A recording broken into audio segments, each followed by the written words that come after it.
Book 2, Riches. Chapter 1, Fellow Travellers. In the autumn of the year, darkness and night were creeping up to the highest ridges of the Alps. It was vintage time in the valleys on the Swiss side of the pass of the Great St. Bernard, and along the banks of the Lake of Geneva. The air there was charged with the scent of gathered grapes. Baskets, troughs, and tubs of grapes stood in the dim village doorways, stopped the steep and narrow village streets, and had been carrying all day along the roads and lanes. Grapes, split and crushed underfoot, lay about everywhere. The child, carried in a sling by the laden peasant woman toiling home, was quieted with picked-up grapes.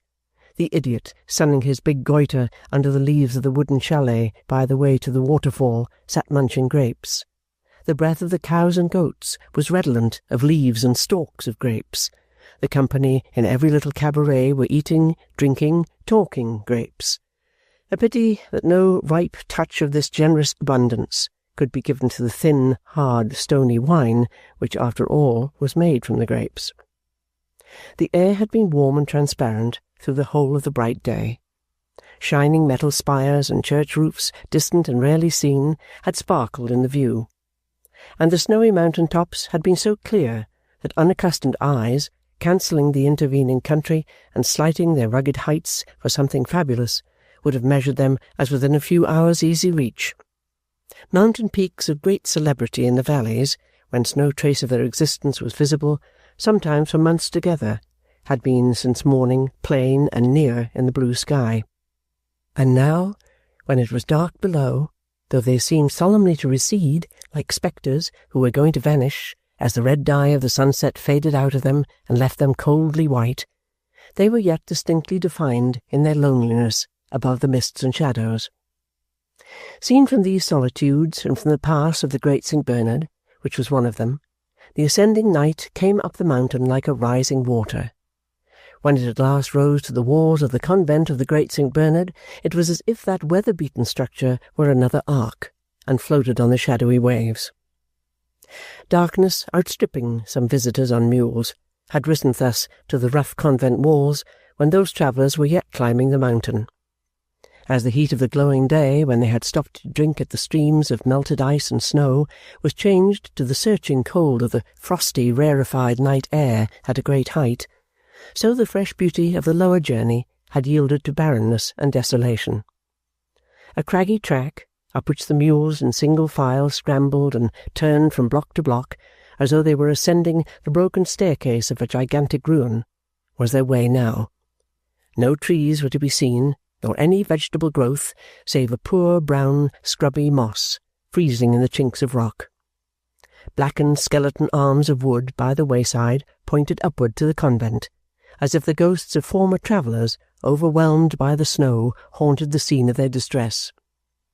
Icicle-hung caves and cellars, built for refuges from sudden storms, were like so many whispers of the perils of the place. Never resting, wreaths and mazes of mist wandered about, hunted by a moaning wind, and snow, the besetting danger of the mountain, against which all defences were taken, drifted sharply down. The file of mules, jaded by their day's work, turned and wound slowly up the deep ascent, the foremost led by a guide on foot, in his broad-brimmed hat and round jacket, carrying a mountain staff or two upon his shoulder, with whom another guide conversed. There was no speaking among the string of riders. The sharp cold, the fatigue of the journey, and a new sensation of a catching in the breath, partly as if they had just emerged from very clear crisp water, and partly as if they had been sobbing, kept them silent. At length, a light on the summit of the rocky staircase gleamed through the snow and mist. The guides called to the mules pricked up their drooping heads, the travellers' tongues were loosened, and in a sudden burst of slipping, climbing, jingling, clinking, and talking, they arrived at the convent door. Other mules had arrived not long before, some with peasant riders and some with goods, and had trodden the snow about the door into a pool of mud.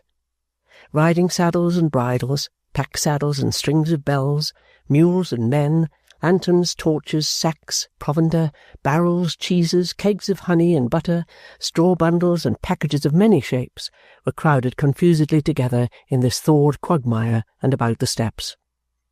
Up here in the clouds, everything was seen through cloud, and seemed dissolving into cloud. The breath of the men was cloud, the breath of the mules was cloud, the lights were encircled by cloud. Speakers close at hand were not seen for cloud, though their voices and all other sounds were surprisingly clear. Of the cloudy line of mules hastily tied to rings in the wall, one would bite another, or kick another, and then the whole mist would be disturbed, with men diving into it, and cries of men and beasts coming out of it, and no bystander discerning what was wrong. In the midst of this, the great stable of the convent, occupying the basement story, and entered by the basement door, outside which all the disorder was, poured forth its contribution of cloud, as if the whole rugged edifice were filled with nothing else, and would collapse as soon as it had emptied itself, leaving the snow to fall upon the bare mountain summit. While all this noise and hurry were rife among the living travellers, there, too, silently assembled in a grated house 6 paces removed, with the same cloud enfolding them and the same snowflakes drifting in upon them, were the dead travellers found upon the mountain. The mother, storm-belated many winters ago, still standing in the corner with her baby at her breast. The man who had frozen with his arms raised to his mouth in fear or hunger, still pressing it with his dry lips after years and years. An awful company, mysteriously come together. A wild destiny for that mother to have foreseen. Surrounded by so many and such companions upon whom I never looked and never shall look, I and my child will dwell together inseparable on the great St. Bernard, outlasting generations who will come to see us, and will never know our name or one word of our story but the end. The living travellers thought little or nothing of the dead just then. They thought much more of alighting at the convent door and warming themselves at the convent fire. Disengaged from the turmoil which was already calming down as the crowd of mules began to be bestowed in the stable, they hurried shivering up the steps and into the building. There was a smell within, coming up from the floor, of tethered beasts, like the smell of a menagerie of wild animals. There were strong arched galleries within, huge stone piers, great staircases, and thick walls pierced with small sunken windows, fortifications against the mountain storms, as if they had been human enemies. There were gloomy vaulted sleeping rooms within, intensely cold, but clean and hospitably prepared for guests. Finally, there was a parlour for guests to sit in and sup in, where a table was already laid, and where a blazing fire shone red and high. In this room, after having had their quarters for the night allotted to them by 2 young fathers, the travellers presently drew round the hearth. They were in 3 parties, of whom the first, as the most numerous and important, was the slowest, and had been overtaken by one of the others on the way up. It consisted of an elderly lady, 2 grey-haired gentlemen, 2 young ladies, and their brother. These were attended, not to mention 4 guides, by a courier, 2 footmen, and 2 waiting-maids, which strong body of inconvenience was accommodated elsewhere under the same roof. The party that had overtaken them, and followed in their train, consisted of only 3 members, 1 lady and 2 gentlemen. The third party, which had ascended from the valley on the Italian side of the pass, and had arrived first, were 4 in number, a plethoric, hungry, and silent German tutor in spectacles, on a tour with 3 young men, his pupils, all plethoric, hungry, and silent, and all in spectacles. These 3 groups sat around the fire, eyeing each other dryly, and waiting for supper. Only one among them, one of the gentlemen belonging to the party of 3, made advances towards conversation. Throwing out his lines for the chief of the important tribe, while addressing himself to his own companions, he remarked, in a tone of voice which included all the company, if they chose to be included, that it had been a long day, and that he felt for the ladies. That he feared one of the young ladies was not a strong or accustomed traveller, and had been over-fatigued 2 or 3 hours ago. That he had observed, from his station in the rear, that she sat her mule as if she were exhausted. That he had twice or thrice afterwards done himself the honour of inquiring of one of the guides, when he fell behind, how the lady did. That he had been enchanted to learn that she had recovered her spirits, and that it had been but a passing discomfort. That he trusted, by this time he had secured the eyes of the chief and addressed him, he might be permitted to express his hope that she was now none the worse, and that she would not regret having made the journey. "My daughter, I am obliged to you, sir," returned the chief, "is quite restored, and has been greatly interested." "New to mountains, perhaps?" said the insinuating traveller. "New to mountains," said the chief. "But you are familiar with them, sir?" the insinuating traveller assumed. "I am tolerably familiar. Not of late years, replied the chief with a flourish of his hand. The insinuating traveller, acknowledging the flourish with an inclination of his head, passed from the chief to the second young lady, who had not yet been referred to otherwise than as one of the ladies in whose behalf he felt so sensitive an interest. He hoped she was not incommoded by the fatigues of the day. "Incommoded, certainly," returned the young lady, "but not tired." The insinuating traveller complimented her on the justice of the distinction. It was what he had meant to say. Every lady must doubtless be incommoded by having to do with that proverbially unaccommodating animal, the mule. "We have had, of course," said the young lady, who was rather reserved and haughty, "to leave the carriages and foregone at Martigny, and the impossibility of bringing anything that one wants to this inaccessible place, and the necessity of leaving every comfort behind, is not convenient." "A savage place, indeed," said the insinuating traveller. The elderly lady, who was a model of accurate dressing, and whose manner was perfect, considered as a piece of machinery, here interposed a remark in a low, soft voice. "But, like other inconvenient places," she observed, "it must be seen. As a place much spoken of, it is necessary to see it." "Oh, I've not the least objection to seeing it, I assure you, Mrs. General," returned the other carelessly. "You, madame," said the insinuating traveller, "have visited this spot before?" "Yes," returned Mrs. General, "I have been here before. Let me commend you, my dear," to the former young lady, "to shade your face from the hot wood after exposure to the mountain air and snow. You too, my dear," to the other and younger lady, who immediately did so, while the former merely said, "Thank you, Mrs. General. I'm perfectly comfortable, and prefer remaining as I am." The brother, who had left his chair to open a piano that stood in the room, and who had whistled into it and shut it up again, now came strolling back to the fire with his glass in his eye. He was dressed in the very fullest and completest travelling trim. The world seemed hardly large enough to yield him an amount of travel proportionate to his equipment. "These fellows are an immense time with supper," he drawled. "I wonder what they'll give us. Has anybody any idea?" "Not roast man, I believe," replied the voice of the second gentleman of the party of three. "I suppose not." "What do you mean?" he inquired. "That, as you're not to be served for the general supper, perhaps you will do us the favour of not cooking yourself for the general fire," returned the other. The young gentleman, who was standing in an easy attitude on the hearth, cocking his glass at the company, with his back to the blaze and his coat tucked under his arms, something as if he were of the poultry species and were trussed for roasting, lost countenance at this reply. He seemed about to demand further explanation, when it was discovered, through all eyes turning on the speaker, that the lady with him, who was young and beautiful, had not heard what had passed through having fainted with her head upon his shoulder.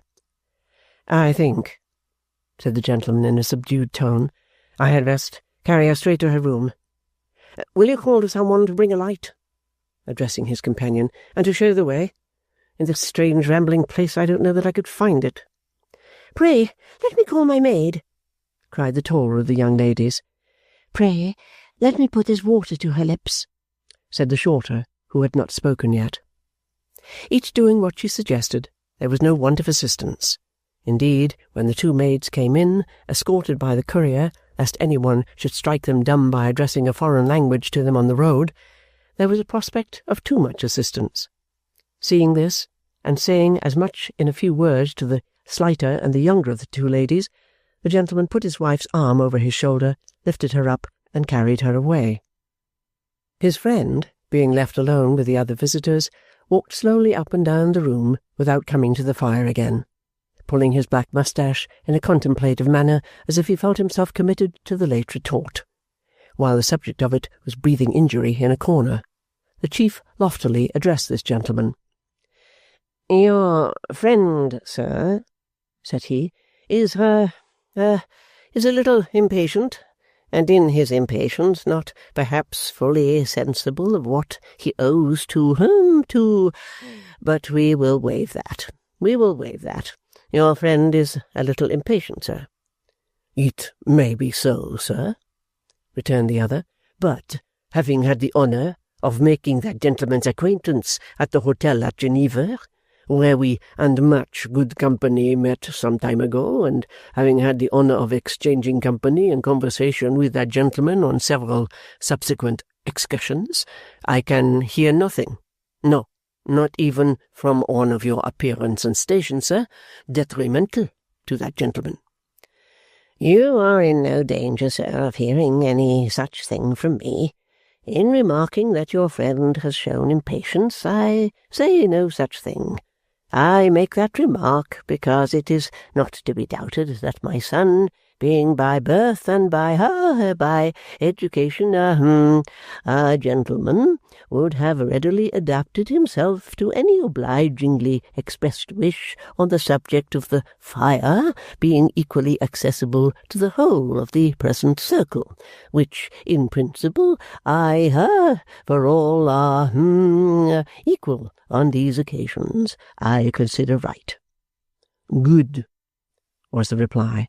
"And there it ends. I am your son's obedient servant. I beg your son to receive the assurance of my profound consideration. And now, sir, I may freely admit, that my friend is sometimes of a sarcastic temper." "The lady is your friend's wife, sir?" "The lady is my friend's wife, sir." "She is very handsome." "Sir, she is peerless. They are still in the first year of the marriage. They are still partly on a marriage and partly on an artistic tour." "Your friend is an artist, sir?" The gentleman replied by kissing the fingers of his right hand, and wafting the kiss the length of his arm towards heaven, as who should say, "I devote him to the celestial powers as an immortal artist." "But he is a man of family," he added. "His connections are of the best. He is more than an artist. He is highly connected. He may, in fact, have repudiated his connections, proudly, impatiently, sarcastically. I make the concession of both words, but he has them. Sparks that have been struck out during our intercourse have shown me this." "Well, I hope," said the lofty gentleman, with the air of finally disposing of the subject, "that the lady's indisposition may be only temporary." "Sir, I hope so." "Mere fatigue, I dare say." "Not altogether mere fatigue, sir, for her mule stumbled today, and she fell from the saddle. She fell lightly and was up again without assistance, and rode from us laughing. But she complained towards evening of a slight bruise in the side. She spoke of it more than once, as we followed your party up the mountain." The head of the large retinue, who was gracious but not familiar, appeared by this time to think that he had condescended more than enough. He said no more, and there was silence for some quarter of an hour until supper appeared. With the supper came one of the young fathers. There seemed to be no old fathers, to take the head of the table. It was like the supper of an ordinary Swiss hotel, and good red wine grown by the convent in more genial air was not wanting. The artist-traveller calmly came and took his place at table when the rest sat down, with no apparent sense upon him of his late skirmish with the completely dressed traveller. "Pray," he inquired of the host over his soup, "has your convent many of its famous dogs now?" "Monsieur, it has 3. "I saw 3 in the gallery below. Doubtless the 3 in question." The host, a slender, bright-eyed, dark young man of polite manners, whose garment was a black gown with strips of white crossed over it like braces, and who no more resembled the conventional breed of St. Bernard monks than he resembled a conventional breed of St. Bernard dogs, replied, doubtless those were the three in question. "And I think," said the artist-traveller, "I've seen one of them before." It was possible. He was a dog sufficiently well known. Monsieur might have easily seen him in the valley or somewhere on the lake when he, the dog, had gone down with one of the order to solicit aid for the convent. "Which is done in its regular season of the year, I think." Monsieur was right. "And never without a dog. A dog is very important." Again, Monsieur was right. The dog was very important. People were justly interested in the dog, as one of the dogs celebrated everywhere, Mademoiselle would observe.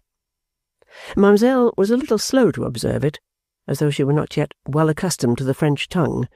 Mrs. General, however, observed it for her. "Ask him if he has saved many lives," said in his native English the young man who had been put out of countenance. The host needed no translation of the question. He promptly replied in French, "No, not this one." "Why not?" the same gentleman asked. "Pardon?" returned the host composedly. "Give him the opportunity, and he will do it without doubt. For example, I am well convinced," smiling sedately as he cut up the dish of veal to be handed round on the young man who had been put out of countenance, "that if you, monsieur, would give him the opportunity, he would hasten with great ardour to fulfil his duty." The artist-traveller laughed. The insinuating traveller, who evinced a provident anxiety to get his full share of the supper, wiping some drops of wine from his moustache with a piece of bread, joined the conversation. "It is becoming late in the year, my father," said he, "for tourist travellers, is it not?" "Yes, it is late. Yet 2 or 3 weeks at most, and we shall be left to the winter snows." "And then," said the insinuating traveller, "for the scratching dogs and the buried children, according to the pictures?" "Pardon," said the host, not quite understanding the allusion. "How? Then the scratching dogs and the buried children, according to the pictures?" The artist-traveller struck in again before an answer could be given. "Don't you know," he coldly inquired across the table of his companion, "that none but smugglers come this way in the winter, or could have any possible business this way?" "Holy blue! No, never heard of it." "So it is, I believe. And as they know the signs of the weather tolerably well, they don't give much employment to the dogs, who have consequently died out rather, though this house of entertainment is conveniently situated for themselves. Their young families, I'm told, they usually leave at home, but it's a grand idea," cried the artist-traveller, unexpectedly rising into a tone of enthusiasm. "It's a sublime idea. It's the finest idea in the world, and brings tears into a man's eyes, by Jupiter." He then went on eating his veal with great composure. There was enough of mocking inconsistency at the bottom of this speech to make it rather discordant, though the manner was refined and the person well favoured, and though the depreciatory part of it was so skilfully thrown off as to be very difficult for one not perfectly acquainted with the English language to understand, or even understanding to take offence at, so simple and dispassionate was its tone. After finishing his veal in the midst of silence, the speaker again addressed his friend. "Look," said he in his former tone, "at this gentleman our host, not yet in the prime of life, who in so graceful a way, and with such courtly urbanity and modesty, presides over us. Manners fit for a crown. Dine with the Lord Mayor of London, if you can get an invitation, and observe the contrast. This dear fellow, with the finest cut face I ever saw, a face in perfect drawing, leaves some laborious life and comes up here, I don't know how many feet above the level of the sea, for no other purpose on earth except enjoying himself, I hope, in a capital refectory, and to keep an hotel for idle poor devils like you and me, and leave the bill to our consciences. Why, isn't it a beautiful sacrifice? What do we want more to touch us? Because rescued people of interesting appearance are not, for 8 or 9 months out of every 12, holding on here round the necks of the most sagacious of dogs, carrying wooden bottles. Shall we disparage the place? No. Bless the place. It's a great place, a glorious place. The chest of the grey-haired gentleman, who was the chief of the important party, had swelled as if with a protest against his being numbered among poor devils. No sooner had the artist traveller ceased speaking, and he himself spoke with great dignity, as having it incumbent on him to take the lead in most places, and having deserted that duty for a little while. He weightily communicated his opinion to their host that his life must be a very dreary life here in the winter. The host allowed to Monsieur that it was a little monotonous. The air was difficult to breathe for a length of time consecutively. The cold was very severe. One needed youth and strength to bear it. However, having them and the blessing of heaven— Yes, that was very good. But their confinement, said the grey-haired gentleman. There were many days, even in bad weather, when it was possible to walk about outside. It was the custom to beat a little track and take exercise there. But the space, urged the grey-haired gentleman. So small, so, very limited. Monsieur would recall to himself that they were the refuges to visit, and that tracks had to be made to them also. Monsieur still urged, on the other hand, that the space was so so very contracted. More than that, it was always the same, always the same. With a deprecating smile, the host gently raised and gently lowered his shoulders. That was true, he remarked, but permit him to say that almost all objects had their various points of view. Monsieur and he did not see this poor life of his from the same point of view. Monsieur was not used to confinement. Yes, very true, said the grey-haired gentleman. He seemed to receive quite a shock from the force of the argument. Monsieur, as an English traveller, surrounded by all means of travelling pleasantly, doubtless possessing fortune, carriages and servants— Perfectly, without doubt, said the gentleman. Monsieur could not easily place himself in the position of a person who had not the power to choose. I will go here tomorrow, or there next day. I will pass these barriers. I will enlarge those bounds. Monsieur could not realize, perhaps, how the mind accommodated itself in such things to the force of necessity. It is true, said Monsieur. We will not pursue the subject. You are quite accurate, I have no doubt. We will say no more. The supper having come to a close, he drew his chair away as he spoke, and moved back to his former place by the fire. As it was very cold at the greater part of the table, the other guests also resumed their former seats by the fire, designing to toast themselves well before going to bed. The host, when they rose from the table, bowed to all present, wished them good night, and withdrew.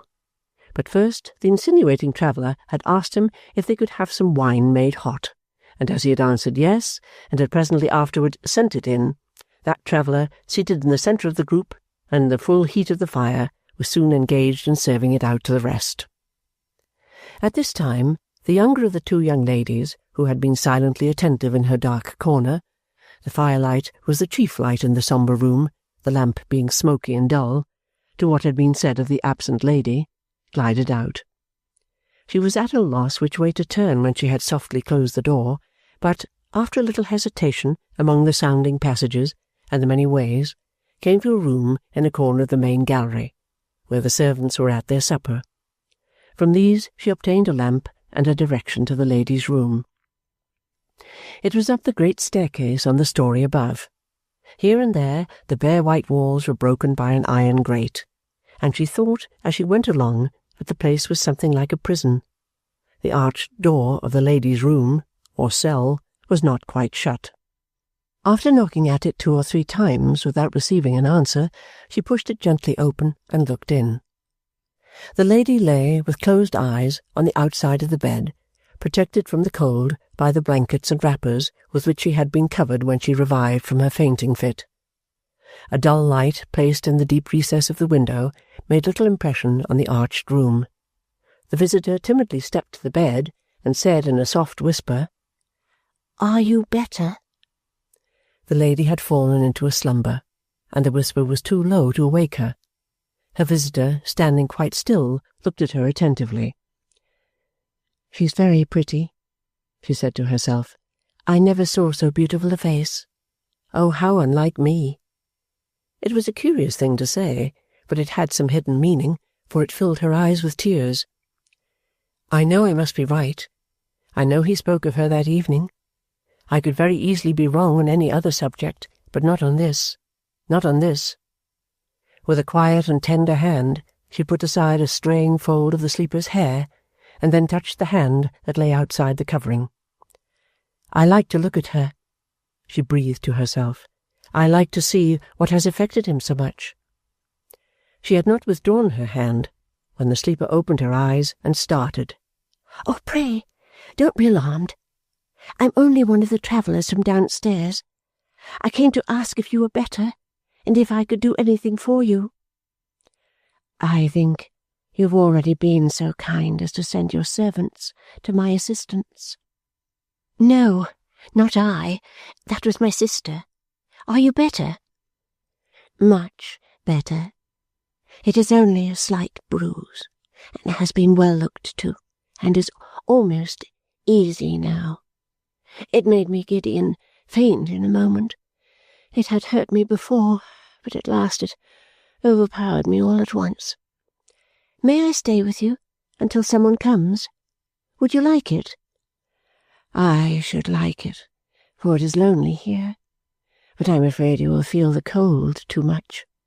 "I don't mind cold. I am not delicate if I look so." She quickly moved one of the two rough chairs to the bedside and sat down.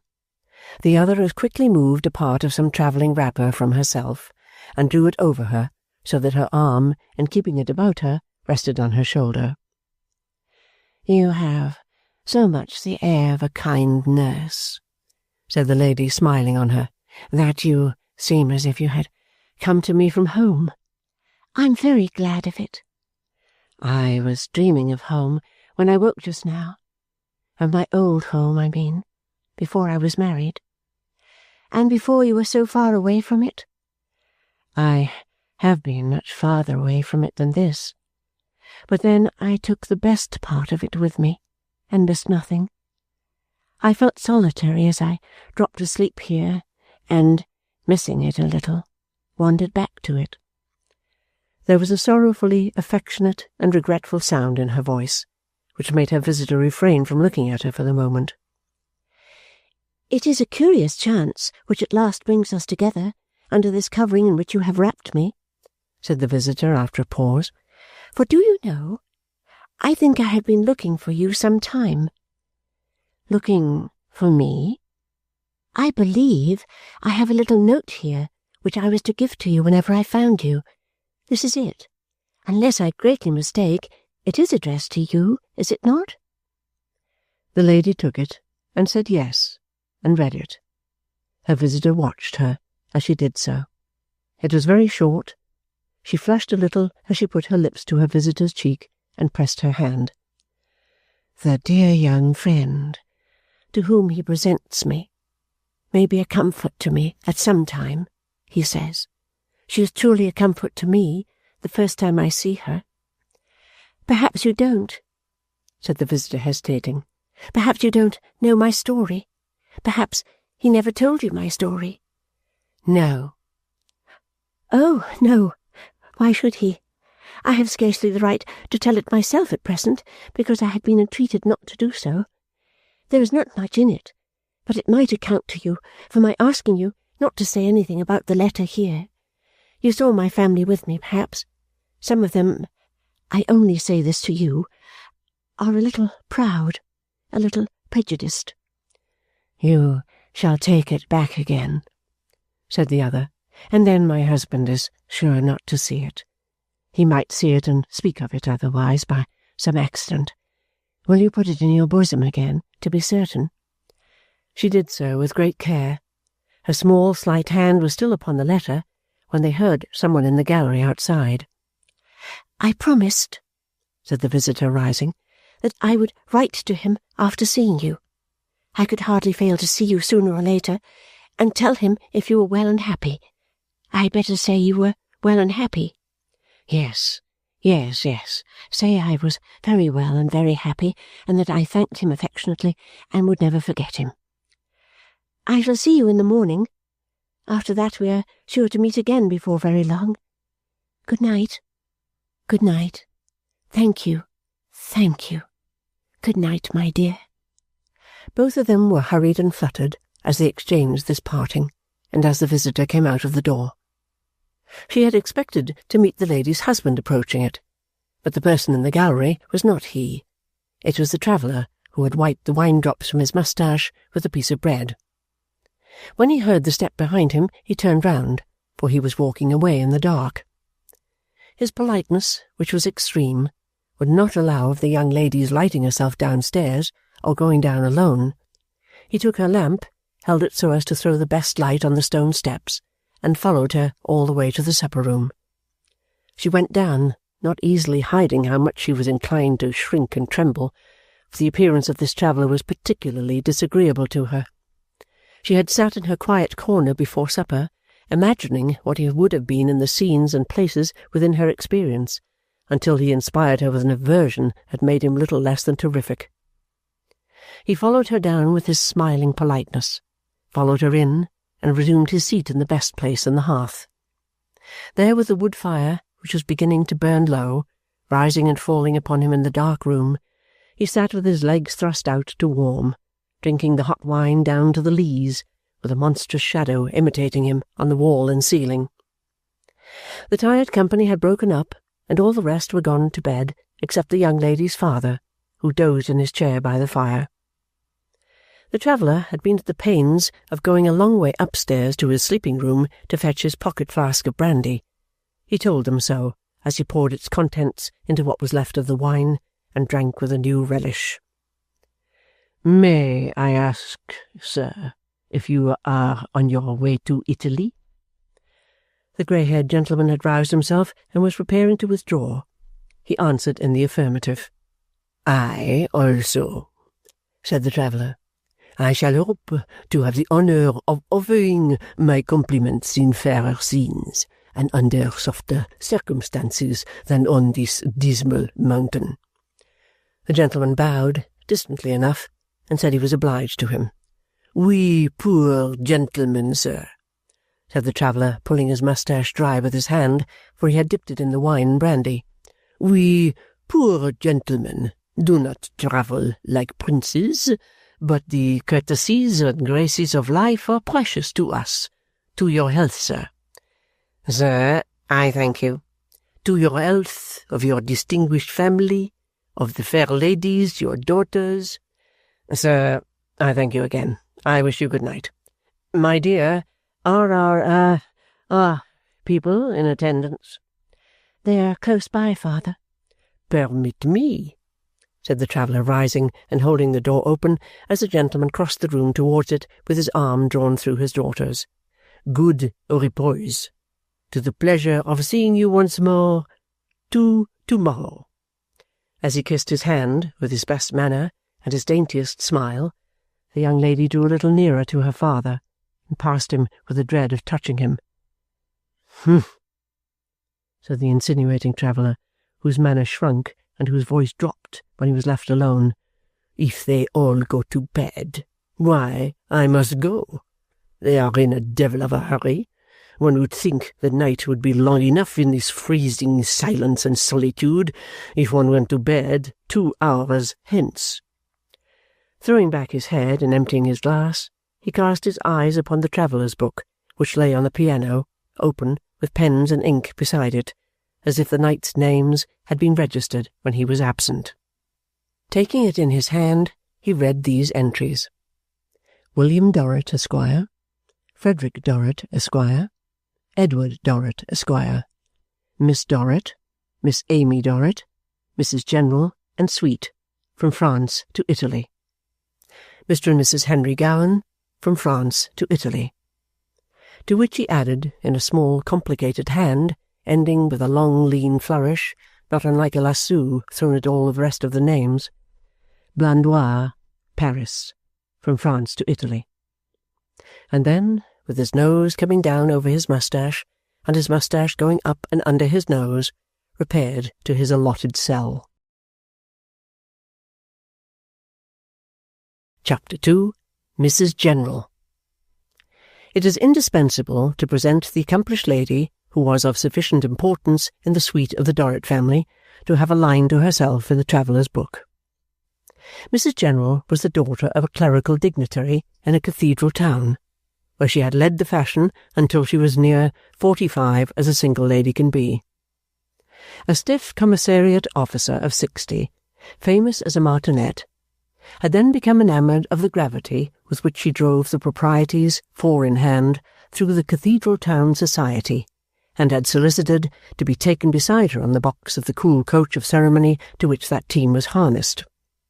His proposal of marriage being accepted by the lady, the commissary took his seat behind the proprieties with great decorum, and Mrs. General drove until the commissary died. In the course of the united journey they ran over several people who came in the way of the proprieties, but always in a high style and with composure.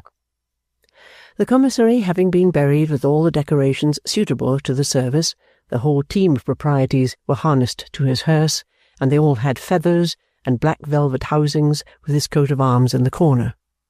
Mrs. General began to inquire what quantity of dust and ashes was deposited at the banker's. It then transpired that the commissary had so far stolen a march on Mrs. General as to have bought himself an annuity some years before his marriage, and to have reserved that circumstance in mentioning, at the period of his proposal, that his income was derived from the interest of his money. Mrs. General consequently found her means so much diminished that, but for the perfect regulation of her mind, she might have felt disposed to question the accuracy of that portion of the late service which had declared that the commissary could take nothing away with him. In this state of affairs, it occurred to Mrs. General that she might form the mind and eke the manners of some young lady of distinction, or that she might harness the proprieties to the carriage of some rich young heiress or widow, and become at once the driver and guard of such vehicle through the social mazes. Mrs. General's communication of this idea to her clerical and commissariat connection was so warmly applauded that, but for the lady's undoubted merit, it might have appeared as though they wanted to get rid of her. Testimonials representing Mrs. General as a prodigy of piety, learning, virtue, and gentility were lavishly contributed from influential quarters, and one venerable archdeacon even shed tears in recording his testimony to her perfections, described to him by persons on whom he could rely, though he had never had the honour and moral gratification of setting eyes on Mrs. General in all his life. Thus delegated on her mission, as it were, by Church and State, Mrs. General, who had always occupied high ground, felt in a condition to keep it, and began by putting herself up at a very high figure. An interval of some duration elapsed, in which there was no bid for Mrs. General. At length a county widower, with a daughter of 14, opened negotiations with the lady, and as it was a part either of the native dignity or of the artificial policy of Mrs. General, but certainly one or the other, to comport herself as if she were much more sought than seeking, the widower pursued Mrs. General until he prevailed upon her to form his daughter's mind and manners. The execution of this trust occupied Mrs. General about 7 years, in the course of which time she made the tour of Europe, and saw most of that extensive miscellany of objects which it is essential that all persons of polite cultivation should see with other people's eyes and never with their own. When her charge was at length formed, the marriage, not only of the young lady, but likewise of her father, the widower, was resolved on. The widower then, finding Mrs. General both inconvenient and expensive, became of a sudden almost as much affected by her merits as the archdeacon had been, and circulated such praises of her surpassing worth in all quarters where he thought an opportunity might arise of transferring the blessing to somebody else, that Mrs. General was a name more honourable than ever.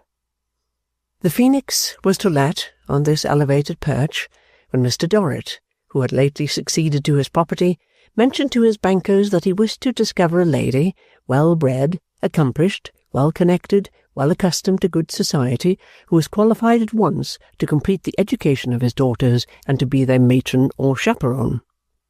Mr. Dorrit's bankers, as bankers of the county widower, instantly said, Mrs. General. Pursuing the light so fortunately hit upon, and finding the concurrent testimony of the whole of Mrs. General's acquaintance to be of the pathetic nature already recorded, Mr. Dorrit took the trouble of going down to the county of the county widower to see Mrs. General, in whom he found a lady of a quality superior to his highest expectations. "Might I be excused," said Mr. Dorrit, "if I inquired, what Why, indeed," returned Mrs. General, stopping the word. "It is a subject on which I prefer to avoid entering. I never entered on it with my friends here, and I cannot overcome the delicacy, Mr. Dorrit, with which I have always regarded it. I am not, as I hope you are aware, a governess." "Oh, dear, no," said Mr. Dorrit. "Pray, madam, do not imagine for a moment that I think so." He really blushed to be suspected of it. Mrs. General gravely inclined her head. "I cannot therefore put a price upon services which it is a pleasure to me to render if I can render them spontaneously, but which I could not render in mere return for any consideration. Neither do I know how or where to find a case parallel to my own. It is peculiar." No doubt, but how then, Mr. Dorrit not unnaturally hinted, could the subject be approached? "I cannot object," said Mrs. General, "though even that is disagreeable to me, to Mr. Dorrit inquiring in confidence of my friends here what amount they have been accustomed at quarterly intervals to pay to my credit at my banker's." Mr. Dorrit bowed his acknowledgments. "Permit me to add," said Mrs. General, "that beyond this I can never resume the topic. Also that I can accept no second or inferior position. If the honour were proposed to me of becoming known to Mr. Dorrit's family, I think 2 daughters were mentioned." "2 daughters. I could only accept it on terms of perfect equality, as a companion, protector, mentor, and friend." Mr. Dorrit, in spite of his sense of his importance, felt as if it would be quite a kindness in her to accept it on any conditions. He almost said as much. "I think," repeated Mrs. General, 2 daughters were mentioned?" 2 daughters," said Mr. Dorrit again. "It would therefore," said Mrs. General, "be necessary to add a third more to the payment, whatever its amount may prove to be, which my friends here have been accustomed to make to my bankers." Mr. Dorrit lost no time in referring the delicate question to the county widower, and finding that he had been accustomed to pay £300 a year to the credit of Mrs. General, arrived, without any severe strain on his arithmetic, at the conclusion that he himself must pay 4. Mrs. General being an article of that lustrous surface which suggests that it is worth any money, he made a formal proposal to be allowed to have the honour and pleasure of regarding her as a member of his family. Mrs. General conceded that high privilege, and here she was. In person, Mrs. General, including her skirts, which had much to do with it, was of a dignified and imposing appearance, ample, rustling, gravely voluminous, always upright behind the proprieties. She might have been taken, had been taken, to the top of the Alps and the bottom of Herculaneum, without disarranging a fold in her dress or displacing a pin. If her countenance and hair had rather a flowery appearance, as though from living in some transcendently genteel mill, it was rather because she was a chalky creation altogether, than because she mended her complexion with violet powder or had turned grey. If her eyes had no expression, it was probably because they had nothing to express. If she had few wrinkles, it was because her mind had never traced its name or any other inscription on her face. A cool, waxy, blown-out woman who had never lighted well. Mrs. General had no opinions. Her way of forming a mind was to prevent it from forming opinions. She had a little circular set of mental grooves or rails on which she started little trains of other people's opinions, which never overtook one another and never got anywhere. Even her propriety could not dispute that there was impropriety in the world, but Mrs. General's way of getting rid of it was to put it out of sight, and make believe that there was no such thing.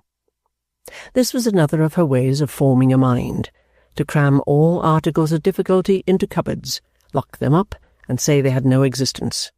It was the easiest way, and, beyond all comparison, the properest. Mrs. General was not to be told of anything shocking. Accidents, miseries, and offences were never to be mentioned before her. Passion was to go to sleep in the presence of Mrs. General, and blood was to change to milk and water. The little that was left in the world, when all these deductions were made, it was Mrs. General's province to varnish. In that formation process of hers, she dipped the smallest of brushes into the largest of pots, and varnished the surface of every object that came under her consideration. The more cracked it was, the more Mrs. General varnished it. There was varnish in Mrs. General's voice, varnish in Mrs. General's touch, an atmosphere of varnish around Mrs. General's figure. Mrs. General's dreams ought to have been varnished, if she had any, lying asleep in the arms of the good St. Bernard, with the feathery snow falling on his housetop. Chapter 3. On the Road. The bright morning sun dazzled the eyes.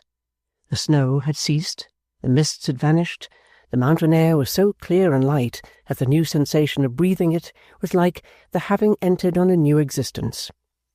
To help the delusion, the solid ground itself seemed gone, and the mountain, a shining waste of immense white heaps and masses, to be a region of cloud floating between the blue sky above and the earth far below. Some dark specks in the snow, like knots upon a little thread, beginning at the convent door, and winding away down the descent in broken lengths which were not yet pieced together, showed where the brethren were at work in several places, clearing the track. Already the snow had begun to be foot-thawed again about the door. Mules were busily brought out, tied to the rings in the wall, and laden. Strings of bells were buckled on. Burdens were adjusted. The voices of drivers and riders sounded musically. Some of the earliest had even already resumed their journey, and, both on the level summit by the dark water near the convent, and on the downward way of yesterday's ascent, little moving figures of men and mules, reduced to miniatures by the immensity around, went with a clear tinkling of bells and a pleasant harmony of tongues. In the supper-room of last night, a new fire, piled upon the feathery ashes of the old one, shone upon a homely breakfast of loaves, butter, and milk. It also shone on the courier of the Dorrit family, making tea for his party from a supply he had brought up with him, together with several other small stores which were chiefly laid in for the use of the strong body of inconvenience. Mr. Gowan and Blandois of Paris had already breakfasted, and were walking up and down by the lake, smoking their cigars. "Gowan, eh?" muttered Tip, otherwise Edward Dorrit, Esquire, turning over the leaves of the book when the courier had left them to breakfast. "Then Gowan is the name of a puppy, that's all I have got to say. If it was worth my while, I'd pull his nose. But it isn't worth my while, fortunately for him. How's his wife, Amy? I suppose you know. You generally know things of that sort." "She is better, Edward, but they're not going to-day." "Oh, they're not going to-day? Fortunately for that fellow, too," said Tip, "or he and I might have come into collision." "It is thought better here that she should lie quiet to-day, and not be fatigued and shaken by the ride down until to-morrow." "With all my heart. But you talk as if you had been nursing her. You haven't been relapsing into— Mrs. General is not here— into old habits, have you, Amy?" He asked her the question with a sly glance of observation at Miss Fanny, and at his father too. "I have only been in to ask her if I could do anything for her, Tip," said Little Dorrit. "You needn't call me Tip, Amy, child," returned that young gentleman with a frown, "because that's an old habit, and one you may as well lay aside." "I didn't mean to say so, Edward dear. I forgot. It was so natural once that it seemed at the moment the right word." "Oh, yes," Miss Fanny struck in. "Natural, and right word, and once, and all the rest of it. Nonsense, you little thing. I know perfectly well why you have been taking such an interest in Mrs. Gowan. You can't blind me." "I will not try to, Fanny. Don't be angry." "Oh, angry," returned that young lady with a flounce. "I have no patience." Which indeed was the truth. "Pray, Fanny," said Mr. Dorrit, raising his eyebrows, "what do you mean? Explain yourself." "Oh, never mind, Pa," replied Miss Fanny. "It's no great matter. Amy will understand me. She knew, or knew of, this Mrs. Gowan before yesterday, and she may as well admit that she did." "My child," said Mr. Dorrit, turning to his younger daughter, "has your sister any authority for this curious statement?" "However meek we are," Miss Fanny struck in before she could answer, "we don't go creeping into people's rooms on the tops of cold mountains and sitting perishing in the frost with people unless we know something about them beforehand. It's not very hard to divine whose friend Mrs. Gowan is." "Whose friend?" inquired her father. "Pa, I'm sorry to say," returned Miss Fanny, who had by this time succeeded in goading herself into a state of much ill-usage and grievance, which she was often at great pains to do, "that I believe her to be a friend of that very objectionable and unpleasant person who, with a total absence of all delicacy, which our experience might have led us to expect from him, insulted us and outraged our feelings in so public and wilful a manner on an occasion to which it is understood among us that we will not more pointedly allude." "Amy, my child," said Mr. Dorrit, tempering a bland severity with a dignified affection, "is this the case?" Little Dorrit mildly answered, yes, it was. "Yes, it is," cried Miss Fanny. "Of course, I said so. And now, Pa, I do declare once for all—" This young lady was in the habit of declaring the same thing once for all every day of her life, and even several times in a day, "that this is shameful. I do declare once for all that it ought to be put a stop to. Is it not enough that we have gone through what is only known to ourselves, but are we to have it thrown in our faces perseveringly and systematically by the very person who should spare our feelings most? Are we to be exposed to this unnatural conduct every moment of our lives? Are we never to be permitted to forget? I say again, it is absolutely infamous."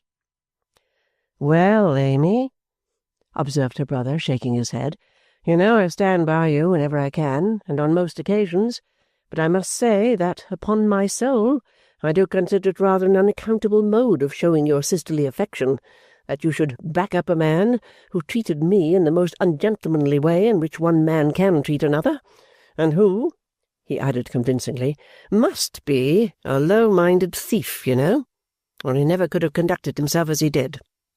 "And see," said Miss Fanny, "see what is involved in this. Can we ever hope to be respected by our servants? Never. Here are our 2 women, and Pa's valet, and a footman, and a courier, and all sorts of dependents, and yet in the midst of these we are to have one of ourselves rushing about with tumblers of cold water like a menial. Why, a policeman," said Miss Fanny, "if a beggar had a fit in the street, could but go plunging about with tumblers, as this very Amy did in this very room before our very eyes last night." "I don't so much mind that, once in a way," remarked Mr. Edward, "but your Clennam, as he thinks proper to call himself, is another thing."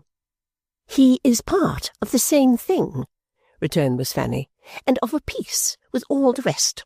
He obtruded himself upon us in the first instance. We never wanted him. I always showed him, for one, that I could have dispensed with his company with the greatest pleasure. He then commits that gross outrage upon our feelings, which he never could or would have committed but for the delight he took in exposing us, and then we are to be demeaned for the service of his friends. Why, I don't wonder at this Mr. Gowan's conduct towards you. What else was to be expected when he was enjoying our past misfortunes, gloating over them at the moment?" "Father, Edward, no, indeed," pleaded Little Dorrit. "Neither Mr. nor Mrs. Gowan had ever heard our name. They were, and they are, quite ignorant of our history." "So much the worse," retorted Fanny, determined not to admit anything in extenuation. "For then you have no excuse. If they had known about us, you might have felt yourself called upon to conciliate them. That would have been a weak and ridiculous mistake, but I can respect a mistake, whereas I can't respect a wilful and deliberate abasing of those who should be nearest and dearest to us. No, I can't respect that. I can do nothing but denounce that." "I never offend you wilfully, Fanny," said Little Dorrit, "though you are so hard with me." "Then you should be more careful, Amy," returned her sister. "If you do such things by accident, you should be more careful. If I happened to have been born in a peculiar place and under peculiar circumstances that blunted my knowledge of propriety, I fancy I should think myself bound to consider at every step, am I going ignorantly to compromise any near and dear relations? That is what I fancy I should do if it was my case." Mr. Dorrit now interposed, at once to stop these painful subjects by his authority, and to point their moral by his wisdom. "My dear," said he to his younger daughter, "I beg you to say no more. Your sister Fanny expresses herself strongly, but not without considerable reason.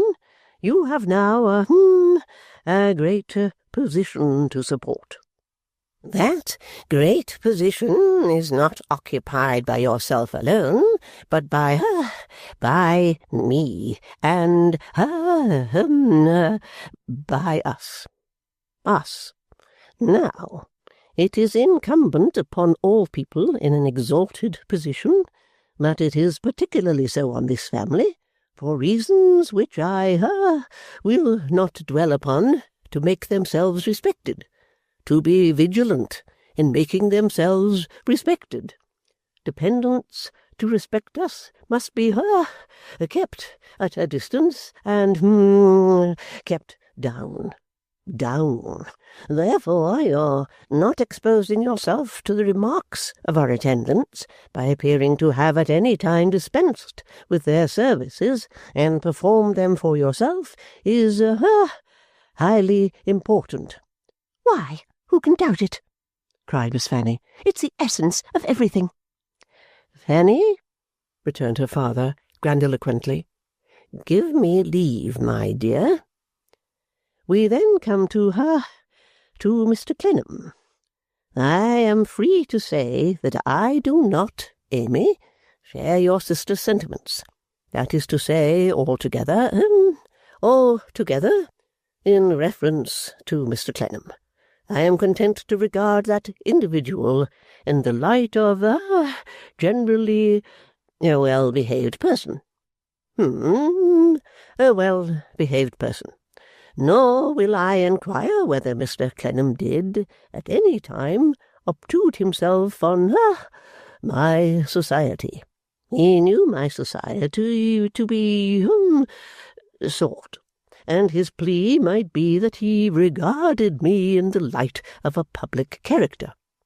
But there were circumstances attending my slight knowledge of Mr. Clennam, it was very slight, which," here Mr. Dorrit became extremely grave and impressive, "would render it highly indelicate in Mr. Clennam to seek to renew communication with me or with any member of my family under existing circumstances.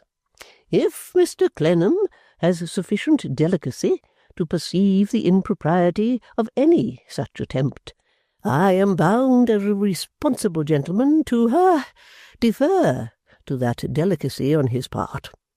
If, on the other hand, Mr. Clennam has not that delicacy, I cannot for a moment hold any correspondence with so coarse a mind.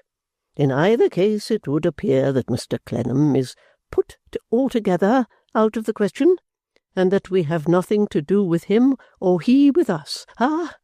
Mrs. General." The entrance of the lady whom he announced to take her place at the breakfast table terminated the discussion.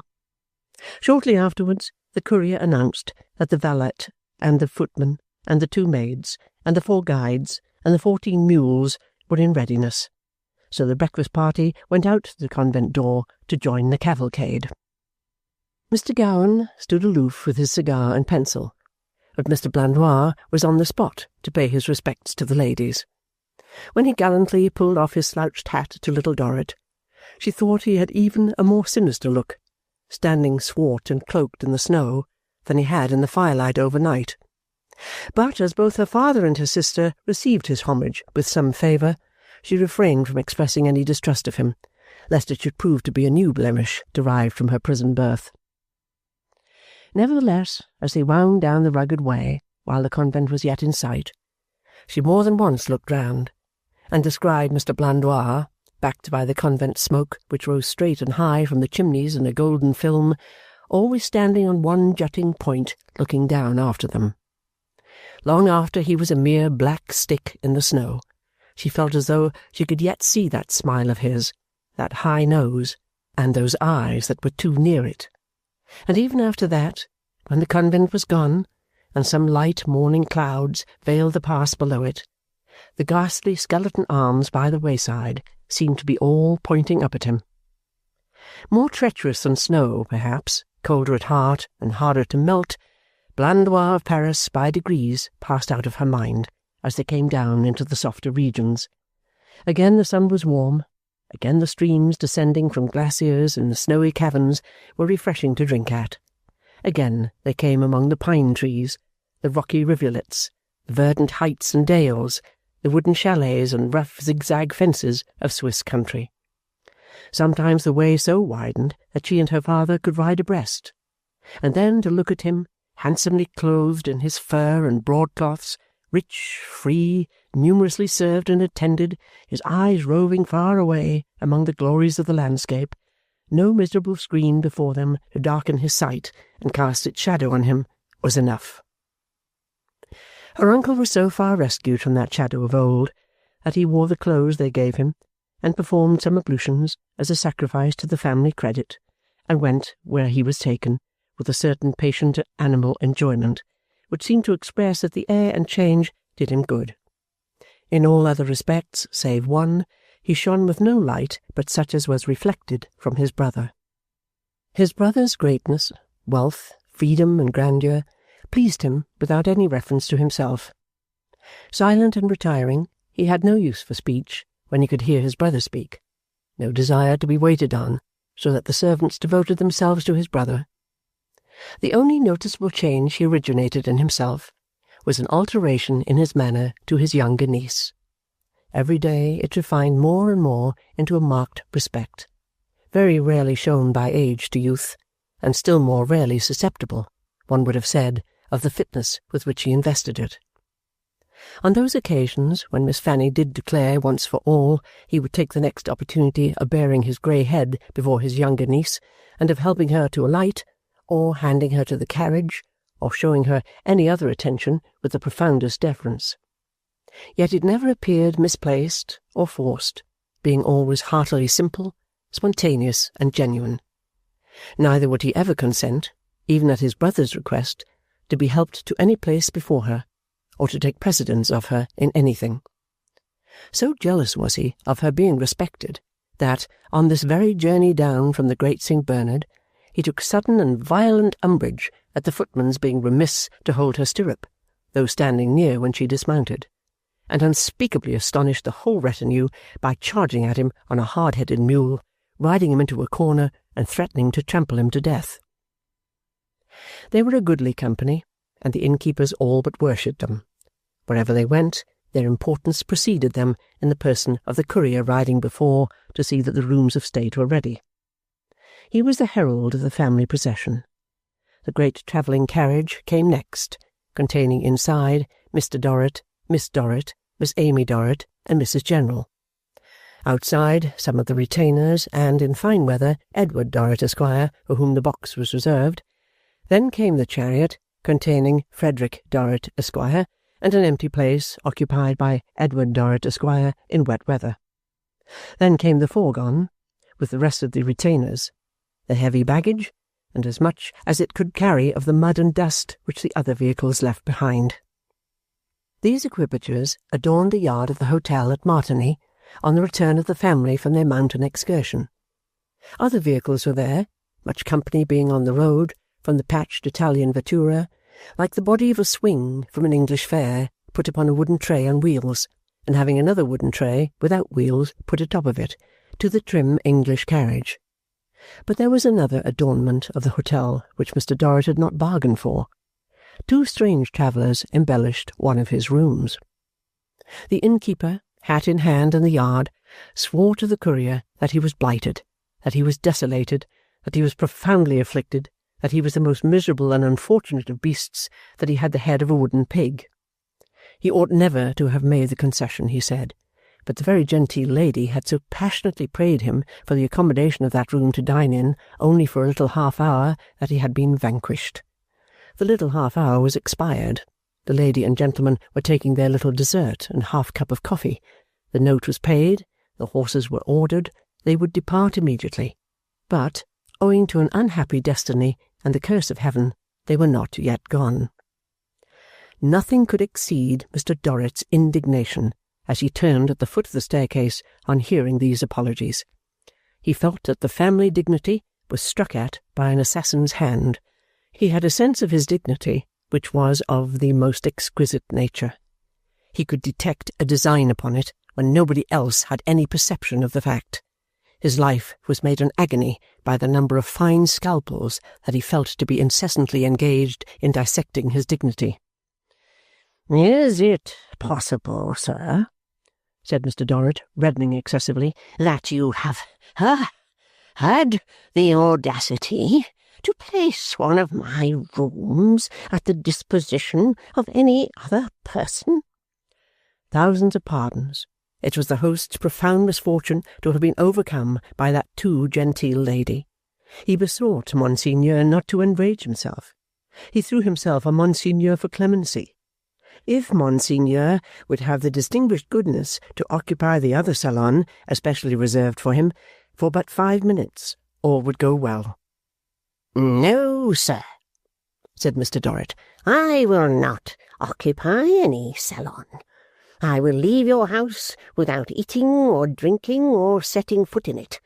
How do you dare to act like this?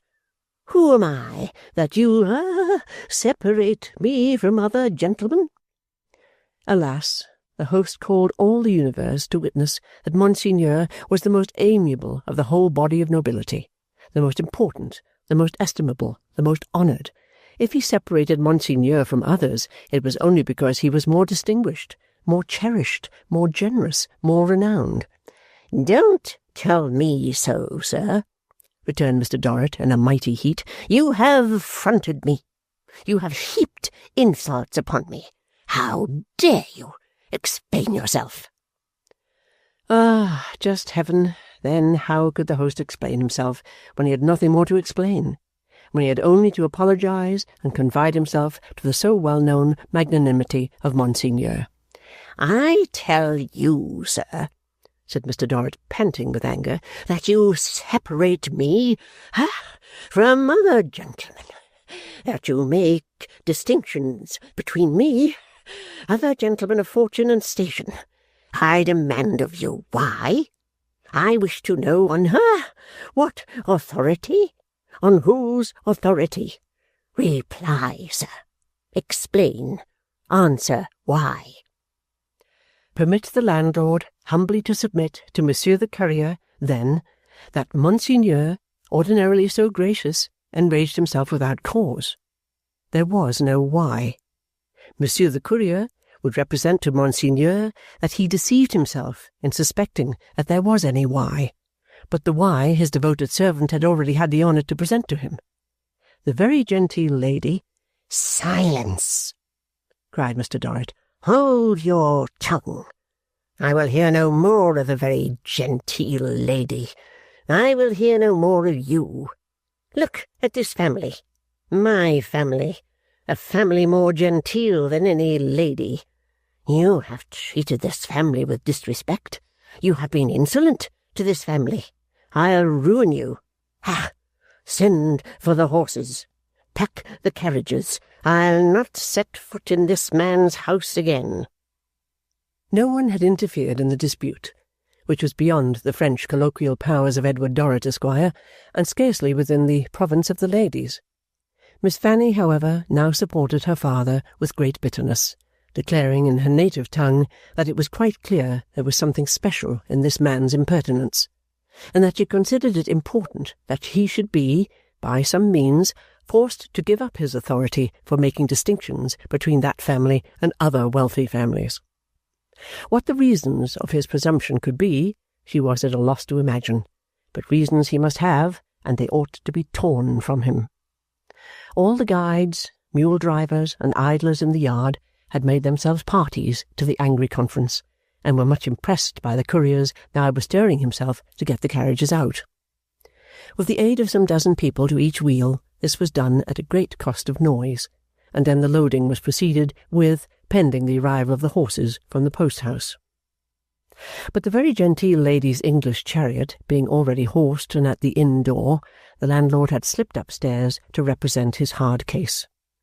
This was notified to the yard by his now coming down the staircase in attendance on the gentleman and the lady, and by his pointing out the offended majesty of Mr. Dorrit to them, with a significant motion of his hand. "Beg your pardon," said the gentleman, detaching himself from the lady and coming forward. "I am a man of few words and a bad hand at an explanation, but lady here is extremely anxious that there should be no row. Lady, a mother of mine, in point of fact, wishes me to say that she hopes no row."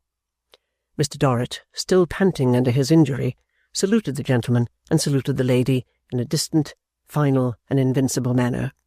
"No, but really, here, old fellow, you." This was the gentleman's way of appealing to Edward Dorrit, Esquire, on whom he pounced as a great and providential relief. "Let you and I try to make this all right. Lady so very much wishes no row." Edward Dorrit, Esquire, led a little apart by the button, assumed a diplomatic expression of countenance in replying, "Why, you must confess that when you bespeak a lot of rooms beforehand and they belong to you, it's not pleasant to find other people in 'em." "No," said the other, "I know it isn't. I admit it. Still, let you and I try to make it all right and avoid row. The fault is not this chap's at all, but my mother's. Being a remarkably fine woman with no bigod nonsense about her, well educated too, she was too many for this chap, regularly pocketed him." "If that's the case," Edward Dorrit, Esquire, began. "Assure you, upon my soul, 'tis the case. Consequently," said the other gentleman, retiring on his main position, "why row?" "Edmund," said the lady from the doorway, "I hope you have explained, or are explaining to the satisfaction of this gentleman and his family, that the civil landlord is not to blame." "Assure you, ma'am," returned Edward, "perfectly paralysing myself with trying it on." He then looked steadfastly at Edward Dorrit, Esquire, for some seconds, and suddenly added in a burst of confidence, "Old feller, is it all right?" "I don't know, after all," said the lady, gracefully advancing a step or two towards Mr. Dorrit, "but that I'd better say myself at once that I assured this good man I took all the consequences on myself of occupying one of a stranger's suite of rooms during his absence for just as much, or as little, time as I could dine in. I had no idea the rightful owner would come back so soon, nor had I any idea that he had come back, or I should have hastened to make restoration of my ill-gotten chamber, and to have offered my explanation and apology. I trust, in saying this—" For a moment, the lady, with the glass at her eye, stood transfixed and speechless before the two Miss Dorrits. At the same moment, Miss Fanny, in the foreground of a grand pictorial composition formed by the family equipages, and the family servants, held her sister tight under one arm to detain her on the spot, and with the other arm fanned herself with a distinguished air, and negligently surveyed the lady from head to foot. The lady, recovering herself quickly, for it was Mrs. Merdle and she was not easily dashed, went on to add that she trusted in saying this she apologized for her boldness, and restored this well-behaved landlord to the favour that was so very valuable to him. Mr. Dorrit, on the altar of whose dignity all this was incense, made a gracious reply, and said that his people should countermand his horse, and he would overlook what he had at first supposed to be an affront, but now regarded as an honour. Upon this the bosom bent to him, and its owner, with a wonderful command of feature, addressed a winning smile of adieu to the two sisters, as young ladies of fortune in whose favour she was much prepossessed, and whom she had never had the gratification of seeing before. Not so, however, Mr. Sparkler.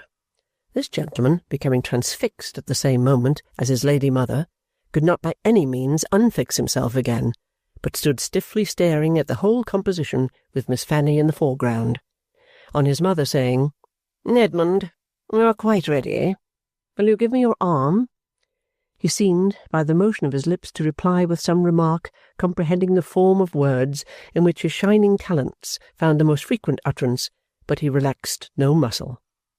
So fixed was his figure that it would have been matter of some difficulty to bend him sufficiently to get him in the carriage door, if he had not received the timely assistance of a maternal pull from within.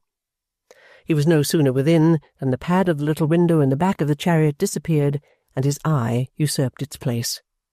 There it remained as long as so small an object was discernible, and probably much longer, staring, as though something inexpressibly surprising should happen to a codfish, like an ill-executed eye in a large locket.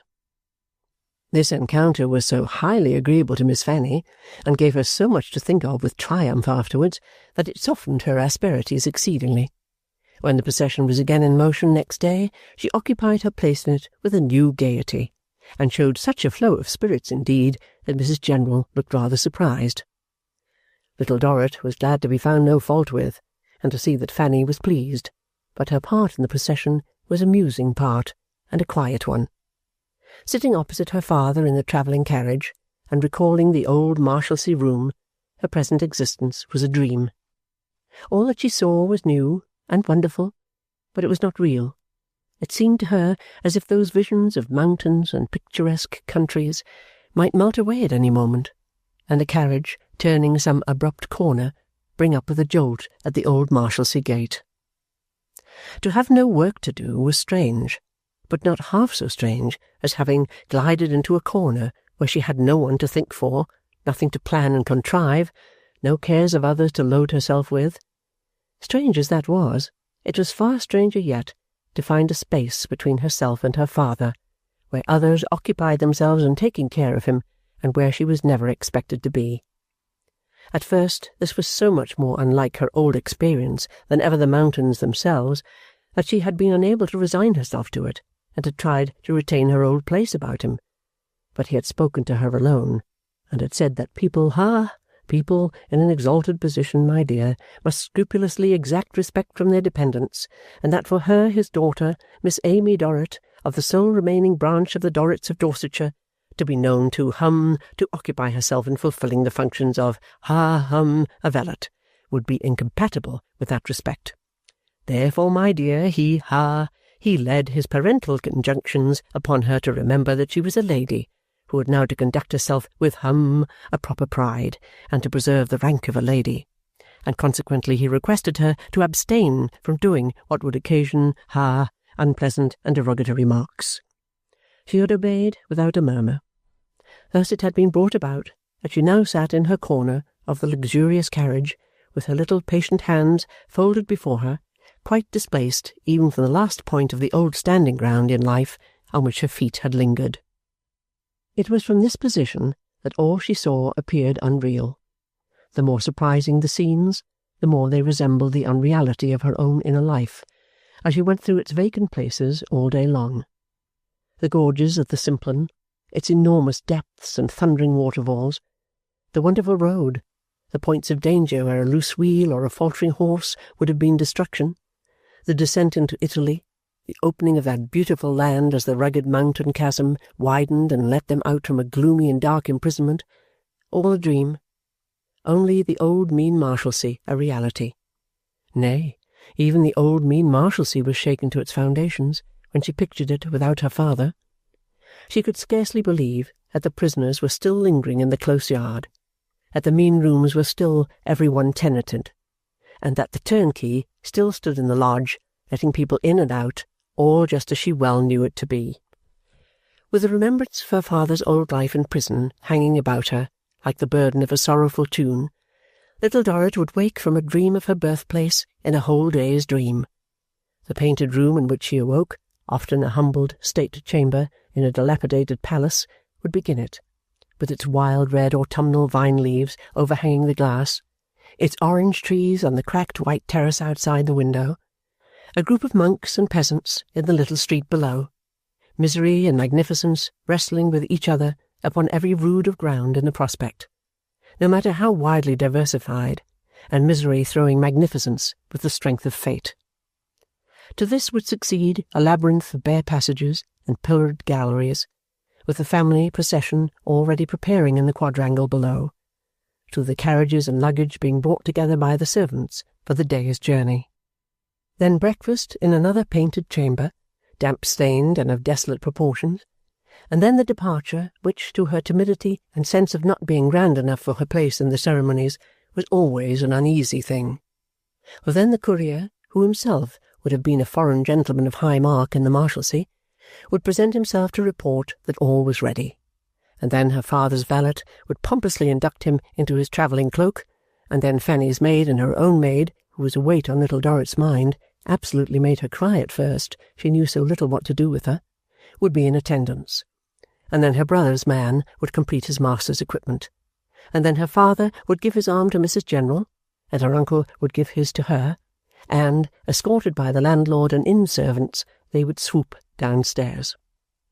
There a crowd would be collected to see them enter their carriages, which, amidst much bowing and begging and prancing and lashing and clattering, they would do. And so they would be driven madly through narrow, unsavoury streets and jerked out at the town gate. Among the day's unrealities would be roads where the bright red vines were looped and garlanded together on trees for many miles, woods of olives, white villages and towns on hillsides, lovely without, but frightful in their dirt and poverty within, crosses by the way, deep blue lakes with fairy islands, and clustering boats with awnings of bright colours and sails of beautiful forms, vast piles of building mouldering to dust, hanging gardens where the weeds had grown so strong that their stems, like wedges driven home, had split the arch and rent the wall, stone-terraced lanes with the lizards running into and out of every chink, beggars of all sorts everywhere, pitiful, picturesque, hungry, merry, children beggars and aged beggars. Often at posting-houses and other halting-places, these miserable creatures would appear to her the only realities of the day, and many a time, when the money she had brought to give them was all given away, she would sit with her folded hands, thoughtfully looking after some diminutive girl leading her grey father, as if the sight reminded her of something in the days that were gone. Again, there would be places where they stayed the week together in splendid rooms, had banquets every day, rode out among heaps of wonders, walked through miles of palaces, and rested in dark corners of great churches, where there were winking lamps of gold and silver among pillars and arches, kneeling figures dotted about at confessionals and on the pavements, where there was the mist and scent of incense, where there were pictures, fantastic images, gaudy altars, great heights and distances, all softly lighted through stained glass, and the massive curtains that hung in the doorways. From these cities they would go on again, by the roads of vines and olives, through squalid villages, where there was not a hovel without a gap in its filthy walls, not a window with a whole inch of glass or paper, where there seemed to be nothing to support life, nothing to eat, nothing to make, nothing to grow, nothing to hope, nothing to do but die. Again they would come to whole towns of palaces, whose proper inmates were all banished, and which were all changed into barracks, troops of idle soldiers leaning out of the state windows, where their accoutrements hung drying on the marble architecture, and showing to the mind like hosts of rats who were happily eating away the props of the edifices that supported them, and must soon, with them, be smashed on the heads of the other swarms of soldiers, and the swarms of priests, and the swarms of spies, who were all ill-looking population left to be ruined in the streets below. Through such scenes the family procession moved on to Venice, and here it dispersed for a time, as they were to live in Venice some few months in a palace, itself 6 times as big as the whole Marshalsea, on the Grand Canal. In this crowning unreality, where all the streets were paved with water, and where the death-like stillness of the days and nights was broken by no sound but the softened ringing of church bells, the rippling of the current, and the cry of the gondoliers turning the corners of the flowing streets, Little Dorrit, quite lost by her task being done, sat down to muse. The family began a gay life, went here and there, and turned night into day, but she was timid of joining in their gaieties, and only asked leave to be left alone. Sometimes she would step into one of the gondolas that were always kept in waiting, moored to painted posts at the door, when she could escape from the attendance of that oppressive maid, who was her mistress and a very hard one, and would be taken all over the strange city. Social people in other gondolas began to ask each other who the little solitary girl was whom they passed, sitting in her boat with folded hands, looking so pensively and wonderingly about her. Never thinking that it would be worth anybody's while to notice her or her doings, Little Dorrit, in her quiet, scared, lost manner, went about the city none the less.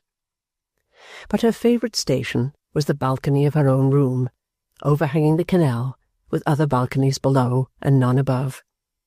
It was of massive stone darkened by ages, built in a wild fancy which came from the east to that collection of wild fancies, and Little Dorrit was little indeed, leaning on the broad-cushioned ledge and looking over.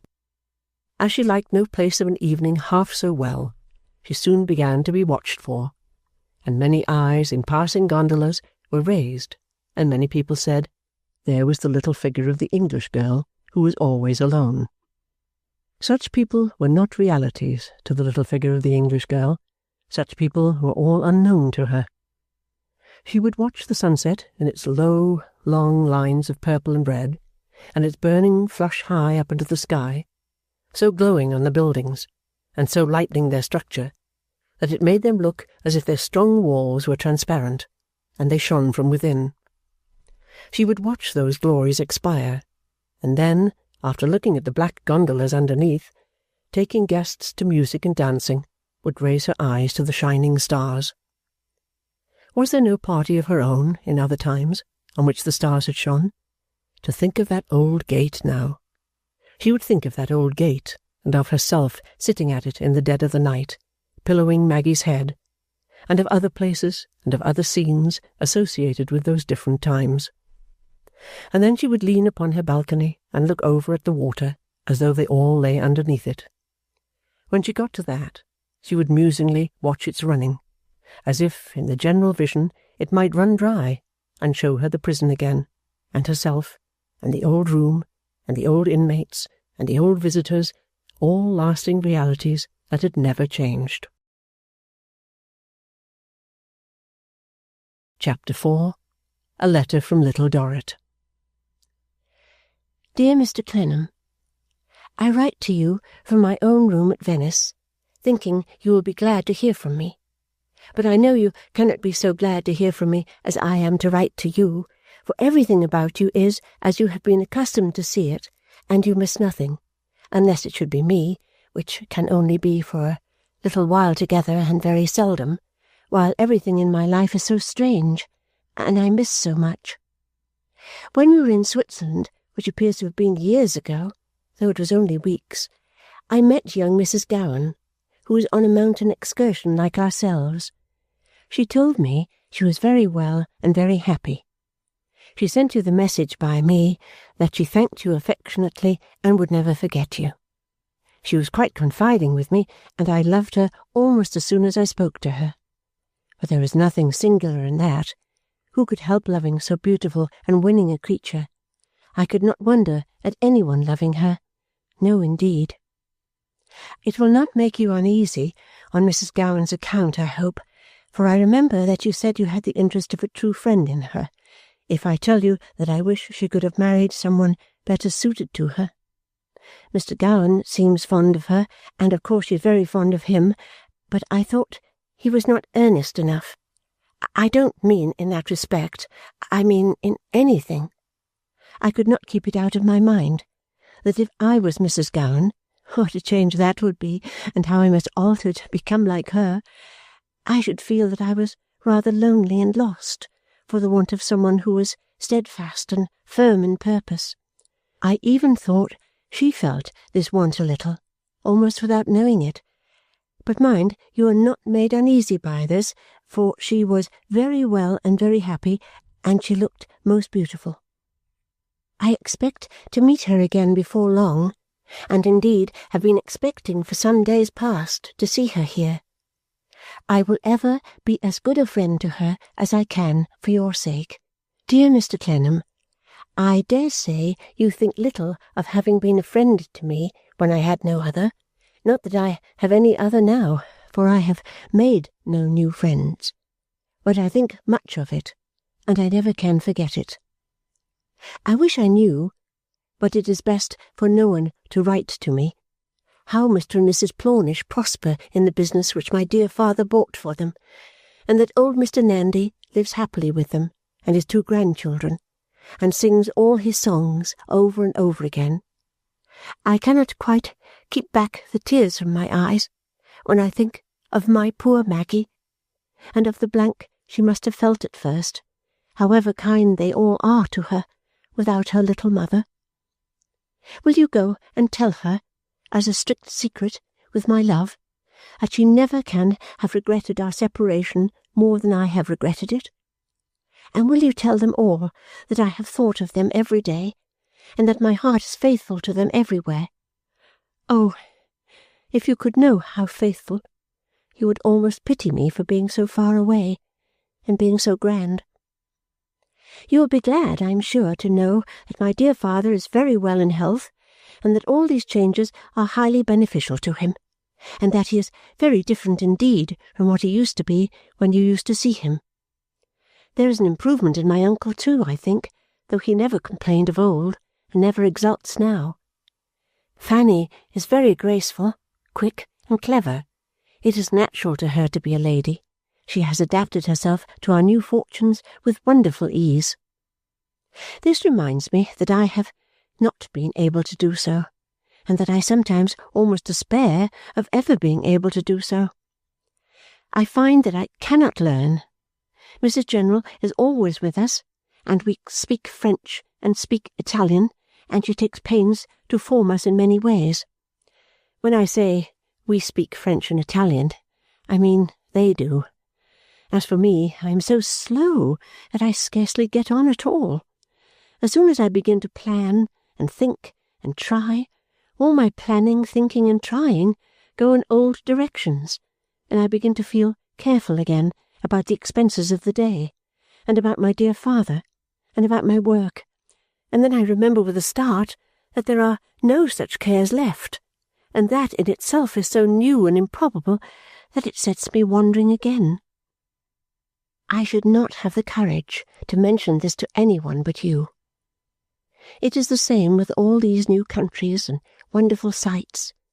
They are very beautiful, and they astonish me, but I am not collected enough, not familiar enough with myself, if you can quite understand what I mean, to have all the pleasure in them that I might have. What I knew before them blends with them, too, so curiously. For instance, when we were among the mountains, I often felt— I hesitate to tell such an idle thing, dear Mr. Clennam, even to you— as if the Marshalsea must be behind that great rock, or as if Mrs. Clennam's room, where I have worked so many days, and where I first saw you, must be just beyond that snow. Do you remember one night when I came with Maggie to your lodging in Covent Garden? That room I have often fancied I have seen before me, travelling along for miles by the side of our carriage, when I have looked out of the carriage window after dark. We were shut out that night, and sat at the iron gate, and walked about till morning. I often look up at the stars, even from the balcony of this room, and believe that I am in the street again, shut out with Maggie. It is the same with people that I left in England. When I go about here in a gondola, I surprise myself looking into other gondolas as if I hoped to see them. It would overcome me with joy to see them, but I don't think it would surprise me much at first. In my fanciful times, I fancy that they might be anywhere, and I almost expect to see their dear faces on the bridges or the quays. Another difficulty that I have will seem very strange to you. It must seem very strange to anyone but me, and does even to me. I often feel the old sad pity for— I need not write the word— for him. Changed as he is, and inexpressibly blessed and thankful as I always am to know it, the old sorrowful feeling of compassion comes upon me sometimes with such strength that I want to put my arms round his neck, tell him how I love him, and cry a little on his breast. I should be glad after that, and proud and happy. But I know that I must not do this, that he would not like it, that Fanny would be angry, that Mrs. General would be amazed, and so I quiet myself. Yet in doing so, I struggle with the feeling that I have come to be at a distance from him, and that even in the midst of all the servants and attendants, he is deserted and in want of me. Dear Mr. Clennam, I have written a great deal about myself, but I must write a little more still, or what I wanted most of all to say in this weak letter would be left out of it. In all these foolish thoughts of mine, which I have been so hardy as to confess to you, because I know you will understand me if anybody can, and will make more allowance for me than anybody else would, if you cannot, in all these thoughts there is one thought scarcely ever, never, out of my memory, and that is that I hope you sometimes, in a quiet moment, have a thought for me. I must tell you that as to this, I have felt, ever since I have been away, an anxiety, which I am very anxious to relieve. I have been afraid that you may think of me in a new light, or a new character. Don't do that. I could not bear that. It would make me more unhappy than you can suppose. It would break my heart to believe that you thought of me in any way that would make me stranger to you than I was when you were so good to me. What I have to pray and entreat of you is, that you will never think of me as the daughter of a rich person, that you will never think of me as dressing any better, or living any better, than when you first knew me, that you will remember me only as the little shabby girl you protected with so much tenderness, from whose threadbare dress you have kept away the rain, and whose wet feet you have dried at your fire, that you will think of me, when you think of me at all, and of my true affection and devoted gratitude, always without change, as of your poor child, little Dorrit. P.S. Particularly remember that you are not to be uneasy about Mrs. Gowan. Her words were, very well and very happy, and she looked most beautiful. Chapter 5. Something Wrong Somewhere. The family had been a month or two at Venice, when Mr. Dorrit, who was much among counts and marquises, and had but scant leisure, set an hour of one day apart beforehand for the purpose of holding some conference with Mrs. General. The time he had reserved in his mind arriving, he sent Mr. Tinkler, his valet, to Mrs. General's apartment, which would have absorbed about a third of the area of the Marshalsea, to present his compliments to that lady and represent him as desiring the favour of an interview. It being that period of the forenoon when the various members of the family had coffee in their own chambers, some couple of hours before assembling at breakfast in a faded hall which had once been sumptuous but was now the prey of watery vapours and a settled melancholy, Mrs. General was accessible to the valet.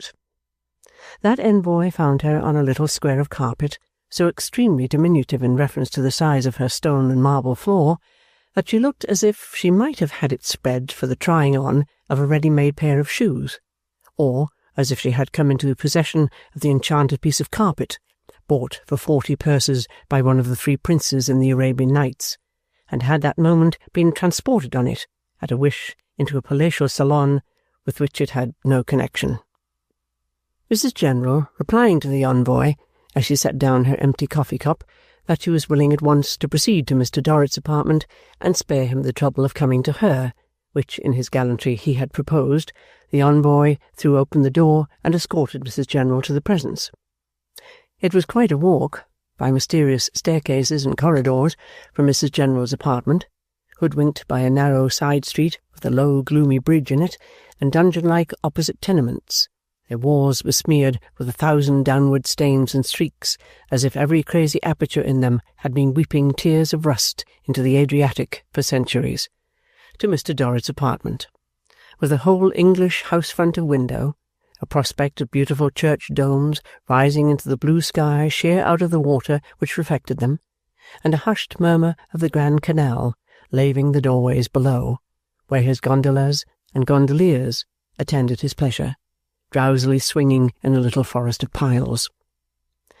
Mr. Dorrit, in a resplendent dressing-gown and cap, the dormant grub that had so long bided its time among the collegians had burst into a rare butterfly, rose to receive Mrs. General. A chair to Mrs. General. An easier chair, sir. What are you doing? What are you about? What do you mean? Now leave us. Mrs. General, said Mr. Dorrit, I took the liberty— By no means, Mrs. General interposed. I was quite at your disposition. I had had my coffee. I took the liberty, said Mr. Dorrit again, with the magnificent placidity of one who was above correction, to solicit the favour of a little private conversation with you, because I feel rather worried respecting my younger daughter. You will have observed a great difference of temperament, madam, between my two daughters, said Mrs. General in response, crossing her gloved hands. She was never without gloves, and they never creased, and always fitted. There is a great difference. May I ask to be favoured with your view of it? Said Mr. Dorrit, with a deference not incompatible with majestic serenity. Fanny, returned Mrs. General, has force of character and self-reliance. Amy, none. None? Oh, Mrs. General, ask the Marshalsea stones and bars. Oh, Mrs. General, ask the milliner who taught her to work, and the dancing-master who taught her sister to dance. Oh, Mrs. General, ask me, her father, what I owe her, and hear my testimony touching the life of this slighted little creature from her childhood up. No such adjuration entered Mr. Dorrit's head.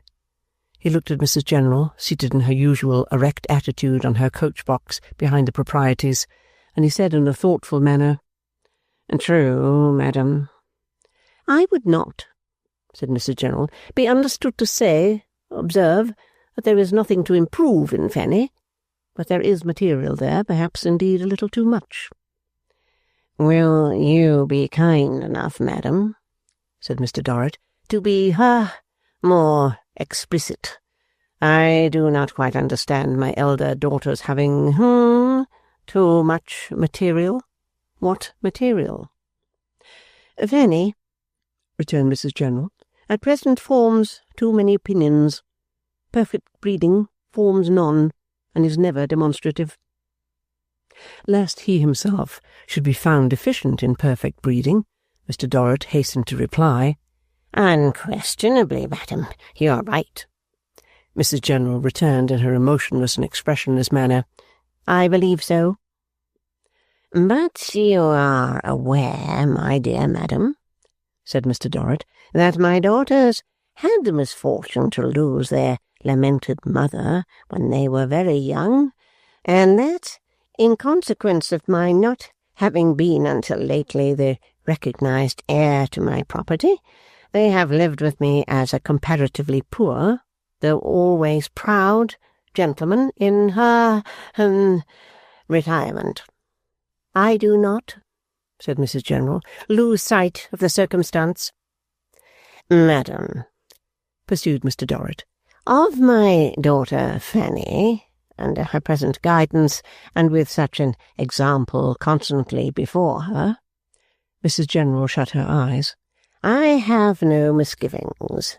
There is adaptability of character in Fanny. But my younger daughter, Mrs. General, rather worries and vexes my thoughts. I must inform you that she has always been my favourite. There is no accounting, said Mrs. General, for these partialities. No, assented Mr. Dorrit. No. Now, madam, I'm troubled by noticing that Amy is not, so to speak, one of ourselves. She does not care to go about with us. She is lost in the society we have here. Our tastes are evidently not her tastes, which, said Mr. Dorrit, summing up with judicial gravity, is to say, in other words, that there is something wrong in, Amy. May be inclined to the supposition, said Mrs. General with a little touch of varnish, that something is referable to the novelty of the position. Excuse me, madam, observed Mr. Dorrit rather quickly. The daughter of a gentleman, though, himself at one time comparatively far from affluent, comparatively, and herself reared in, retirement, need not of necessity find this position so very novel. True, said Mrs. General, true. Therefore, madam, said Mr. Dorrit, I took the liberty. He laid an emphasis on the phrase, and repeated it as though he stipulated with urbane firmness that he must not be contradicted again. I took the liberty of requesting this interview in order that I might mention the topic to you, and inquire how you would advise me. Mr. Dorrit, returned Mrs. General, I have conversed with Amy several times since we have been residing here on the general subject of the formation of a demeanour. She has expressed herself to me as wondering exceedingly at Venice. I have mentioned to her that it is better not to wonder. I pointed out to her that the celebrated Mr. Eustace, the classical tourist, did not think much of it, and that he compared the Rialto, greatly to its disadvantage, with Westminster and Blackfriars Bridges. I need not add, after what you have said, that I have not yet found my argument successful. You do me the honour to ask me what to advise. It always appears to me, if this should prove to be a baseless assumption, I shall be pardoned, that Mr. Dorrit has been accustomed to exercise influence over the minds of others. Madam, said Mr. Dorrit, I have been at the head of a considerable community. You are right in supposing that I am not unaccustomed to an influential position. I am happy, returned Mrs. General, to be so corroborated. I would therefore the more confidently recommend that Mr. Dorrit should speak to Amy himself, and make his observations and wishes known to her. Being his favourite, besides, and no doubt attached to him, she is all the more likely to yield to his influence. I had anticipated your suggestion, madam, said Mr. Dorrit, but I was not sure that I might, not encroach on my province, Mr. Dorrit, said Mrs. General graciously. Do not mention it. Then, with your leave, madam, resumed Mr. Dorrit, ringing his little bell to summon his valet, I will send for her at once. Does Mr. Dorrit wish me to remain? Perhaps, if you have no other engagement, you would not object for a minute or two? Not at all. So Tinkler the valet was instructed to find Miss Amy's maid, and to request that subordinate to inform Miss Amy that Mr. Dorrit wished to see her in his room.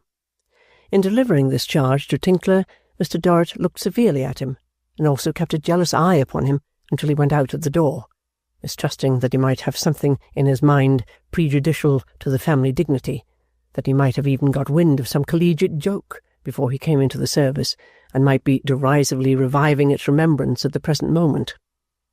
If Tinkler had happened to smile, however faintly and innocently, nothing would have persuaded Mr. Dorrit to the hour of his death but that this was the case. As Tinkler happened, however, very fortunately for himself, to be of a serious and composed countenance, he escaped the secret danger that threatened him. And on his return, when Mr. Dorrit eyed him again, he announced Miss Amy as if she had come to a funeral. He left a vague impression on Mr. Dorrit's mind that he was a well-conducted young fellow who had been brought up in the study of his catechism by a widowed mother. Amy, said Mr. Dorrit, You have just now been the subject of some conversation between myself and Mrs. General. We agree that you scarcely seem at home here. How is this?" A pause. "I think, father, I require a little time." "Papa is a preferable mode of address," observed Mrs. General. "Father is rather vulgar, my dear. The word papa, besides, gives a pretty form to the lips. Papa, potatoes, poultry, prunes, and prism are all very good words for the lips, especially prunes and prism. You will find it serviceable in the formation of a demeanour if you sometimes say to yourself in company, on entering a room, for instance, Papa, potatoes, poultry, prunes, and prism. Prunes and prism." "Pray, my child," said Mr. Dorrit, "attend to the precepts of Mrs. General." Poor Little Dorrit, with a rather forlorn glance at that imminent varnisher, promised to try. "You say, Amy," pursued Mr. Dorrit, "that you think you require time. Time for what?" Another pause. "To become accustomed to the novelty of my life was all I meant," said Little Dorrit, with her loving eyes upon her father, whom she had very nearly addressed as poultry, if not prunes and prism too, in her desire to submit herself to Mrs. General and please him. Mr. Dorrit frowned, and looked anything but pleased. "Amy," he returned, "it appears to me, I must say, that you have had abundance of time for that. You surprise me. You disappoint me. Fanny has conquered any such little difficulties, and, why not you?" "I hope I shall do better soon," said Little Dorrit. "I hope so," returned her father. I most devoutly hope so, Amy. I sent for you in order that I might say, impressively say, in the presence of Mrs. General, to whom we are all so much indebted for obligingly being present among us on this or any other occasion." Mrs. General shut her eyes. "That I am not pleased with you. You make Mrs. General's a thankless task. You embarrass me very much. You have always, as I have informed Mrs. General, been my favourite child. I have always made you a friend and companion. In return, I beg, I do beg that you accommodate yourself better to circumstances and dutifully do what becomes your station." Mr. Dorrit was even a little more fragmentary than usual, being excited on the subject and anxious to make himself particularly emphatic. "I do beg," he repeated, "that this may be attended to, and that you will seriously take pains and try to conduct yourself in a manner both becoming your position as Miss Amy Dorrit and satisfactory to myself and Mrs. General." That lady shut her eyes again, on being again referred to. Then, slowly opening them and rising, added these words: "If Miss Amy Dorrit will direct her own attention to and will accept of my poor assistance in the formation of a surface, Mr. Dorrit will have no further cause of anxiety. May I take this opportunity of remarking as an instance in point that it is scarcely delicate to look at vagrants with the attention which I have seen bestowed upon them by a very dear young friend of mine? They should not be looked at. Nothing disagreeable should ever be looked at. Apart from such a habit standing in the way of that graceful equanimity of surface which is so expressive of good breeding, it hardly seems compatible with refinement of mind. A truly refined mind will seem to be ignorant of the existence of anything that is not perfectly proper, placid, and pleasant." Having delivered this exalted sentiment, Mrs. General made a sweeping obeisance, and retired with an expression of mouth indicative of prunes and prism. Little Dorrit, whether speaking or silent, had preserved her quiet earnestness and her loving look. It had not been clouded except for a passing moment until now. But now that she was left alone with him, The fingers of her lightly folded hands were agitated, and there was repressed emotion in her face. Not for herself. She might feel a little wounded, but her care was not for herself. Her thoughts still turned, as they always had turned, to him. A faint misgiving, which had hung about her since their accession to fortune, that even now she could never see him as he used to be before the prison days, had gradually begun to assume form in her mind. She felt that, in what he had just now said to her, and in his whole bearing towards her, there was the well-known shadow of the Marshalsea wall. It took a new shape, but it was the old, sad shadow. She began, with sorrowful unwillingness, to acknowledge to herself that she was not strong enough to keep off the fear that no space in the life of man could overcome that quarter of a century behind the prison bars. She had no blame to bestow upon him, therefore nothing to reproach him with, no emotions in her faithful heart, but great compassion and unbounded tenderness. This is why it was that, even as he sat before her on his sofa, in the brilliant light of a bright Italian day, the wonderful city without and the splendours of an old palace within, she saw him at the moment in the long familiar gloom of his Marshalsea lodging, and wished to take her seat beside him, and comfort him, and be again full of confidence with him, and of usefulness to him. If he divined what was in her thoughts, his own were not in tune with it. After some uneasy moving in his seat, he got up and walked about, looking very much dissatisfied. "Is there anything else you wish to say to me, dear father?" No, nothing else." "I'm sorry you have not been pleased with me, dear. I hope you will not think of me with displeasure now. I am going to try, more than ever, to adapt myself as you wish to what surrounds me, for indeed I have tried all along, though I have failed, I know." "Amy," he returned, turning short upon her, "you habitually hurt me." "Hurt you, father? I?"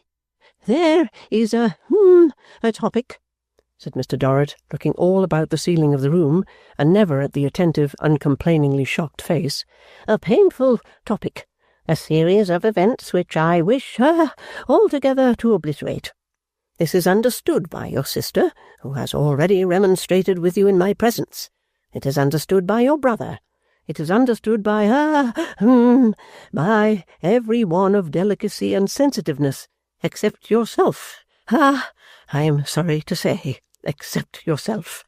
You, Amy, you alone and only you, constantly revive the topic, though not in words." She laid her hand on his arm. She did nothing more. She gently touched him. The trembling hand may have said, with some expression, "Think of me. Think how I have worked. Think of my many cares."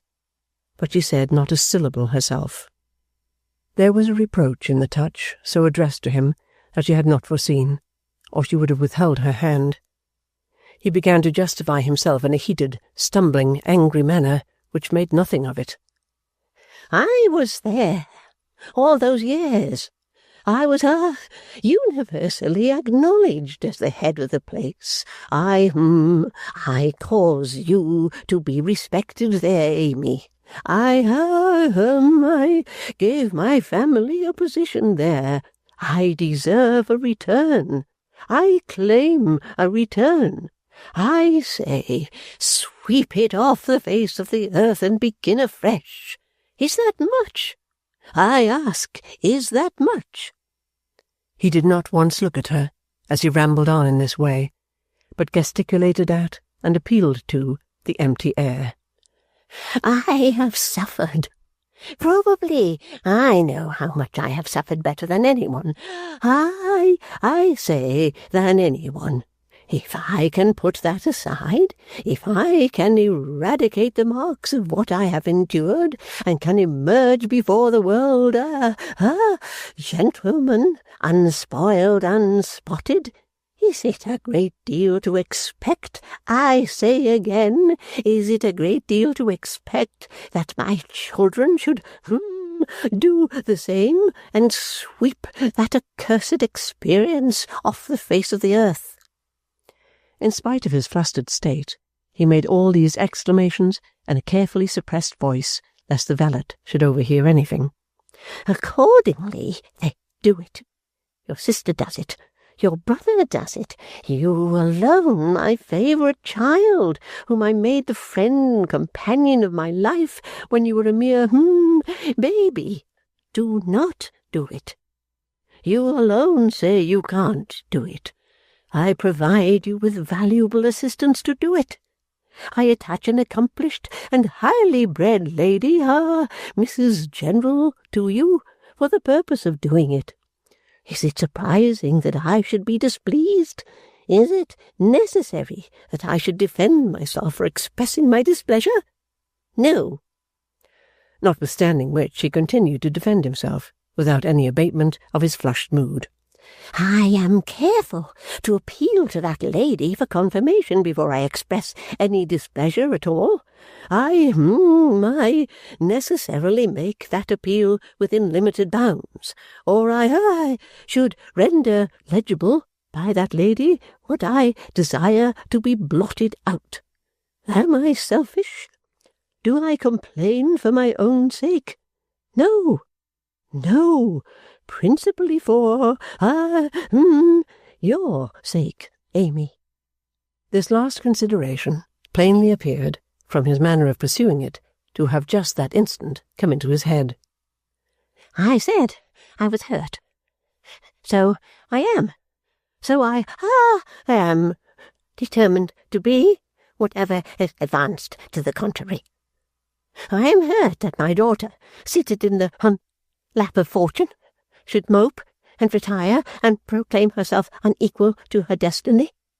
I am hurt that she should, systematically reproduce what the rest of us blot out, and seem, I had almost said, positively anxious to announce to wealthy and distinguished society that she was born and bred in, a place that I myself decline to name. But there is no inconsistency, not the least, in my feeling hurt, and yet complaining principally for your sake, Amy. I do. I say again, I do. It is for your sake that I wish you, under the auspices of Mrs. General, to form a service. It is for your sake that I wish you to have a truly refined mind, and, in the striking words of Mrs. General, to be ignorant of everything that is not perfectly proper, placid, and pleasant. He had been running down by jerks during this last speech, like a sort of ill-adjusted alarm. The touch was still upon his arm. He fell silent, and after looking about the ceiling again for a little while, looked down at her.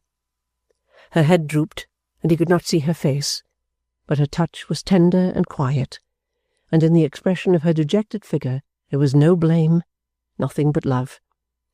He began to whimper, just as he had done that night in the prison, when she afterwards sat at his bedside till morning, exclaimed that he was a poor ruin and a poor wretch in the midst of his wealth, and clasped her in his arms.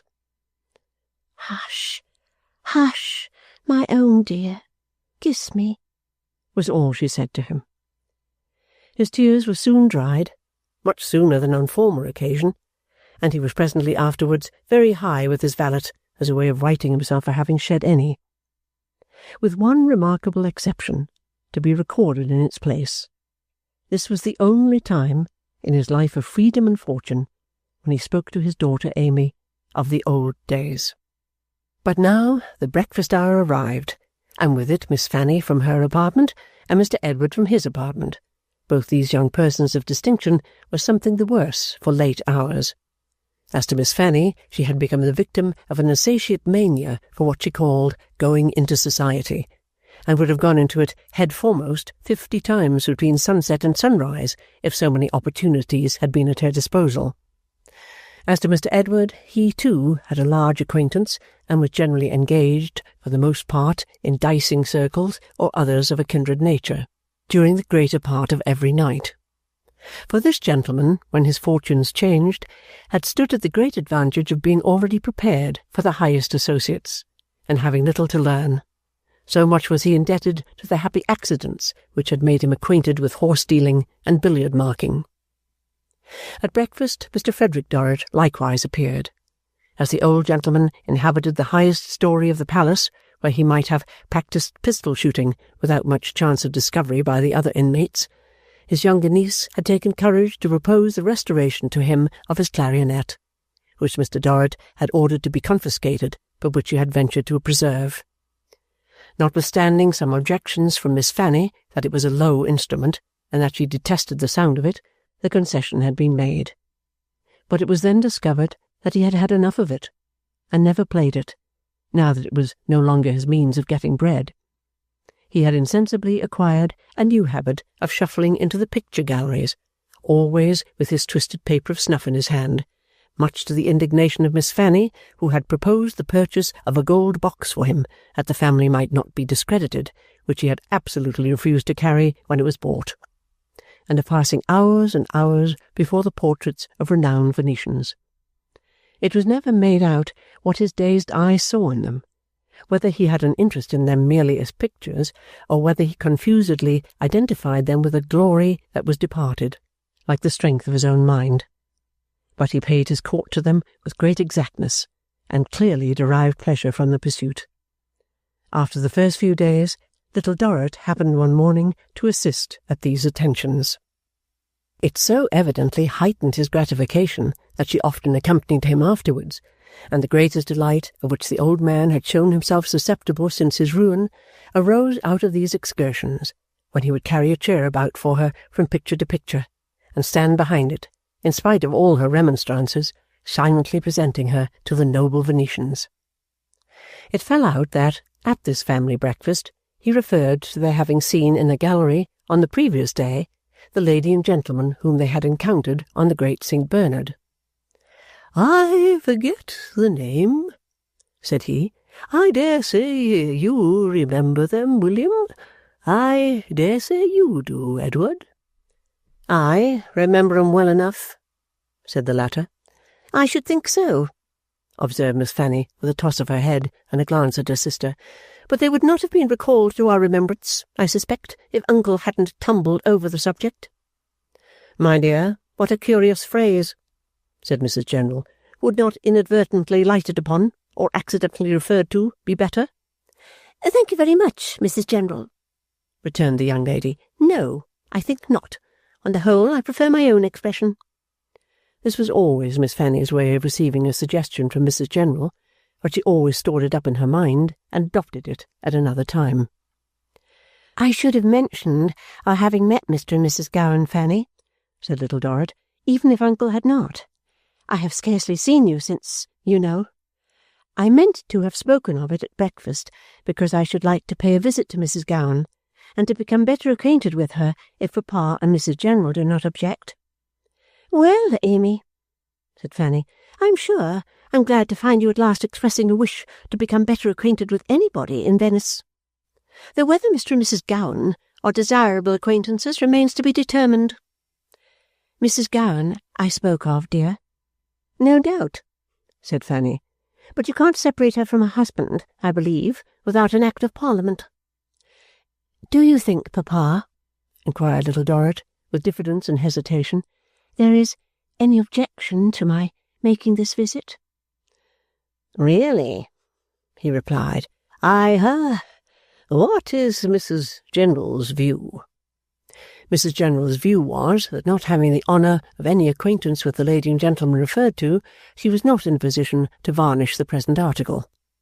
She could only remark, as a general principle observed in the varnishing trade, that much depended on the quarter from which the lady under consideration was accredited to a family so conspicuously niched in the social temple as the family of Dorrit. At this remark the face of Mr. Dorrit gloomed considerably. He was about, connecting the accrediting with an obtrusive person of the name of Clennam, whom he imperfectly remembered in some former state of existence, to blackball the name of Gowan finally, when Edward Dorrit, Esquire, came into the conversation, with his glass in his eye, and the preliminary remark of, I say, you there, go out, will you?" which was addressed to a couple of men who were handing the dishes round, as a courteous intimation that their services could be temporarily dispensed with.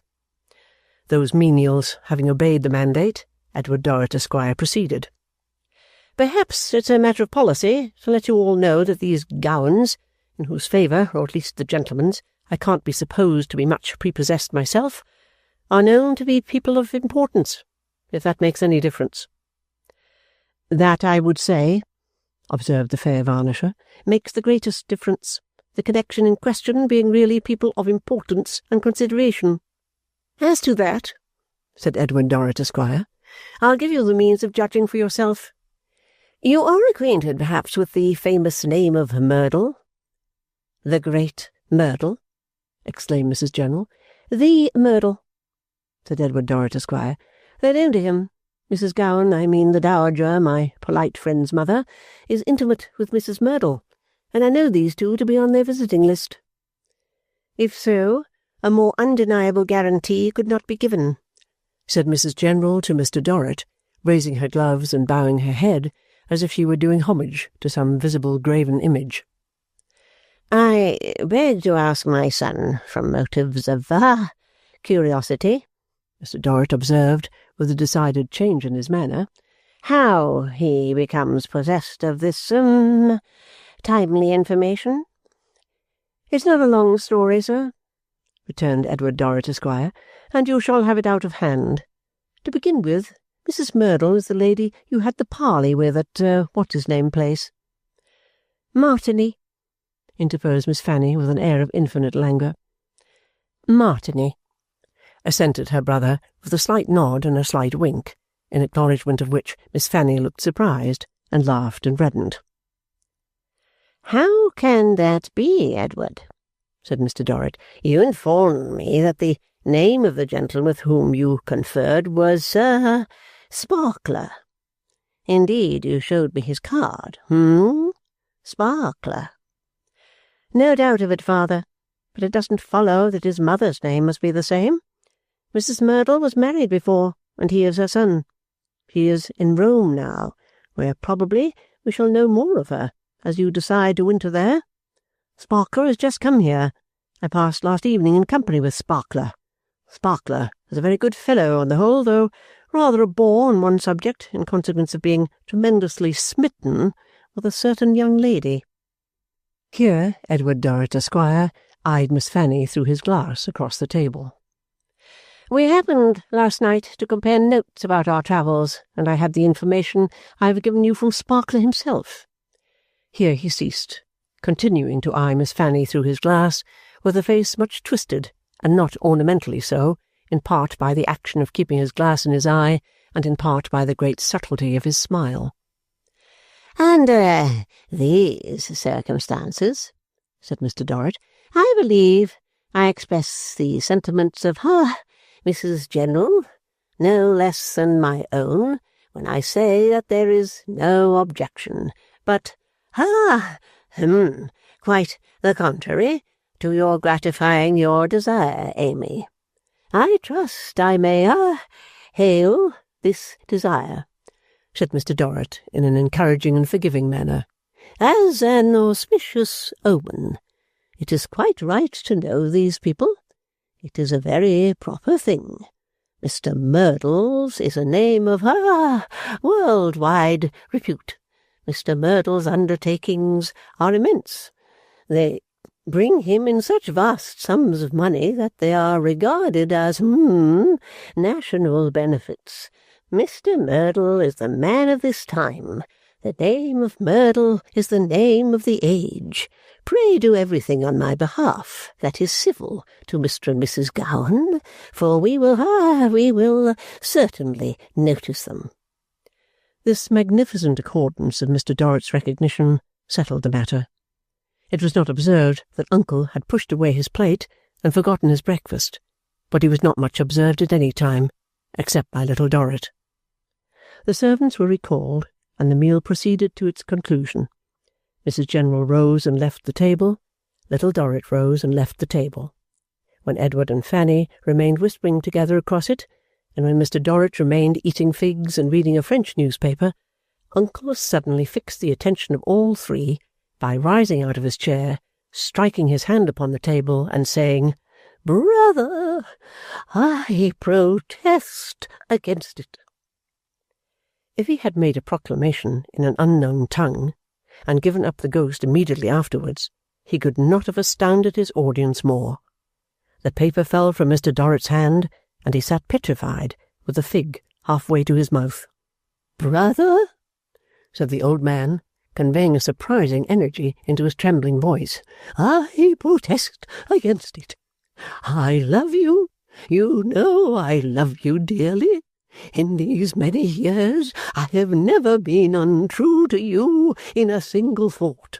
Weak as I am, I would at any time have struck any man who spoke ill of you. But brother, I protest against it."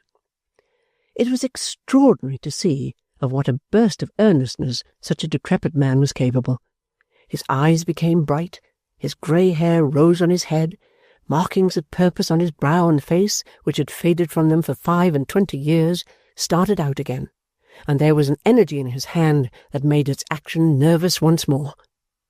"My dear Frederick," exclaimed Mr. Dorrit faintly, "what is wrong? What is the matter?" "How dare you?" said the old man, turning round on Fanny. "How dare you do it? Have you no memory? Have you no heart?" "Uncle," cried Fanny, affrighted and bursting into tears, "why do you attack me in this cruel manner? What have I done?" "Done?" returned the old man, pointing to her sister's place. "Where's your affectionate, invaluable friend? Where's your devoted guardian? Where's your more than a mother? How dare you set up superiorities against all these characters combined in your sister? For shame, you false girl, for shame!"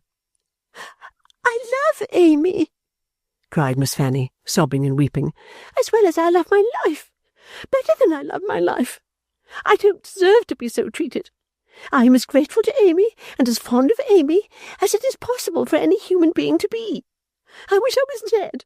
I never was so wickedly wronged, and only because I'm anxious for the family credit." "To the winds with the family credit!" cried the old man, with great scorn and indignation. "Brother, I protest against pride. I protest against ingratitude. I protest against any one of us here who have known what we have known, and have seen what we have seen, setting up any pretension that puts Amy at a moment's disadvantage, or to the cost of a moment's pain. We may know that it's a base pretension by its having that effect. It ought to bring a judgment on us. Brother, I protest against it in the sight of God." As his hand went up above his head and came down on the table, it might have been a blacksmith's. After a moment's silence, it had relaxed into its usual weak condition. He went round to his brother with his ordinary shuffling step, put the hand on his shoulder, and said in a softened voice, "William, my dear, I felt obliged to say it. Forgive me, for I felt obliged to say it." And then went, in his bowed way, out of the palace hall, just as he might have gone out of the Marshalsea room. All this time Fanny had been sobbing and crying, and still continued to do so. Edward, beyond opening his mouth in amazement, had not opened his lips, and had done nothing but stare. Mr. Dorrit also had been utterly discomfited, and quite unable to assert himself in any way. Fanny now the first to speak. "I never was so used," she sobbed. "There never was anything so harsh and unjustifiable. so disgracefully violent and cruel. Dear, kind, quiet little Amy, too. What would she feel if she could know that she had been innocently the means of exposing me to such treatment? But I'll never tell her. No, good darling, I'll never tell her." This helped Mr. Dorrit to break his silence. "My dear," said he, "I approve of your resolution. It will be much better not to speak of this to Amy. It might distress her. No doubt it would distress her greatly. It is considerate and right to avoid doing so. We will keep this to ourselves." "But the cruelty of uncle!" cried Miss Fanny. "Oh, I never can forgive the wanton cruelty of uncle." "My dear," said Mr. Dorrit, recovering his tone, though he remained unusually pale, "I must request you not to say so. You must remember that your uncle is not what he formerly was. You must remember that your uncle's state requires great forbearance from us, great forbearance." "I am sure," cried Fanny piteously, "it is only charitable to suppose that there must be something wrong in him somewhere, or he never could have so attacked me, of all the people in the world." "Fanny," returned Mr. Dorrit in a deeply fraternal tone, "you know, with his innumerable good points, what a wreck your uncle is, and I entreat you, by the fondness that I have for him, and by the fidelity that you know I have always shown him, to draw your own conclusions, and to spare my brotherly feelings." This ended the scene, Edward Dorrit, Esquire, saying nothing throughout, but looking, to the last, perplexed and doubtful. Miss Fanny awakened much affectionate uneasiness in her sister's mind that day by passing the greater part of it in violent fits of embracing her, and in alternately giving her brooches and wishing herself dead. Chapter 6. Something Right Somewhere. To be in the halting state of Mr. Henry Gowan, to have left one of two powers in disgust, to want the necessary qualifications for finding promotion with another, and to be loitering moodily about on neutral ground, cursing both, is to be in a situation unwholesome for the mind, which time is not likely to improve. The worst class of sum worked in the everyday world is ciphered by the diseased arithmeticians who are always in the rule of subtraction, as to the merits and successes of others, and never in addition as to their own. The habit, too, of seeking some sort of recompense in the discontented boast of being disappointed is a habit fraught with degeneracy. A certain idle carelessness and recklessness of consistency soon comes of it. To bring deserving things down, by setting undeserving things up, is one of its perverted delights, and there is no playing fast and loose with the truth in any game without growing the worse for it.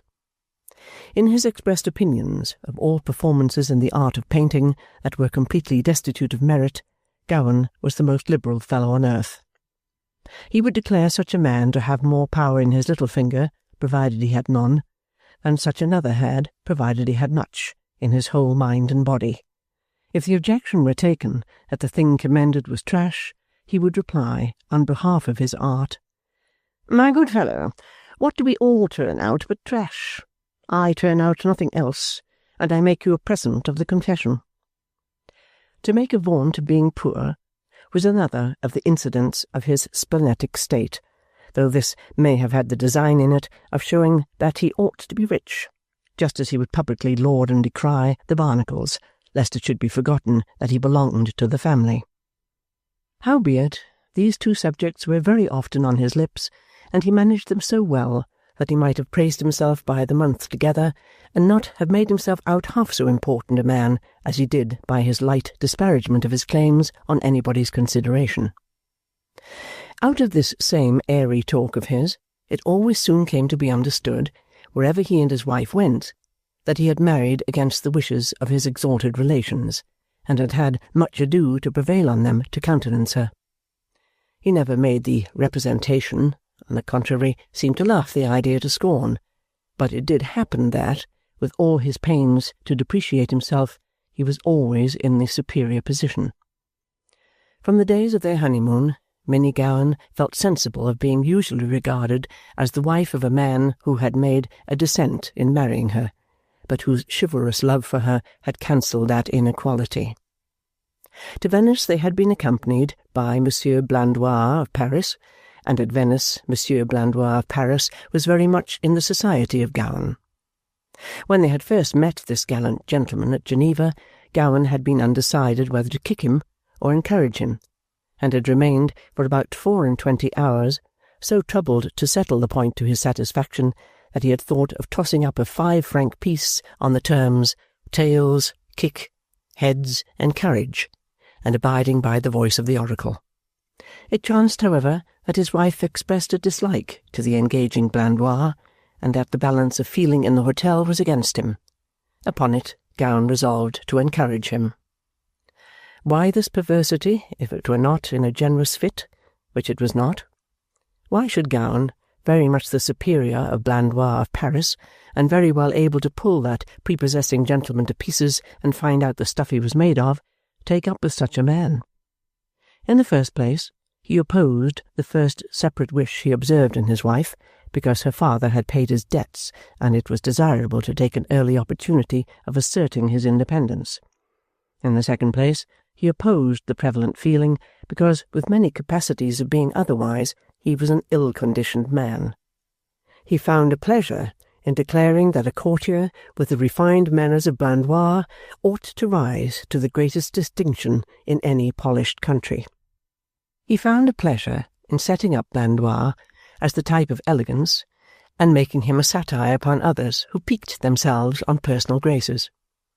He seriously protested that the bow of Blandois was perfect, that the address of Blandois was irresistible, and that the picturesque ease of Blandois would be cheaply purchased, if it were not a gift and unpurchasable, for 100,000 francs. That exaggeration in the manner of the man, which has been noticed as appertaining to him and to every such man, whatever his original breeding, as certainly as the sun belongs to this system, was acceptable to Gowan as a caricature, which he found it a humorous resource to have at hand for the ridiculing of numbers of people who necessarily did more or less of what Blandois overdid. Thus he had taken up with him, and thus, negligently strengthening these inclinations with habit, and idly deriving some amusement from his talk, he had glided into a way of having him for a companion. This, though he supposed him to live by his wits at play-tables and the like, though he suspected him to be a coward, while he himself was daring and courageous, though he thoroughly knew him to be disliked by Minnie, and though he cared so little for him, after all, that if he had given her any tangible personal cause to regard him with aversion, he would have had no compunction whatever in flinging him out of the highest window in Venice into the deepest water of the city. Little Dorrit would have been glad to make her visit to Mrs. Gowan alone, but as Fanny, who had not yet recovered from her uncle's protest, though it was 24 hours of age, pressingly offered her company, the two sisters stepped together into one of the gondolas under Mr. Dorrit's window, and, with the courier in attendance, were taken in high state to Mrs. Gowan's lodging.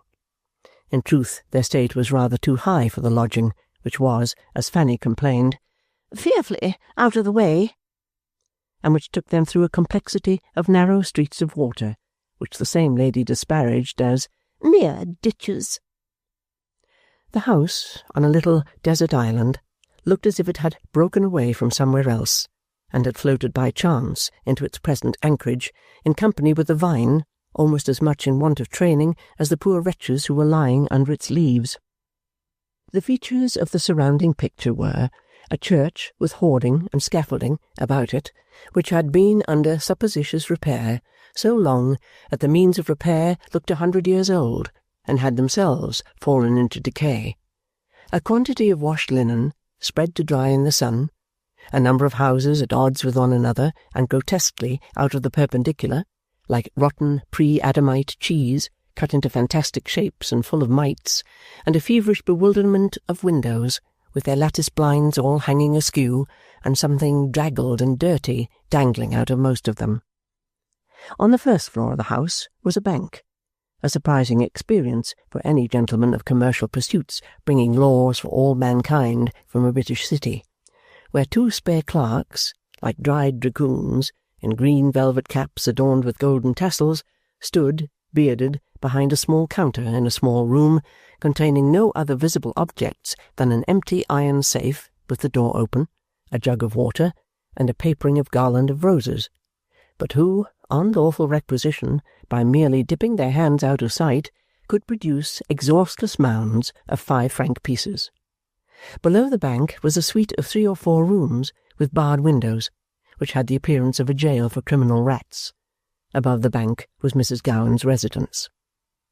Notwithstanding that its walls were blotched, as if missionary maps were bursting out of them to impart geographical knowledge, notwithstanding that its weird furniture was forlornly faded and musty, and that the prevailing Venetian odour of bilge water and an ebb tide on a weedy shore was very strong, the place was better within than it promised. The door was opened by a smiling man like a reformed assassin, a temporary servant, who ushered them into the room where Mrs. Gowan sat, with the announcement that 2 beautiful English ladies were come to see the mistress. Mrs. Gowan, who was engaged in needlework, put her work aside in a covered basket and rose a little hurriedly. Miss Fanny was excessively courteous to her and said the usual nothings with the skill of a veteran. Papa was extremely sorry, proceeded Fanny, to be engaged today. He is so much engaged here, our acquaintance being so wretchedly large, and particularly requested me to bring his card for Mr. Gowan, that I may be sure to acquit myself of a commission which he impressed upon me at least 12 times, allow me to relieve my conscience by placing it on the table at once. Which she did, with veteran ease. We have been, said Fanny, charmed to understand that you know the Merdles. We hope it may be another means of bringing us together. They are friends, said Mrs. Gowan, of Mr. Gowan's family. I have not yet had the pleasure of a personal introduction to Mrs. Merdle, but I suppose I shall be presented to her at Rome. Indeed, returned Fanny, with an appearance of amiably quenching her own superiority. I think you'll like her. You know her very well? Why, you see, said Fanny, with a frank action of her pretty shoulders, in London one knows everyone. We met her on our way here, and, to say the truth, Papa was at first rather cross with her for taking one of the rooms that our people had ordered for us. However, of course, that soon blew over, and we were all good friends again. Although the visit had as yet given Little Dorrit no opportunity of conversing with Mrs. Gowan, there was a silent understanding between them, which did as well. She looked at Mrs. Gowan with keen and unabated interest. The sound of her voice was thrilling to her. Nothing that was near her, or about her, or at all concerned her, escaped Little Dorrit. She was quicker to perceive the slightest matter here than in any other case but one. You have been quite well, she now said, since that night? Quite, my dear. And you? Oh, I'm always well, said Little Dorrit timidly. Yes, thank you. There was no reason for her faltering and breaking off, other than that Mrs. Gowan had touched her hand in speaking to her, and their looks had met. Something thoughtfully apprehensive in the large soft eyes had checked Little Dorrit in an instant. You don't know that you are a favourite of my husband's, and that I am almost bound to be jealous of you, said Mrs. Gowan. Little Dorrit, blushing, shook her head. He will tell you, if he tells you what he tells me, that you are quieter and quicker of resource than any one he ever saw. He speaks far too well of me, said Little Dorrit. I doubt that, but I don't at all doubt that I must tell him you are here. I should never be forgiven if I were to let you and Miss Dorrit go without doing so. May I? You can excuse the disorder and discomfort of a painter's studio. The inquiries were addressed to Miss Fanny, who graciously replied that she would be beyond anything interested and enchanted. Mrs. Gowan went to a door, looked in beyond it, and came back. Do Henry the favour to come in, said she. I knew he would be pleased.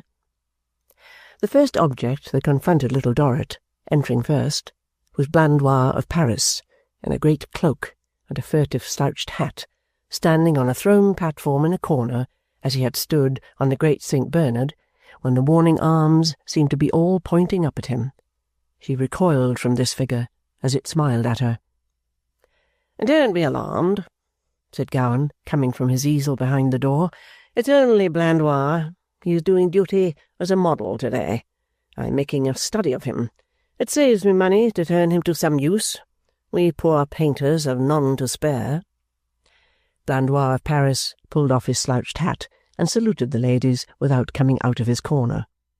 "1,000 pardons," said he, "but the professor here is so inexorable with me that I am afraid to stir." "Don't stir, then," said Gowan coolly, as the sisters approached the easel. "Let the ladies at least see the original of the daub, that they may know what it's meant for. There he stands, you see. A bravo waiting for his prey, a distinguished noble waiting to save his country, the common enemy waiting to do somebody a bad turn, an angelic messenger waiting to do somebody a good turn. Whatever you think he looks most like." "Say, Professore mio, a poor gentleman waiting to do homage to elegance and beauty," remarked Blandois.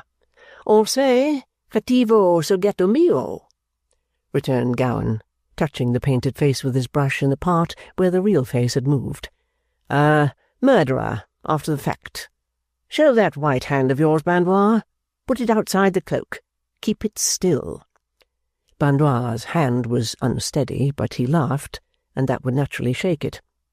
"He was formerly in some scuffle with another murderer, or with a victim, you observe," said Gowan, putting in the markings of the hand with a quick, impatient, unskilful touch. "And these are the tokens of it. Outside the cloak, man. Corpo di San Marco. What are you thinking of?" Blandois of Paris shook with a laugh again, so that his hand shook more. Now he raised it to twist his moustache, which had a damp appearance, and now he stood in the required position, with a little new swagger. His face was so directed in reference to the spot where little Dorrit stood by the easel, that throughout he looked at her. Once attracted by his peculiar eyes, she could not remove her own, and they had looked at each other all the time. She trembled now. Gowan, feeling it, and supposing her to be alarmed by the large dog beside him, whose head she caressed in her hand, and who had just uttered a low growl, glanced at her to say, "He won't hurt you, Miss Dorrit." "I'm not afraid of him," she returned in the same breath, "but will you look at him?" In a moment Gowan had thrown down his brush and seized the dog with both hands by the collar. "Blandois, how can you be such a fool as to provoke him? By heaven, and the other place too, he'll tear you to bits. Lie down, lion. Do you hear my voice, you rebel?" The great dog, regardless of being half choked by his collar, was obdurately pulling with his dead weight against his master, resolved to get across the room. He had been crouching for a spring at the moment when his master caught him. "Lion! Lion!" He was up on his hind legs, and it was a wrestle between master and dog. "Get back! Down, lion! Get out of his sight, Blandois! What devil have you conjured into the dog?" "I have done nothing to him." "Get out of his sight, or I can't hold the wild beast. Get out of the room, by my soul, he'll kill you." The dog, with a ferocious bark, made one other struggle as Blandois vanished. Then, in the moment of the dog's submission, the master, little less angry than the dog, felled him with a blow on the head, and standing over him, struck him many times severely with the heel of his boot, so that his mouth was presently bloody. "Now, get you into that corner and lie down," said Gowan, "or I'll take you out and shoot you." Lion did as he was ordered, and lay down licking his mouth and chest. Lion's master stopped for a moment to take breath, and then, recovering his usual coolness of manner, turned to speak to his frightened wife and her visitors. Probably the whole occurrence had not occupied 2 minutes. "Come, come, Minnie. You know he is always good-humoured and tractable. Blandois must have irritated him, made faces at him. The dog has his likings and dislikings, and Blandois is no great favourite of his. But I am sure you will give him a character, Minnie, for never having been like this before." Minnie was too much disturbed to say anything connected in reply. Little Dorrit was already occupied in soothing her. Fanny, who had cried out twice or thrice, held Gowan's arm for protection. Lion, deeply ashamed of having caused them this alarm, came trailing himself along the ground to the feet of his mistress. "You furious brute," said Gowan, striking him with his foot again. "You shall do penance for this." And he struck him again, and yet again. "Oh, pray, don't punish him any more," cried Little Dorrit. "Don't hurt him. See how gentle he is." At her entreaty, Gowan spared him, and he deserved her intercession, for truly he was as submissive and as sorry and as wretched as a dog could be. It was not easy to recover this shock and make the visit unrestrained, even though Fanny had not been, under the best of circumstances, the least trifle in the way. In such further communication as passed among them before the sisters took their departure, Little Dorrit fancied it was revealed to her that Mr. Gowan treated his wife, even in his very fondness, too much like a beautiful child. He seemed so unsuspicious of the depths of feeling which she knew must lie below that surface, that she doubted if there could be any such depths in himself. She wondered whether his want of earnestness might be the natural result of his want of such qualities, and whether it was with people as with ships, that in too shallow and rocky waters their anchors had no hold, and they drifted anywhere. He attended them down the stairs, jocosely apologizing for the poor quarters to which such poor fellows as himself were limited, and remarking that when the high and mighty Barnacles, his relatives, who would be dreadfully ashamed of them, presented him with better, he would live in better to oblige them. At the water's edge they were saluted by Blandois, who looked white enough after his late adventure, but who made very light of it notwithstanding, laughing at the mention of Lion. Leaving the two together under the scrap of vine upon the causeway, Gowan idly scattering the leaves from it into the water, and Blandois lighting a cigarette, the sisters were paddled away in state as they had come. They had not glided on for many minutes, when Little Dorrit became aware that Fanny was more showy in manner than the occasion appeared to require, and, looking about for the cause through the window and through the open door, saw another gondola evidently in waiting on them. As this gondola attended their progress in various artful ways, sometimes shooting on ahead and stopping to let them pass, sometimes, when the way was broad enough, skimming along side by side with them, and sometimes following close astern. And as Fanny gradually made no disguise that she was playing off graces upon somebody within it, of whom she had at the same time feigned to be unconscious, Little Dorrit at length asked who it was. To which Fanny made the short answer, "That Gaby." "Who?" said Little Dorrit. "My dear child," returned Fanny, in a tone suggesting that before her uncle's protest she might have said, "You little fool," instead.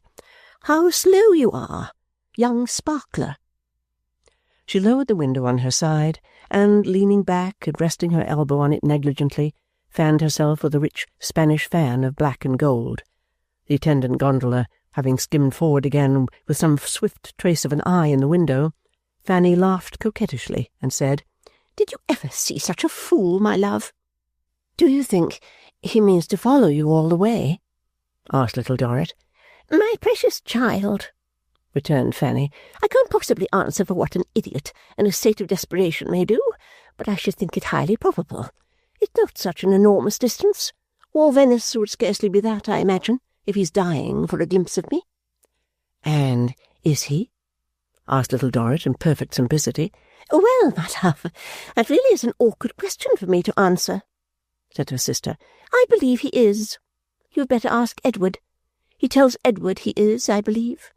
I understand he makes a perfect spectacle of himself at the casino and that sort of places by going on about me, but you'd better ask Edward if you want to know." "I wonder he doesn't call," said Little Dorrit, after thinking a moment. "My dear Amy, your wonder will soon cease, if I am rightly informed. I should not be at all surprised if he called to-day. The creature has only been waiting to get his courage up, I suspect." "Will you see him?"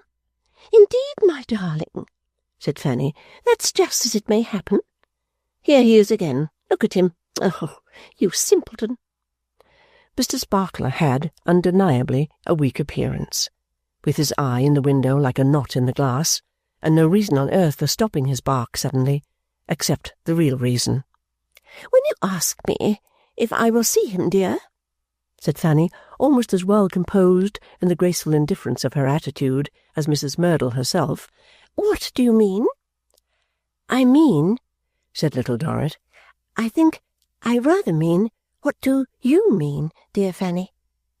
Fanny laughed again, in a manner at once condescending, arch, and affable, and said, putting her arm round her sister in a playfully affectionate way, "Now tell me, my little pet, when we saw that woman at Martigny, how did you think she carried it off? Did you see what she decided on in a moment?" "No, Fanny." "Then I'll tell you, Amy. She settled with herself. Now, I'll never refer to that meeting under such different circumstances, and I'll never pretend to have any idea that these are the same girls. That's her way out of a difficulty. What did I tell you when we came away from Harley Street that time? She is as insolent and false as any woman in the world. But in the first capacity, my love, she may find people who can match her." A significant turn of the Spanish fan towards Fanny's bosom indicated with great expression where one of these people was to be found. "Not only that," pursued Fanny, "but she gives the same charge to young Sparkler, and doesn't let him come after me until she has got it thoroughly into his most ridiculous of all ridiculous noddles, for one really can't call it a head, that he is to pretend to have been first struck with me in that inn-yard." "Why?" asked Little Dorrit. "Why, good gracious, my love," again very much in the tone of "you stupid little creature." "How can you ask?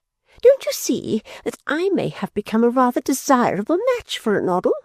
And don't you see that she puts the deception upon us, and makes a pretence, while she shifts it from her own shoulders? Very good shoulders they are too, I must say," observed Miss Fanny, glancing complacently at herself, "of considering our feelings." "But we can always go back to the plain truth." "Yes, but if you please, we won't," retorted Fanny. "No, I'm not going to have that done, Amy. The pretext is none of mine, it's hers, and she shall have enough of it." In the triumphant exaltation of her feelings, Miss Fanny, using her Spanish fan with one hand, squeezed her sister's waist with the other, as if she were crushing Mrs. Merdle. "No," repeated Fanny, "she shall find me go her way. She took it, and I'll follow it, and, with the blessing of fate and fortune, I'll go on improving that woman's acquaintance until I have given her maid, before her eyes, things from my dressmaker's 10 times as handsome and expensive as she once gave me from hers." Little Dorrit was silent, sensible that she was not to be heard on any question affecting the family dignity, and unwilling to lose to no purpose her sister's newly and unexpectedly restored favour. She could not concur, but she was silent. Fanny well knew what she was thinking of, so well that she soon asked her. Her reply was, "Do you mean to encourage Mr. Sparkler, Fanny?" "Encourage him, my dear?" said her sister, smiling contemptuously. "That depends upon what you call encourage. No, I don't mean to encourage him, but I'll make a slave of him." Little Dorrit glanced seriously and doubtfully in her face, but Fanny was not to be so brought to a check. She furled her fan of black and gold, and used it to tap her sister's nose, with the air of a proud beauty and a great spirit, who toyed with and playfully instructed a homely companion. "I shall make him fetch and carry, my dear, and I shall make him subject to me. And if I don't make his mother subject to me too, it shall not be my fault." "Do you think, dear Fanny, don't be offended, we're so comfortable together now, that you can quite see the end of that course?" "I can't say I have so much as looked for it yet, my dear," answered Fanny with supreme indifference. "All in good time. Such are my intentions, and really they have taken me so long to develop, that here we are at home, and young Sparkler at the door, inquiring who is within, by the merest accident, of course?" In effect, the swain was standing up in his gondola, card-case in hand, affecting to put the question to a servant. This conjunction of circumstances led to his immediately afterwards presenting himself before the young ladies in a posture which in ancient times would not have been considered one of favourable augury for his suit, since the gondoliers of the young ladies, having been put to some inconvenience by the chase, so neatly brought their own boat in the gentlest collision with the bark of Mr. Sparkler as to tip that gentleman over like a larger species of ninepin, and cause him to exhibit the soles of his shoes to the object of his dearest wishes, while the nobler portions of his anatomy struggled at the bottom of his boat in the arms of one of his men. However, as Miss Fanny called out with much concern, "Was the gentleman hurt?" Mr. Sparkler rose, more restored than might have been expected, and stammered for himself with blushes, "No, not at all so." Miss Fanny had no recollection of having ever seen him before, and was passing on with a distant inclination of her head when he announced himself by name. Even then she was in a difficulty from being unable to call it to mind, until he explained that he had had the honour of seeing her at Martigny. Then she remembered him, and hoped his lady mother was well. "Thank you," stammered Mr. Sparkler. "She is uncommonly well, at least poorly." "In Venice?" said Miss Fanny. "In Rome," Mr. Sparkler answered. "I'm here by myself. I came to call upon Mr. Edward Dorrit myself. Indeed, upon Mr. Dorrit likewise, in fact, upon the whole family." Turning graciously to the attendants, Miss Fanny inquired whether her papa or brother was within. The reply being that they were both within, Mr. Sparkler humbly offered his arm. Miss Fanny, accepting it, was squired up the great staircase by Mr. Sparkler, who, if he still believed, which there is not any reason to doubt, that she had no nonsense about her, rather deceived himself. Arrived in a mouldering reception-room, where the faded hangings of a sad sea-green had worn and withered until they looked as if they might have claimed kindred with the waifs of seaweed drifting under the windows, or clinging to the walls and weeping for their imprisoned relations, Miss Fanny dispatched emissaries for her father and brother, pending whose appearance she showed to great advantage on a sofa, completing Mr. Sparkler's conquest with some remarks about Dante, known to that gentleman as an eccentric man in the nature of an old file, who used to put leaves round his head and sit upon a stool for some unaccountable purpose outside the cathedral at Florence. Mr. Dorrit welcomed the visitor with the highest urbanity and most courtly manners. He inquired particularly after Mrs. Merdle. He inquired particularly after Mr. Merdle. Mr. Sparkler said, or rather twitched out of himself in small pieces by the shirt-collar, that Mrs. Merdle, having completely used up her place in the country, and also her house at Brighton, and being, of course, unable, don't you see, to remain in London where there wasn't a soul there, and not feeling herself of this year quite up to visiting about at people's places, had resolved to have a touch at Rome, where a woman like herself, with a proverbial fine appearance and with no nonsense about her, couldn't fail to be a great acquisition. As to Mr. Merdle, he was so much wanted by the men in the city and the rest of those places, and was such a deuced extraordinary phenomenon in buying and banking and that Mr. Sparkler doubted if the monetary system of the country would be able to spare him, though that his work was occasionally one too many for him, and that he would be all the better for a temporary shy at an entirely new scene and climate, Mr. Sparkler did not conceal. As to himself, Mr. Sparkler conveyed to the Dorrit family that he was going, on rather particular business, wherever they were going. This immense conversational achievement required time, but was effected. Being effected, Mr. Dorrit expressed his hope that Mr. Sparkler would shortly dine with them. Mr. Sparkler received the idea so kindly that Mr. Dorrit asked what he was going to do that day, for instance. As he was going to do nothing that day, his usual occupation, and one for which he was particularly qualified, he was secured without postponement, being further bound over to accompany the ladies to the opera in the evening. At dinner-time, Mr. Sparkler rose out of the sea, like Venus's son taking after his mother, and made a splendid appearance ascending the great staircase. If Fanny had been charming in the morning, she was now thrice charming, very becomingly dressed in her most suitable colours, and with an air of negligence about her that doubled Mr. Sparkler's fetters and riveted them. "I hear you are acquainted, Mr. Sparkler," said his host at dinner, "with Mr. Gowan, Mr. Henry Gowan?" "Perfectly, sir," returned Mr. Sparkler. "His mother and my mother are cronies, in fact." "If I had thought of it, Amy," said Mr. Dorrit, with a patronage as magnificent as that of Lord Decimus himself, "you should have dispatched a note to them, asking them to dine to-day. Some of our people could have fetched them and taken them home. We could have spared a gondola for that purpose. I am sorry to have forgotten this. Pray remind me of them tomorrow." Little Dorrit was not without doubts how Mr. Henry Gowan might take their patronage, but she promised not to fail in the reminder.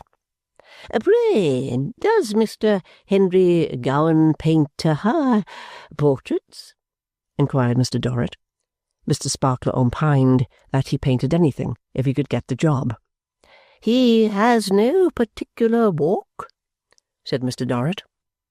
Mr. Sparkler, stimulated by love to brilliancy, replied that for a particular walk a man ought to have a particular pair of shoes, as, for example, shooting shoes, cricket shoes, whereas he believed that Henry Gowan had no particular pair of shoes. "No speciality," said Mr. Dorrit. This being a very long word for Mr. Sparkler, and his mind being exhausted by his late effort, he replied, "No, thank you, I seldom take it." "Well," said Mr. Dorrit, "it would be very agreeable to me to present a gentleman so connected with some testimonial of my desire to further his interests and develop the germs of his genius. I think I must engage Mr. Gowan to paint my picture. If the result should be mutually satisfactory, I might afterwards engage him to try his hand upon my family." The exquisitely bold and original thought presented itself to Mr. Sparkler that there was an opening here for saying there were some of the family, emphasizing some in a marked manner, to whom no painter could render justice. But, for want of a form of words in which to express the idea, it returned to the skies.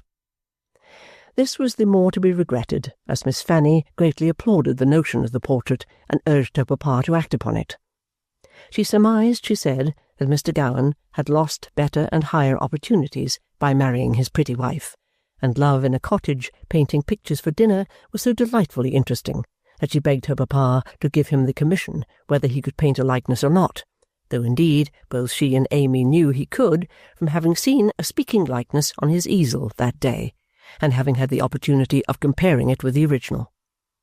These remarks made Mr. Sparkler, as perhaps they were intended to do, nearly distracted, for while on the one hand they expressed Miss Fanny's susceptibility of the tender passion, she herself showed such an innocent unconsciousness of his admiration that his eyes goggled in his head with jealousy of an unknown rival. Descending into the sea again after dinner, and ascending out of it at the opera staircase, preceded by one of their gondoliers, like an attendant merman with a great linen lantern, they entered their box, and Mr. Sparkler entered on an evening of agony. The theatre being dark, and the box light, several visitors lounged in during the representation, in whom Fanny was so interested, and in conversation with whom she fell into such charming attitudes, as she had little confidences with them, and little disputes concerning the identity of people in distant boxes, that the wretched Sparkler hated all mankind. But he had two consolations at the close of the performance. She gave him her fan to hold while she adjusted her cloak, and it was his blessed privilege to give her his arm downstairs again. These crumbs of encouragement, Mr. Sparkler thought, would just keep him going, and it is not impossible that Miss Dorrit thought so too. The merman with his light was ready at the box door, and other mermen with other lights were ready at many of the doors. The Dorrit merman held his lantern low to show the steps, and Mr. Sparkler put on another heavy set of fetters over his former set as he watched her radiant feet twinkling down the stairs beside him. Among the loiterers here was Blandois of Paris.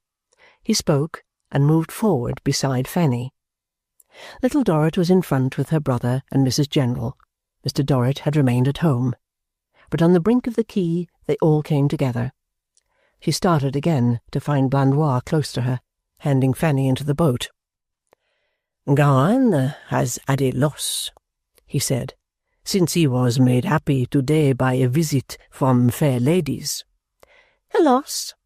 repeated Fanny, relinquished by the bereaved Sparkler, and taking her seat. "A loss," said Blandois. "His dog, Lion." Little Dorrit's hand was in his as he spoke. "He is dead," said Blandois. "Dead?" echoed Little Dorrit. "That noble dog?" "Faith, dear ladies," said Blandois, smiling and shrugging his shoulders, "somebody has poisoned that noble dog. He is as dead as the Doges."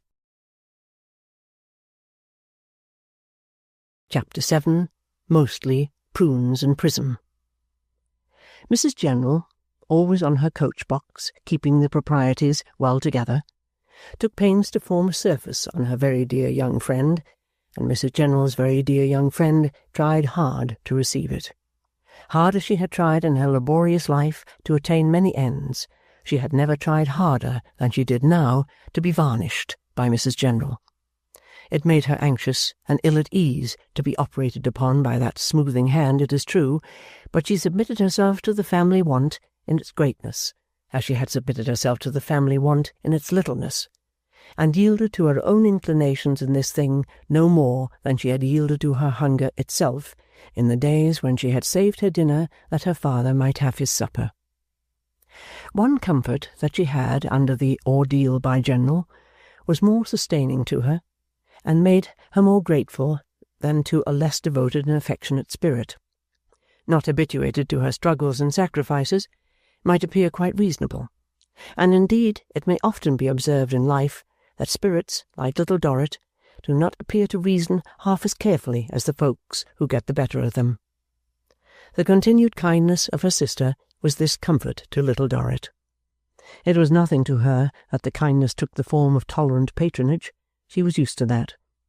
It was nothing to her that it kept her in a tributary position, and showed her in attendance on the flaming car in which Miss Fanny sat on an elevated seat, exacting homage. She sought no better place.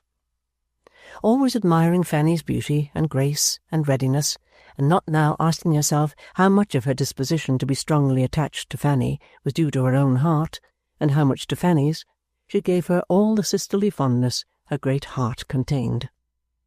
The wholesale amount of Prunes and Prism, which Mrs. General infused into the family life, combined with the perpetual plunges made by Fanny into society, left but a very small residue of any natural deposit at the bottom of the mixture. This rendered confidences with Fanny doubly precious to Little Dorrit, and heightened the relief they afforded her. "Amy," said Fanny to her one night when they were alone, after a day so tiring that Little Dorrit was quite worn out, though Fanny would have taken another dip into society with the greatest pleasure in life. "I'm going to put something into your little head. You won't guess what it is, I suspect." "I don't think that's likely, dear," said Little Dorrit.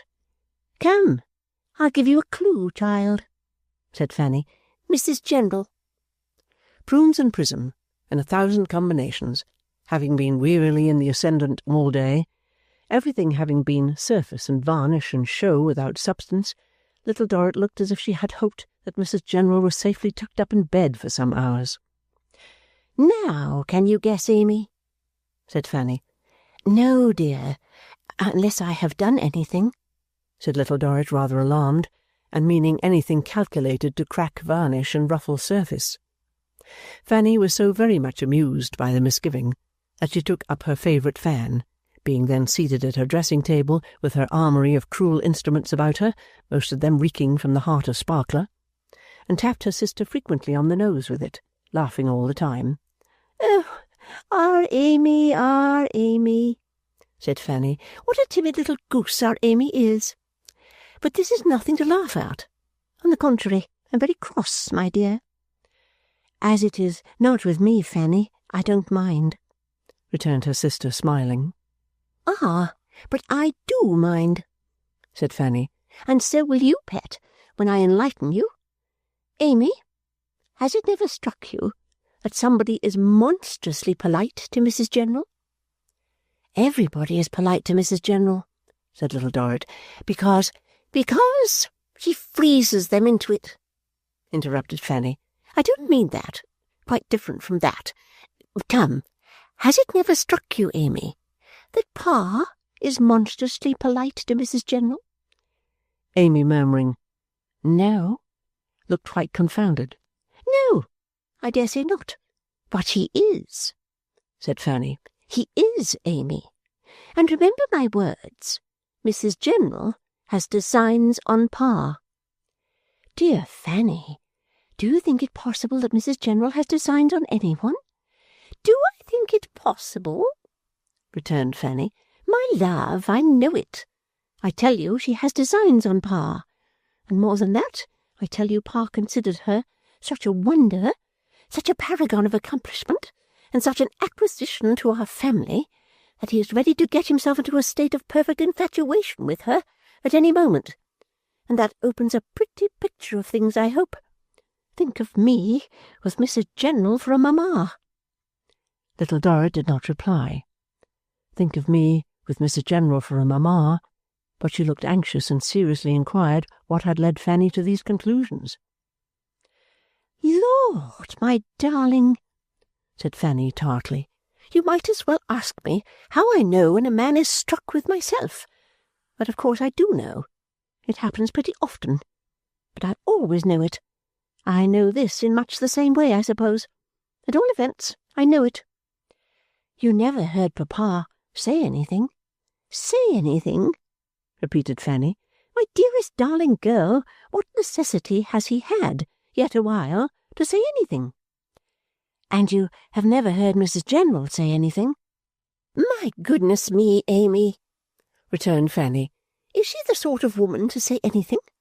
Isn't it perfectly plain and clear that she has nothing to do at present but to hold herself upright, keep her aggravating gloves on, and go sweeping about? Say anything? If she had the ace of trumps in her hand at whist, she wouldn't say anything, child. It would come out when she played it." "At least, you may be mistaken, Fanny. Now may you not?" "Oh, yes, I may be," said Fanny, "but I'm not. However, I'm glad you can contemplate such an escape, my dear, and I'm glad that you can take this for the present with sufficient coolness to think of such a chance. It makes me hope that you may be able to bear the connection. I should not be able to bear it, and I should not try. I'd marry young Sparkler first." "Oh, you would never marry him, Fanny, under any circumstances." "Upon my word, my dear," rejoined that young lady with exceeding indifference, "I wouldn't positively answer even for that. There's no knowing what might happen, especially as I should have many opportunities afterwards of treating that woman, his mother, in her own style, which I most decidedly should not be slow to avail myself of, Amy." No more passed between the sisters then, but what had passed gave the two subjects of Mrs. General and Mr. Sparkler great prominence in Little Dorrit's mind, and thenceforth she thought very much of both. Mrs. General, having long ago formed her own service to such perfection that it hid whatever was below it, if anything, no observation was to be made in that quarter. Mr. Dorrit was undeniably very polite to her, and had a high opinion of her, but Fanny, impetuous at most times, might easily be wrong for all that. Whereas the Sparkler question was on the different footing than any one could see what was going on there, and Little Dorrit saw it and pondered on it with many doubts and wonderings. The devotion of Mr. Sparkler was only to be equalled by the caprice and cruelty of his enslaver. Sometimes she would prefer him to such distinction of notice that he would chuckle aloud with joy. Next day or next hour she would overlook him so completely, and drop him into such an abyss of obscurity, that he would groan under a weak pretence of coughing. The constancy of his attendance never touched Fanny, though he was so inseparable from Edward that, when that gentleman wished for a change of society, he was under the irksome necessity of gliding out like a conspirator in disguised boats and by secret doors and backways, though he was so solicitous to know how Mr. Dorrit was, that he called every other day to inquire, as if Mr. Dorrit were the prey of an intermittent fever, though he was so constantly being paddled up and down before the principal windows that he might have been supposed to have made a wager for a large stake to be paddled 1,000 miles in 1,000 hours, though whenever the gondola of his mistress left the gate, the gondola of Mr. Sparkler shot out from some watery ambush and gave chase, as if he were a fair smuggler and he a custom-house officer. It was probably owing to this fortification of the natural strength of his constitution with so much exposure to the air and the salt sea that Mr. Sparkler did not pine outwardly. But, whatever the cause, he was so far from having any prospect of moving his mistress by a languishing state of health that he grew bluffer every day, and that peculiarity in his appearance of seeing rather a swelled boy than a young man became developed to an extraordinary degree of ruddy puffiness. Blandois calling to pay his respects, Mr. Dorrit received him with affability as the friend of Mr. Gowan, and mentioned to him his idea of commissioning Mr. Gowan to transmit him to posterity. Blandois highly extolling it, it occurred to Mr. Dorrit that it might be agreeable to Blandois to communicate to his friend the great opportunity reserved for him. Blandois accepted the commission with his own free elegance of manner, and swore he would discharge it before he was an hour older. On his imparting the news to Gowan, that master gave Mr. Dorrit to the devil, with great liberality, some round dozen of times, for he resented patronage almost as much as he resented the want of it, and was inclined to quarrel with his friend for bringing him the message. "It may be a defect in my mental vision, Blandois," said he, "but I may die if I see what you have to do with this." "Death of my life," replied Blandois. "Nor I neither, except that I thought I was serving my friend." "By putting an upstart's hire in his pocket," said Gowan, frowning. "Do you mean that? Tell your other friend to get his head painted for the sign of some public house, and to get it done by a sign-painter. Who am I? And who is he?" "Professore," returned the ambassador. "And who is Blandois?" Without appearing at all interested in the latter question, Gowan angrily whistled Mr. Dorrit away. But next day he resumed the subject by saying in his off-hand manner, and with a slighting laugh, "Well, Blandois, when shall we go to this Messinus of yours? We journeymen must take jobs when we can get them. When shall we go and look after this job?" "When you will," said the injured Blandois. "As you please. What have I to do with it? What is it to me?" "I can tell you what it is to me," said Gowan. "Bread and cheese. One must eat. So come along, my Blandois." Mr. Dorrit received them in the presence of his daughters and of Mr. Sparkler, who happened, by some surprising accident, to be calling there. "How are you, Sparkler?" said Gowan carelessly. "When you have to live by your mother-wit, old boy, I hope you may get on better than I do." Mr. Dorrit then mentioned his proposal. "Sir," said Gowan, laughing, after receiving it gracefully enough, "I am new to the trade and not expert at its mysteries. I believe I ought to look at you in various lights, tell you you are a capital subject, and consider when I shall be sufficiently disengaged to devote myself with the necessary enthusiasm to the fine picture I mean to make of you. I assure you," and he laughed again, "I feel quite a traitor in the camp of those dear, gifted, good, noble fellows, my brother artists, by not doing the hocus-pocus better. But I have not been brought up to it, and it's too late to learn it. Now, the fact is, I'm a very bad painter, but not much worse than the generality. If you're going to throw away 100 guineas or so, I am as poor as a poor relation of great people usually is, and I shall be very much obliged to you if you'll throw them away upon me. I'll do the best I can for the money, and if the best should be bad, why, even then, you may probably have a bad picture with a small name to it, instead of a bad picture with a large name to it. This tone, though not what he had expected, on the whole suited Mr. Dorrit remarkably well. It showed that the gentleman, highly connected and not a mere workman, would be under an obligation to him. He expressed his satisfaction in placing himself in Mr. Gowan's hands, and trusted that he would have the pleasure, in their characters of private gentlemen, of improving his acquaintance. "You are very good," said Gowan. "I have not forsworn society since I joined the Brotherhood of the Brush, the most delightful fellows on the face of the earth, and am glad enough to smell the old fine gunpowder now and then, though it did blow me into mid-air in my present calling. You'll not think, Mr. Dorrit," and here he laughed again in the easiest way, "that I am lapsing into the Freemasonry of the craft, for it's not so. Upon my life I can't help betraying it wherever I go, though, by Jupiter, I love and honour the craft with all my might, if I propose a stipulation as to time and place." Ha! Mr. Dorrit could erect no suspicion of that kind on Mr. Gowan's frankness. "Again, you are very good," said Gowan. "Mr. Dorrit, I hear you're going to Rome. I'm going to Rome, having friends there. Let me begin to do you the injustice I have conspired to do you there, not here. We shall all be hurried during the rest of our stay here, and though there's not a poorer man with whole elbows in Venice than myself, I have not quite got all the amateur out of me yet, comprising the trade again, you see, and can't fall on order in a hurry for the mere sake of the sixpences." These remarks were not less favourably received by Mr. Dorrit than their predecessors. They were the prelude to the first reception of Mr. and Mrs. Gowan at dinner, and they skilfully placed Gowan on his usual ground in the new family. His wife, too, they placed on her usual ground. Miss Fanny understood, with particular distinctness, that Mrs. Gowan's good looks had cost her husband very dear, that there had been a great disturbance about her in the Barnacle family, and that the Dowager, Mrs. Gowan, nearly heartbroken, had resolutely set her face against the marriage until overpowered by her maternal feelings.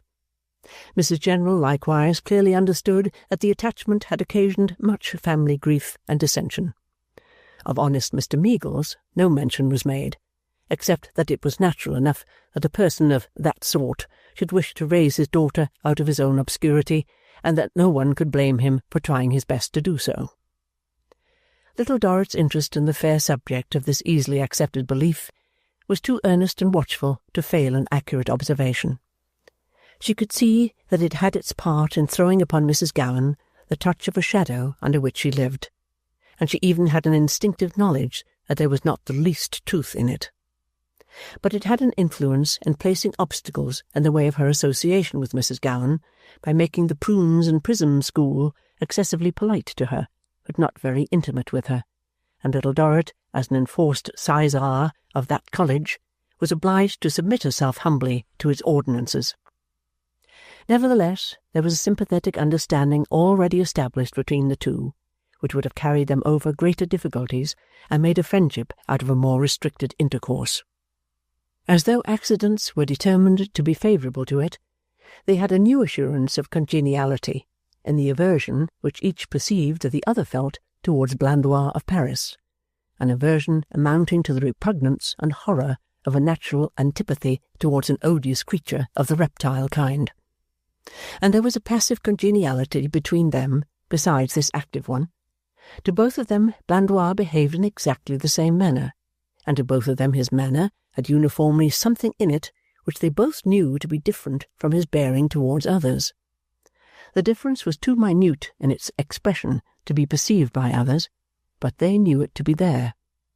A mere trick of his evil eyes, a mere turn of his smooth white hand, a mere hair's breadth of addition to the fall of his nose and the rise of the moustache in the most frequent movement of his face, conveyed to both of them equally a swagger personal to themselves. It was as if he had said, I have a secret power in this quarter. I know what I know. This had never been felt by them both in so great a degree, and never by each so perfectly to the knowledge of the other, as on a day when he came to Mr. Dorrit's to take his leave before quitting Venice. Mrs. Gowan was herself there for the same purpose, and he came upon the two together, the rest of the family being out. The two had not been together 5 minutes, and the peculiar manner seemed to convey to them, "You were going to talk about me. Ha! Behold me here to prevent it." "Gowan is coming here," said Blandois with a smile. Mrs. Gowan replied that he was not coming. "Not coming?" said Blandois. "Permit your devoted servant, when you leave here, to escort you home." "Thank you. I'm not going home." "Not going home?" said Blandois. "Then I am forlorn." That he might be, but he was not so forlorn as to roam away and leave them together. He sat entertaining them with his finest compliments and his choicest conversation, but he conveyed to them all the time, "No, no, no, dear ladies, behold me here expressly to prevent it." He conveyed it to them with so much meaning, and he had such a diabolical persistency in him, that at length Mrs. Gowan rose to depart. On his offering his hand to Mrs. Gowan to lead her down the staircase, she retained Little Dorrit's hand in hers with a cautious pressure, and said, "No, thank you. But if you will please to see if my boatman is there, I shall be obliged to you." It left him no choice but to go down before them. As he did so, hat in hand, Mrs. Gowan whispered, "He killed the dog." "Does Mr. Gowan know it?" Little Dorrit whispered. "No one knows it. Don't look towards me. Look towards him. He will turn his face in a moment. No one knows it, but I'm sure he did. You are?" I think so," Little Dorrit answered. "Henry likes him, and he will not think ill of him. He is so generous and open himself, but you and I feel sure that we think of him as he deserves. He argued with Henry that the dog had been already poisoned when he changed so and sprang at him. Henry believes it, but we do not. I see he is listening, but can't hear. Good-bye, my love. Good-bye." The last words were spoken aloud, as the vigilant Blandois stopped, turned his head, and looked at them from the bottom of the staircase. Assuredly he did look then, though he looked his politest, as if any real philanthropist could have desired no better employment than to lash a great stone to his neck and drop him into the water flowing beyond the dark arched gateway in which he stood. No such benefactor to mankind being on the spot, he handed Mrs. Gowan to her boat, and stood there until it had shot out of the narrow view, when he handed himself into his own boat and followed. Little Dorrit had sometimes thought, and now thought again as she retraced her steps up the staircase, that he had made his way too easily into her father's house. But so many and such varieties of people did the same, through Mr. Dorrit's participation in his elder daughter's society mania, that it was hardly an exceptional case. A perfect fury for making acquaintances on whom to impress their riches and importance had seized the house of Dorrit. It appeared on the whole to Little Dorrit herself that this same society in which they lived greatly resembled a superior sort of Marshalsea. Numbers of people seemed to come abroad, pretty much as people had come into the prison, through debt, through idleness, relationship, curiosity, and general unfitness for getting on at home.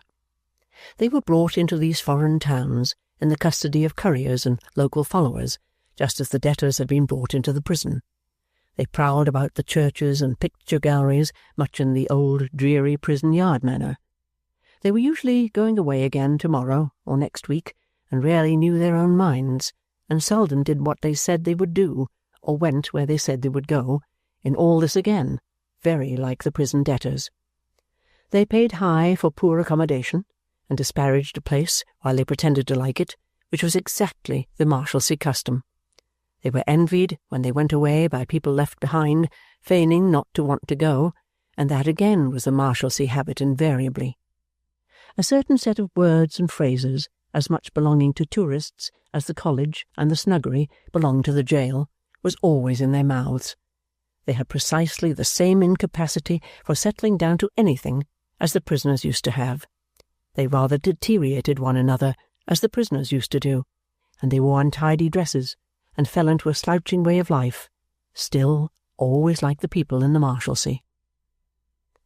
The period of the family's stay at Venice came, in its course, to an end, and they moved, with their retinue, to Rome.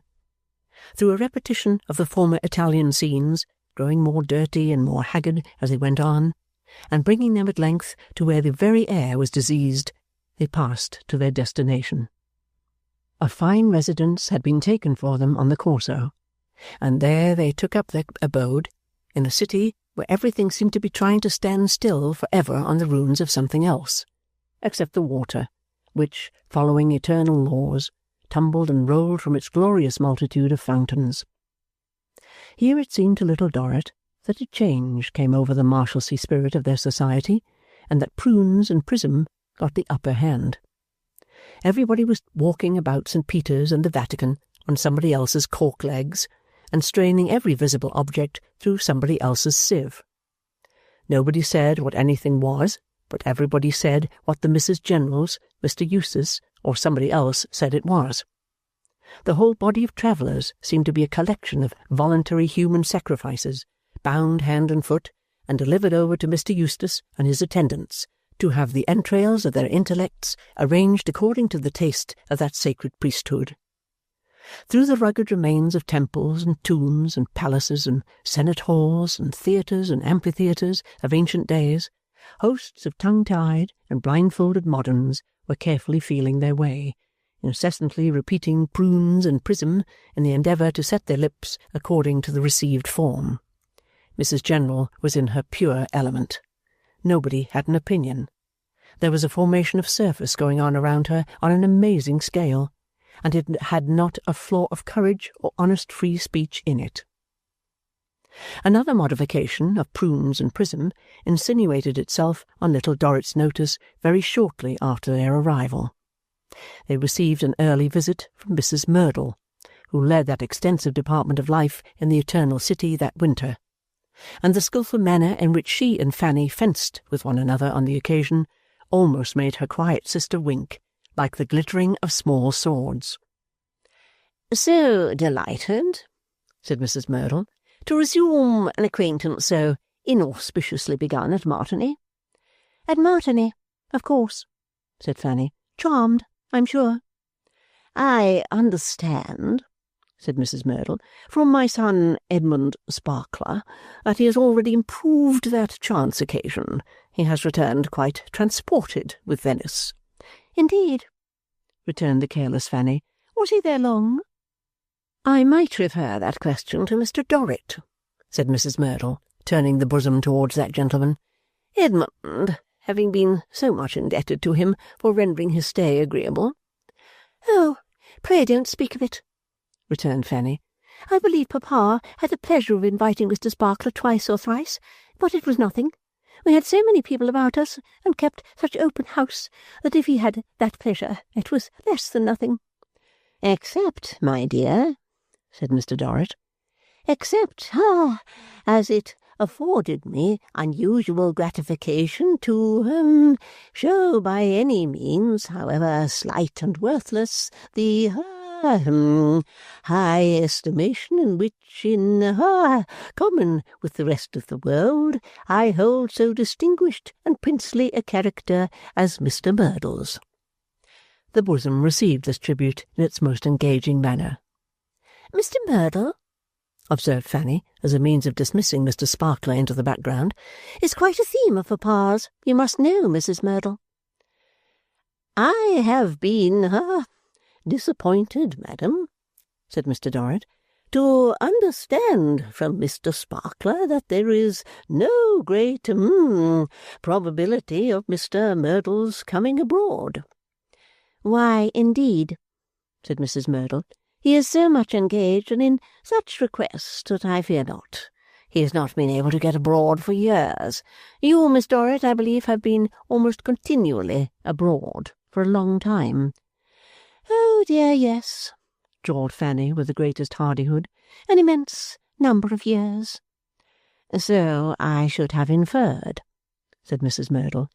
Exactly, said Fanny. I trust, however, resumed Mr. Dorrit, that if I have not the great advantage of becoming known to Mr. Merdle on this side of the Alps or Mediterranean, I shall have that honour on returning to England. It is an honour I particularly desire and shall particularly esteem. Mr. Merdle, said Mrs. Merdle, who had been looking admiringly at Fanny through her eyeglass, will esteem it, I am sure, no less. Little Dorrit, still habitually thoughtful and solitary, though no longer alone, at first supposed this to be mere Prunes and Prism. But as her father, when they had been to a brilliant reception at Mrs. Merdle's, harped at their own family breakfast on his wish to know Mr. Merdle, with a contingent view of benefiting by the advice of that wonderful man in the disposal of his fortune, she began to think it had a real meaning, and to entertain a curiosity on her own part to see the shining light of the time. Chapter 8. The Dowager Mrs. Gowan is reminded that it never does.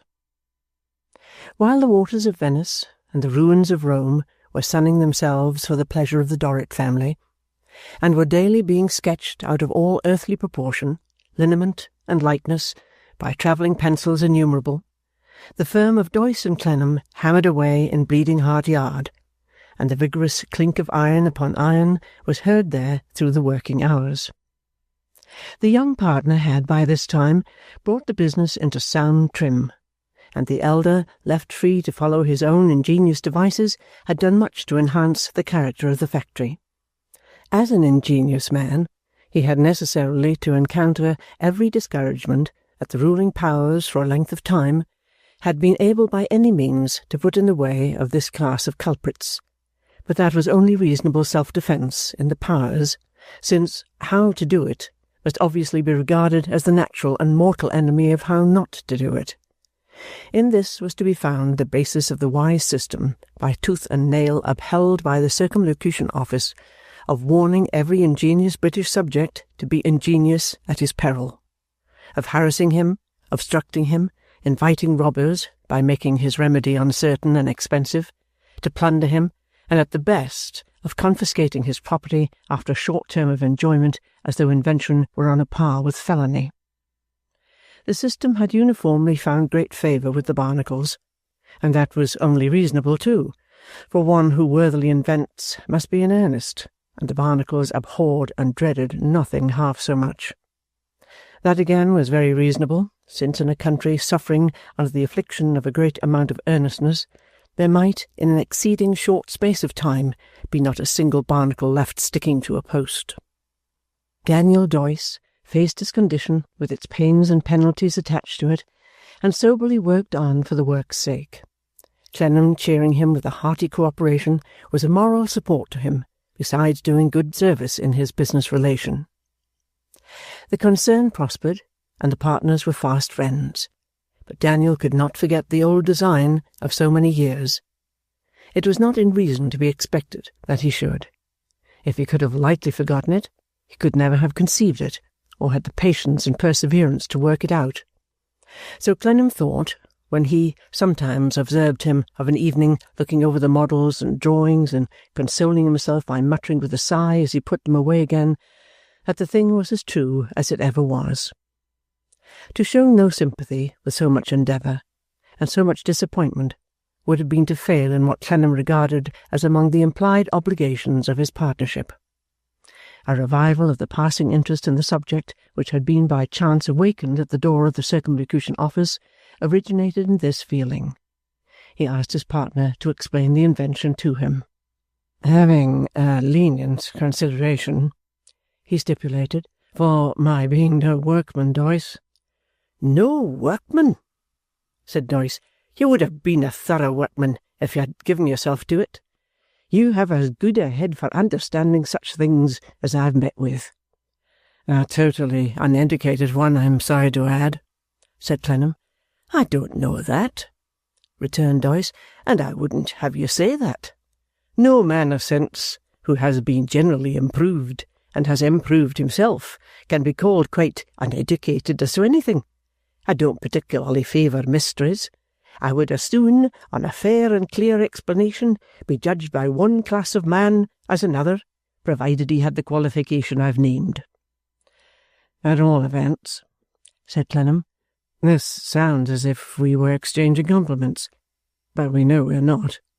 I shall have the advantage of as plain an explanation as can be given. Well, said Daniel in his steady, even way, I'll try to make it so. He had the power, often to be found in union with such a character, of explaining what he himself perceived and meant, with the direct force and distinctness with which it struck his own mind. His manner of demonstration was so orderly and neat and simple that it was not easy to mistake him. There was something almost ludicrous in the complete irreconcilability of a vague, conventional notion that he must be a visionary man, with the precise, sagacious travelling of his eye and thumb over the plans, their patient stoppages at particular points, their careful returns to other points whence little channels of explanation had to be traced up, and his steady manner of making everything good and everything sound at each important stage before taking his hearer on a line's breadth further. His dismissal of himself from his description was hardly less remarkable. He never said, I discovered this adaptation or invented that combination, but showed the whole thing as if the divine artificer had made it, and he had happened to find it. So modest he was about it, such a pleasant touch of respect was mingled with his quiet admiration of it, and so calmly convinced he was that it was established on irrefragable laws. Not only that evening, but for several succeeding evenings, Clennam was quite charmed by this investigation. The more he pursued it, and the oftener he glanced at the grey head bending over it, and the shrewd eye kindling with pleasure in it and love of it, instrument for probing his heart, though it had been made for 12 long years, the less he could reconcile it to his younger energy to let it go without one effort more. At length he said, Doyce, it came to this at last, that the business was to be sunk with heaven knows how many more wrecks, or begun all over again. Yes, returned Doyce, that's what the noblemen and gentlemen made of it after a dozen years. And pretty fellows too, said Clennam bitterly. The usual thing, observed Doyce. I must not make a martyr of myself when I'm one of so large a company. Relinquish it or begin it all over again, mused Clennam. That was exactly the long and short of it, said Doyce.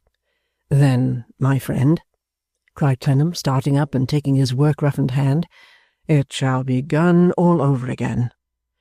Doyce looked alarmed, and replied in a hurry, for him, No, no, better put it by, far better put it by. It will be heard of one day. I can put it by. My good Clennam, I have put it by. It's all at an end. Yes, Doyce, returned Clennam. At an end as far as your efforts and rebuffs are concerned, I admit, but not as far as mine are. I am younger than you. I have only once set foot in that precious office, and I am fresh game for them. Come, I'll try them. You shall do exactly as you have been doing since we have been together. I will add, as I easily can, to what I have been doing, the attempt to get public justice done to you, and unless I have some success to report, you shall hear no more of it. Daniel Doyce was still reluctant to consent, and again urged that they had better put it by.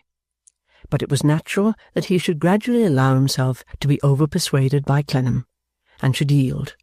Yield he did. So Arthur resumed the long and hopeless labour of striving to make way with the Circumlocution Office.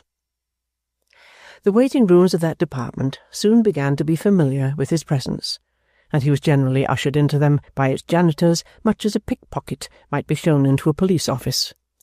The principal difference being that the object of the latter class of public business is to keep the pickpocket, while the circumlocution object was to get rid of Clennam. However, He was resolved to stick to the great department, and so the work of form-filling, corresponding, minuting, memorandum-making, signing, countersigning, counter-countersigning, referring backwards and forwards, and referring sideways, crosswise, and zigzag, recommenced. Here arises a feature of the Circumlocution Office not previously mentioned in the present record. When that admirable department got into trouble, and was by some infuriated members of Parliament whom the smaller barnacles almost suspected of labouring under diabolic possession, attacked on the merits of no individual case, but as an institution wholly abominable and bedlamite, then the noble or right honourable barnacle, who represented it in the House, would smite that member and cleave him asunder, with a statement of the quantity of business, for the prevention of business, done by the Circumlocution Office. Then would that noble or right honourable barnacle hold in his hand a paper containing a few figures, to which, with the permission of the House, he would entreat its attention. Then would the inferior barnacles exclaim, obeying orders, "Hear, hear, hear," and "Read." Then would the noble or right honourable barnacle perceive, "Sir, from this little document, which he thought might carry conviction even to the perversest mind," derisive laughter and cheering from the barnacle fry, that within the short compass of the last financial half-year this much maligned department, cheers, had written and received 15,000 letters, loud cheers, had written 24,000 minutes, louder cheers, and 32,517 memoranda, vehement cheering. Nay, an ingenious gentleman connected with the department, and himself a valuable public servant, had done him the favour to make a curious calculation of the amount of stationery consumed in it during the same period. It formed a part of this same short document, and he derived from it the remarkable fact that the sheets of foolscap paper it had devoted to the public service would pave the footway on both sides of Oxford Street from end to end, and leave nearly a quarter of a mile to spare for the park. Immense cheering and laughter. While of red tape, it had used enough to stretch in graceful festoons from Hyde Park Corner to the General Post Office. Then, amidst a burst of official exultation, would the noble or right honourable barnacle sit down, leaving the mutilated fragments of the member on the field. No one, after that exemplary demolition of him, would have the hardihood to hint that the more the Circumlocution Office did, the less was done, and that the greatest blessing it could confer on an unhappy public would be to do nothing. With sufficient occupation on his hands, now that he had this additional task, such a task had many and many a serviceable man died of before his day, Arthur Clennam led a life of slight variety. Regular visits to his mother's dull sick-room, and visits scarcely less regular to Mr. Meagles at Twickenham, were its only changes during many months. He sadly and sorely missed little Dorrit. He had been prepared to miss her very much, but not so much. He knew to the full extent only through experience what a large place in his life was left blank when her familiar little figure went out of it. He felt, too, that he must relinquish the hope of its return, understanding the family character sufficiently well to be assured that he and she were divided by a broad ground of separation. The old interest he had had in her, and her old trusting reliance on him, were tinged with melancholy in his mind. So soon had change stolen over them, and so soon had they glided into the past with other secret tendernesses. When he received her letter, he was greatly moved, but did not the less sensibly feel that she was far divided from him by more than distance. It helped him to a clearer and keener perception of the place assigned him by the family. He saw that he was cherished in her grateful remembrance secretly, and that they resented him with the jail and the rest of its belongings.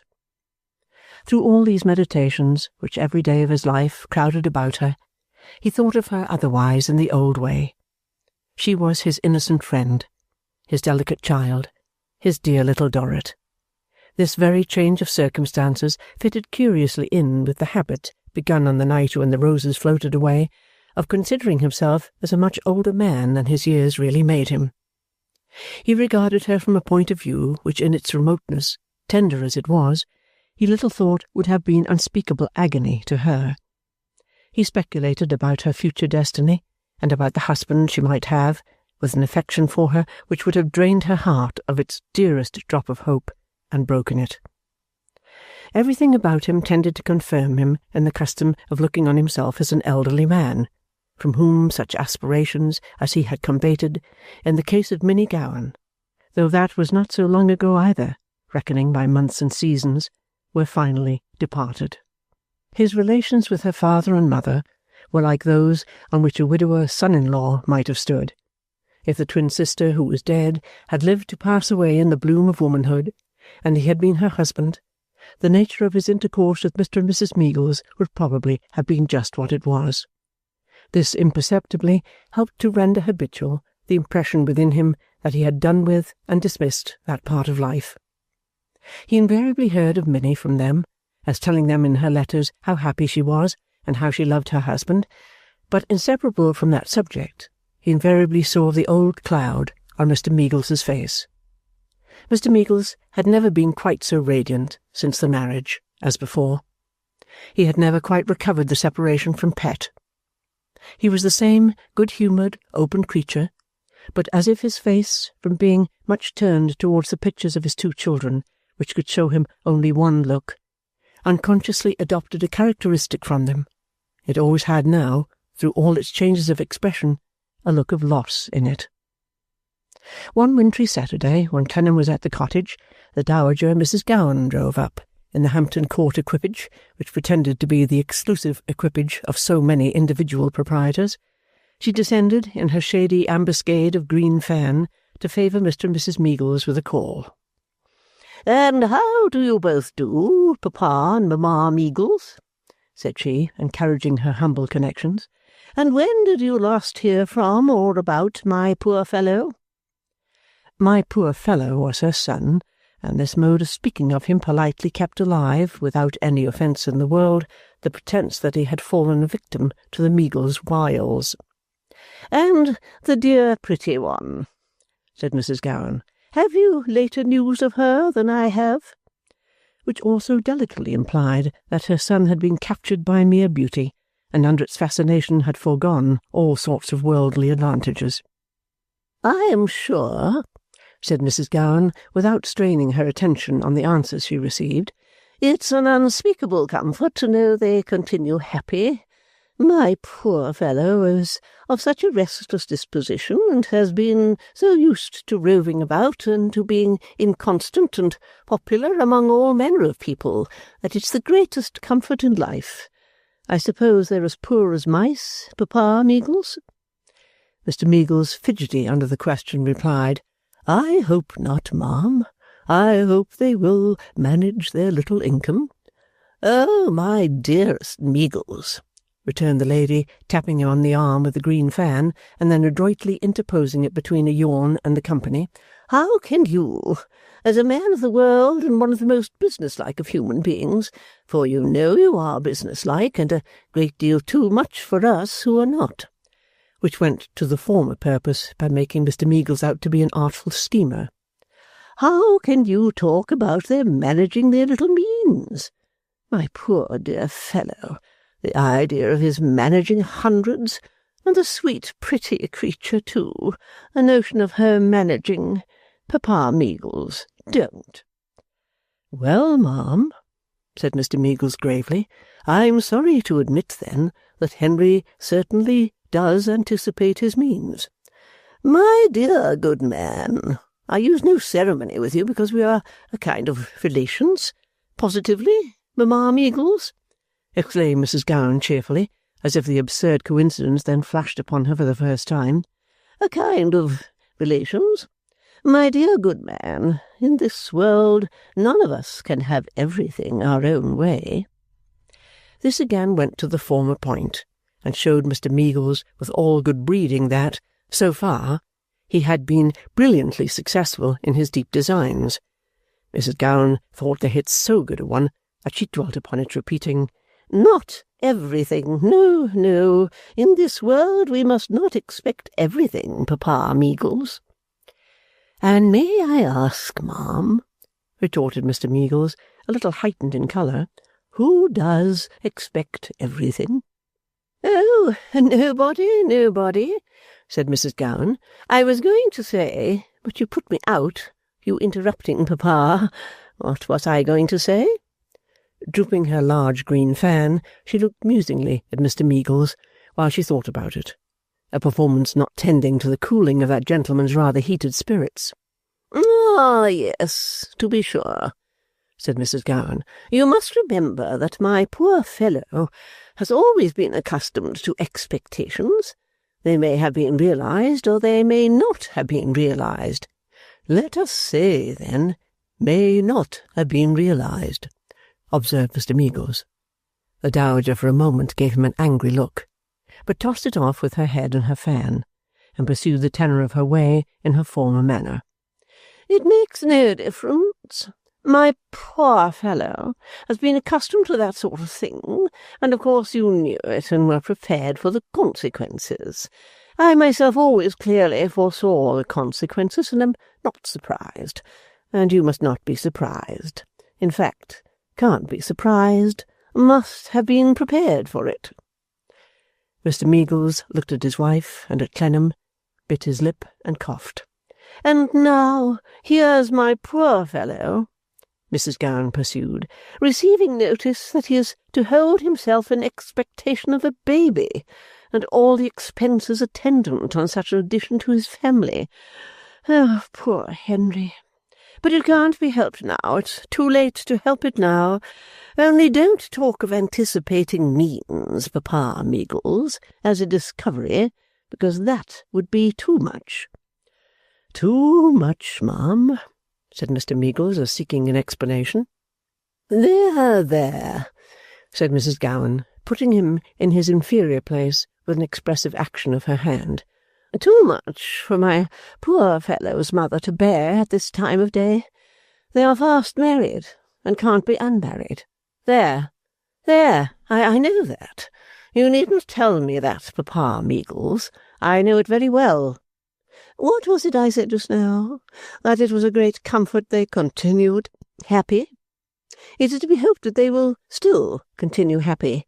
It is to be hoped Pretty One will do everything she can to make my poor fellow happy and keep him contented, Papa and Mamma Meagles. We'd better say no more about it. We never did look at this subject from the same side, and we never shall. There, now I am good. Truly, having by this time said everything she could say in maintenance of her wonderfully mythical position, and in admonition to Mr. Meagles that he must not expect to bear his honours of alliance too cheaply, Mrs. Gowan was disposed to forego the rest. If Mr. Meagles had submitted to a glance of entreaty from Mrs. Meagles and an expressive gesture from Clennam, he would have left her in the undisturbed enjoyment of this state of mind. But Pet was the darling and pride of his heart, and if he could ever have championed her more devotedly, or loved her better than in the days when she was the sunlight of his house, it would have been now, when, as its daily grace and delight, she was lost to it. Mrs. Gowan, ma'am, said Mr. Meagles, I have been a plain man all my life. If I was to try, no matter whether on myself, on somebody else, or both, any genteel mystifications, I should probably not succeed in them. Papa Meagles, returned the Dowager with an affable smile, but with the bloom on her cheeks standing out a little more vividly than usual as the neighbouring surface became paler, probably not. Therefore, my good madam, said Mr. Meagles at great pains to restrain himself, I hope I may, without offence, ask to have no such mystification played off upon me. Mamma Meagles, observed Mrs. Gowan, your good man is incomprehensible. Her turning to that worthy lady was an artifice to bring her into the discussion, quarrel with her, and vanquish her. Mr. Meagles interposed to prevent that consummation. Mother, said he, you are inexpert, my dear, and it is not a fair match. Let me beg of you to remain quiet. Come, Mrs. Gowan, come. Let us try to be sensible. Let us try to be good-natured. Let us try to be fair. Don't you pity Henry, and I won't pity Pet. And don't be one-sided, my dear madam. It's not considerate. It's not kind. Don't let us say that we hope Pet will make Henry happy, or even that we hope Henry will make Pet happy. Mr. Meagles himself did not look happy as he spoke the words, but let us hope they will make each other happy. Yes, sure, and there leave it, father, said Mrs. Meagles, the kind-hearted and comfortable. Why, mother, no, returned Mr. Meagles, not exactly there. I can't quite leave it there. I must say just half a dozen words more. Mrs. Gowan, I hope I am not over-sensitive. I believe I don't look it. Indeed you do not, said Mrs. Gowan, shaking her head and the great green fan together for emphasis. Thank you, ma'am. That's well. Notwithstanding which, I feel a little, I don't want to use a strong word. Now shall I say hurt?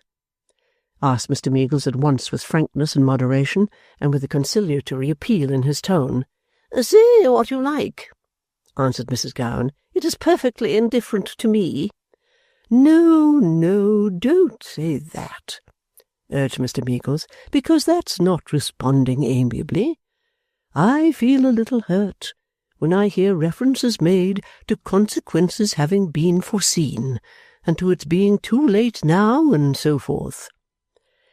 Do you, Papa Meagles? Said Mrs. Gowan. I am not surprised.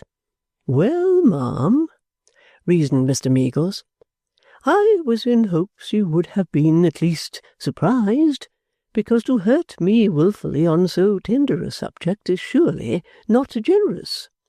I am not responsible, said Mrs. Gowan, for your conscience, you know. Poor Mr. Meagles looked aghast with astonishment. If I am unluckily obliged to carry a cap about with me which is yours and fits you, pursued Mrs. Gowan, don't blame me for its pattern, Papa Meagles, I beg.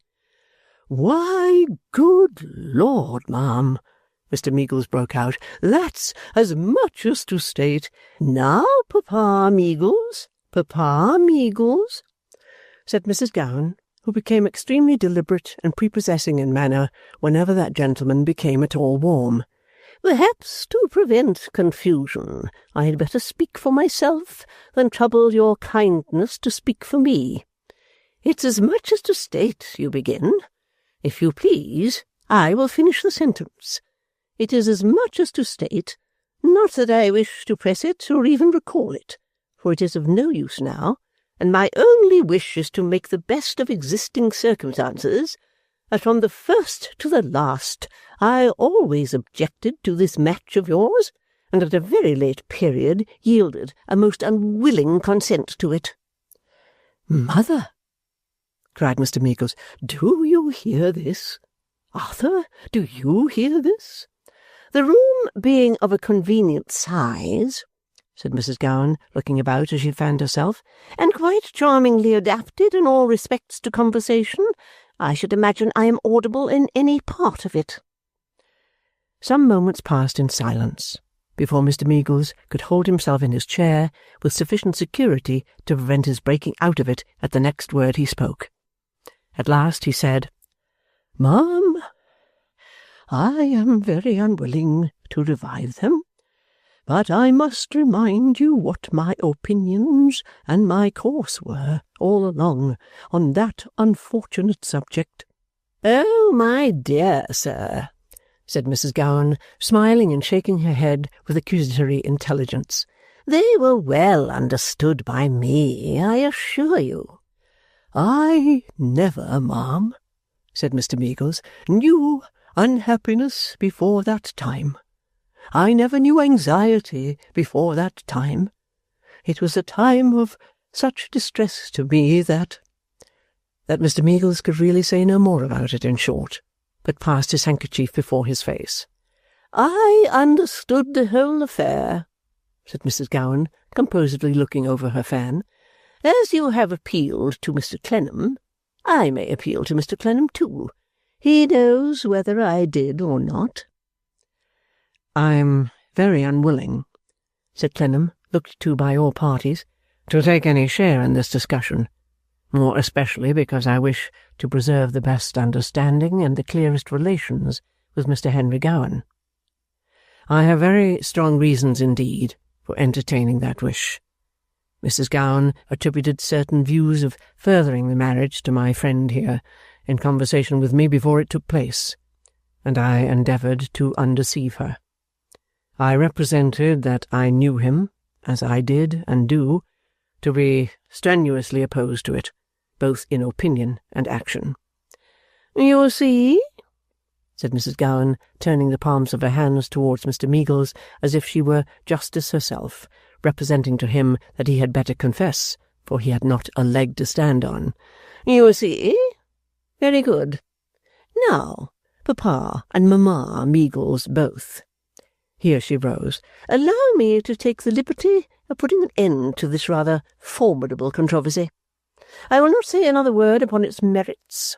I will only say that it is an additional proof of what one knows from all experience, that this kind of thing never answers, as my poor fellow himself would say, that it never pays. In one word, that it never does. Mr. Meagles asked, "What kind of thing?" It is in vain, said Mrs. Gowan, for people to attempt to get on together who have such extremely different antecedents, who are jumbled against each other in this accidental, matrimonial sort of way, and who cannot look at the untoward circumstance which has shaken them together in the same light. It never does. Mr. Meagles was beginning. "Permit me to say, ma'am—" "No, don't," returned Mrs. Gowan. "Why should you? It is an ascertained fact. It never does. I will therefore, if you please, go my way, leaving you to yours. I shall at all times be happy to receive my poor fellow's pretty wife, and I shall always make a point of being on the most affectionate terms with her. But as to these terms, semi-family and semi-stranger, semi-goring and semi-boring, they form a state of things quite amusing in its impracticability. I assure you, it never does." The Dowager here made a smiling obeisance, rather to the room than to any one in it, and therewith took a final farewell of Papa and Mamma Meagles. Clennam stepped forward to hand her to the pill-box, which was at the service of all the pills in Hampton Court Palace, and she got into that vehicle with distinguished serenity and was driven away. Thenceforth the Dowager, with a light and careless humour, often recounted to her particular acquaintances how, after a hard trial, she had found it impossible to know those people who belonged to Henry's wife, and who had made that desperate set to catch him. Whether she had come to the conclusion beforehand that to get rid of them would give her favourite pretence a better air, might save her some occasional inconvenience, and could risk no loss. The pretty creature being fast married, and her father devoted to her, was best known to herself. Though this history has its opinion on that point too, and decidedly in the affirmative. Chapter 9. Appearance and Disappearance. "Arthur, my dear boy," said Mr. Meagles on the evening of the following day, "Mother and I have been talking this over, and we don't feel comfortable in remaining as we are. That elegant connection of ours, that dear lady who was here yesterday—" "I understand," said Arthur.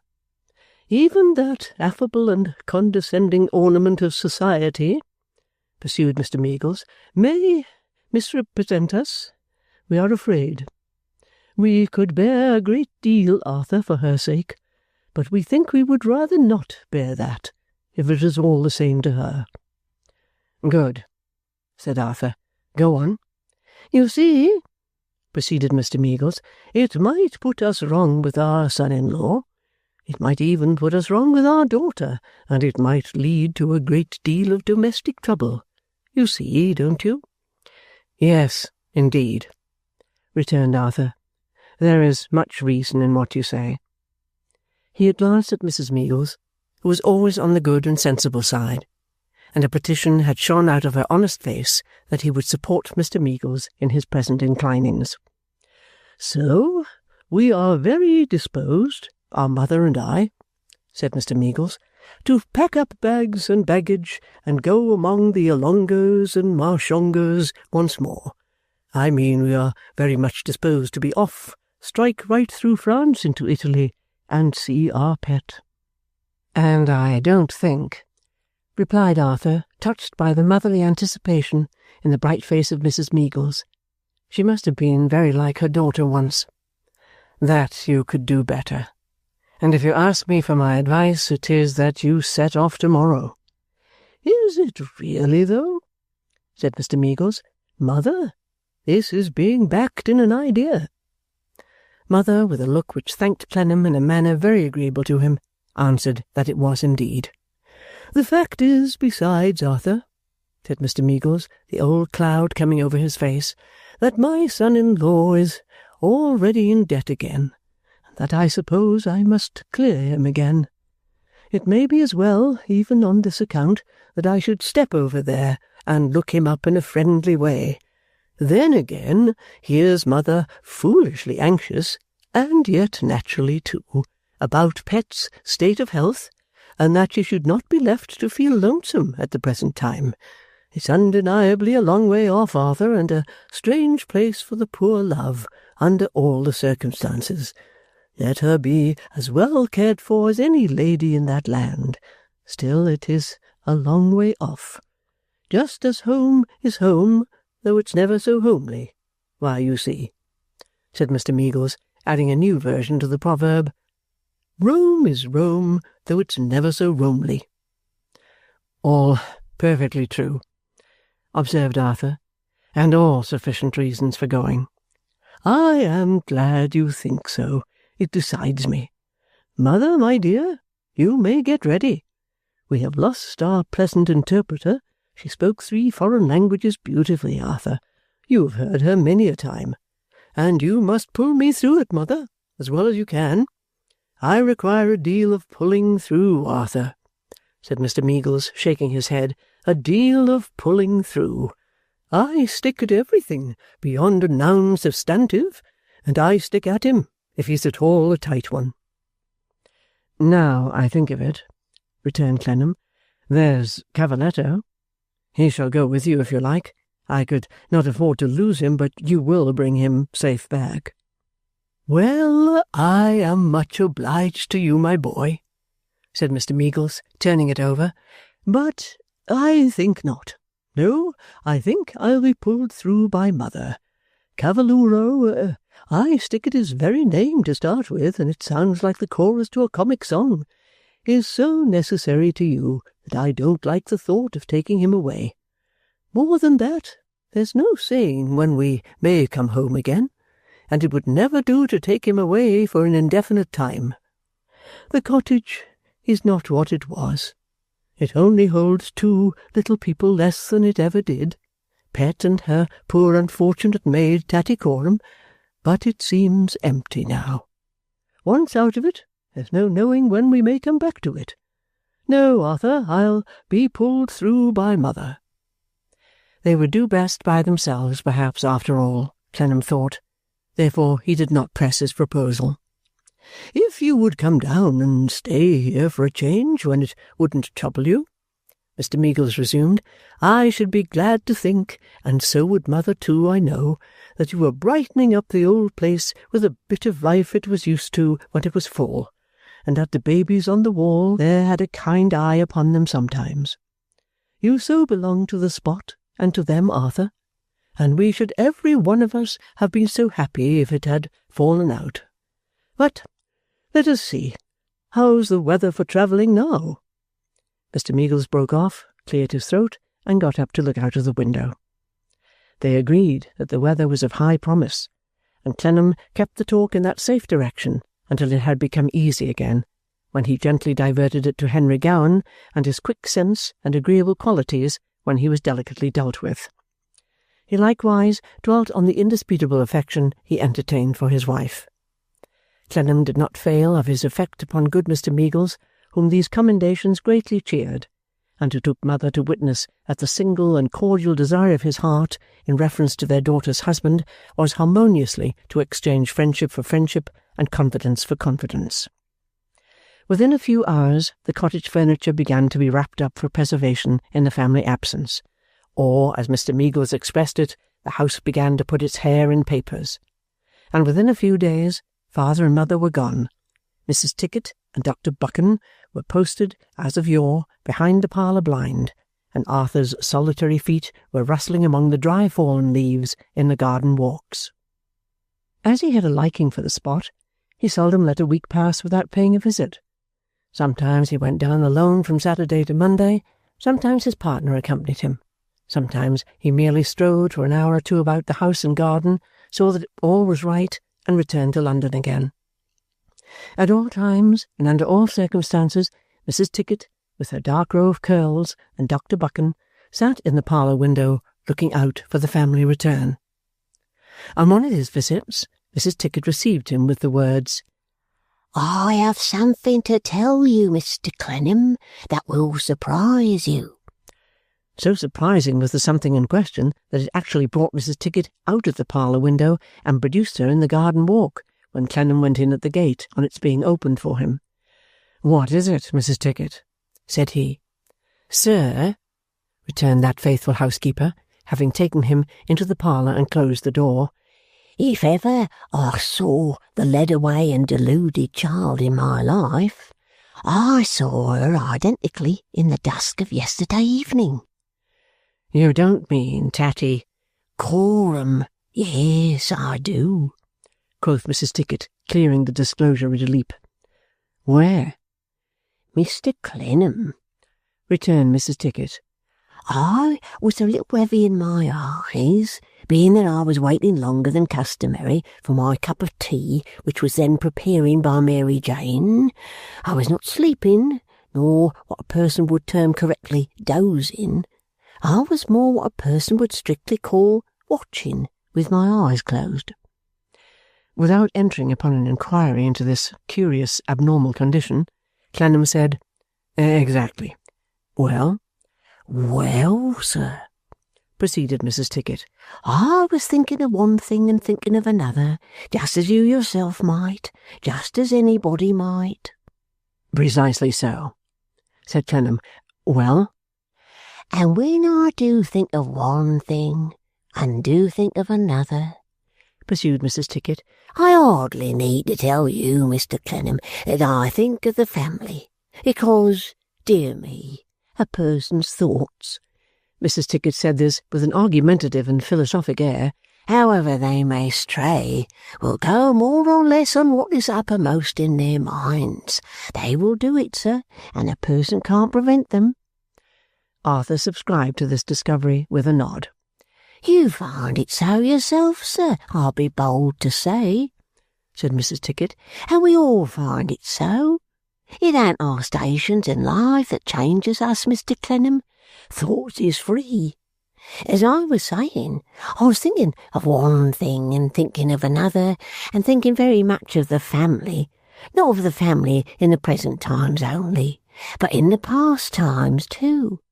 For when a person does begin thinking of one thing and thinking of another in that manner, as it's getting dark, what I say is that all times seem to be present, and a person must get out of that state and consider before they can say which is which." He nodded again, afraid to utter a word lest it should present any new opening to Mrs. Tickett's conversational powers. "In consequence of which," said Mrs. Tickett, "when I quivered me eyes and saw her actual form and figure looking in at the gate, I let 'em close again without so much as starting, for that actual form and figure came so pat to the time when it belonged to the house as much as mine or your own, that I never thought at the moment of its having gone away. But, sir, when I quivered my eyes again and saw that it wasn't there, then it all flooded upon me with affright, and I jumped up. You ran out directly? Said Clennam. I ran out, assented Mrs. Tickett, as fast as ever my feet would carry me, and if you'll credit it, Mr. Clennam, there wasn't in the whole shining heavens, no, not so much as a finger of that young woman. Passing over the absence from the firmament of this novel constellation, Arthur inquired of Mrs. Tickett if she herself went beyond the gate. Went to and fro and high and low, said Mrs. Tickett, and saw no sign of her. He then asked Mrs. Tickett how long a space of time she supposed there might have been between the two sets of ocular quiverings she had experienced. Mrs. Tickett, though minutely circumstantial in her reply, had no settled opinion between 5 seconds and 10 minutes. She was so plainly at sea on this part of the case, and had so clearly been startled out of slumber, that Clennam was much disposed to regard the appearance as a dream. Without hurting Mrs. Tickett's feelings with that infidel solution of her mystery, he took it away from the cottage with him, and probably would have retained it ever afterwards if a circumstance had not soon happened to change his opinion. He was passing at nightfall along the Strand, and the lamplighter was going on before him, under whose hand the street lamps, blurred by the foggy air, burst out, one after another, like so many blazing sunflowers coming into full blow all at once, when a stoppage on the pavement, caused by a train of coal wagons toiling up from the wharves at the riverside, brought him to a standstill. He had been walking quickly, and going with some current of thought, and the sudden check given to both operations caused him to look freshly about him, as people under such circumstances usually do. Immediately he saw in advance a few people intervening, but still so near to him that he could have touched them by stretching out his arm. Tattycoram, and a strange man of a remarkable appearance, a swaggering man, with a high nose and a black moustache as false in its colour as his eyes were false in their expression, who wore his heavy cloak with the air of a foreigner. His dress and general appearance were those of a man on travel, and he seemed to have very recently joined the girl. In bending down, being much taller than she was, listening to whatever she said to him, he looked over his shoulder with the suspicious glance of one who was not unused to be mistrustful that his footsteps might be dogged. It was then that Clennam saw his face, as his eyes lowered on the people behind him in the aggregate, without particularly resting upon Clennam's face or any other. He had scarcely turned his head about again, and it was still bent down, listening to the girl, when the stoppage ceased and the obstructed stream of people flowed on.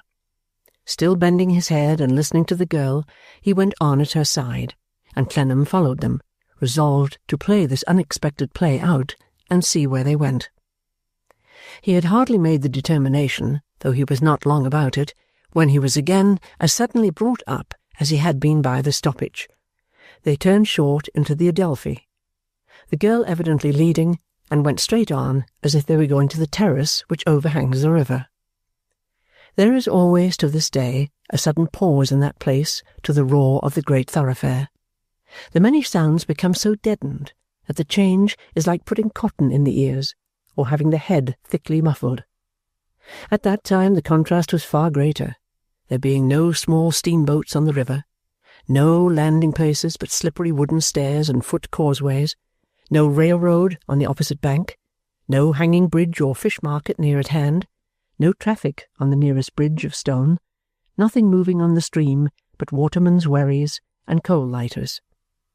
Long and broad black tiers of the latter, moored fast in the mud as if they were never to move again, made the shore funereal and silent after dark, and kept what little water movement there was far out towards mid-stream. At any hour later than sunset, and not least at that hour when most of the people who have anything to eat at home are going home to eat it, and when most of those who have nothing have hardly yet slunk out to beg or steal, it was a deserted place, and looked on a deserted scene. Such was the hour when Clennam stopped at the corner, observing the girl and the strange man as they went down the street. The man's footsteps were so noisy on the echoing stones that he was unwilling to add the sound of his own.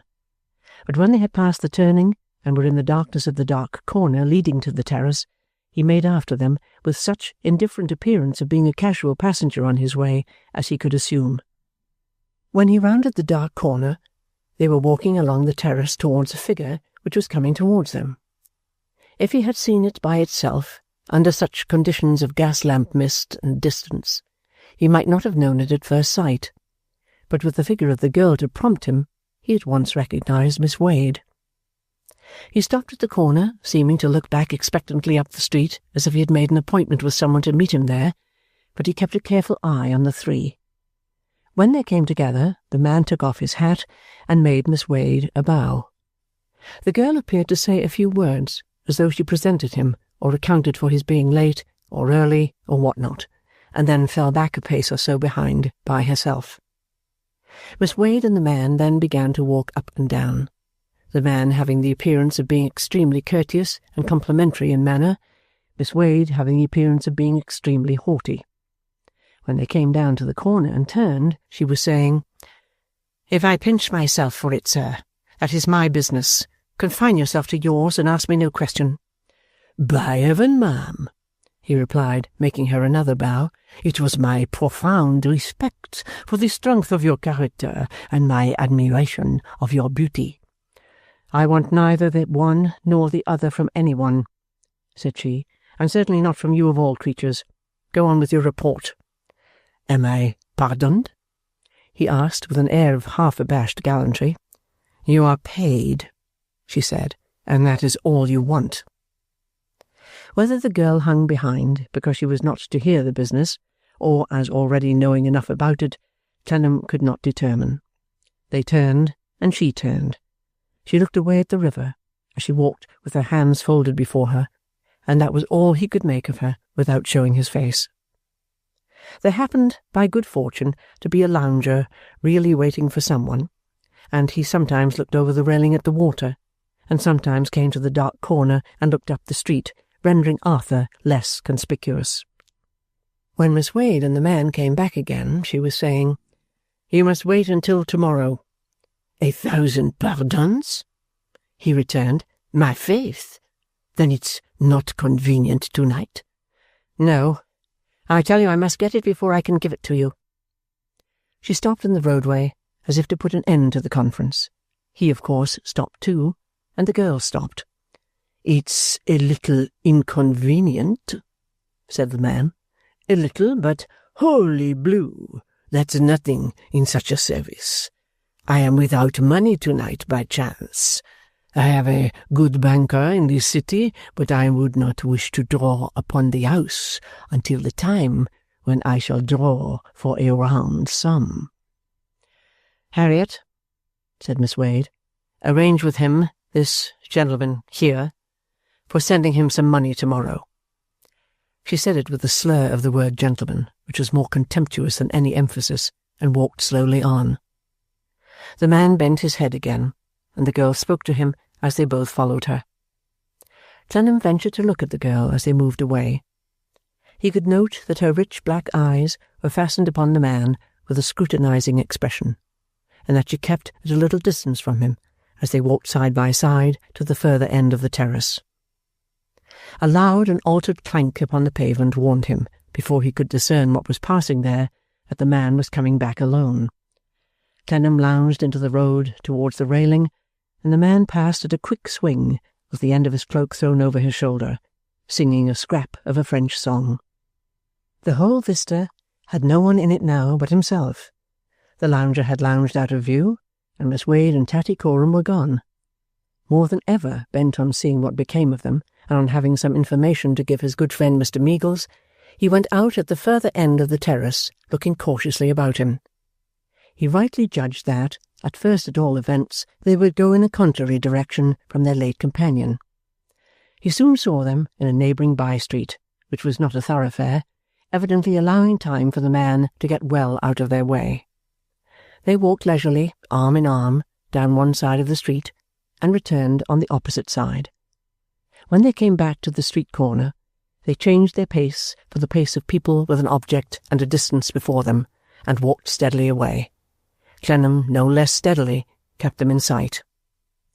They crossed the Strand, and passed through Covent Garden, under the windows of his old lodging where dear little Dorrit had come that night, and slanted away north-east, until they passed the great building whence Tattycoram derived her name, and turned into the Gray's Inn Road. Clennam was quite at home here, in the right of Flora, not to mention the Patriarch and Panks, and kept them in view with ease. He was beginning to wonder where they might be going next, when that wonder was lost in the great wonder with which he saw them turn into the patriarchal street. That wonder was in its turn swallowed up on the greater wonder with which he saw them stop at the patriarchal door. A low double knock at the bright brass knocker, a gleam of light into the road from the opened door, a brief pause for inquiry and answer, and the door was shut, and they were housed. After looking at the surrounding objects for assurance that he was not in an odd dream, and after pacing a little while before the house, Arthur knocked at the door. It was opened by the usual maidservant, and she showed him up at once, with her usual alacrity, to Flora's sitting-room. There was no one with Flora but Mr. F.'s aunt, which respectable gentlewoman, basking in a balmy atmosphere of tea and toast, was ensconced in an easy-chair by the fireside, with a little table at her elbow, and a clean white handkerchief spread over her lap, on which 2 pieces of toast at that moment awaited consumption. Bending over a steaming vessel of tea, and looking through the steam, and breathing forth the steam like a malignant Chinese enchantress engaged in the performance of unholy rites, Mr. F.'s aunt put down her great teacup and exclaimed, "Drat him, if he ain't come back again!" It would seem from the foregoing exclamation that this uncompromising relative of the lamented Mr. F., measuring time by the acuteness of her sensations and not by the clock, supposed Clennam to have lately gone away, whereas at least 1/4 of a year had elapsed since he had had the temerity to present himself before her. "My goodness, Arthur!" cried Flora, rising to give him a cordial reception. "Doris and Clennam, what a start and a surprise! For though not far from the machinery and foundry business, and surely might be taken sometimes if at no other time about midday, when a glass of sherry and a humble sandwich of whatever cold meat and larder might not come amiss, nor waste the worse for being friendly, for you know you buy it somewhere, and wherever thought of profit must be made, or they would never keep the place that stands to reason without a motive, still never seen and learnt now not to be expected. For, as Mr. F. himself said, if seeing is believing, not seeing is believing too, and when you don't see, you may fully believe you're not remembered. Not that I expect you, Arthur Doris Clennam, to remember me. Why should I, for the days are gone? But bring another teacup here directly, and tell her French toast, and place it near the fire." Arthur was in the greatest anxiety to explain the object of his visit, but was put off for the moment, in spite of himself, by what he understood of the reproachful purport of these words, and by the genuine pleasure she testified in seeing him. "And now, pray tell me something, all you know," said Flora, drawing her chair near to his, "about the good dear quiet little thing, and all the changes of her fortunes, carriage, people, now no doubt, and horses without number, most romantic a coat of arms, of course, and wild beasts on their hind legs, showing it as if it was a copy they had done with mouths from ear to ear. Good gracious! And has she her health, which is the first consideration after all, for what is wealth without it, Mr. F. himself so often saying, when his twinges came that 6pence a day, and find yourself at no gout so much preferable, not that he could have lived on anything like it, being the last man, or that the previous little thing, though far too familiar an expression, now had any tendency of that sort, much too slight and small, but looked so fragile, bless her." Mr. F.'s aunt, who had eaten a piece of toast down to the crust, here solemnly handed the crust to Flora, who ate it for her as a matter of business. Mr. F.'s aunt then moistened her 10 fingers in slow succession at her lips, and wiped them in exactly the same order on the white handkerchief, then took the other piece of toast, and fell to work upon it. While pursuing this routine, she looked at Clennam with an expression of such intense severity that he felt obliged to look at her in return, against his personal inclinations. "She is in Italy with all her family, Flora," he said, when the dreaded lady was occupied again. "In Italy? Is she really?" said Flora. "With the grapes growing everywhere, and lava necklaces and bracelets too, that land of poetry, with burning mountains picturesque beyond belief, though if the organ boys came away from the neighbourhood not to be scorched, nobody can wonder, being so young and bringing their white mice with them, most humane. And is she really in that favoured land, with nothing but blue about her, and dying gladiators and belvederes, though Mr. F. himself did not believe, for his objection when in spirits was that the images could not be true, there being no medium between expensive quantities of linen badly got up in all increases, and none whatever, which certainly does not seem probable, though possibly in consequence of the extremes of rich and poor, which may account for it." Arthur tried to edge in a word, but Flora hurried on again. "Venice preserved too," said she, I think you have been there. Is it well or ill preserved? For people differ so, and macaroni, if they really eat it like the conjurers, why not cut it shorter? You're acquainted, Arthur. Oh, dear, Doyce and Clennam, at least not dear, and most assuredly not Doyce, for I have not the pleasure, but pray excuse me. Acquainted, I believe, with Mantua. What has it got to do with Mantua? Making for I never have been able to conceive it. I believe there is no connection, Flora, between the two, Arthur was beginning, when she caught him up again. Upon your word, no, isn't there? I never did, but that's like me. I've run away for an idea, and having none to spare, I keep it. Alas, there was a time, dear Arthur, that is to say, decidedly not dear, no Arthur, neither, but you understand me, when one bright idea gilded that what's-his-name horizon of etc., but it's darkly clouded now, and all is over. Arthur's increasing wish to speak of something very different was by this time so plainly written on his face that Flora stopped in a tender look and asked him what it was. I have the greatest desire, Flora, to speak to someone who is now in this house, with Mr. Casby, no doubt, someone whom I saw come in, and who, in a misguided and deplorable way, has deserted the house of a friend of mine. Papa, see so many and such odd people, said Flora, rising, that I shouldn't venture to go down for anyone but you, Arthur. But for you, I would willingly go down in a diving bell, much more a dining room, and will come back directly if you mind, and at the same time not mind Mr. F.'s aunt while I'm gone. With these words and a parting glance, Flora bustled out, leaving Clennam under dreadful apprehension of this terrible charge. The first variation which manifested itself in Mr. F.'s aunt's demeanour when she had finished a piece of toast was a loud and prolonged sniff. Finding it impossible to avoid construing this demonstration into a defiance of himself, its gloomy significance being unmistakable, Clennam looked plaintively at the excellent though prejudiced lady from whom it emanated, in the hope that she might be disarmed by a meek submission. "None of your eyes at me," said Mr. F.'s aunt, shivering with hostility. "Take that." That was the crust of the piece of toast. Clennam accepted the boon with a look of gratitude, and held it in his hand under the pressure of a little embarrassment, which was not relieved when Mr. F.'s aunt, elevating her voice into a cry of considerable power, exclaimed, "He has a proud stomach, this chap. He's too proud a chap to eat it." And coming out of her chair, shook her venerable fist so very close to his nose as to tickle the surface. But for the timely return of Flora, to find him in this difficult situation, further consequences might have ensued. Flora, without the least discomposure or surprise, but congratulating the old lady in an approving manner on being "Very lively tonight," handed her back to her chair. "He has a proud stomach, this chap," said Mr. F.'s relation, on being reseated. "Give him a meal of chaff." "Oh, I don't think he would like that, aunt," returned Flora. "Give him a meal of chaff, I tell you," said Mr. F.'s aunt, glaring round Flora on her enemy. "It's the only thing for a proud stomach. Let him eat up every morsel. Drat him, give him a meal of chaff." Under a general pretence of helping him to this refreshment, Flora got him out on the staircase, Mr. F.'s aunt even then constantly reiterating with inexpressible bitterness that he was a chap and had a proud stomach, and over again insisting on that equine provision being made for him which she had already so strongly prescribed. "Such an inconvenient staircase and so many corner stairs, Arthur," whispered Flora. "Would you object to putting your arm round me under my pelerine?" With a sense of going downstairs in a highly ridiculous manner, Clennam descended in the required attitude, and only released his fair burden at the dining-room door. Indeed, even there she was rather difficult to be got rid of, remaining in his embrace to murmur, "Arthur, for mercy's sake, don't breathe it to Papa." She accompanied Arthur into the room where the patriarch sat alone, with his list shoes on the fender, twirling his thumbs as if he had never left off. The youthful patriarch, aged 10, looked out of his picture-frame above him with no calmer air than he. Both smooth heads were alike, beaming, blundering, and bumpy. "Mr. Clennam, I'm glad to see you. I hope you're well, sir. I hope you're well. Please to sit down, please to sit down." "I had hoped, sir," said Clennam, doing so and looking round with a face of blank disappointment, "not to find you alone."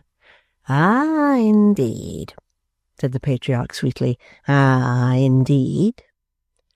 "I told you so, you know, Papa," cried Flora. "Ah, to be sure," returned the patriarch. "Yes, just so. Ah, to be sure." "Pray, sir," demanded Clennam anxiously. "Is Miss Wade gone?" Miss...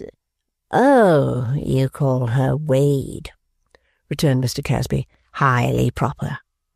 Arthur quickly returned, "What do you call her?"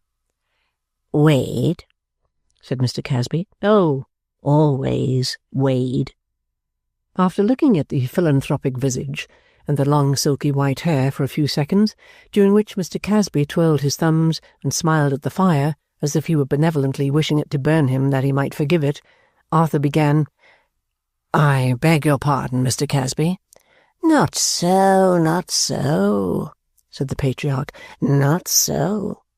"But Miss Wade had an attendant with her, a young woman brought up by friends of mine, over whom her influence is not considered very salutary, and to whom I should be glad to have the opportunity of giving the assurance that she has not yet forfeited the interest of those protectors."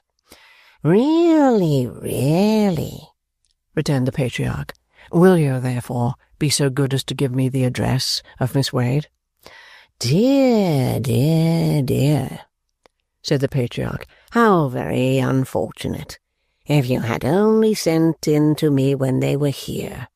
I observed the young woman, Mr. Clennam, a fine, full-coloured young woman, Mr. Clennam, with very dark hair and very dark eyes, if I mistake not. Arthur assented, and said once more with new expression, "If you would be so good as to give me the address." Dear, exclaimed the patriarch in sweet regret. Tut. What a pity. I have no address, sir. Miss Wade mostly lives abroad, Mr. Clennam. She has done so for some years, and she is, if I may say so of a fellow creature and a lady, fitful and uncertain to a fault, Mr. Clennam. I may not see her again for a long, long time. I may never see her again. What a pity. Clennam saw now that he had as much hope of getting assistance out of the portrait as out of the patriarch, but he said, nevertheless, "Mr. Casby, could you, for the satisfaction of the friends I have mentioned, and under any obligation of secrecy that you may consider it your duty to impose, give me any information at all touching Miss Wade? I have seen her abroad, and I have seen her at home, but I know nothing of her. Could you give me any account of her whatever?" None, returned the patriarch, shaking his big head with his utmost benevolence. None at all. Dear. What a real pity that she stayed so short a time and you delayed. As confidential agency business, I have occasionally paid this lady money, but what satisfaction is it to you, sir, to know that? "Truly, none at all," said Clennam. Truly, assented the patriarch, with a shining face, as he philanthropically smiled at the fire. None at all, sir. You hit the wise answer, Mr. Clennam. Truly, none at all, sir. His turning of his smooth thumbs over one another as he sat there was so typical to Clennam of the way in which he would make the subject revolve if it were pursued, never showing any new part of it, nor allowing it to make the smallest advance, that it did much to help to convince him of his labour having been in vain. He might have taken any time to think about it, for Mr. Casby, while accustomed to get on anywhere by leaving everything to his bumps and his white hair, knew his strength to lie in silence. So there Casby sat, twirling and making his polished head and forehead look largely benevolent in every knob. With this spectacle before him, Arthur had risen to go, and from the inner dock, where the good ship Panks was hove down when out in no cruising ground, the noise was heard of that steamer labouring towards him. It struck Arthur that the noise began demonstratively far off, as though Mr. Panks sought to impress on anyone who might happen to think about it that he was working on from out of hearing. Mr. Panks and he shook hands, and the former brought his employer a letter or two to sign.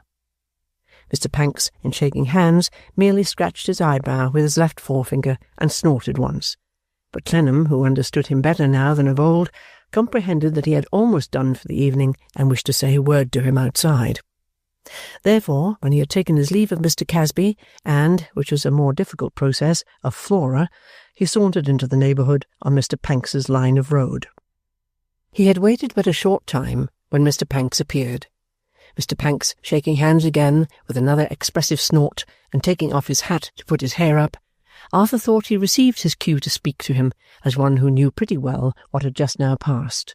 Therefore he said, without any preface, "I suppose they were really gone, Panks?" "Yes," replied Panks, "they were really gone." "Does he know where to find that lady?" "Can't say. I should think so." Mr. Panks did not. No, Mr. Panks did not. Did Mr. Panks know anything about her? "I expect," rejoined that worthy, "I know as much about her as she knows about herself. She is somebody's child. Anybody's, nobody's. Put her in a room in London here with any 6 people old enough to be her parents, and her parents may be there, for anything she knows. They may be in any house she sees. They may be in any churchyard she passes. She may run up against 'em in any street. She may make chance acquaintance of 'em at any time, and never know it. She knows nothing about 'em. She knows nothing about any relative whatever. Never did. Never will." "Mr. Casby could enlighten her, perhaps?" "Maybe," said Panks. "I expect so, but don't know. He has long had money, not overmuch as I make out, in trust to dole out to her when she can't do without it. Sometimes she's proud and won't touch it for a length of time. Sometimes she's so poor that she must have it. She writhes under her life. A woman more angry, passionate, reckless, and revengeful never lived. She came for money tonight, said she had peculiar occasion for it." "I think," observed Clennam, musing, "I, by chance, know what occasion. I mean into whose pocket the money is to go." "Indeed," said Panks. "If it's a compact, I recommend that party to be exact in it. I wouldn't trust myself to that woman, young and handsome as she is, if I had wronged her. No, not for twice my proprietor's money, unless," Panks added as a saving clause, "I had a lingering illness on me and wanted to get it over." Arthur, hurriedly reviewing his own observation of her, found it to tally pretty nearly with Mr. Panks's view. "The wonder is to me," pursued Panks, "that she's never done for my proprietor, as the only person connected with her story she can lay hold of. Mentioning that, I may tell you, between ourselves, that I am sometimes tempted to do for him myself." Arthur started and said, "Dear Mr. Panks, don't say that." "Understand me," said Panks, extending 5 cropped coaly fingernails at Arthur's arm. "I don't mean cut his throat, but by all that's precious, if he goes too far, I'll cut his hair." Having exhibited himself in the new light of enunciating this tremendous threat, Mr. Panks, with a countenance of grave import, snorted several times and steamed away. Chapter 10. The Dreams of Mrs. Flintwinch, Thicken. The shady waiting-rooms of the Circumlocution Office, where he passed a good deal of time in company with various troublesome convicts who were under sentence to be broken alive on that wheel, had afforded Arthur Clennam ample leisure, in 3 or 4 successive days, to exhaust the subject of his late glimpse of Miss Wade and Tattycoram. He had been able to make no more of it and no less of it, and in this unsatisfactory condition he was fain to leave it. During this space he had not been to his mother's dismal old house. One of his customary evenings for repairing thither now coming round, he left his dwelling and his partner at nearly 9 o'clock, and slowly walked in the direction of that grim home of his youth. It always affected his imagination as wrathful, mysterious, and sad, and his imagination was sufficiently impressible to see the whole neighbourhood under some tinge of its dark shadow. As he went along upon a dreary night, the dim streets by which he went seemed all depositories of oppressive secrets. The deserted counting-houses, with their secrets of books and papers locked up in chests and safes, the banking-houses, with their secrets of strong-rooms and wells, the keys of which were in a very few secret pockets and a very few secret breasts, the secrets of all the dispersed grinders in the vast mill, among whom there were doubtless plunderers, forgers, and trust-betrayers of many sorts, whom the light of any day that dawned might reveal. He could have fancied that these things, in hiding, imparted a heaviness to the air. The shadow thickening and thickening as he approached its source, he thought of the secrets of the lonely church vaults, where the people who had hoarded and secreted in iron coffers were in their turn similarly hoarded, not yet at rest from doing harm, and then of the secrets of the river, as it rolled its turbid tide between two frowning wildernesses of secrets, extending thick and dense for many miles, and warding off the free air and the free country swept by winds and wings of birds. The shadow still darkening as he drew near the house, the melancholy room which his father had once occupied, haunted by the appealing face he had himself seen fade away with him, when there was no other watcher by the bed, arose before his mind. Its close air was secret. The gloom and must and dust of the whole tenement were secret. At the heart of it his mother presided, inflexible of face, indomitable of will, firmly holding all the secrets of her own and his father's life, and austerely opposing herself, front, to the great final secret of all life. He had turned into the narrow and steep street from which the court of enclosure wherein the house stood opened, when another footstep turned into it behind him, and so close upon his own that he was jostled to the wall. As his mind was teeming with these thoughts, the encounter took him altogether unprepared, so that the other passenger had had time to say boisterously, "Pardon, not my fault," and to pass on before the instant had elapsed which was requisite to his recovery of the realities about him. When that moment had flashed away, he saw that the man striding on before him was the man who had been so much in his mind during the last few days. It was no casual resemblance, helped out by the force of the impression the man made upon him. It was the man he had followed in company with the girl, and whom he had overheard talking to Miss Wade. The street was a sharp descent, and was crooked too, and the man, who, although not drunk, had the air of being flushed with some strong drink, went down it so fast that Clennam lost him as he looked at him. With no defined intention of following him, but with an impulse to keep the figure in view a little longer, Clennam quickened his pace to pass the twist in the street which hid him from his sight. On turning it, he saw the man no more. Standing now close to the gateway of his mother's house, he looked down the street, but it was empty. There was no projecting shadow large enough to obscure the man. There was no turning near that he could have taken, nor had there been any audible sound of the opening and closing of a door. Nevertheless, he concluded that the man must have had a key in his hand, and must have opened one of the many house doors and gone in. Ruminating on this strange chance and strange glimpse, he turned into the courtyard. As he looked by mere habit towards the feebly lighted windows of his mother's room, his eyes encountered the figure he had just lost, standing against the iron railings of the little waste enclosure, looking up at those windows and laughing to himself. Some of the many vagrant cats who were also prowling about there by night, and who had taken fright at him, appeared to have stopped when he had stopped, and were looking at him with eyes by no means unlike his own, from tops of walls and porches and other safe points of pause. He had only halted for a moment to entertain himself thus. He immediately went forward, throwing the end of his cloak off his shoulder as he went, ascended the unevenly sunken steps, and knocked a sounding knock at the door. Clennam's surprise was not so absorbing but that he took his resolution without any incertitude. He went up to the door too, and ascended the steps too.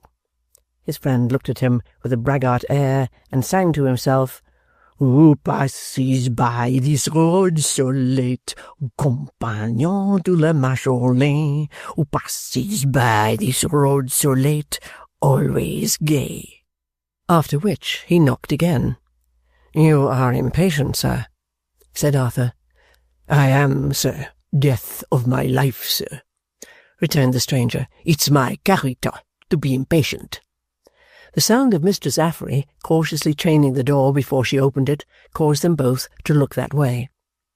Affery opened it a very little, with a flaring candle in her hands, and asked who was that, at that time of night, with that knock.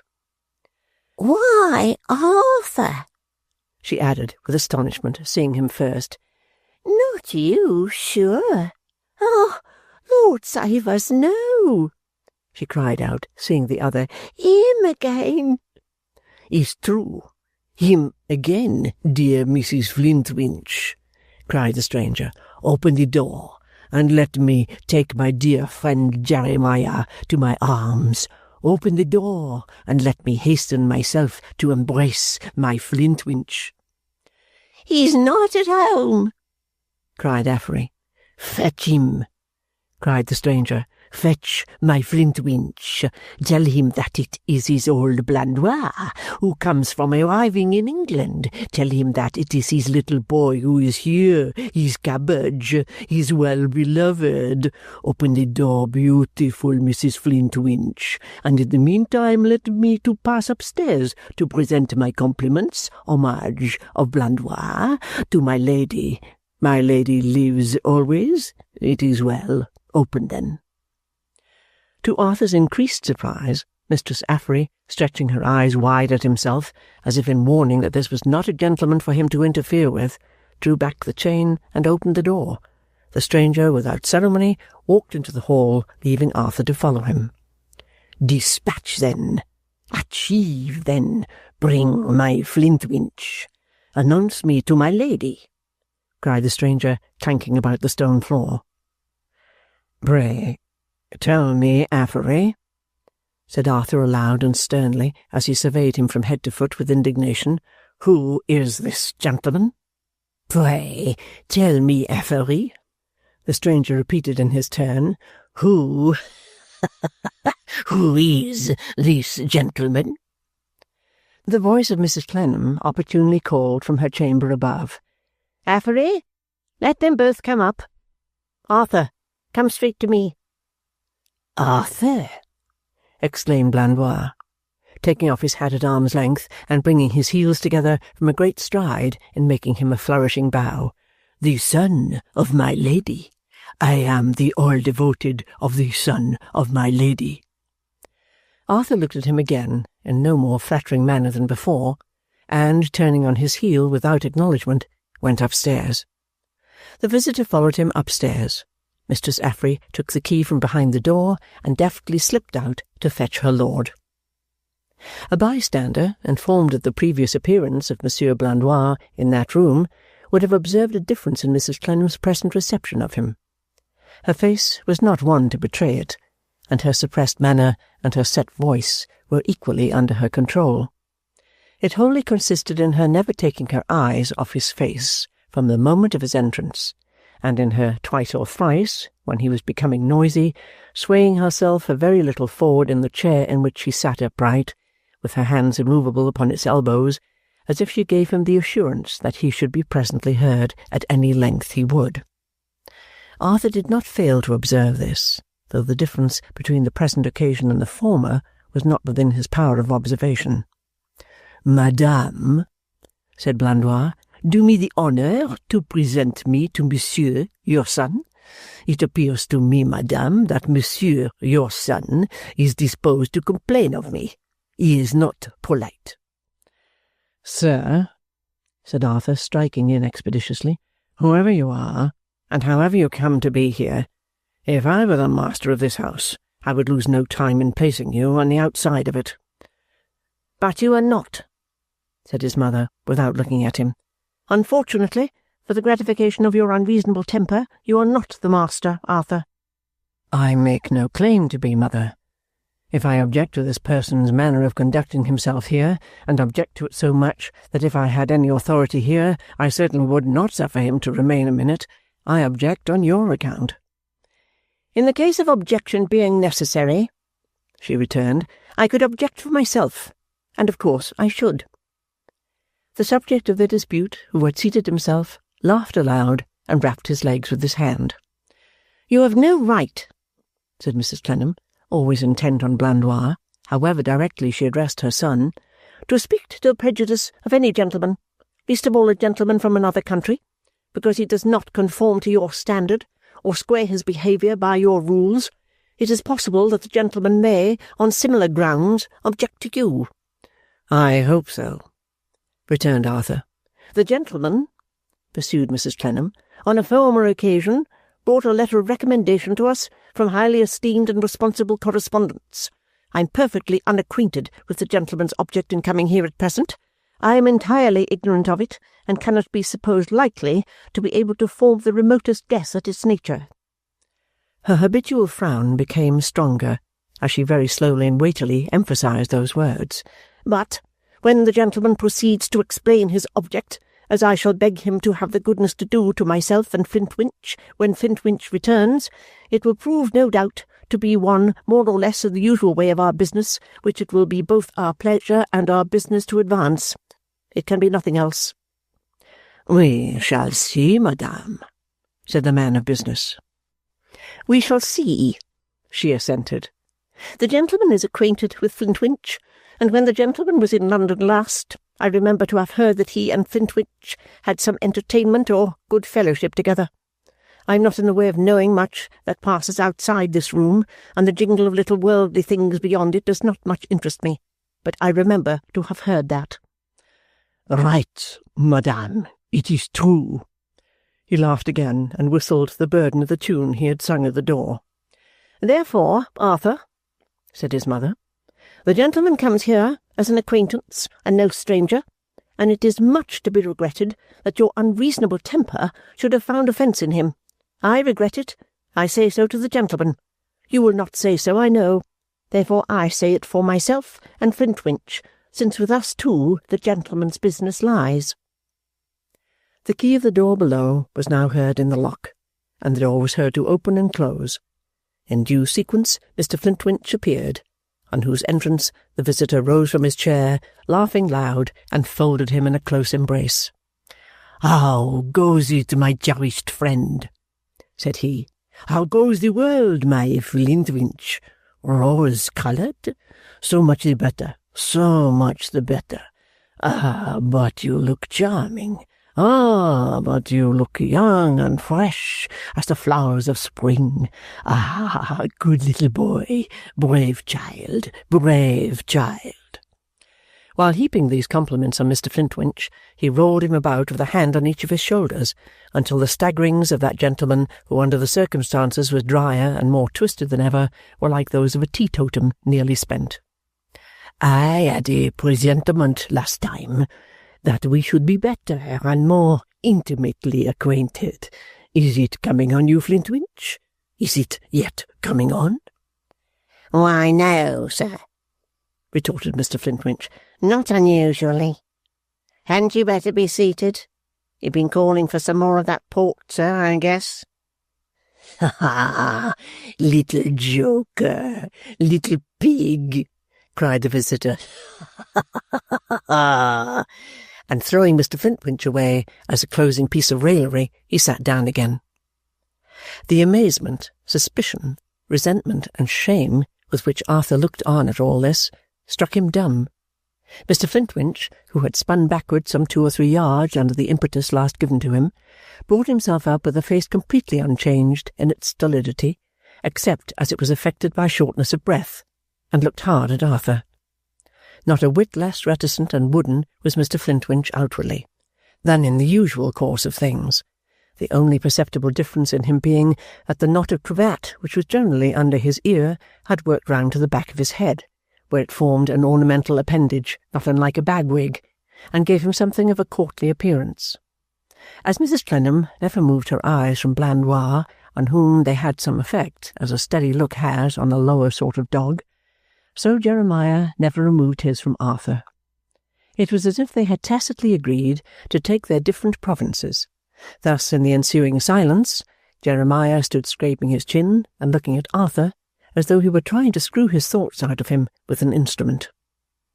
After a little while, the visitor, as if he felt the silence irksome, rose, and impatiently put himself with his back to the sacred fire which had burned through so many years.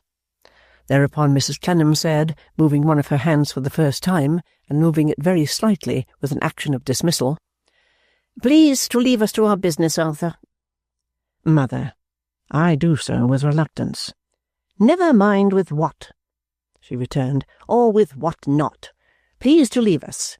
Come back At any other time when you may consider it a duty to bury half an hour wearily here. Good night." She held up her muffled fingers that he might touch them with his, according to their usual custom, and he stood over her wheelchair to touch her face with his lips.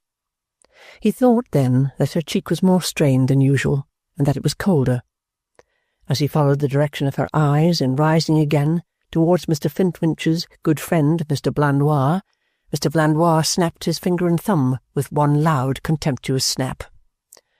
"I leave your business acquaintance in my mother's room, Mr. Flintwinch," said Clennam, with a great deal of surprise and a great deal of unwillingness.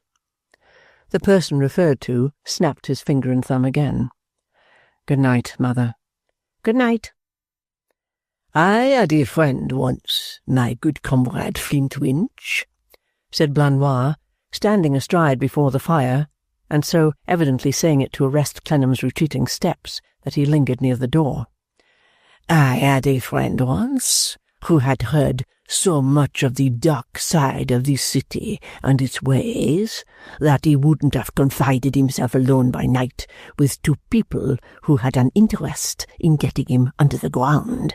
My faith, not even in a respectable house like this, unless he was bodily too strong for them.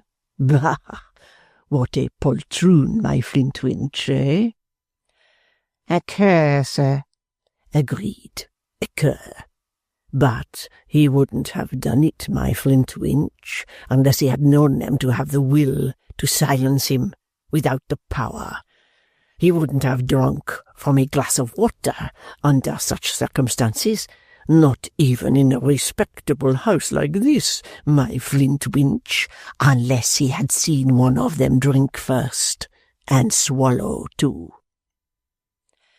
Disdaining to speak, and indeed not very well able, for he was half choking, Clennam only glanced at the visitor as he passed out.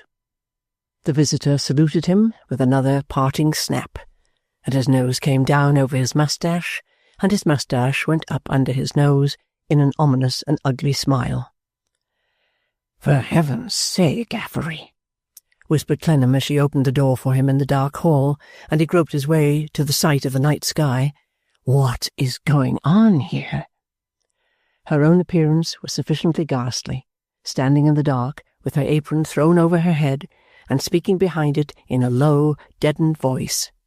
"Don't ask me anything, Arthur. I've been in a dream for ever so long. Go away."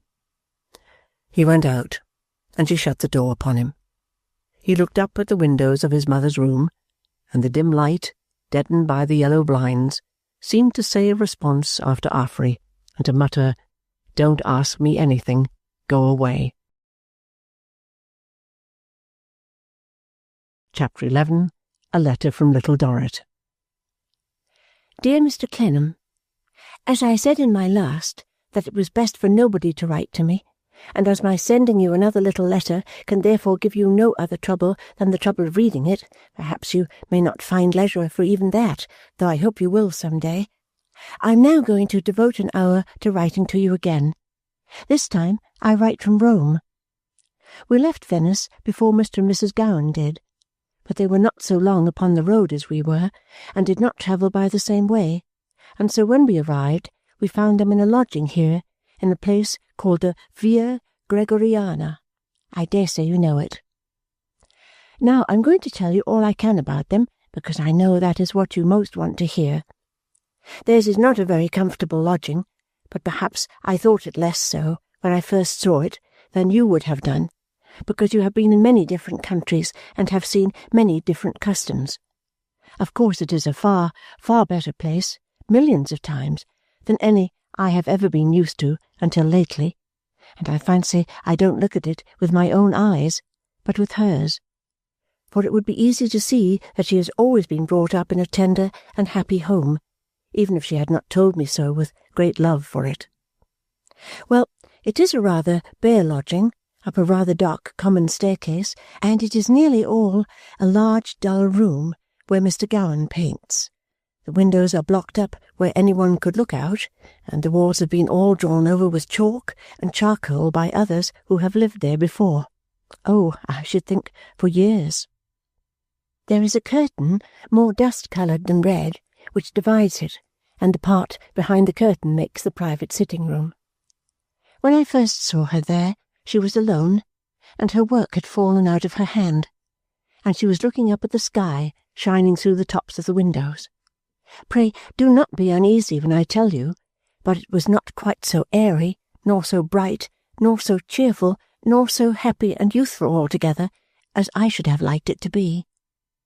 On account of Mr. Gowan's painting Papa's picture, which I am not quite convinced I should have known from the likeness if I had not seen him doing it, I have had more opportunities of being with her since then than I might have had without this fortunate chance. She is very much alone indeed. Shall I tell you about the second time I saw her? I went one day when it happened that I could run round by myself at 4 or 5 o'clock in the afternoon. She was then dining alone, and her solitary dinner had been brought in from somewhere, over a kind of brazier with a fire in it, and she had no company or prospect of company that I could see but the old man who had brought it. He was telling her a long story of robbers outside the walls being taken up by a stone statue of a saint, to entertain her, as he said to me when I came out, because he had a daughter of his own, though she was not so pretty. I ought now to mention Mr. Gowan, before I say what little more I have to say about her. He must admire her beauty, and he must be proud of her, for everybody praises it, and he must be fond of her, and I do not doubt that he is, but in his way. You know, his way, and if it appears as careless and discontented in your eyes as it does in mine, I am not wrong in thinking that it might be better suited to her. If it does not seem so to you, I am quite sure I am wholly mistaken, for your unchanged poor child confides in your knowledge and goodness more than she could ever tell you if she was to try. But don't be frightened, I am not going to try. Owing, as I think, if you think so too, to Mr. Gowan's unsettled and dissatisfied way, he applies himself to his profession very little. He does nothing steadily or patiently, but equally takes things up and throws them down, and does them or leaves them undone, without caring about them. When I have heard him talking to Papa during the sittings for the picture, I have sat wondering whether it could be that he has no belief in anybody else, because he has no belief in himself.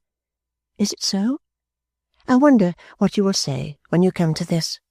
I know how you will look, and I can almost hear the voice in which you would tell me on the iron bridge.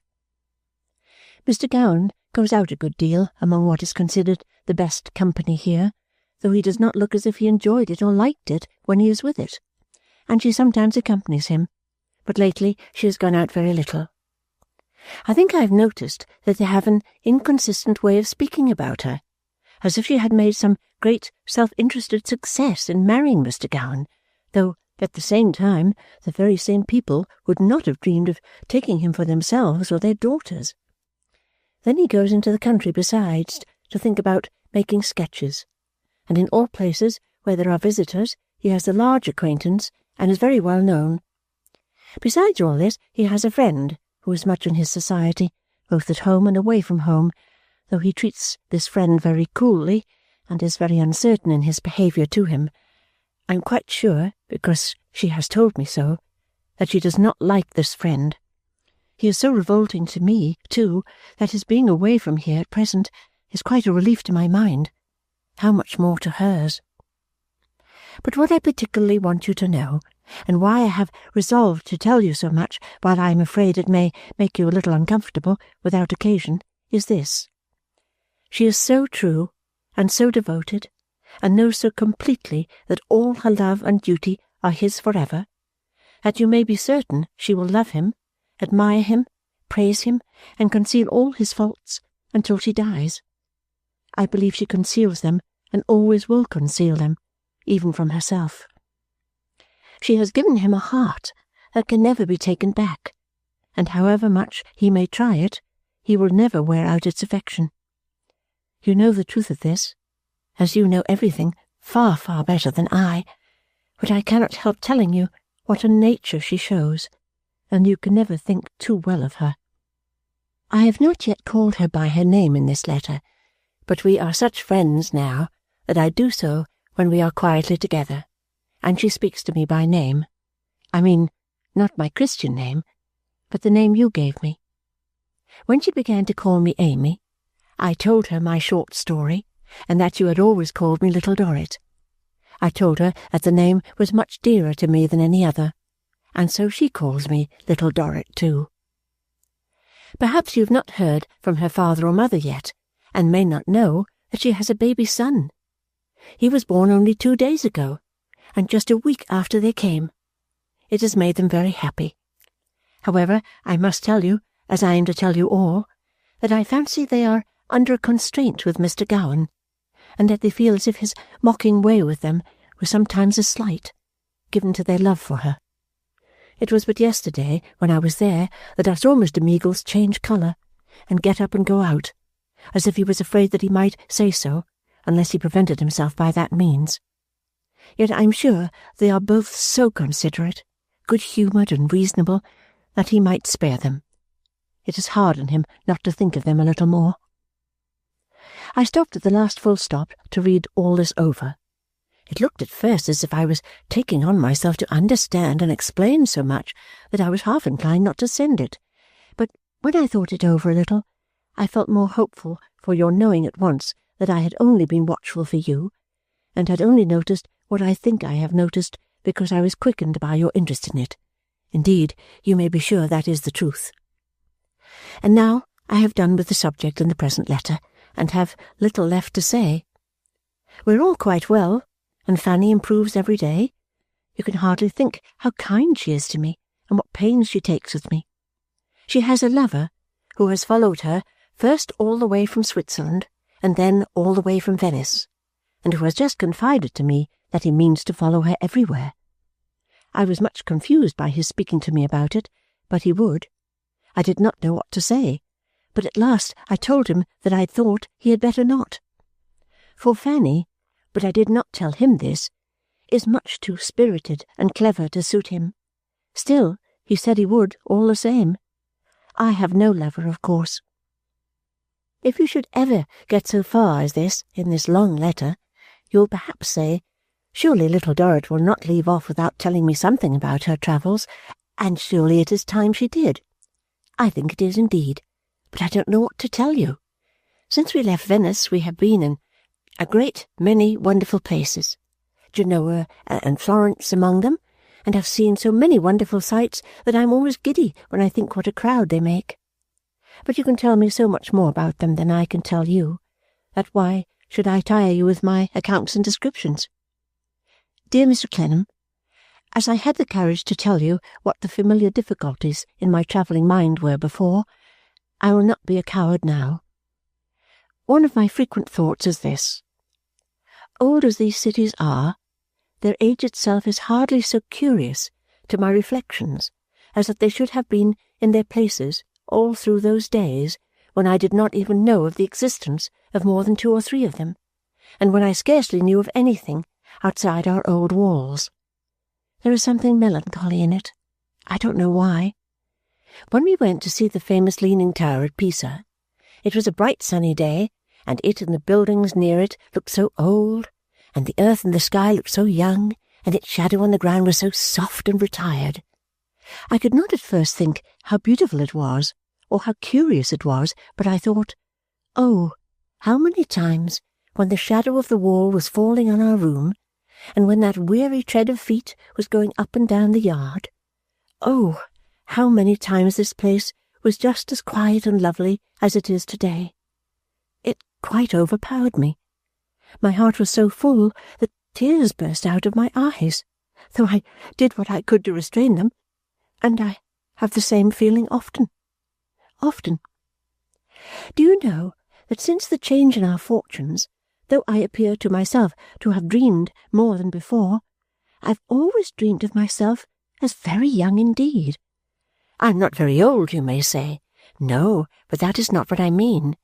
I've always dreamed of myself as a child, learning to do needlework. I've often dreamed of myself as back there, seeing faces in the yard little known, and which I should have thought I had quite forgotten.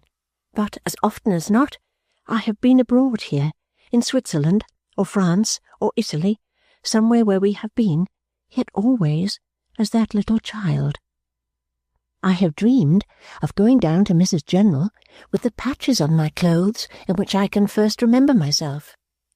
I have over and over again dreamed of taking my place at dinner at Venice, when we have had a large company, in the mourning for my poor mother, which I wore when I was 8 years old, and wore long after it was threadbare, and would mend no more.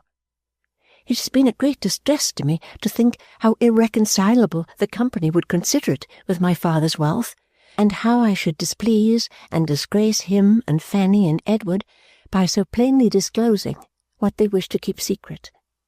But I have not grown out of the little child in thinking of it, and at the self-same moment I have dreamed that I have sat with the heartache at table, calculating the expenses of the dinner, and quite distracting myself with thinking how they were ever to be made good. I have never dreamed of the change in our fortunes itself. I have never dreamed of your coming back with me that memorable morning to break it. I have never even dreamed of you.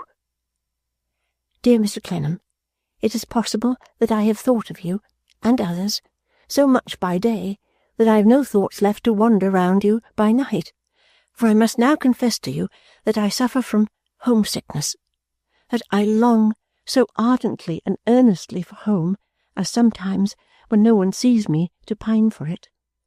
I cannot bear to turn my face further away from it. My heart is a little lightened when we turn towards it, even for a few miles, and with the knowledge that we are soon to turn away again. So dearly do I love the scene of my poverty and your kindness. Oh, so dearly! Oh, so dearly! Heaven knows when your poor child will see England again. We are all fond of the life here, except me, and there are no plans for our return. My dear father talks of a visit to London late in this next spring on some affairs connected with the property, but I have no hope that he will bring me with him. I have tried to get on a little better under Mrs. General's instruction, and I hope I am not quite so dull as I used to be. I have begun to speak and understand, almost easily, the hard languages I told you about. I did not remember at the moment when I wrote last that you knew them both, but I remembered it afterwards, and it helped me on. God bless you, dear Mr. Clennam.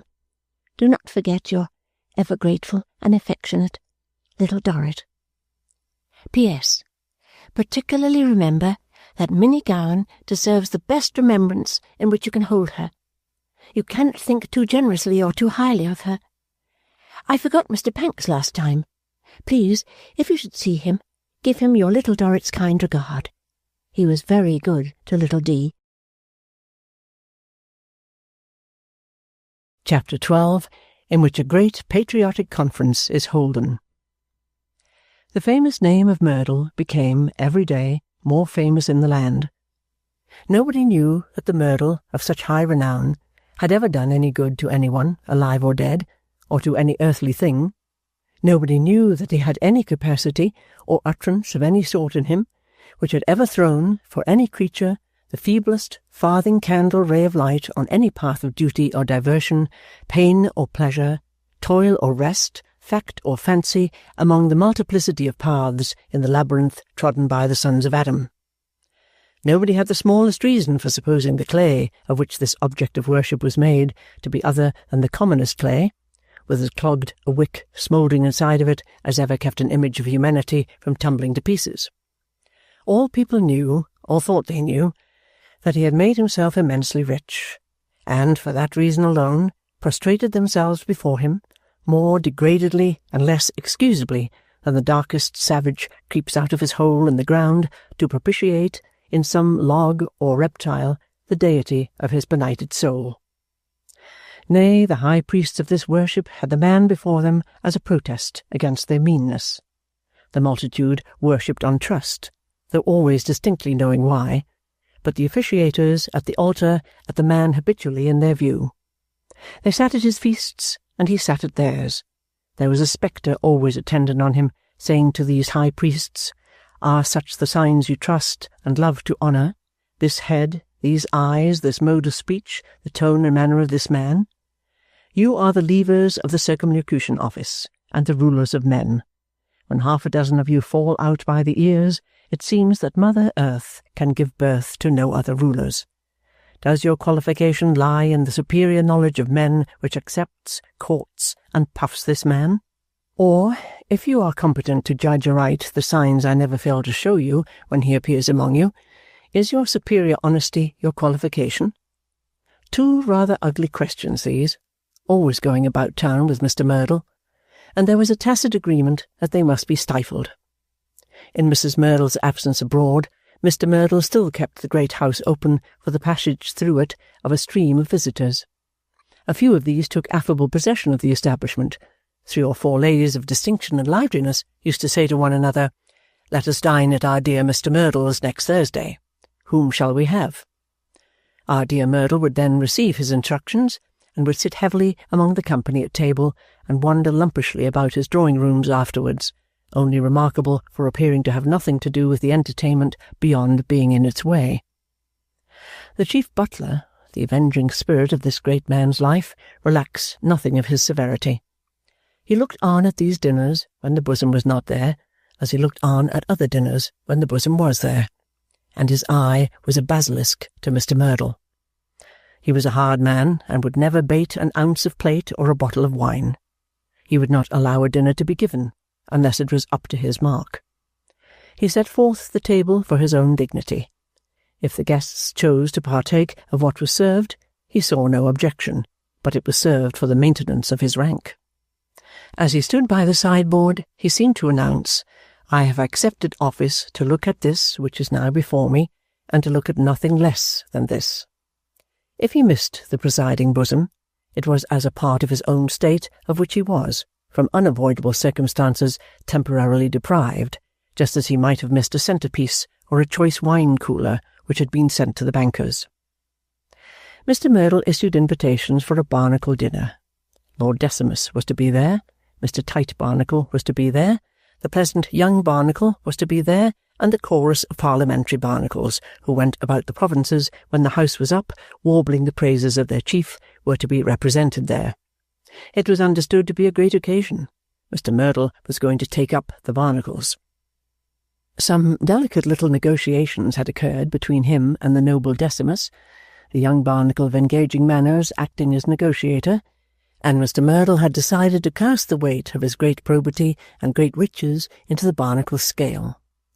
Jobbery was suspected by the malicious, perhaps because it was indisputable that if the adherence of the immortal enemy of mankind could have been secured by a job, the Barnacles would have jobbed him for the good of the country, for the good of the country. Mrs. Merdle had written to this magnificent spouse of hers, whom it was heresy to regard as anything less than all the British merchants since the days of Whittington rolled into one, and gilded 3 feet deep all over, had written to this spouse of hers several letters from Rome in quick succession, urging upon him with importunity that now or never was the time to provide for Edmund Sparkler. Mrs. Merdle had shown him that the case of Edmund was urgent, and that infinite advantages might result from his having some good things directly. In the grammar of Mrs. Merdle's verbs on this momentous subject there was only one mood, the imperative, and that mood had only one tense, the present. Mrs. Merdle's verbs were so pressingly presented to Mr. Merdle to conjugate that his sluggish blood and his long coat cuffs became quite agitated. In which state of agitation, Mr. Merdle, evasively rolling his eyes round the chief butler's shoes without raising them to the index of that stupendous creature's thoughts, had signified to him his intention of giving a special dinner, not a very large dinner, but a very special dinner. The chief butler had signified in return that he had no objection to look on at the most expensive thing in that way that could be done, and the day of the dinner was now come. Mr. Merdle stood in one of his drawing-rooms, with his back to the fire, waiting for the arrival of his important guests. He seldom or never took the liberty of standing with his back to the fire, unless he was quite alone. In the presence of the chief butler he could not have done such a deed. He would have clasped himself by the wrists in that constabulary manner of his, and have paced up and down the hearth-rug, or gone creeping about among the rich objects of furniture, if his oppressive retainer had appeared in the room at that very moment. The sly shadows which seemed to dart out of hiding when the fire rose, and to dart back into when the fire fell, were sufficient witnesses of his making himself so easy. They were even more than sufficient, if his uncomfortable glances at them might be taken to mean anything. Mr. Merdle's right hand was filled with the evening paper, and the evening paper was full of Mr. Merdle. His wonderful enterprise, his wonderful wealth, his wonderful bank, were the fattening food of the evening paper that night. The wonderful bank, of which he was the chief projector, establisher, and manager, was the latest of the many Merdle wonders.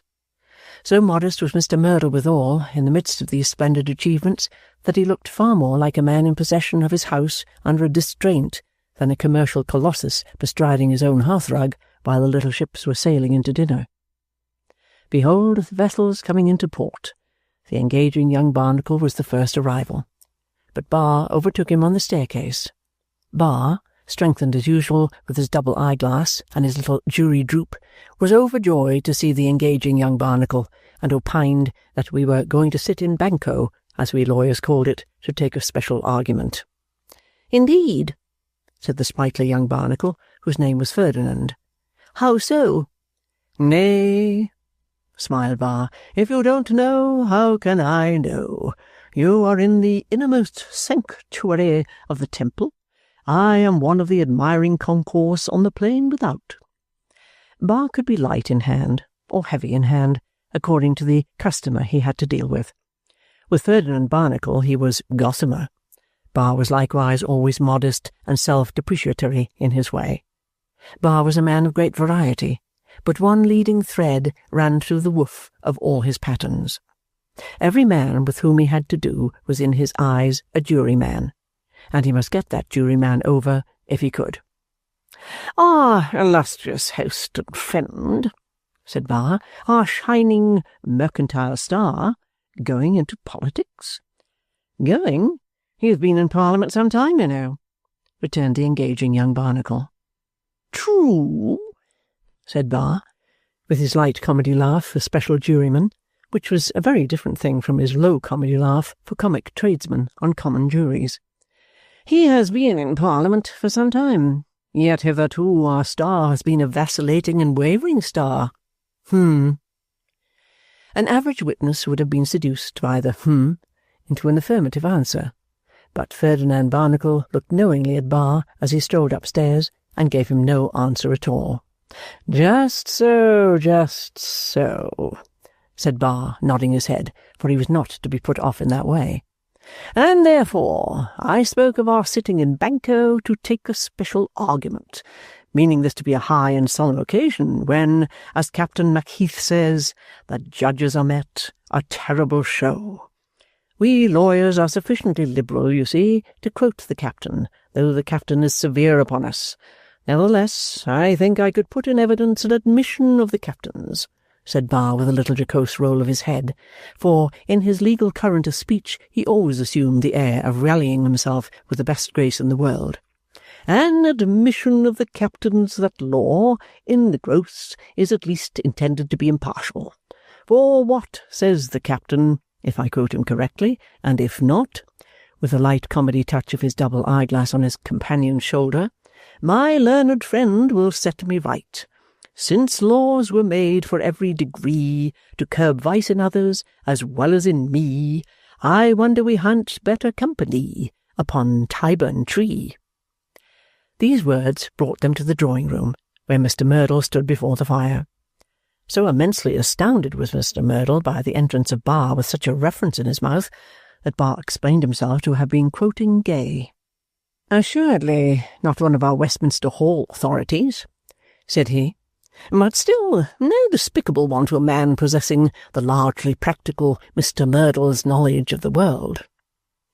Mr. Merdle looked as if he thought he would say something, but subsequently looked as if he thought he wouldn't. The interval afforded time for Bishop to be announced. Bishop came in with meekness, and yet with a strong and rapid step, as if he wanted to get his 7-league dress shoes on and go round the world to see that everybody was in a satisfactory state. Bishop had no idea that there was anything significant in the occasion. That was the most remarkable trait in his demeanour. He was crisp, fresh, cheerful, affable, bland, but so surprisingly innocent. Bar sidled up to prefer his politest inquiries in reference to the health of Mrs. Bishop. Mrs. Bishop had been a little unfortunate in the article of taking cold at a confirmation, but otherwise was well. Young Mr. Bishop was also well. He was down with his young wife and little family at his cure of souls. The representative of the Barnacle chorus dropped in next, and Mr. Merdle's physician dropped in next. Bar, who had a bit of one eye and a bit of his double eyeglass for everyone who came in at the door, no matter with whom he was conversing or what he was talking about, got among them all by some skilful means without being seen to get at them, and touched each individual gentleman of the jury on his own individual favourite spot. With some of the chorus, he laughed about the sleepy member who had gone out into the lobby the other night and voted the wrong way.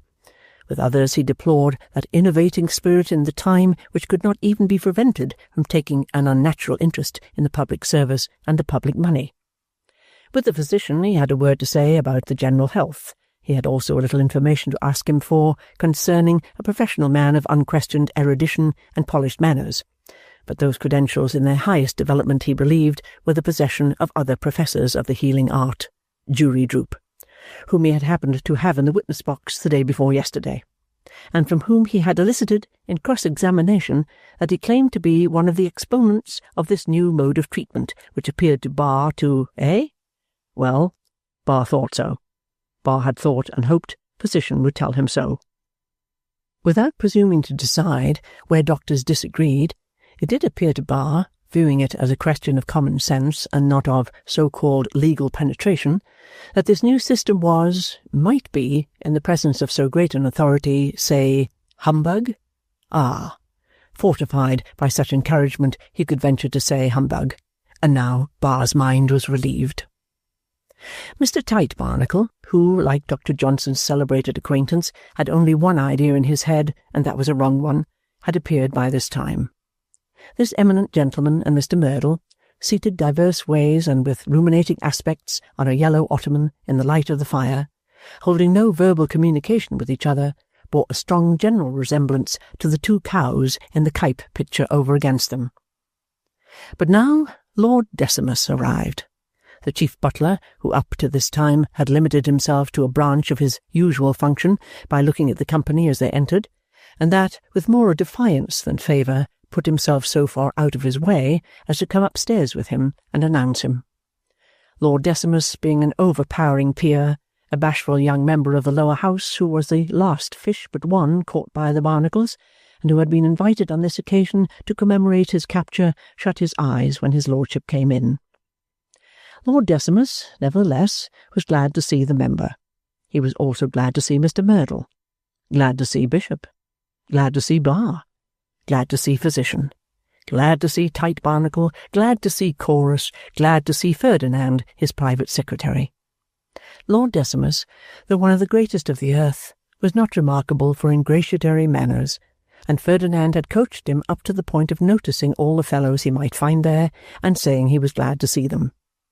When he had achieved this rush of vivacity and condescension, his lordship composed himself into the picture after Cuyp, and made a third cow in the group. Bar, who felt that he had got all the rest of the jury and must now lay hold of the foreman, soon came sidling up, double eyeglass in hand. Bar tendered the weather, as a subject neatly aloof from official reserve for the foreman's consideration. Bar said that he was told, as everybody always is told, though who tells them and why will ever remain a mystery, that there was to be no wall fruit this year. Lord Decimus had not heard anything amiss of his peaches, but rather believed, if his people were correct, he was to have no apples. No apples? Bar was lost in astonishment and concern. It would have been all one to him, in reality, if there had not been a pippin on the surface of the earth, but his show of interest in this apple question was positively painful. Now, to what, Lord Decimus, for we troublesome lawyers loved to gather information and could never tell how useful it might prove to us, to what, Lord Decimus, was this to be attributed? Lord Decimus could not undertake to propound any theory about it. This might have stopped another man, but Bar, sticking to him fresh as ever, said, "As to pears, now?" Long after Bar got made Attorney-General, this was told of him as a masterstroke. Lord Decimus had a reminiscence about a pear-tree formerly growing in a garden near the back of his dame's house at Eton, upon which pear-tree the only joke of his life perennially bloomed. It was a joke of a compact and portable nature, turning on the difference between Eton pears and parliamentary pears. But it was a joke, a refined relish of which would seem to have appeared to Lord Decimus impossible to be had without a thorough and intimate acquaintance with the tree. Therefore the story at first had no idea of such a tree, sir, then gradually found it in winter, carried it through the changing season, saw it bud, saw it blossom, saw it bear fruit, saw the fruit ripen, in short, cultivated the tree in that diligent and minute manner before it got out of the bedroom window to steal the fruit, that many thanks had been offered up by belated listeners for the trees having been planted and grafted prior to Lord Decimus's time. Bar's interest in apples was so overtopped by the rapt suspense in which he pursued the changes of these pears from the moment when Lord Decimus solemnly opened with, "Your mentioning pears recalls to my remembrance the pear-tree," down to the rich conclusion, "and so we pass through the various changes of life from Eton pears to parliamentary pears," that he had to go downstairs with Lord Decimus, and even then to be seated next to him at table in order that he might hear the anecdote out. By that time Bar felt that he had secured the foreman and might go to dinner with a good appetite. It was a dinner to provoke an appetite, though he had not had one. The rarest dishes, sumptuously cooked and sumptuously served, the choicest fruits, the most exquisite wines, marvels of workmanship in gold and silver, china and glass, innumerable things delicious to the senses of taste, smell, and sight were insinuated into its composition. Oh, what a wonderful man this Merdle! What a great man! What a master man! How blessedly and enviably endowed! In one word, what a rich man! He took his usual poor 18 penn'orth of food in his usual indigestive way, and had as little to say for himself as ever a wonderful man had. Fortunately, Lord Decimus was one of those sublimities who have no occasion to be talked to, for they can be at any time sufficiently occupied with the contemplation of their own greatness. This enabled the bashful young member to keep his eyes open long enough at a time to see his dinner, but whenever Lord Decimus spoke, he shut them again. The agreeable young Barnacle and Bar were the talkers of the party. Bishop would have been exceedingly agreeable also, but that his innocence stood in his way. He was so soon left behind. When there was any little hint of anything being in the wind, he got lost directly. Worldly affairs were too much for him. He couldn't make them out at all. This was observable when Bar said, incidentally, that he was happy to have heard that we were soon to have the advantage of enlisting on the good side the sound and plain sagacity, not demonstrative or ostentatious, but thoroughly sound and practical, of our friend Mr. Sparkler. Ferdinand Barnacle laughed and said, oh yes, he believed so. A vote was a vote, and always acceptable. Bar was sorry to miss our good friend Mr. Sparkler today, Mr. Merdle. He is away with Mrs. Merdle, returned that gentleman, slowly coming out of a long abstraction, in the course of which he had been fitting a tablespoon up his sleeve. It is not indispensable for him to be on the spot. The magic name of Merdle, said Bar, with the jury droop, no doubt will suffice for all. Why, yes, I believe so, assented Mr. Merdle, putting the spoon aside and clumsily hiding each of his hands in the coat cuff of the other hand. I believe the people in my interest down there will not make any difficulty. Model people, said Bar. I am glad you approve of them, said Mr. Merdle. And of the people of those other two places now, pursued Bar, with a bright twinkle in his keen eye, as it slightly turned in the direction of his magnificent neighbour. We lawyers are always curious, always inquisitive, always picking up odds and ends for our patchwork minds, since there is no knowing when and where they may fit into some corner. The people of those other two places now, do they yield so laudably to the vast and cumulative influence of such enterprise and such renown? Do those little rills become absorbed so quietly and easily, and as it were by the influence of natural law so beautifully, in the swoop of the majestic stream as it flows upon its wondrous way, enriching the surrounding lands, that their course is perfectly to be calculated and distinctly to be predicated? Mr. Merdle, a little troubled by Bar's eloquence, looked fitfully about the nearest salt-cellar for some moments, and then said hesitatingly, "They are perfectly aware, sir, of their duty to society. They will return anybody I send to them for that purpose." "Cheering to know," said Bar, "cheering to know." The 3 places in question were 3 little rotten holes in this island, containing 3 little ignorant, drunken, guzzling, dirty, out-of-the-way constituencies that had reeled into Mr. Merdle's pocket. Ferdinand Barnacle laughed in his easy way and airily said they were a nice set of fellows. Bishop, mentally perambulating among paths of peace, was altogether swallowed up in absence of mind. "Pray," asked Lord Decimus, casting his eyes around the table, "what is this story I've heard of a gentleman long confined in a debtor's prison, proving to be of a wealthy family, and having come into the inheritance of a large sum of money? I have met with a variety of allusions to it. Do you know anything of it, Ferdinand?" "I only know this much," said Ferdinand, "that he has given the department with which I have the honour to be associated—" This sparkling young Barnacle threw off the phrase sportively, as who should say, "We know all about these forms of speech, but we must keep it up. We must keep the game alive. No end of trouble, and has put us into innumerable fixes." "Fixes?" repeated Lord Decimus, with a majestic pausing and pondering on the word that made the bashful member shut his eyes quite tight. "Fixes?" "A very perplexing business indeed," observed Mr. Tite Barnacle with an air of grave resentment. "What," said Lord Decimus, "was the character of his business? What was the nature of these fixes, Ferdinand?" "Oh, it's a good story, is a story," returned that gentleman. "As good a thing of its kind as need be. This Mr. Dorrit, his name is Dorrit, had incurred a responsibility to us ages before the fairy came out of the bank and gave him his fortune, under a bond he had signed for the performance of a contract which was not at all performed.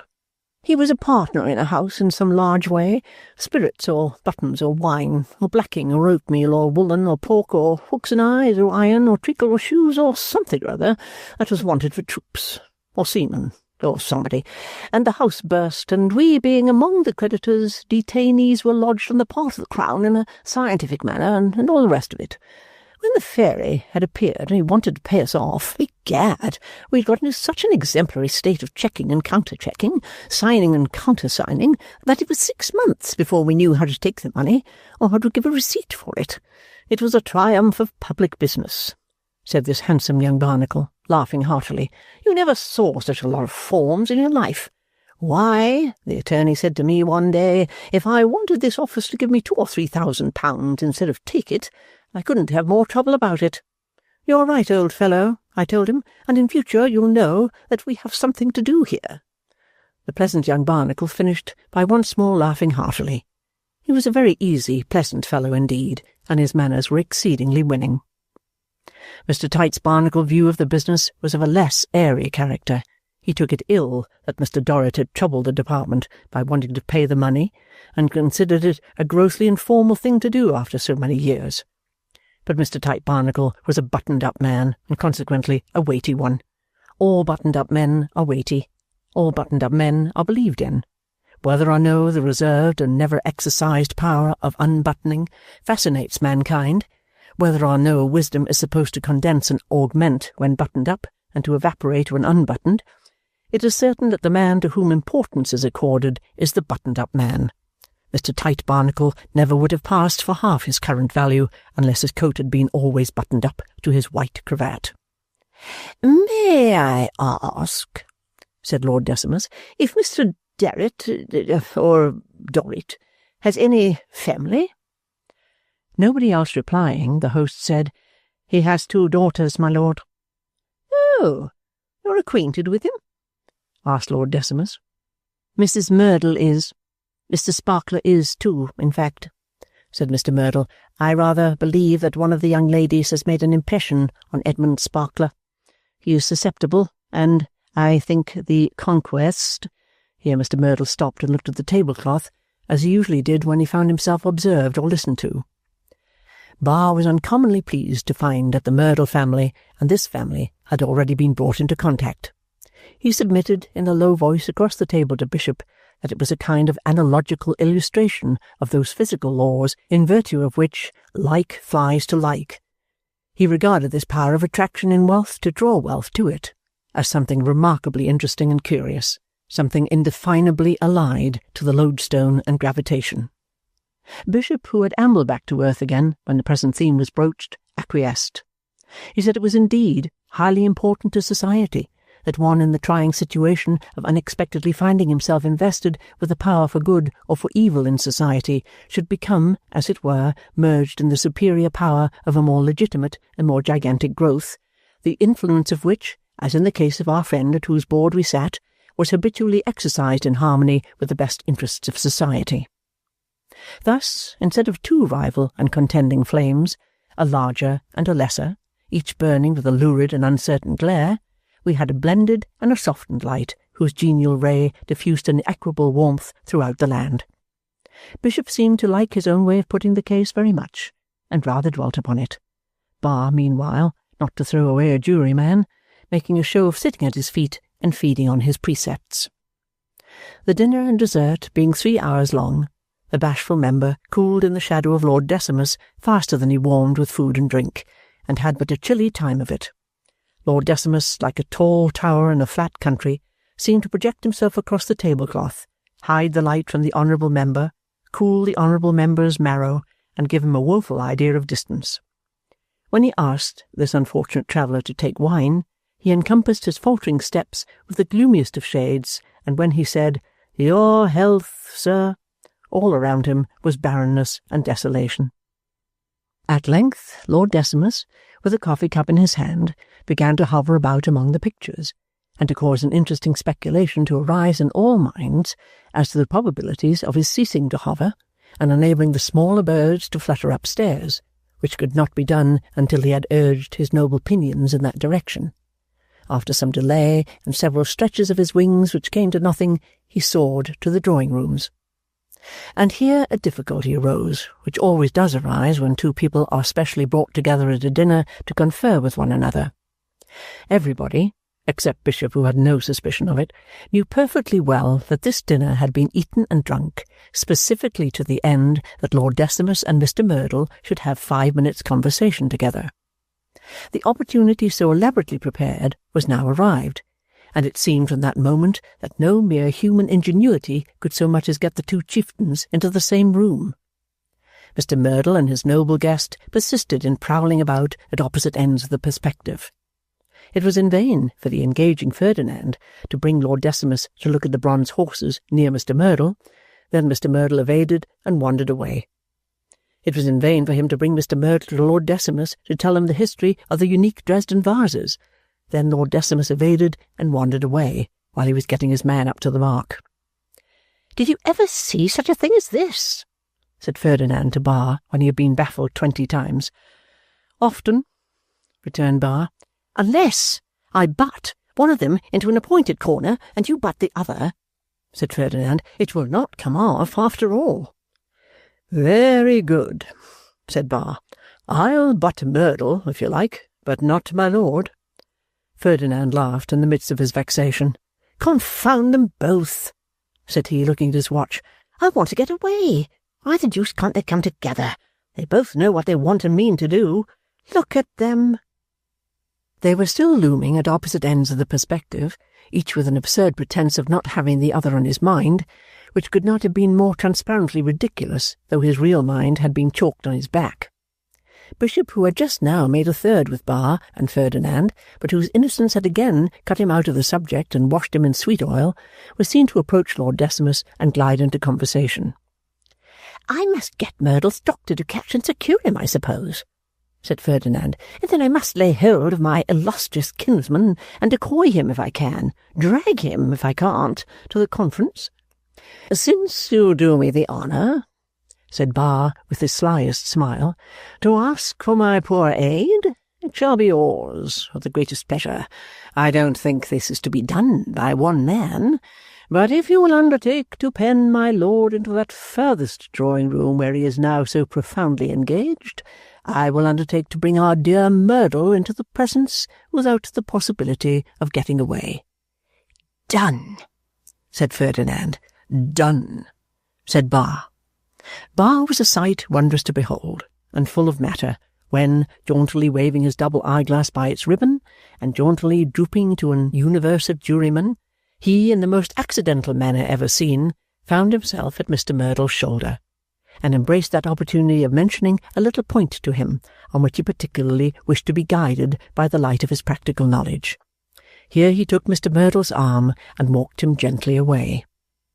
A banker, whom we would call A.B., advanced a considerable sum of money, which we would call £15,000, to a client or customer of his, whom we would call P.Q. Here, as they were getting towards Lord Decimus, he held Mr. Merdle tight. As a security for the repayment of this advance to P.Q., whom we would call a widow lady, there were placed in A.B.'s hands the title deeds of a freehold estate, which we would call Blinketer Doddles. Now, the point was this. A limited right of felling and lopping in the woods of Blinketer Doddles lay in the son of P.Q., then past his majority, and whom we would call X.Y. But really, this was too bad. In the presence of Lord Decimus, to detain the host with chopping our dry chaff of law was really too bad. Another time Bar was truly repentant, and would not say another syllable. Would Bishop favour him with half a dozen words? He had now set Mr. Merdle down on a couch side by side with Lord Decimus, and to it they must go, now or never. And now the rest of the company, highly excited and interested, always excepting Bishop, who had not the slightest idea that anything was going on, formed in one group round the fire in the next drawing-room, and pretended to be chatting easily on the infinite variety of small topics, while everybody's thoughts and eyes were secretly straying towards the secluded pair. The chorus were excessively nervous, perhaps as labouring under the dreadful apprehension that some good thing was going to be diverted from them. Bishop alone talked steadily and evenly. He conversed with the great physician on that relaxation of the throat which young curates were too frequently afflicted, and on the means of lessening the great prevalence of that disorder in the church. Physician, as a general rule, was of opinion that the best way to avoid it was to know how to read before you made a profession of reading. Bishop said dubiously, did he really think so? And Physician said, decidedly, yes, he did. Ferdinand, meanwhile, was the only one of the party who skirmished on the outside of the circle. He kept about midway between it and the two, as if some sort of surgical operation were being performed by Lord Decimus on Mr. Merdle, or by Mr. Merdle on Lord Decimus, and his services might at any moment be required as dresser. In fact, within a quarter of an hour Lord Decimus called to him, "Ferdinand," and he went and took his place in the conference for some 5 minutes more. Then a half-suppressed gasp broke out among the chorus, for Lord Decimus rose to take his leave.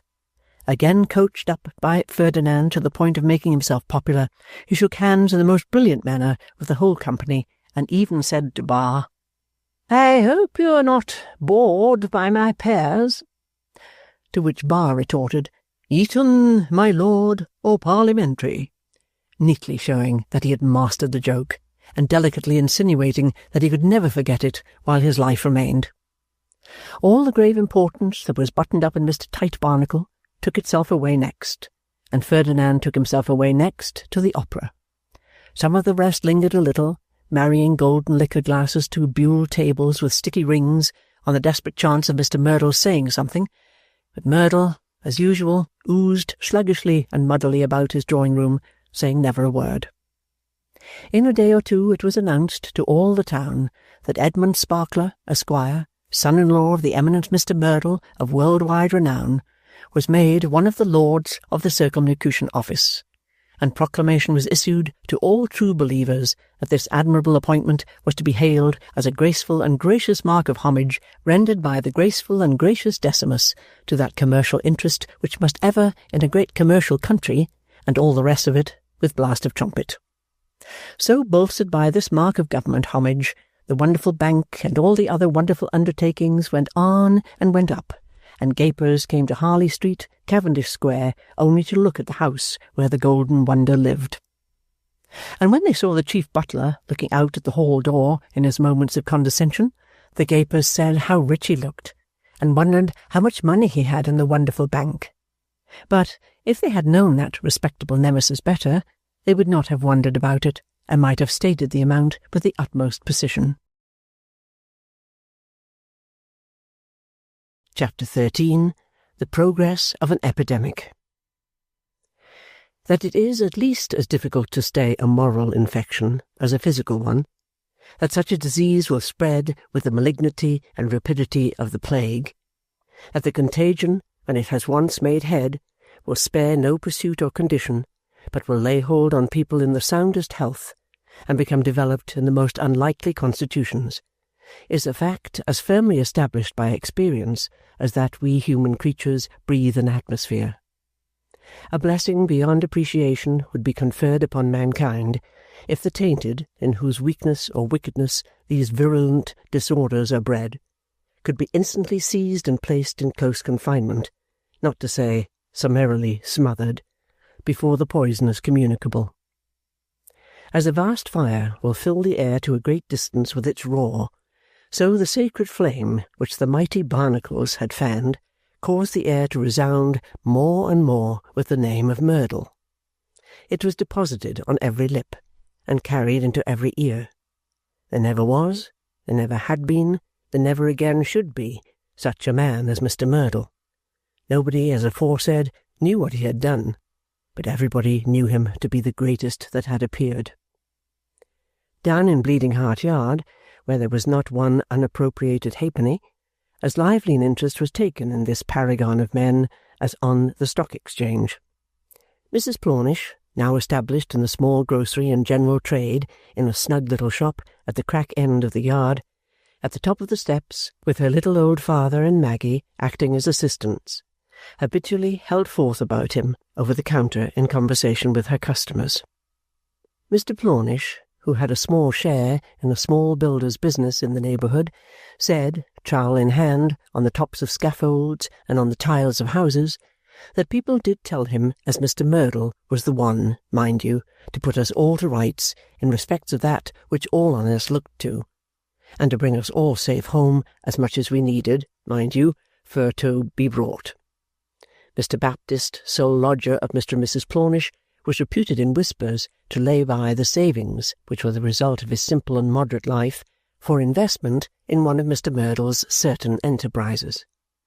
The female Bleeding Hearts, when they came for ounces of tea and hundredweights of talk, gave Mrs. Plornish to understand that how, ma'am, they had heard from their cousin Mary Ann, which worked in the line, that his lady's dresses would fill 3 wagons, and how she was as handsome a lady, ma'am, as lived, no matter wheres, and a busk like marble itself. That how, according to what they was told, ma'am, it was her son by a former husband as was took into the government, and a general he had been, and armies he had marched again, and victory crowned, if all you heard was to be believed. That how it was reported that Mr. Merdle's words had been, that if they could have made it worth his while to take the whole government, he would have took it without a profit, but that take it he could not, and stand a loss. That how it was not to be expected, ma'am, that he should lose by it, his ways being, as you might say and utter no falsehood, paved with gold, but that how it was much to be regretted that something handsome hadn't been got up to make it worth his while. For it was such, and only such, that knowed the height to which the bread and butcher's meat had rose, and it was such and only such that both could and would bring that height down. So rife and potent was the fever in Bleeding Heart Yard that Mr. Panks's rent days caused no interval in the patients. The disease took the singular form, on those occasions, of causing the infected to find an unfathomable excuse and consolation in allusions to the magic name. "Now then," Mr. Panks would say to a defaulting lodger, "pay up. Come on." "I haven't got it, Mr. Panks," defaulter would reply. "I'll tell you the truth, sir. when I say I haven't got so much as a single sixpence of it to bless myself with." "This won't do, you know," Mr. Pancks would retort. "You don't expect it will do you?"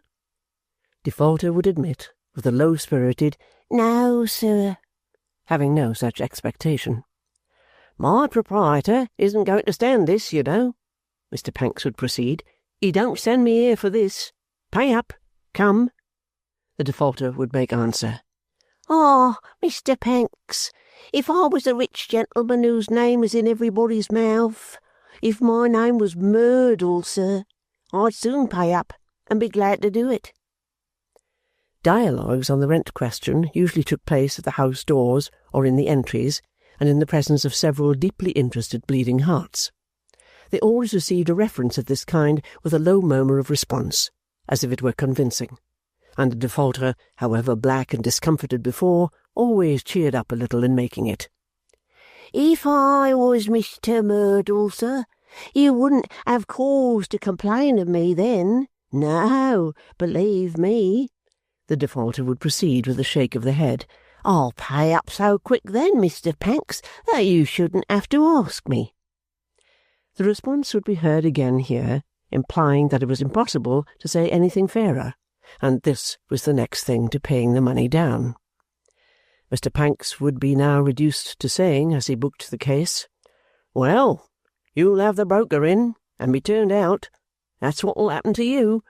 It's no use talking to me about Mr. Merdle. You're not Mr. Merdle, any more than I am."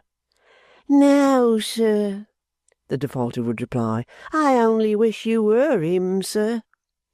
The response would take this up quickly, replying with great feeling, "Only wish you were him, sir. You'd be easier with us if you were Mr. Merdle, sir," the defaulter would go on with rising spirits, "and it will be better for all parties, better for our sakes, and better for yours too. You wouldn't have to worry no one then, sir. You wouldn't have to worry us, and you wouldn't have to worry yourself. You'd be easier in your own mind, sir, and you'd leave others easier too, you would, if you were Mr. Merdle." Mr. Pancks, in whom these impersonal compliments produced an irresistible sheepishness, never rallied after such a charge. He could only bite his nails and puff away to the next defaulter. The responsive bleeding hearts would then gather round the defaulter whom he had just abandoned, and the most extravagant rumours would circulate among them to their great comfort, touching the amount of Mr. Merdle's ready money. From one of the many such defeats, of one of many rent days, Mr. Pancks, having finished his day's collection, repaired with his notebook under his arm to Mrs. Plornish's corner. Mr. Panks's object was not professional, but social. He had had a trying day, and wanted a little brightening. By this time he was on friendly terms with the Plornish family, having often looked in upon them at similar seasons, and borne his part in recollections of Miss Dorrit. Mrs. Plornish's shop parlour had been decorated under her own eye, and presented, on the side towards the shop, a little fiction in which Mrs. Plornish unspeakably rejoiced. This poetical heightening of the parlour consisted in the wall being painted to represent the exterior of a thatched cottage, the artist having introduced, in as effective a manner as he found compatible with their highly disproportionate dimensions, the real door and window. The modest sunflower and hollyhock were depicted as flourishing with great luxuriance on this rustic dwelling, while a quantity of dense smoke issuing from the chimney indicated good cheer within, and also, perhaps, that it had not been lately swept. A faithful dog was represented as flying at the legs of the friendly visitor from the threshold, and a circular pigeon-house, enveloped in a cloud of pigeons, arose from behind the garden paling. On the door, when it was shut, appeared the semblance of a brass plate, presenting the inscription, "Happy Cottage, T&M Plornish, the partnership expressing man and wife." No poetry and no art ever charmed the imagination more than the union of the two in this counterfeit cottage charmed Mrs. Plornish. It was nothing to her that Plornish had a habit of leaning against it as he smoked his pipe after work, when his hat blotted out the pigeon-house and all the pigeons, when his back swallowed up the dwelling, when his hands in his pockets uprooted the blooming garden and laid waste the adjacent country. To Mrs. Plornish it was still a most beautiful cottage, a most wonderful deception, and it made no difference that Mr. Plornish's eye was some inches above the level of the gable bedroom in the thatch. To come out into the shop, after it was shut, and hear her father sing a song inside this cottage was a perfect pastoral to Mrs. Plornish, the golden age revived. And truly, if that famous period had been revived, or had ever been at all, it may be doubted whether it would have produced many more heartily admiring daughters than the poor woman. Warned of a visitor by the tinkling bell at the shop door, Mrs. Plornish came out of Happy Cottage to see who it might be. "I guessed it was you, Mr. Pancks," said she, "for it's quite your regular night, ain't it? Here's father, you see, come out to serve at the sound of the bell like a brisk young shopman. Ain't he looking well? Father's more pleased to see you than if you was a customer, for he dearly loves a gossip, and when it turns upon Miss Dorrit, he loves it all the more. You never heard father in such voice as he is at present," said Mrs. Plornish, her own voice quavering, she was so proud and pleased. "He gave us Strephon last night to that degree that Plornish gets up and makes him this speech across the table. 'John Edward Nandy,' says Plornish to father, 'I never heard you come the warbles as I have heard you come the warbles this night.' An't it gratifying, Mr. Pancks, though, really?" Mr. Pancks, who had snorted at the old man in his friendliest manner, replied in the affirmative, and casually asked whether that lively Altro chap had come in yet. Mrs. Plornish answered no, not yet, though he had gone to the West End with some work, and had said he should be back by tea-time. Mr. Pancks was then hospitably pressed into Happy Cottage, where he encountered the elder Master Plornish, just come home from school. Examining that young student lightly on the educational proceedings of the day, he found that the more advanced pupils who were in the large text and the letter M had been set the copy Merdle Millions. "And how are you getting on, Mrs. Plornish?" said Pancks, "since we're mentioning millions?" "Very steady indeed, sir," returned Mrs. Plornish. "Father, dear, would you go into the shop and tidy the window a little bit before tea, your taste being so beautiful?" John Edward Nandy trotted away, much gratified to comply with his daughter's request.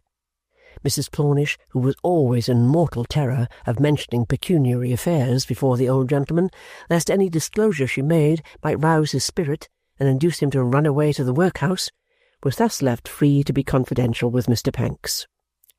"It's quite true that the business is very steady indeed," said Mrs. Plornish, lowering her voice, "and has an excellent connection.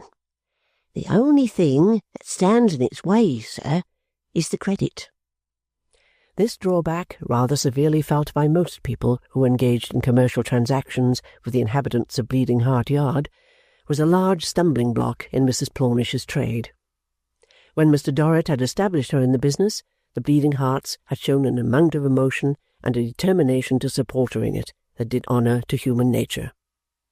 Recognizing her claim upon their generous feelings as one who had long been a member of their community, they pledged themselves with great feeling to deal with Mrs. Plornish, come what would, and bestow their patronage on no other establishment.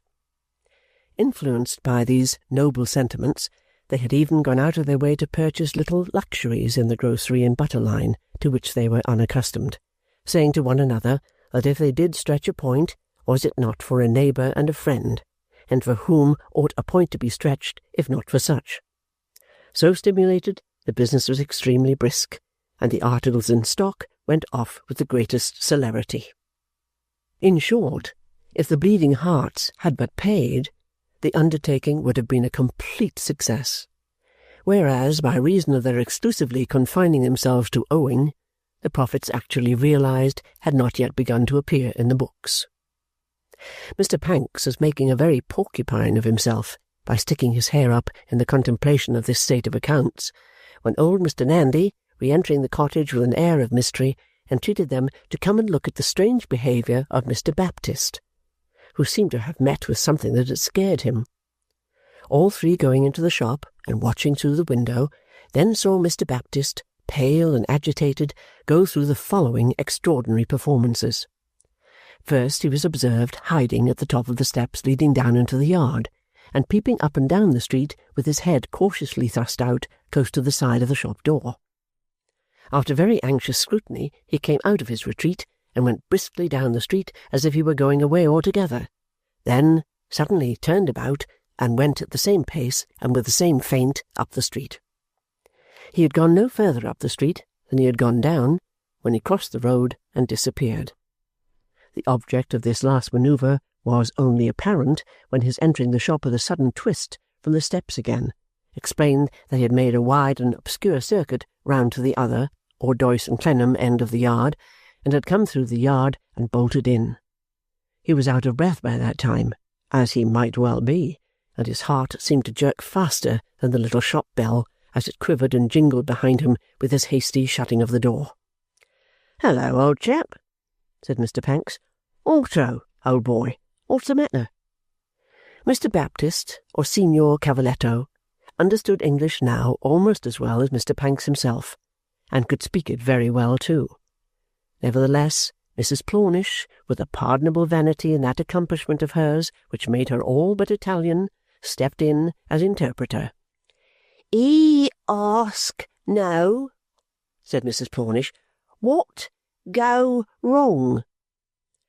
"Come into the happy little cottage, Padrona," returned Mr. Baptist, imparting great stealthiness to his flurried back-handed shake of his right forefinger. "Come there."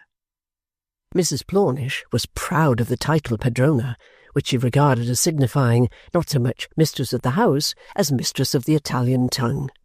She immediately complied with Mr. Baptist's request, and they all went into the cottage. "He hope you no fright," said Mrs. Plornish then, interpreting Mr. Pancks in a new way with her usual fertility of resource. "What happen? Pica Padrona?" "I have seen someone," returned Baptist. "I have rincontrato him." "Him? Who him?" asked Mrs. Plornish. "A bad man, a baddest man. I have hoped that I should never see him again." "How you know him bad?" asked Mrs. Plornish. "It does not matter, Padrona. I know it too well." "He see you?" asked Mrs. Plornish. "No, I hope not. I believe not."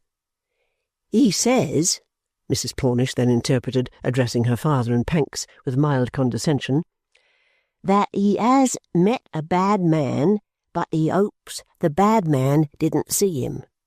"Why?" inquired Mrs. Plornish, reverting to the Italian language. "Why hope bad man no see?" "Padrona, dearest," returned the little foreigner, whom she so considerately protected, "do not ask, I pray. Once again I say it matters not. I have fear of this man. I do not wish to see him. I do not wish to be known of him. Never again. Enough, most beautiful. Leave it." The topic was so disagreeable to him, and so put his usual liveliness to the rout, that Mrs. Plornish forbore to press him further, the rather as the tea had been drawing for some time on the hob. But she was not the less surprised and curious for asking no more questions. Neither was Mr. Pancks, whose expressive breathing had been labouring hard since the entrance of the little man, like a locomotive engine with a great load getting up a steep incline. Maggie, now better dressed than of yore, though still faithful to the monstrous character of her cap, had been in the background from the first with open mouth and eyes, which staring and gaping features were not diminished in breadth by the untimely suppression of the subject. However, no more was said about it, though much appeared to be thought on all sides, by no means excepting the two young Plornishes, who partook of the evening meal as if their eating the bread and butter were rendered almost superfluous by the painful probability of the worst of men shortly presenting himself for the purpose of eating them. Mr. Baptist, by degrees, began to chirp a little, but never stirred from the seat he had taken behind the door and close to the window, though it was not his usual place. As often as the little bell rang, he started and peeped out secretly, with the end of the little curtain in his hand and the rest before his face. Evidently not at all satisfied but that the man he dreaded had tracked him through all his doublings and turnings with the certainty of a terrible bloodhound. The entrance at various times of 2 or 3 customers and of Mr. Plornish gave Mr. Baptist just enough of this employment to keep the attention of the company fixed upon him. Tea was over, and the children were abed, and Mrs. Plornish was feeling her way to the dutiful proposal that her father should favour them with Chloe, when the bell rang again, and Mr. Clennam came in. Clennam had been poring late over his books and letters, for the waiting-rooms of the Circumlocution Office ravaged his time sorely. Over and above that, he was depressed, and made uneasy by the late occurrence at his mother's. He looked worn and solitary. He felt so too, but, nevertheless, was returning home from his counting-house by that end of the yard to give them the intelligence that he had received another letter from Miss Dorrit. The news made a sensation in the cottage, which drew off the general attention from Mr. Baptist. Maggie, who pushed her way into the foreground immediately, would have seemed to draw in the tidings of her little mother equally at her ears, nose, mouth, and eyes, but at the last were obstructed by tears. She was particularly delighted when Clennam assured her that there were hospitals, and very kindly conducted hospitals, in Rome. Mr. Pancks rose into new distinction in virtue of being specially remembered in the letter. Everybody was pleased and interested, and Clennam was well repaid for his trouble. "But you are tired, sir. Let me make you a cup of tea," said Mrs. Plornish, "if you'd condescend to take such a thing in the cottage, and many thanks you too, I am sure, for bearing us in mind so kindly." Mr. Plornish, deeming it incumbent on him, as host, to add his personal acknowledgments, tendered them in the form which always expressed his highest ideal of a combination of ceremony with sincerity. "John Edward Nandy," said Mr. Plornish, addressing the old gentleman. "Sir, it's not too often that you see unpretending actions without a spark of pride, and therefore, when you see them, give grateful honour unto the same, being that if you don't, and live to want them, it follows serve you right." To which Mr. Nandy replied, "I am heartily of your opinion, Thomas, and which your opinion is the same as mine, and therefore no more words, and not being backwards with that opinion, which opinion giving it as yes, Thomas, yes, is the opinion in which yourself and me must ever be unanimously joined by all, and where there is not difference of opinion, there can be none but one opinion, which fully know, Thomas, know." Arthur, with less formality, expressed himself gratified by their high appreciation of so very slight an attention on his part, and explained as to the tea that he had not yet dined, and was going straight home to refresh after a long day's labour, or he would have readily accepted the hospitable offer. As Mr. Pancks was somewhat noisily getting his steam up for departure, he concluded by asking that gentleman if he would walk with him. Mr. Pancks said he desired no better engagement, and the two took leave of Happy Cottage. "If you will come home with me, Pancks," said Arthur when they got into the street, "and will share what dinner or supper there is, it will be next door to an act of charity, for I am weary and out of sorts to-night." "Ask me to do a greater thing than that," said Pancks, "when you want it done, and I'll do it." Between this eccentric personage and Clennam, a tacit understanding and accord had been always improving since Mr. Pancks flew over Mr. Rugg's back in the Marshalsea yard. When the carriage drove away on the memorable day of the family's departure, these two had looked after it together, and had walked slowly away together. When the first letter came from little Dorrit, nobody was more interested in hearing of her than Mr. Pancks. The second letter, at that moment in Clennam's breast-pocket, particularly remembered him by name. though he had never before made any profession or protestation to Clennam, and though what he had just said was little enough as to the words in which it was expressed, Clennam had long had a growing belief that Mr. Pancks, in his own odd way, was becoming attached to him. All these strings intertwining made Pancks a very cable of anchorage that night. "I am quite alone," Arthur explained as they walked on. "My partner is away, busily engaged at a distance on his branch of our business, and you shall do just as you like." "Thank you. You didn't take particular notice of little Altro just now, did you?" said Pancks. "No. Why?" "He's a bright fellow, and I like him," said Pancks. "Something has gone amiss with him to-day. Have you any idea of any cause that can have overset him?" "You surprise me. None whatever." Mr. Pancks gave his reasons for the inquiry. Arthur was quite unprepared for them, and quite unable to suggest an explanation of them. "Perhaps you'll ask him," said Pancks, "as he's a stranger." "Ask him what?" returned Clennam. "What he has on his mind." "I ought first to see for myself that he has something on his mind, I think," said Clennam. "I have found him in every way so diligent, so grateful for little enough, and so trustworthy that it might look like suspecting him, and that would be very unjust." "True," said Pancks, "but I say, you oughtn't to be anybody's proprietor, Mr. Clennam. You're much too delicate." "For the matter of that," returned Clennam, laughing, "I have not a large proprietary share in Cavaletto. His carving is his livelihood. He keeps the keys of the factory, watches it every alternate night, and acts as a sort of housekeeper to it generally.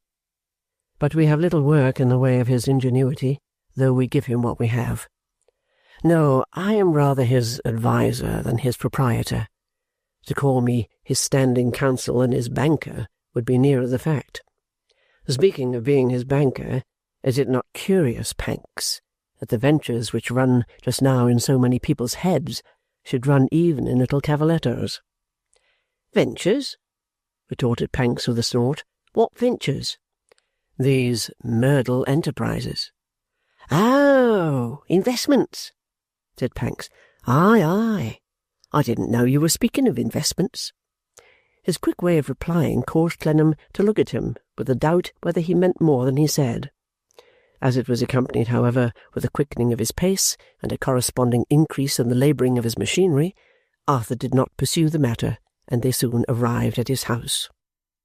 A dinner of soup and a pigeon pie, served on the little round table before the fire, and flavoured with a bottle of good wine, oiled Mr. Pancks's works in a highly effective manner, so that when Clennam produced his Eastern pipe and handed Mr. Pancks another Eastern pipe, the latter gentleman was perfectly comfortable.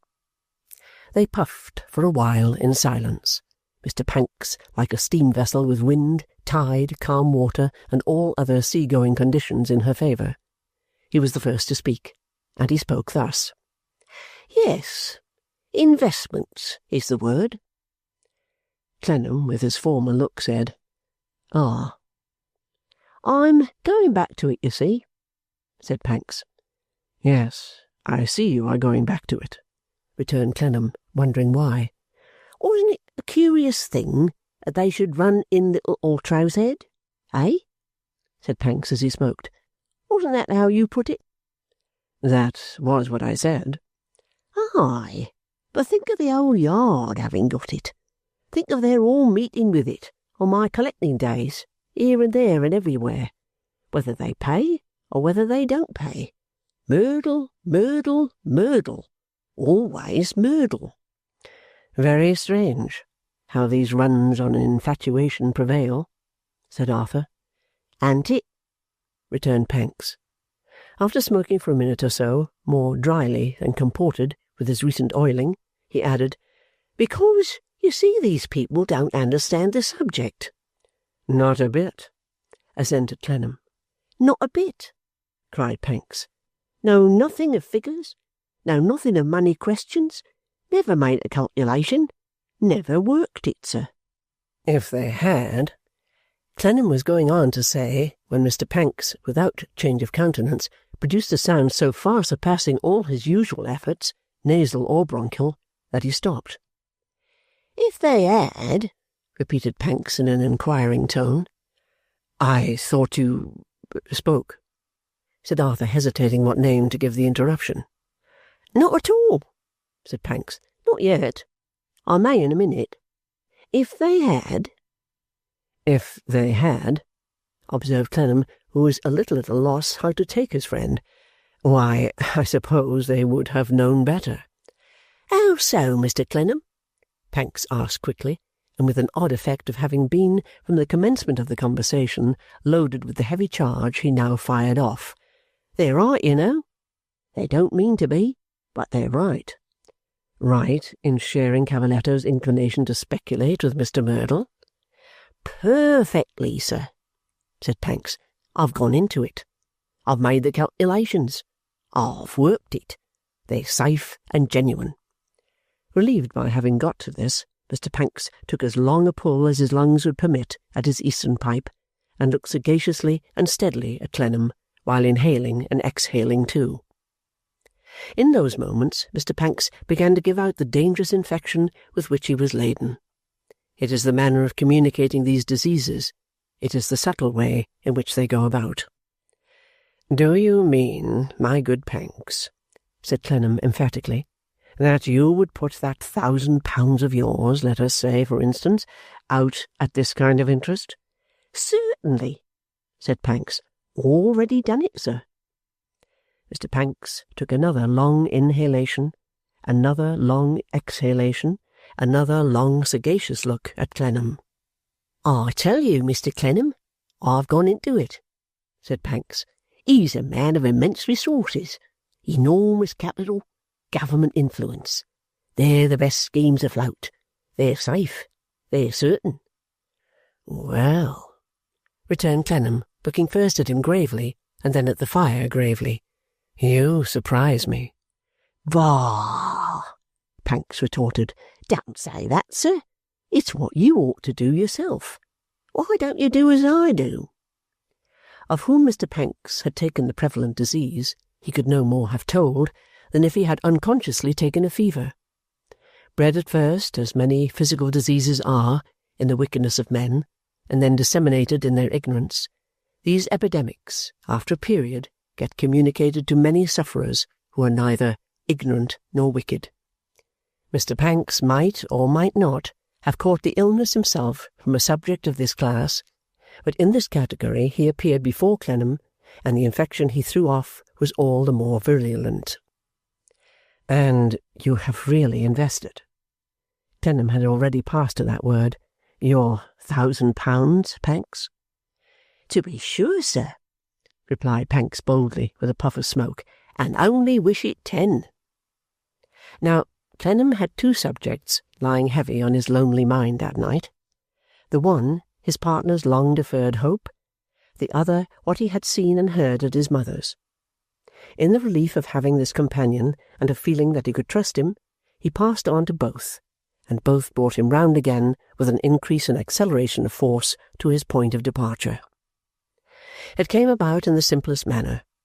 Quitting the investment subject, after an interval of silent looking at the fire through the smoke of his pipe, he told Pancks how and why he was occupied with the great national department. "A hard case it has been, and a hard case it is on Doyce," he finished by saying with all the honest feeling the topic roused in him. "Hard indeed," Pancks acquiesced. "But you manage for him, Mr. Clennam?" "How do you mean?" "Manage the money part of the business." "Yes, as well as I can." "Manage it better, sir," said Pancks. "Recompense him for his toils and disappointments. Give him the chances of the time. He'll never benefit himself in that way, patient and preoccupied workman. He looks to you, sir." "I do my best, Pancks," returned Clennam uneasily. "As to duly weighing and considering these new enterprises, of which I have had no experience, I doubt if I am fit for it. I am growing old." "Growing old?" cried Pancks. "Ha, ha, ha, ha!" There was something so indubitably genuine in the wonderful laugh and series of snorts and puffs engendered in Mr. Panks's astonishment at and utter rejection of the idea of his being quite in earnest could not be questioned. "Growing old!" cried Panks. "Hear, hear, hear! Old? Hear him, hear him!" The positive refusal expressed in Mr. Panks's continued snorts, no less than in these exclamations, to entertain the sentiment for a single instant, drove Arthur away from it. Indeed, he was fearful of something happening to Mr. Panks in the violent conflict that took place between the breath he jerked out of himself and the smoke he jerked into himself. This abandonment of the second topic threw him on the third. "Young, old, or middle-aged, Panks," he said, when there was a favourable pause, "I am in a very anxious and uncertain state, a state that even leads me to doubt whether anything now seeming to belong to me may be really mine. Shall I tell you how this is? Shall I put a great trust in you?" "You shall, sir," said Panks, "if you believe me worthy of it." "I do." "You may." Mr. Panks's short and sharp rejoinder, confirmed by the sudden outstretching of his coaly hand, was most expressive and convincing. Arthur shook the hand warmly. He then, softening the nature of his old apprehensions as much as was possible consistently with their being made intelligible, and never alluding to his mother by name, but speaking vaguely of a relation of his, confided to Mr. Panks a broad outline of the misgivings he entertained and of the interview he had witnessed. Mr. Panks listened with such interest that, regardless of the charms of the Eastern pipe, he put it in the grate among the fire-irons, and occupied his hands during the whole recital in so erecting the loops and hooks of hair all over his head that he looked, when it came to a conclusion, like a journeyman Hamlet in conversation with his father's spirit. "Brings me back, sir," was his exclamation then, with a startling touch on Clennam's knee. "Brings me back, sir, to the investments. I don't say anything of your making yourself poor to repair a wrong you never committed. That's you. A man must be himself. But I say this, fearing you may want money to save your own blood from exposure and disgrace, make as much as you can." Arthur shook his head, but looked at him thoughtfully too.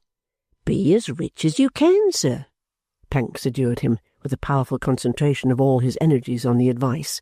"Be as rich as you honestly can. It's your duty, not for your sake, but for the sake of others. Take time by the forelock. Poor Mr. Doyce, who really is growing old, depends upon you. Your relative depends upon you. You don't know what depends upon you." "Well, well, well," returned Arthur. "Enough for to-night." "One word more, Mr. Clennam," retorted Panks, "and then enough for to-night. Why should you leave all the gains to the gluttons, knaves, and impostors? Why should you leave all the gains that are to be got to my proprietor and the like of him? Yet you're always doing it. When I say you, I mean such men as you. You know you are. Why, I see it every day of my life. I see nothing else. It's my business to see it. Therefore I say," urged Panks, "go in and win." "But what of go in and lose?" said Arthur. "Can't be done, sir," returned Panks. "I've looked into it. Name up everywhere. Immense resources, enormous capital, great position, high connection, government influence. Can't be done." Gradually, after this closing exposition, Mr. Panks subsided, allowed his hair to droop as much as it ever would droop on the utmost persuasion, reclaimed the pipe from the fire-irons, filled it anew, and smoked it out. They said little more, but were company to one another in silently pursuing the same subjects, and did not part until midnight. On taking his leave, Mr. Panks, when he had shaken hands with Clennam, worked completely round him before he steamed out at the door. This Arthur received as an assurance that he might implicitly rely on Panks if he ever should come to need assistance, either in any of the matters of which they had spoken that night, or any other subject that could in any way affect himself. At intervals all next day, and even while his attention was fixed on other things, he thought of Mr. Panks's investment of his £1,000, and of his having looked into it. He thought of Mr. Panks's being so sanguine in this matter, and of his not being usually of a sanguine character. He thought of the great national department, and of the delight it would be to him to see Doyce better off. He thought of the darkly threatening place that went by the name of home in his remembrance, and of the gathering shadows which made it yet more darkly threatening than of old. He observed anew that wherever he went, he saw, or heard, or touched the celebrated name of Merdle. He found it difficult even to remain at his desk a couple of hours without having it presented to one of his bodily senses through some agency or other. He began to think it was curious, too, that it should be everywhere, and that nobody but he should seem to have any mistrust of it. Though indeed he began to remember, when he got to this, even he did not mistrust it. He had only happened to keep aloof from it. Such symptoms, when a disease of the kind is rife, are usually the signs of sickening. Chapter 14. Taking Advice. When it became known to the Britons on the shore of the yellow Tiber that their intelligent compatriot, Mr. Sparkler, was made one of the lords of their Circumlocution Office, they took it as a piece of news with which they had no nearer concern than with any other piece of news, any other accident or offence in the English papers. Some laughed, some said, by way of complete excuse, that the post was virtually a sinecure, and any fool who could spell his name was good enough for it. Some, and these the more solemn political oracles, said that Decimus did wisely to strengthen himself, and that the sole constitutional purpose of all places within the gift of Decimus was that Decimus should strengthen himself. A few bilious Britons there were who would not subscribe to this article of faith, but their objection was purely theoretical. In a practical point of view, they listlessly abandoned the matter as being the business of some other Britons unknown, somewhere or nowhere. In like manner, at home, great numbers of Britons maintained for as long as 24 consecutive hours that those invisible and anonymous Britons ought to take it up, and that if they quietly acquiesced in it, they deserved it. But of what class the remiss Britons were composed, and where the unlucky creatures hid themselves, and why they hid themselves, and how it constantly happened that they neglected their interests, when so many other Britons were quite at a loss to account for their not looking after those interests, was not, either upon the shore of the yellow Tiber or the shore of the black Thames, made apparent to men. Mrs. Merdle circulated the news, as she received congratulations on it, with a careless grace that displayed it to advantage as the setting displays the jewel. Yes, she said, Edmund had taken the place. Mr. Merdle wished him to take it, and he had taken it. She hoped Edmund might like it, but really she didn't know. It would keep him in town a good deal, and he preferred the country. Still, it was not a disagreeable position, and it was a position. There was no denying that the thing was a compliment to Mr. Merdle, and was not a bad thing for Edmund if he liked it. It was just as well that he should have something to do, and it was just as well that he should have something for doing it. Whether it would be more agreeable to Edmund than the army remained to be seen. Thus the bosom, accomplished in the art of seeming to make things of small account, and really enhancing them in the process, while Henry Gowan, whom Decimus had thrown away, went through the whole round of his acquaintance between the gate of the People and the town of Albano, vowing almost, but not quite, with tears in his eyes, that Sparkler was the sweetest-tempered, simplest-hearted, altogether most lovable jackass that ever grazed on the public common, and that only one circumstance could have delighted him, Gowan, more than his, the beloved jackass's, getting this post, and that would have been his, Gowan's, getting it himself. He said it was the very thing for Sparkler. There was nothing to do, and he would do it charmingly. There was a handsome salary to draw, and he would draw it charmingly. It was a delightful, appropriate capital appointment, and he almost forgave the donor his slight of himself in his joy that the dear donkey for whom he had so great an affection was so admirably stabled. Nor did his benevolence stop here. He took pains on all social occasions to draw Mr. Sparkler out and make him conspicuous before the company, and although the considerate action always resulted in that young gentleman's making a dreary and forlorn mental spectacle of himself, the friendly intention was not to be doubted. Unless, indeed, it chanced to be doubted by the object of Mr. Sparkler's affections. Miss Fanny was now in the difficult situation of being universally known in that light, and of not having dismissed Mr. Sparkler, however capriciously she used him. Hence she was sufficiently identified with the gentleman to feel compromised by his being more than usually ridiculous, and hence, being by no means deficient in quickness, she sometimes came to his rescue against Gowan, and did him very good service. But while doing this, she was ashamed of him, undetermined whether to get rid of him or more decidedly encourage him, distracted with apprehensions that she was every day becoming more and more enmeshed in her uncertainties, and tortured by misgivings that Mrs. Merdle triumphed in her distress.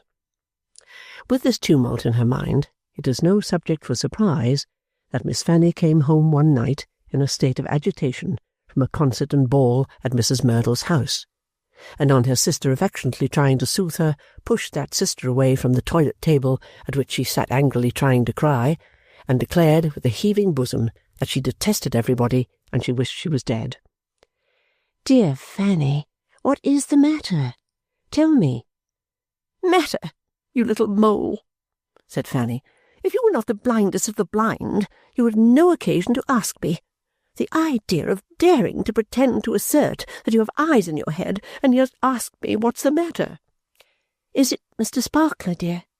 "Mr. Sparkler," repeated Fanny, with an unbounded scorn, as if he were the last subject in the solar system that could possibly be near her mind. "No, Miss Bat, it is not." Immediately afterwards she became remorseful for having called her sister names, declaring with sobs that she knew she made herself hateful, but that everybody drove her to it. "I don't think you are well to-night, dear Fanny." "Stuff and nonsense," replied the young lady, turning angry again. "I'm as well as you are. Perhaps I might say better, and yet make no boast of it." Poor little Dorrit, not seeing her way to the offering of any soothing words that would escape repudiation, deemed it best to remain quiet. At first Fanny took this ill too, protesting to her looking-glass that of all the trying sisters a girl could have, she did think the most trying sister was a flat sister, that she knew she was at times a wretched temper, that she knew she made herself hateful, that when she made herself hateful nothing would do her half the good as being told so, but that, being afflicted with a flat sister, she never was told so, and the consequence resulted that she was absolutely tempted and goaded into making herself disagreeable. Besides, she angrily told her looking-glass, she didn't want to be forgiven. It was not a right example that she should be constantly stooping to be forgiven by a younger sister, and this was the art of it, that she was always being placed in the position of being forgiven, whether she liked it or not. Finally she burst into violent weeping, and when her sister came and sat close at her side to comfort her, said, "Amy, you're an angel.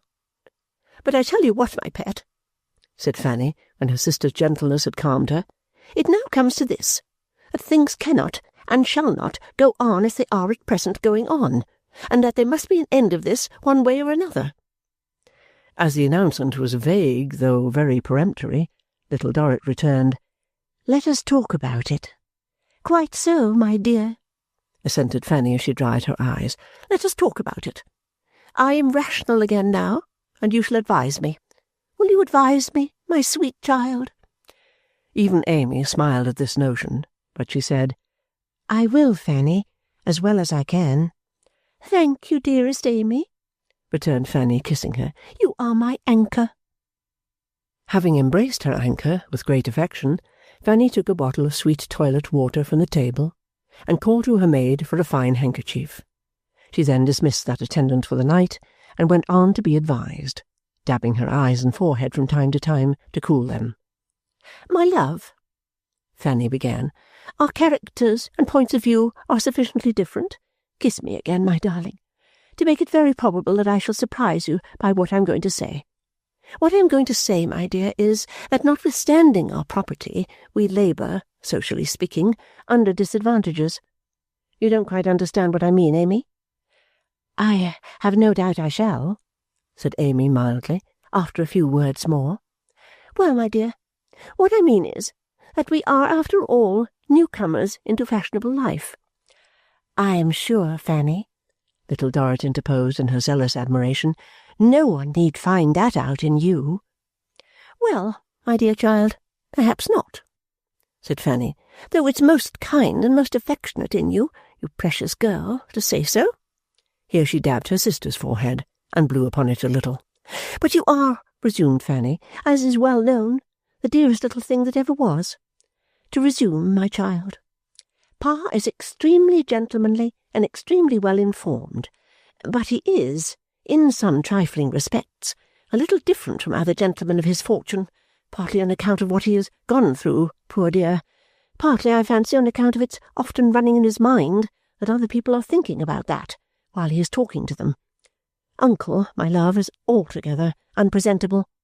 Though a dear creature to whom I am tenderly attached, he is, socially speaking, shocking. Edward is frightfully expensive and dissipated. I don't mean that there is anything ungenteel in that itself, far from it, but I do mean that he doesn't do it well, and that he doesn't, if I may so express myself, get the money's worth in the sort of dissipated reputation that attaches to him. Poor Edward, sighed Little Dorrit with the whole family history in the sigh. Yes, and poor you and me too, returned Fanny rather sharply. Very true. Then, my dear, we have no mother, and we have a Mrs. General. And I tell you again, darling, that Mrs. General, if I may reverse a common proverb and adapt it to her, is a cat in gloves who will catch mice. That woman, I am quite sure and confident, will be our mother-in-law. I can hardly think that, Fanny. Fanny stopped her. Now don't argue with me about it, Amy, said she, because I know better. Feeling that she had been sharp again, she dabbed her sister's forehead again, and blew upon it again. To resume once more, my dear, it then becomes a question with me. I am proud and spirited, Amy, as you very well know, too much so, I dare say, whether I shall make up my mind to take it upon myself to carry the family through. How? Asked her sister anxiously. I will not, said Fanny without answering the question, submit to be mother-in-lawed by Mrs. General, and I will not submit to be, in any respect whatever, either patronized or tormented by Mrs. Merdle. Little Dorrit laid her hand upon the hand that held the bottle of sweet water, with a still more anxious look. Fanny, quite punishing her own forehead with the vehement dabs she now began to give it, fitfully went on. That he has somehow or other, and how is of no consequence, attained a very good position, no one can deny. That it is a very good connection, no one can deny. And as to the question of clever or not clever, I doubt very much whether a clever husband would be suitable to me. I cannot submit. I should not be able to defer to him enough. Oh, my dear Fanny, expostulated Little Dorrit, upon whom a kind of terror had been stealing, as she perceived what her sister meant. If you loved anyone, all this feeling would change. If you loved anyone, you would no more be yourself, but you would quite lose and forget yourself in your devotion to him. If you loved him, Fanny. Fanny had stopped the dabbing hand, and was looking at her fixedly. Oh, indeed, cried Fanny. Really?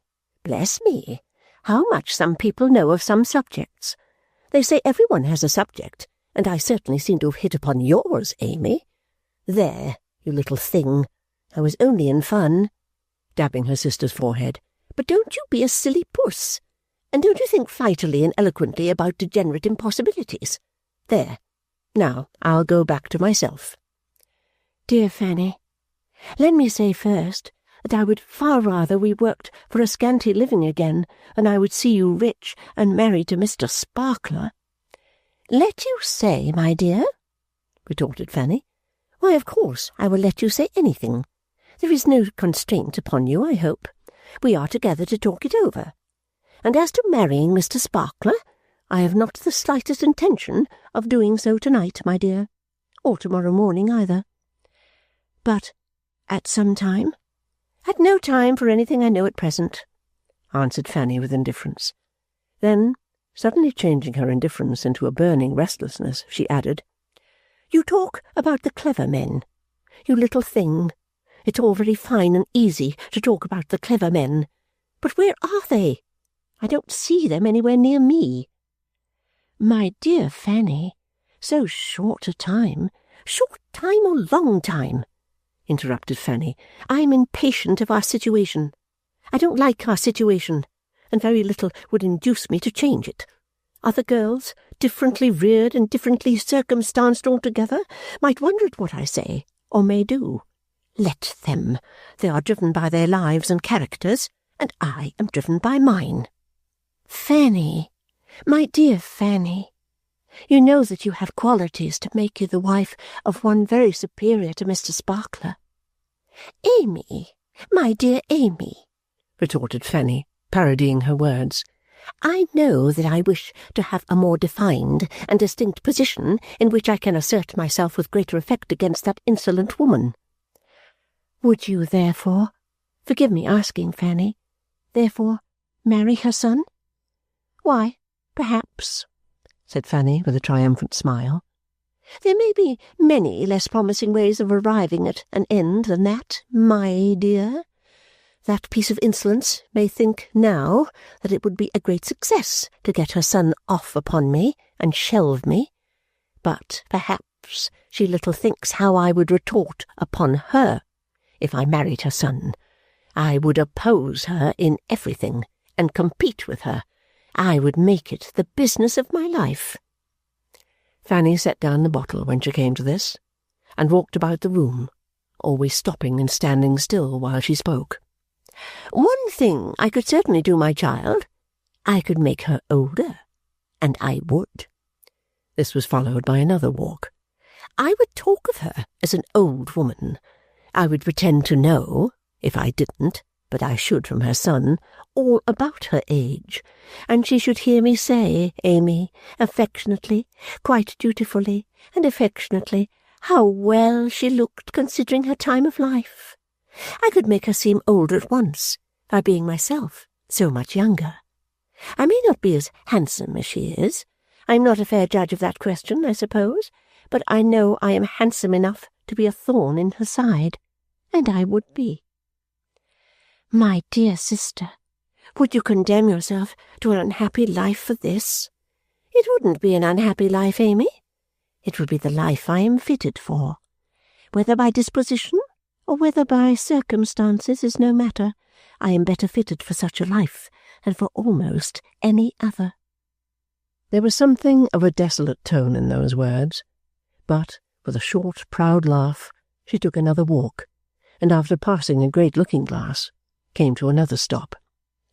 Figure, Amy. Well, the woman has a good figure. I will give her her due and not deny it. But is it so far beyond all others that it is altogether unapproachable? Upon my word, I'm not so sure of it.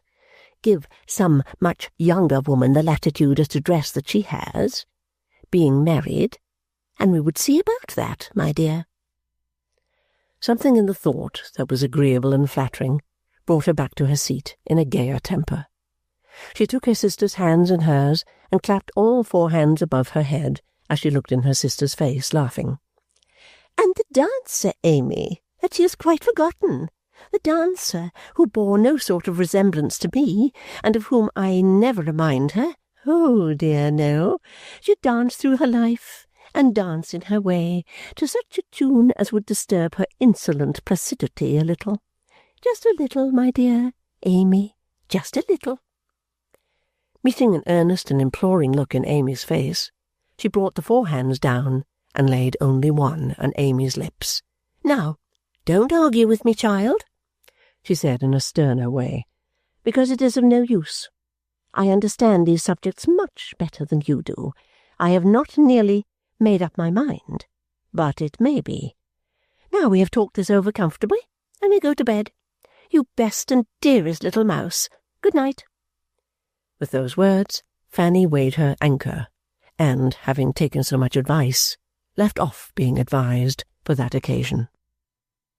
Thenceforward, Amy observed Mr. Sparkler's treatment by his enslaver, with new reasons for attaching importance to all that passed between them. There were times when Fanny appeared quite unable to endure his mental feebleness, and when she became so sharply impatient of it that she would all but dismiss him for good. There were other times when she got on much better with him, when he amused her, and when her sense of superiority seemed to counterbalance that opposite side of the scale. If Mr. Sparkler had been other than the faithfullest and most submissive of swains, he was sufficiently hard-pressed to have fled from the scene of his trials, and have set at least the whole distance from Rome to London between himself and his enchantress. But he had no greater will of his own than a boat has when it is towed by a steamship, and he followed his cruel mistress through rough and smooth on equally strong compulsion. Mrs. Merdle, during these passages, said little to Fanny, but said more about her. She was, as it were, forced to look at her through her eyeglass, and in general conversation to allow commendations of her beauty to be wrung from her by its irresistible demands. The defiant character it assumed, when Fanny heard these extollings, as it generally happened that she did, was not expressive of concessions to the impartial bosom, but the utmost revenge the bosom took was to say audibly, "A spoilt beauty, but with that face and shape, who could wonder?" It might have been about a month or 6 weeks after the night of the new advice, when Little Dorrit began to think she detected some new understanding between Mr. Sparkler and Fanny. Mr. Sparkler, as if in attendance to some compact, scarcely ever spoke without first looking towards Fanny for leave. That young lady was too discreet ever to look back again, but if Mr. Sparkler had permission to speak, she remained silent. If he had not, she herself spoke. Moreover, it became plain whenever Henry Gowan attempted to perform the friendly office of drawing him out, that he was not to be drawn. And not only that, but Fanny would presently, without any pointed application in the world, chance to say something with such a sting in it that Gowan would draw back as if he had put his hand into a beehive.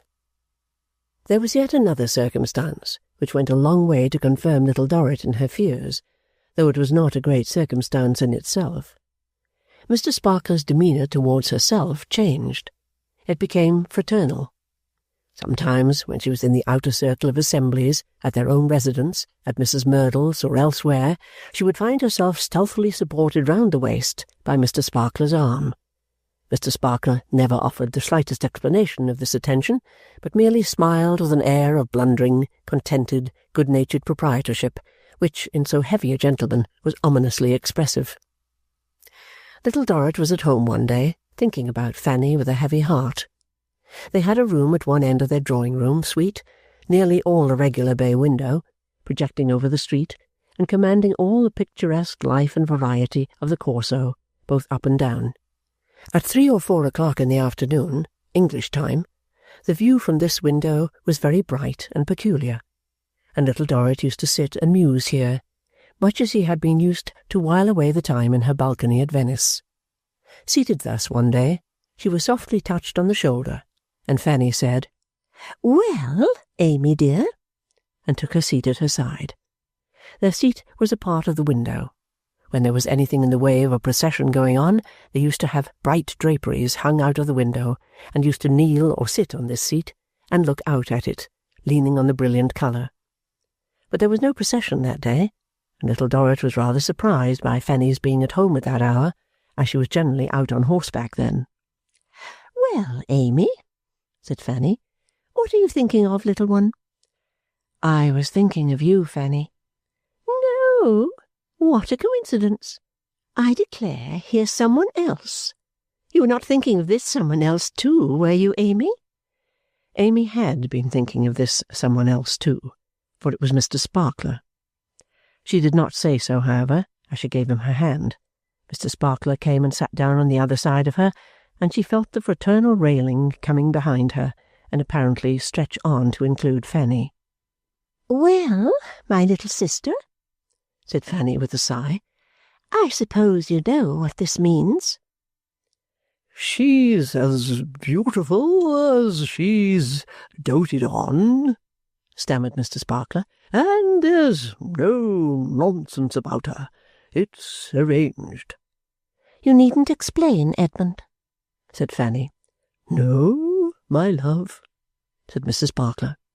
In short, Pet, proceeded Fanny, on the whole, we are engaged. We must tell Papa about it, either to-night or to-morrow, according to the opportunities. Then it's done, and very little more need be said. "My dear Fanny," said Mr. Sparkler with deference, "I should like to say a word to Amy." Well, well, say it for goodness' sake, returned the young lady. "I am convinced, my dear Amy," said Mr. Sparkler, "that if ever there was a gal next to your highly endowed and beautiful sister who had no nonsense about her—" "We all know about that, Edmund," interposed Miss Fanny. "Never mind that. Pray go on to something else besides our having no nonsense about us." "Yes, my love," said Mr. Sparkler, "and I assure you, Amy, that nothing can be a greater happiness to myself, next to the happiness of being so highly honoured with the choice of a glorious gal who hasn't an atom of—" "Pray, Edmund, pray," interrupted Fanny, with a slight pat of her pretty foot upon the floor. "My love, you're quite right," said Mr. Sparkler, "and I know I have a habit of it. What I wished to declare was that nothing can be a greater happiness to myself next to the happiness of being united to preeminently the most glorious of gals, and to have the happiness of cultivating the affectionate acquaintance of Amy. I may not myself," said Mr. Sparkler manfully, "be up to the mark on some other subjects at a short notice, and I am aware of that, if you were to poll society, the general opinion would be that I am not. But on the subject of Amy, I am up to the mark." Mr. Sparkler kissed her in witness thereof. "A knife and fork and an apartment," proceeded Mr. Sparkler, growing, in comparison with his oratorical antecedents, quite diffuse, "will ever be at Amy's disposal. My governor, I am sure, will always be proud to entertain one whom I so much esteem.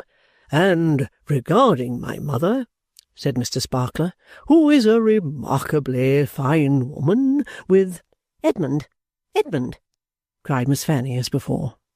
"With submission, my soul," pleaded Mr. Sparkler. "I know I have a habit of it, and I thank you very much, my adorable girl, for taking the trouble to correct it. But my mother is admitted, on all sides, to be a remarkably fine woman, and she really hasn't any." "That may be, or may not be," returned Fanny, "but pray don't mention it any more." "I will not, my love," said Mr. Sparkler. "Then, in fact, you've nothing more to say, Edmund, have you?" inquired Fanny. "So far from it, my adorable girl," answered Mr. Sparkler. "I apologize for having said so much."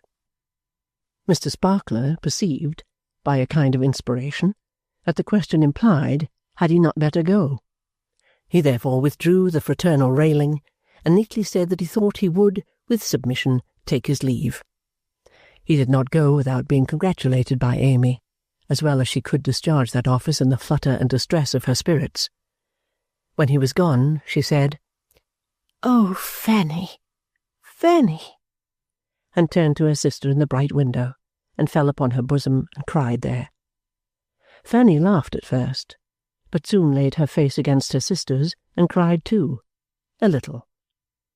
It was the last time Fanny ever showed that there was any hidden, suppressed, or conquered feeling in her on the matter.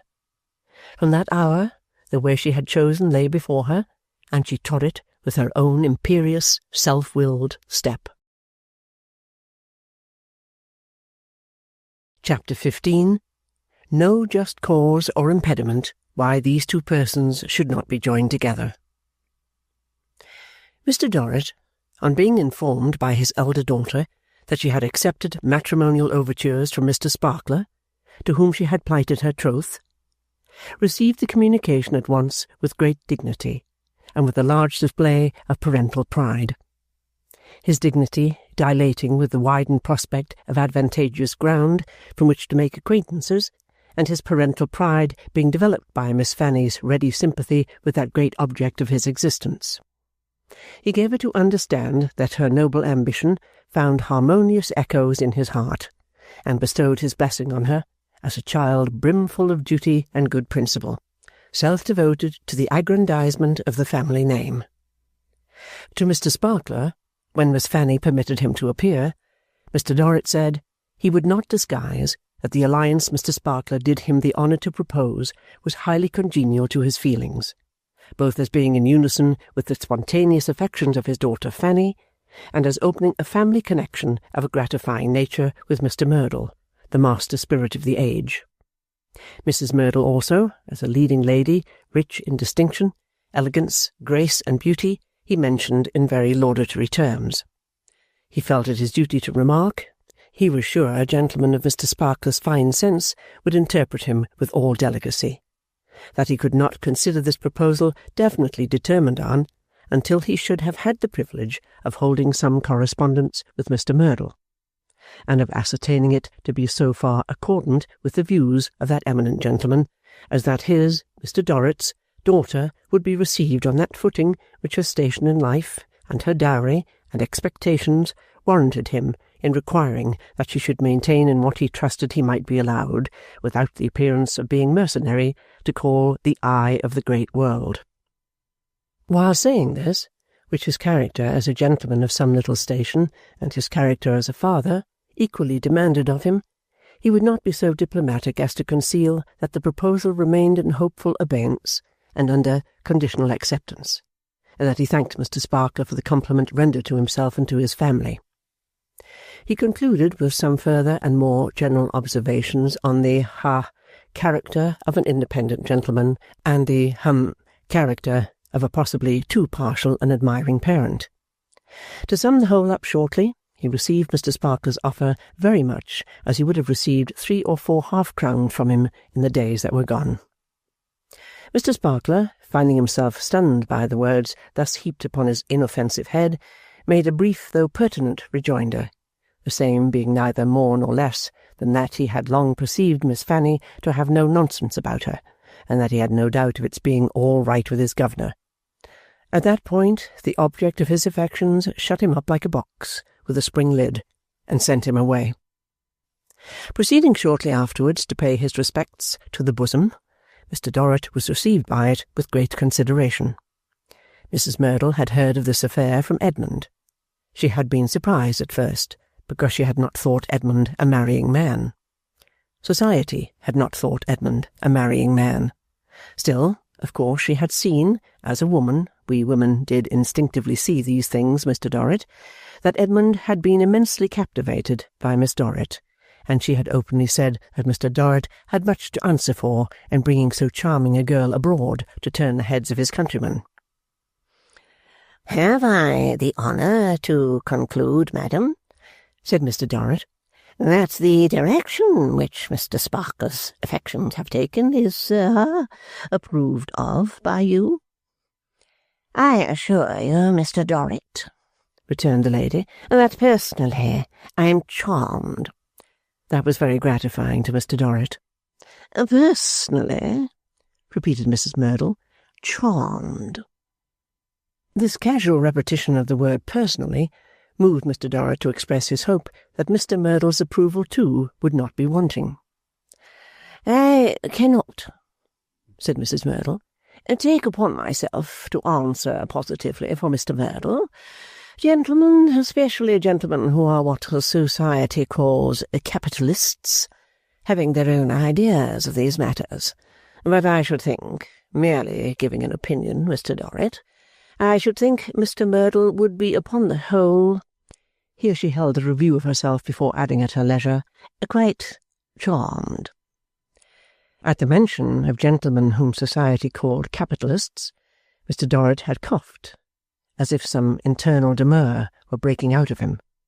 Mrs. Merdle had observed it, and went on to take up the cue.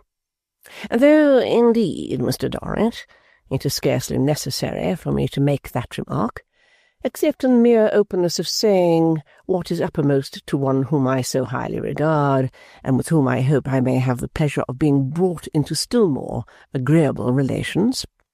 For one cannot but see the great probability of your considering such things from Mr. Merdle's own point of view, except indeed that circumstances have made it Mr. Merdle's accidental fortune, or misfortune, to be engaged in business transactions, and that they, however vast, may a little cramp his horizons. I am a very child as to having any notion of business, said Mrs. Merdle, but I am afraid, Mr. Dorrit, it may have that tendency. This skilful seesaw of Mr. Dorrit and Mrs. Merdle, so that each of them sent the other up, and each of them sent the other down, and neither had the advantage, acted as a sedative on Mr. Dorrit's cough. He remarked, with his utmost politeness, that he must beg to protest against its being supposed, even by Mrs. Merdle, the accomplished and graceful, to which compliment she bent herself, that such enterprises as Mr. Merdle's, apart as they were from the puny undertakings of the rest of men, had any lower tendency than to enlarge and expand the genius in which they were conceived. "You are generosity itself," said Mrs. Merdle in return, smiling her best smile. "Let us hope so. But I confess I am almost superstitious in my ideas about business." Mr. Dorrit threw in another compliment here, to the effect that business, like the time which was precious in it, was made for slaves, and that it was not for Mrs. Merdle, who ruled all hearts at her supreme pleasure, to have anything to do with it. Mrs. Merdle laughed, and conveyed to Mr. Dorrit an idea that the bosom flushed, which was one of her best effects. "I say so much," she then explained, "merely because Mr. Merdle has always taken the greatest interest in Edmund, and has always expressed the strongest desire to advance his prospects. Edmund's public position, I think you know. His private position rests solely with Mr. Merdle. In my foolish incapacity for business, I assure you I know no more." Mr. Dorrit again expressed, in his own way, the sentiment that business was below the ken of enslavers and enchantresses. He then mentioned his intention, as a gentleman and a parent, of writing to Mr. Merdle. Mrs. Merdle concurred with all her heart, or with all her art, which was exactly the same thing, and herself dispatched a preparatory letter by the next post to the eighth wonder of the world. In his epistolary communication, as in his dialogues and discourses on the great question to which it related, Mr. Dorrit surrounded the subject with flourishes, as writing-masters embellish copy-books and ciphering-books, where the titles of the elementary rules of arithmetic diverge into swans, eagles, griffins, and other calligraphic recreations, and where the capital letters go out of their minds and bodies into ecstasies of pen and ink. Nevertheless, he did render the purport of his letter sufficiently clear to enable Mr. Merdle to make a decent pretence of having learnt it from that source. Mr. Merdle replied to it accordingly. Mr. Dorrit replied to Mr. Merdle. Mr. Merdle replied to Mr. Dorrit, and it was soon announced that the corresponding powers had come to a satisfactory understanding. Now, and not before, Miss Fanny burst upon the scene, completely arrayed for her new part. Now, and not before, she wholly absorbed Mr. Sparkler in her light, and shone for both and 20 more. No longer feeling that want of a defined place and character which had caused her so much trouble, this fair ship began to steer steadily on a shaped course, and to swim with a weight and balance that developed her sailing qualities. "The preliminaries being so satisfactorily arranged, I think I will now, my dear," said Mr. Dorrit, "announce her formally to Mrs. General." "Papa," returned Fanny, taking him up short upon that name, "I don't see what Mrs. General has got to do with it." "My dear," said Mr. Dorrit, "it will be an act of courtesy to a lady well-bred and refined." "Oh, I am sick of Mrs. General's good breeding and refinement, Papa," said Fanny. "I am tired of Mrs. General." "Tired?" repeated Mr. Dorrit in reproachful astonishment. Of her, Mrs. General? Quite disgusted with her, papa, said Fanny. I really don't see what she has to do with my marriage. Let her keep to her own matrimonial projects, if he has any. Fanny, returned Mr. Dorrit, with a grave and weighty slowness upon him, contrasting strongly with his daughter's levity, I beg the favour of your explaining what it is you mean. I mean, papa, said Fanny, that if Mrs. General should happen to have any matrimonial projects of her own, I dare say they are quite enough to occupy her spare time, and that if she has not, so much the better, but still I don't wish to have the honour of making announcements to her. Permit me to ask you, Fanny, said Mr. Dorrit, why not? Because she can find my engagement out for herself, papa, retorted Fanny. She is watchful enough, I dare say. I think I have seen her so. Let her find it out for herself. If she should not find it out for herself, she will know it when I am married, and I hope you will not consider me wanting in affection for you, papa. If I say it strikes me, that will be quite enough for Mrs. General. Fanny, returned Mr. Dorrit, I am amazed. I am displeased by this capricious and unintelligible display of animosity towards Mrs. General. Do not, if you please, papa, urged Fanny, call it animosity, because I assure you I do not consider Mrs. General worth my animosity. At this, Mr. Dorrit rose from his chair with a fixed look of severe reproof, and remained standing in his dignity before his daughter. His daughter turned the bracelet on her arm, and now looking at him, and now looking from him, said, Very well, papa.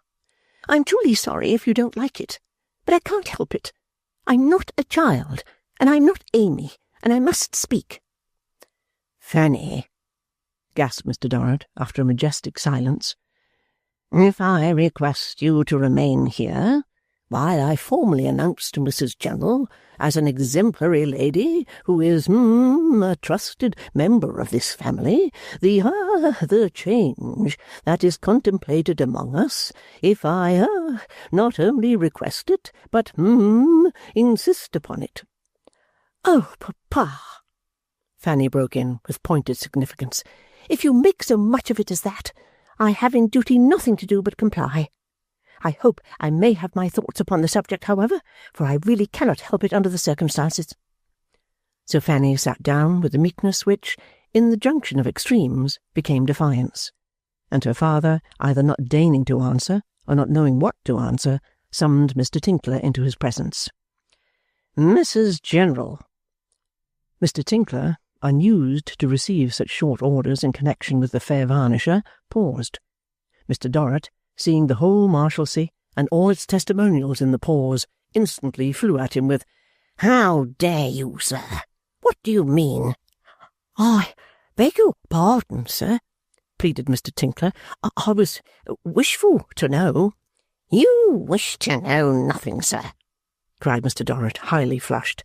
Don't tell me you did. Ha! You didn't. You are guilty of mockery, sir. I assure you, sir, Mr. Tinkler began. Don't assure me, said Mr. Dorrit. I will not be assured by a domestic. You are guilty of mockery. You shall leave me, the whole establishment shall leave me. What are you waiting for? Only for my orders, sir. It's false, said Mr. Dorrit. You have your orders. My compliments to Mrs. General, and I beg the favour of her coming to me, if quite convenient, for a few minutes. Those are your orders. In his execution of this mission, Mr. Tinkler perhaps expressed that Mr. Dorrit was in a raging fume. However that was, Mrs. General's skirts were very speedily heard outside, coming along, one might almost have said bouncing along, with unusual expedition. Albeit they settled down at the door and swept into the room with their customary coolness. Mrs. General, said Mr. Dorrit. Take a chair. Mrs. General, with a graceful curve of acknowledgment, descended into the chair which Mr. Dorrit offered. Madam, pursued that gentleman, as you have had the kindness to undertake the formation of my daughters, and as I am persuaded that nothing nearly affecting them can be indifferent to you. Wholly impossible, said Mrs. General in the calmest of ways. I therefore wish to announce to you, madam, that my daughter now present. Mrs. General made a slight inclination of her head to Fanny, who made a very low inclination of her head to Mrs. General, and came loftily upright again. That my daughter Fanny is contracted to be married to Mr. Sparkler, with whom you are acquainted. Hence, madam, you will be relieved of half your difficult charge. Difficult charge. Mr. Dorrit repeated it with his angry eye on Fanny. But not, I hope, to the diminution of any other portion, direct or indirect, of the footing you have at present the kindness to occupy in my family. Mr. Dorrit, returned Mrs. General, with her gloved hands resting on one another in exemplary repose, is ever considerate, and ever but too appreciative of my friendly services. Miss Fanny coughed as much as to say, "You're right." Miss Dorrit has no doubt exercised the soundest discretion of which the circumstances admitted, and I trust will allow me to offer her my sincere congratulations. When free from the trammels of passion, Mrs. General closed her eyes at the word, as if she could not utter it and see anybody. When occurring with the approbation of near relatives, and when cementing the proud structure of a family edifice, these are usually auspicious events. I trust Miss Dorrit will allow me to offer her my best congratulations.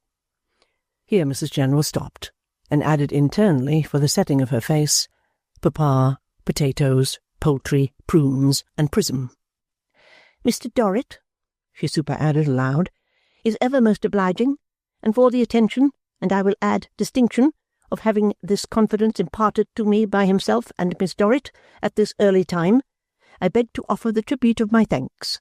My thanks and my congratulations are equally the meed of Mr. Dorrit and of Miss Dorrit. To me, observed Miss Fanny, they are excessively gratifying, inexpressibly so. The relief of finding that you have no objection to make, Mrs. General, quite takes a load off my mind, I am sure. I hardly know what I should have done, said Fanny, if you had interposed any objection, Mrs. General. Mrs. General changed her gloves, as to the right glove being uppermost and the left undermost, with a Prunes and Prism smile. To preserve your approbation, Mrs. General, said Fanny, returning the smile with one in which there was no trace of those ingredients, would of course be the highest object of my married life. To lose it would of course be perfect wretchedness. I am sure your great kindness will not object, and I hope Papa will not object to my correcting a small mistake you have made, however. The best of us are so liable to mistakes that even you, Mrs. General, have fallen into a little error. The attention and distinction you have so impressively mentioned, Mrs. General, as attaching to this confidence, are, I have no doubt, of the most complimentary and gratifying description, but they don't at all proceed from me. The merit of having consulted you on the subject would have been so great in me that I feel I must not lay claim to it when it really is not mine. It is wholly Papa's. I am deeply obliged to you for your encouragement and patronage, but it was Papa who asked for it. I have to thank you, Mrs. General, for relieving my breast of a great weight by so handsomely giving your consent to my engagement, but you have really nothing to thank me for. I hope you will always approve of my proceedings after I have left home, and that my sister also may long remain the favoured object of your condescension, Mrs. General. With this address, which was delivered in her politest manner, Fanny left the room with an elegant and cheerful air, to tear upstairs with a flushed face as soon as she was out of hearing, pounce in upon her sister, call her a little dormouse, shake her for the better opening of her eyes, tell her what had passed below, and ask her what she thought of Pa now. Towards Mrs. Merdle, the young lady comported herself with great independence and self-possession. but not as yet with any more decided opening of hostilities. Occasionally they had a slight skirmish, as when Fanny considered herself patted on the back by that lady, or as when Mrs. Merdle looked particularly young and well.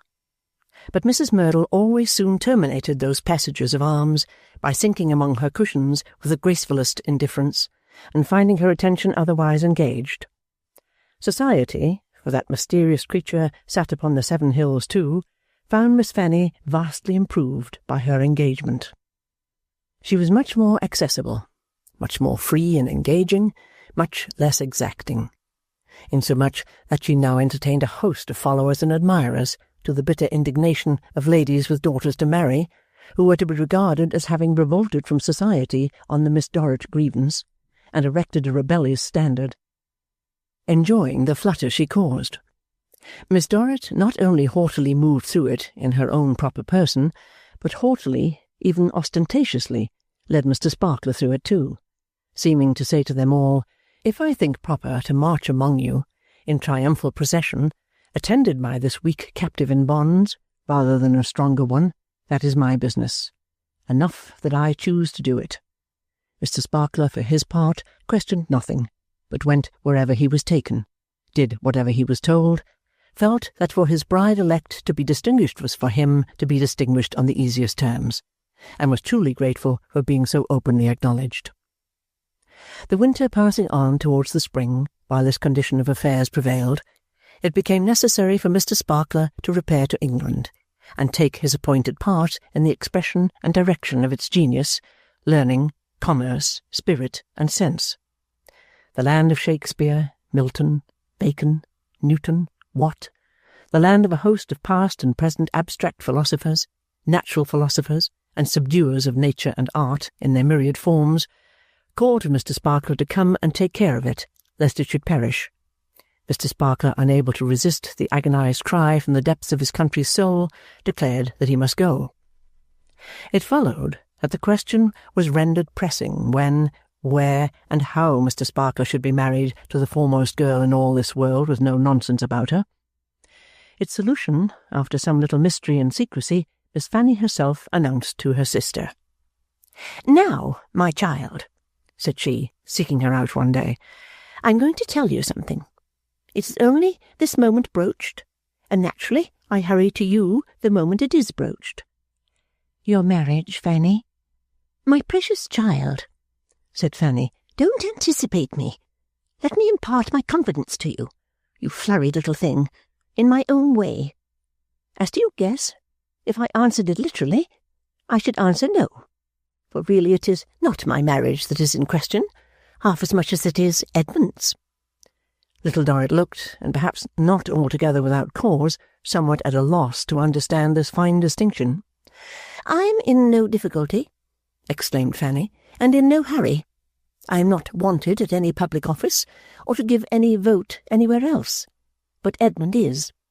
And Edmund is deeply dejected at the idea of going away by himself, and indeed I don't like that he should be trusted by himself.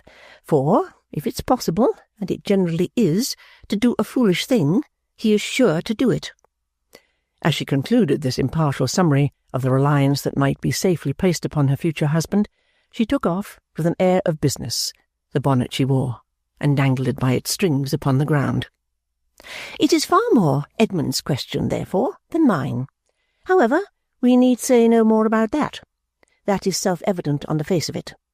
Well, my dearest Amy, the point arising, is he to go by himself, or is he not to go by himself? This other point arises, are we to be married here and shortly, or are we to be married at home months hence?" "I see I am going to lose you, Fanny." "What a little thing you are!" cried Fanny, half tolerant and half impatient, "for anticipating one. Pray, my darling, hear me out. That woman," she spoke of Mrs. Merdle, of course, "remains here until after Easter. So, in the case of my being married here and going to London with Edmund, I should have the start of her. That is something. Further, Amy, that woman being out of the way, I don't know that I greatly object to Mr. Merdle's proposal to Pa that Edmund and I should take up our abode in that house, you know. where you once went with a dancer, my dear, until our own house can be chosen and fitted up. Further still, Amy, Papa, having always intended to go to town himself in the spring, you see, if Edmund and I were married here, we might go off to Florence, where Papa might join us, and we might all three travel home together. Mr. Merdle has entreated Pa to stay with him in that same mansion I have mentioned, and I suppose he will. But he is master of his own actions, and upon that point, which is not at all material, I can't speak positively. The difference between Papa's being master of his own actions and Mr. Sparkler's being nothing of the sort was forcibly expressed by Fanny in her manner of stating the case. Not that her sister noticed it, for she was divided between regret at the coming separation and a lingering wish that she had been included in the plans for visiting England. "And these are the arrangements, Fanny, dear?" "Arrangements?" repeated Fanny. "Now really, child, you are a little trying. You know I particularly guarded myself against laying my words open to any such construction. What I said was that certain questions present themselves, and these are the questions." Little Dorrit's thoughtful eyes met hers, tenderly and quietly. "Now, my own sweet girl," said Fanny, weighing her bonnet by the strings with considerable impatience, "it's no use staring. A little owl could stare. I look to you for advice, Amy. What do you advise me to do?" "Do you think," asked Little Dorrit persuasively, after a short hesitation, "Do you think, Fanny, that if you were to put it off for a few months, it might be, considering all things, best?" "No, little tortoise," retorted Fanny with exceeding sharpness. "I don't think anything of the kind." Here she threw her bonnet from her altogether and flounced into a chair. But becoming affectionate almost immediately, she flounced out of it again, and kneeled down on the floor to take her sister, chair and all, in her arms. "Don't suppose I'm hasty or unkind, darling, because I really am not. But you are such a little oddity. You make one bite your head off when one wants to be soothing beyond everything. Didn't I tell you, you dearest baby, that Edmund can't be trusted by himself? And don't you know that he can't?" Yes, Fanny, you said so, I know." "And you know it, I know," retorted Fanny. "Well, my precious child, if he is not to be trusted by himself, it follows, I suppose, that I should go with him." "It seems so, love," said Little Dorrit. "Therefore, having heard the arrangements that are feasible to carry out that object, am I to understand, dearest Amy, that on the whole you advise me to make them?" "It seems so, love," said Little Dorrit again. "Very well," cried Fanny with an air of resignation. "Then I suppose it must be done. I came to you, my sweet, the moment I saw the doubt and the necessity of deciding. I've now decided, so let it be." After yielding herself up, in this patterned manner, to sisterly advice and the force of circumstances, Fanny became quite benignant, as one who had laid her own inclinations at the feet of her dearest friend and felt a glow of conscience in having made the sacrifice. "After all, my Amy," she said to her sister, "you are the best of small creatures, and full of good sense, and I don't know what I shall ever do without you." With which words she folded her in a closer embrace, and a really fond one. "Not that I contemplate doing without you, Amy, by any means, for I hope we shall ever be next to inseparable. And now, my pet, I am going to give you a word of advice. When you are left alone here with Mrs. General—" "I am to be left alone here with Mrs. General?" said Little Dorrit quietly. "Why, of course, my precious, till Papa comes back. Unless you call Edward company, which he certainly is not, even when he is here, and still more certainly is not when he is away at Naples or in Sicily. I was going to say, but you are such a beloved little marplot for putting one out. When you are left alone here with Mrs. General, Amy, don't you let her slide into any sort of artful understanding with you that she is looking after Pa, or that Pa is looking after her. She will if she can. I know her sly manner of feeling her way with those gloves of hers, but don't you comprehend her on any account. And if Pa should tell you when he comes back that he has it in contemplation to make Mrs. General your mamma, which is not the less likely because I am going away, my advice to you is that you say at once, 'Papa, I beg to object most strongly. Fanny cautioned me about this, and she objected, and I object. I don't mean to say that any objection from you, Amy, is likely to be of the smallest effect, or that I think you likely to make it with any degree of firmness. But there is a principle involved, a filial principle, and I implore you not to submit to be mother-in-lawed by Mrs. General, without asserting it in making every one about you as uncomfortable as possible. I don't expect you to stand by it. Indeed, I know you won't, Pa being concerned. But I wish to rouse you to a sense of duty, as to any help from me, or as to any opposition that I can offer to such a match. You shall not be left in the lurch, my love. Whatever weight I may derive from my position as a married girl, not wholly devoid of attractions, used, as that position always shall be, to oppose that woman, I will bring to bear, you may depend upon it, on the head and false hair, for I am confident it is not all real, ugly as it is, and unlikely as it appears, that any one in their senses would go to the expense of buying it, of Mrs. General. Little Dorrit received this counsel without venturing to oppose it, but without giving Fanny any reason to believe that she intended to act upon it.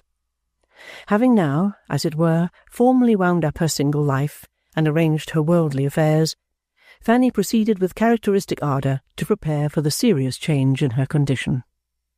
The preparation consisted in the dispatch of her maid to Paris, under the protection of the courier, for the purchase of that outfit for a bride on which it would be extremely low, in the present narrative, to bestow an English name, but to which, on a vulgar principle it observes of adhering to the language in which it professes to be written, it declines to give a French one.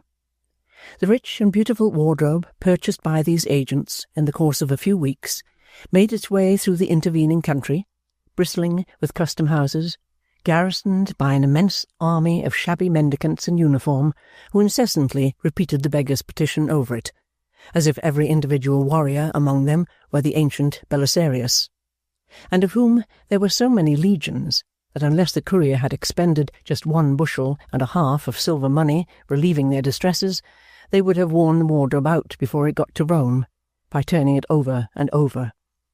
Through all such dangers, however, it was triumphantly brought inch by inch, and arrived at its journey end in fine condition. There it was exhibited to select companies of female viewers, in whose gentle bosoms it awakened implacable feelings. Concurrently, active preparations were made for the day on which some of its treasures were to be publicly displayed.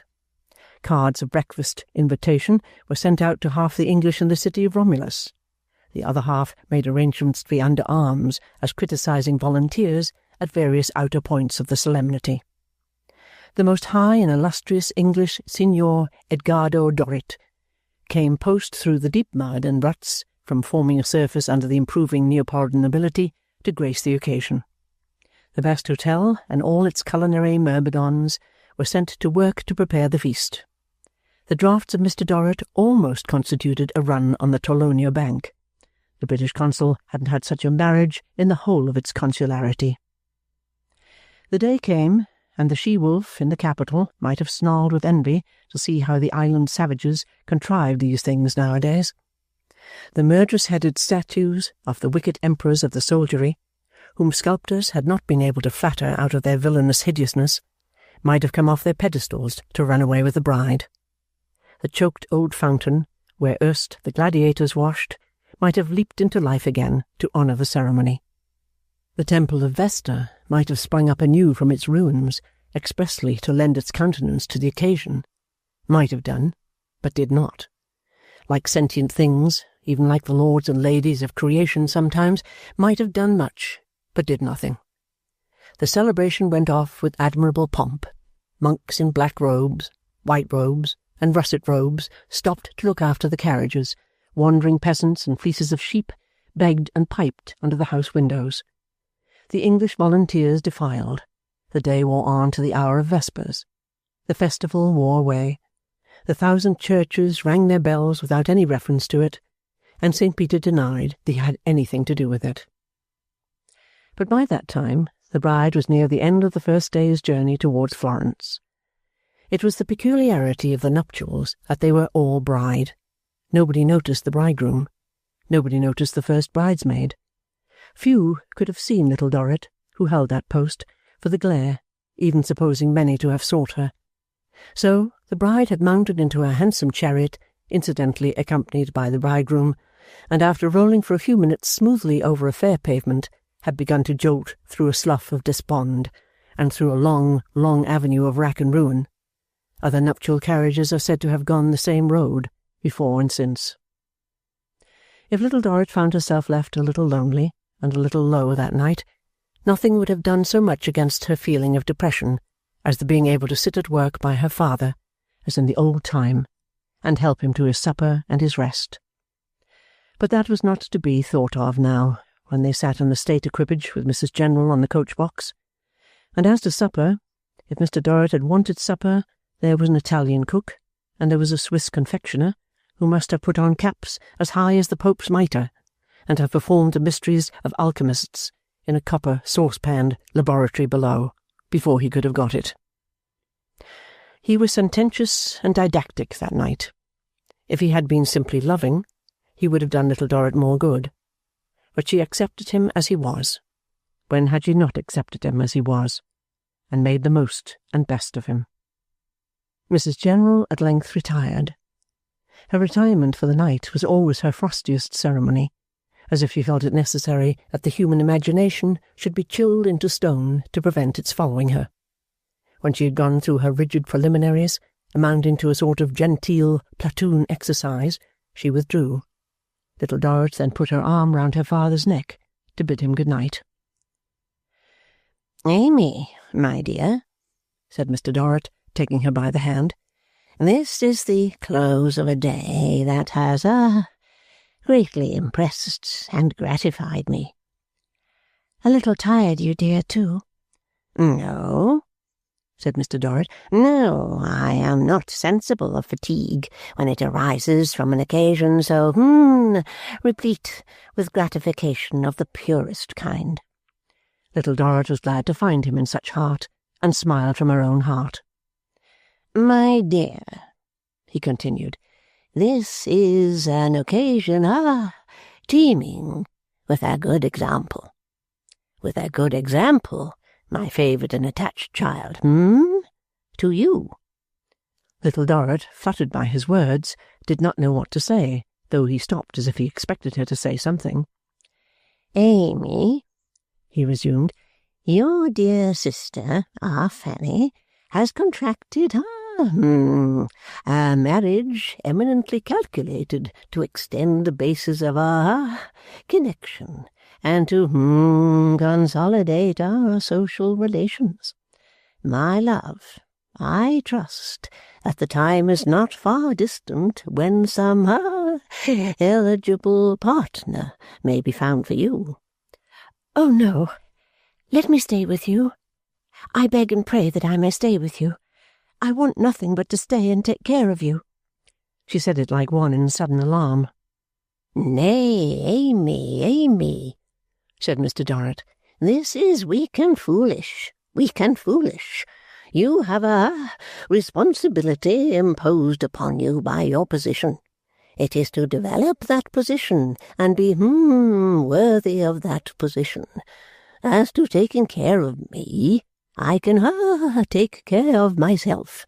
Or," he added after a moment, "if I should need to be taken care of, I can, with the blessings of Providence, be taken care of.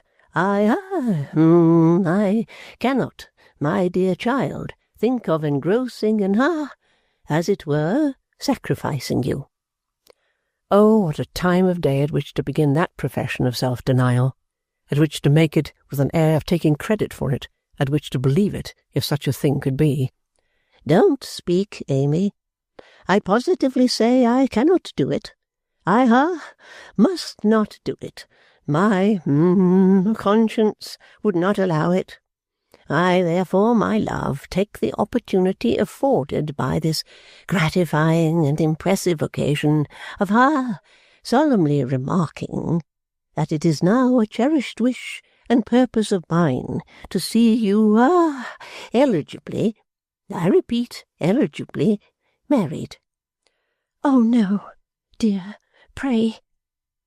"Amy," interrupted Mr. Dorrit. "I am well persuaded that if the topic were referred to any person of superior social knowledge, of superior delicacy and sense, let us say, for instance, to Mrs. General, that there would not be two opinions as to the affectionate character and propriety of my sentiments. But as I know your loving and dutiful nature from experience, I am quite satisfied that it is necessary to say no more. I have no husband to propose at present, my dear. I have not even one in view. I merely wish that we should understand each other. Good night, my dear and sole remaining daughter. Good night. God bless you." If the thought ever entered Little Dorrit's head that night, that he could give her up lightly now in his prosperity, and when he had it in his mind to replace her with a second wife, she drove it away. Faithful to him still, as in the worst times through which she had borne him single-handed, she drove the thought away, and entertained no harder reflection in her tearful unrest than that he now saw everything through their wealth, and through the care he always had upon him that they should continue rich and grow richer. They sat in their equipage of state with Mrs. General on the box for 3 weeks longer, and then he started for Florence to join Fanny. Little Dorrit would have been glad to bear him company so far, only for the sake of her own love, and then to have turned back alone, thinking of dear England. But though the courier had gone on with the bride, the valet was next in the line, and the succession would not have to come to her as long as anyone could be got for money. Mrs. General took life easily, as easily, that is, as she could take anything when the Roman establishment remained in their sole occupation, and Little Dorrit would often ride out in a hired carriage that was left them, and alight alone and wander among the ruins of old Rome. The ruins of the vast old amphitheatre, of the temples, of the old commemorative arches, of the old trodden highways, of the old tombs, besides being what they were, to her were ruins of the old Marshalsea, ruins of her own old life, ruins of the faces and forms that of old peopled it, ruins of its loves, hopes, cares, and joys. 2 ruined spheres of action and suffering were before the solitary girl, often sitting on some broken fragment, and in the lonely places under the blue sky she saw them both together. Up then would come Mrs. General, taking all the colour out of everything, as nature and art had taken it out of herself, writing Prunes and Prism in Mr. Eustace's text, whatever she could lay her hand, looking everywhere for Mr. Eustace and company, and seeing nothing else, scratching up the driest little bones of antiquity, and bolting them whole without any human visitings, like a ghoul in gloves. Chapter 16. Getting On. The newly married pair, on their arrival in Harley Street, Cavendish Square, London, were received by the chief butler. That great man was not interested in them, but on the whole endured them. People must continue to be married and given in marriage, or chief butlers would not be wanted. As nations are made to be taxed, so families are made to be butlered.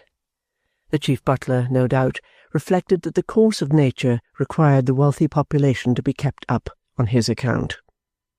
He therefore condescended to look at the carriage from the hall door without frowning at it, and said in a very handsome way to one of his men, "Thomas, help with the luggage." He even escorted the bride upstairs into Mr. Merdle's presence, but this must be considered as an act of homage to the sex, of which he was an admirer, being notoriously captivated by the charms of a certain duchess, and not as a committal of himself with the family. Mr. Merdle was slinking about the hearth-rug, waiting to welcome Mrs. Sparkler.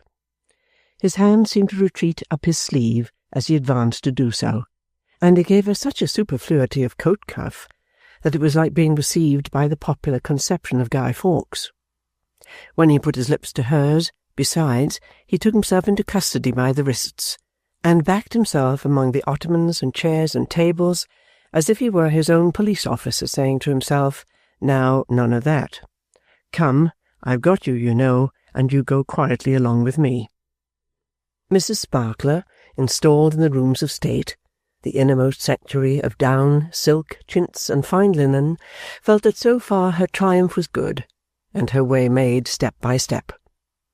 On the day before her marriage she had bestowed upon Mrs. Merdle's maid, with an air of gracious indifference in Mrs. Merdle's presence, a trifling little keepsake, bracelet, bonnet, and 2 dresses, all new, about 4 times as valuable as the present formerly made by Mrs. Merdle to her. She was now established in Mrs. Merdle's own rooms, to which some extra touches had been given to render them more worthy of her occupation. In her mind's eye, as she lounged there, surrounded by every luxurious accessory that wealth could obtain or invention devise, she saw the fair bosom that beat in unison with the exultation of her thoughts, competing with the bosom that had been famous so long, outshining it and deposing it. Happy? Fanny must have been happy, no more wishing oneself dead now. The courier had not approved of Mr. Dorrit's staying in the house of a friend, and had preferred to take him to an hotel in Brook Street, Grosvenor Square. Mr. Merdle ordered his carriage to be ready early in the morning, that he might wait upon Mr. Dorrit immediately after breakfast. Bright the carriage looked, sleek the horses looked, gleaming the harness looked, luscious and lasting the liveries looked, a rich, responsible turnout, an equipage for a Merdle. Early people looked after it as it rattled along the streets, and said, with awe in their breath, "There he goes." There he went, until Brook Street stopped him. Then forth from its magnificent case came the jewel, not lustrous in itself, but quite the contrary. Commotion in the office of the hotel. Merdle. The landlord, though a gentleman of a haughty spirit who had just driven a pair of thoroughbred horses into town, turned out to show him upstairs. The clerks and servants cut him off by back passages, and were found accidentally hovering in doorways and angles that they might look upon him, Merdle. O ye sun, moon, and stars, the great man, the rich man who had in a manner revised the New Testament, and already entered into the kingdom of heaven, the man who could have any one he chose to dine with him, and who had made the money. As he went up the stairs, people were already posted on the lower stairs, that his shadow might fall upon them when he came down. So were the sick brought out and laid in the track of the apostle, who had not got into the good society and had not made the money. Mr. Dorrit, dressing-gowned and newspapered, was at his breakfast. The courier, with agitation in his voice, announced, "Miss Mairdale." Mr. Dorrit's overwrought heart bounded as he leapt up. "Mr. Merdle, this is, indeed an honour. Permit me to express the high sense I entertain of this, highly gratifying act of attention. I am well aware, sir, of the many demands upon your time, and its, enormous value." Mr. Dorrit could not say enormous roundly enough for his own satisfaction. "That you should, at this early hour, bestow any of your priceless time upon me is a compliment that I acknowledge with the greatest esteem." Mr. Dorrit positively trembled in addressing the great man. Mr. Merdle uttered, in his subdued, inward, hesitating voice, a few sounds that were to no purpose whatever, and finally said, "I am glad to see you, sir."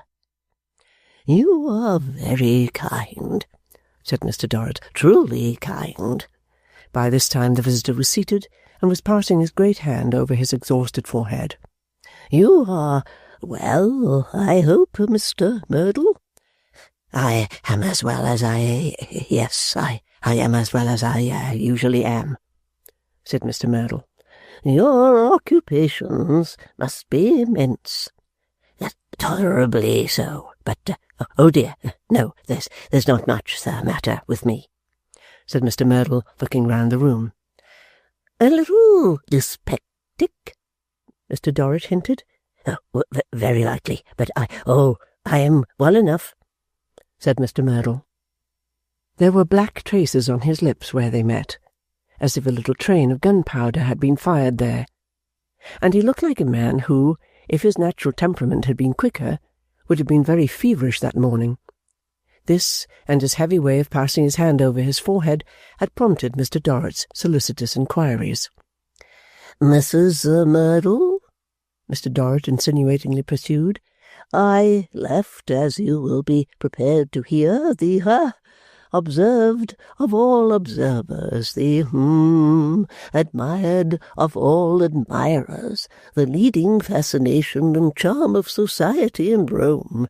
She was looking wonderfully well when I quitted it." "Mrs. Merdle," said Mr. Merdle, "is generally considered a very attractive woman, and she is, no doubt, I am sensible of her being so." "Who can be otherwise?" responded Mr. Dorrit. Mr. Merdle turned his tongue in his closed mouth.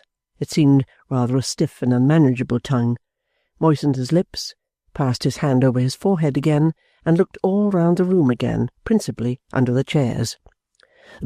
"But," he said, looking Mr. Dorrit in the face for the first time, and immediately afterwards dropping his eyes to the buttons of Mr. Dorrit's waistcoat, "if we speak of attractions, your daughter ought to be the subject of our conversation. She's extremely beautiful, both in face and figure. She's quite uncommon. When the young people arrived last night, I was really surprised to see such charms." Mr. Dorrit's gratification was such that he said, he could not refrain from telling Mr. Merdle verbally, as he had already done by letter, what honour and happiness he felt in this union of their families, and he offered his hand. Mr. Merdle looked at the hand for a little while, took it on his for a moment, as if his were a yellow salver or fish-slice, and then returned it to Mr. Dorrit. "I thought I would drive around the first thing," said Mr. Merdle, "to offer my services in case I can do anything for you, and to say that I hope you will at least do me the honour of dining with me today and every day when you are not better engaged during your stay in town." Mr. Dorrit was enraptured by these attentions. "Do you stay long, sir?" "I have not at present the intention," said Mr. Dorrit, "of exceeding a fortnight." "That's a very short stay after so long a journey," returned Mr. Merdle. "Yes," said Mr. Dorrit, "but the truth is, my dear Mr. Merdle, that I find a foreign life so well suited to my health and taste that I have but two objects in my present visit to London. First, the distinguished happiness and privilege which I now enjoy and appreciate. Secondly, the arrangement, laying out, that is to say, in the best way of my money." "Well, sir," said Mr. Merdle, after turning his tongue again, "if I can be of any use to you in that respect, you may command me." Mr. Dorrit's speech had had more hesitation in it than usual as he approached the ticklish topic, for he was not perfectly clear how so exalted a potentate might take it. He had doubts whether reference to any individual capital or fortune might not seem a wretchedly retail affair to so wholesale a dealer. Greatly relieved by Mr. Merdle's affable offer of assistance, he caught at it directly and heaped acknowledgments upon him. "I scarcely dared," said Mr. Dorrit, "I assure you, to hope for so vast an advantage as your direct advice and assistance, though of course I should, under any circumstances, like the rest of the civilized world, have followed in Mr. Merdle's train." "You know, we may almost say we are related, sir," said Mr. Merdle, curiously interested in the pattern of the carpet, "and therefore you may consider me at your service."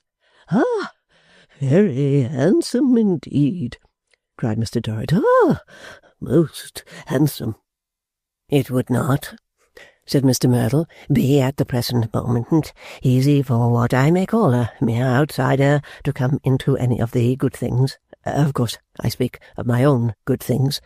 Of course," cried Mr. Dorrit in a tone implying that there were no other good things.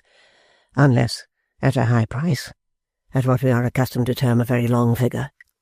Mr. Dorrit laughed in the buoyancy of his spirits. Ha, ha, ha, ha, ha! Long figure. Good. Ha, ha!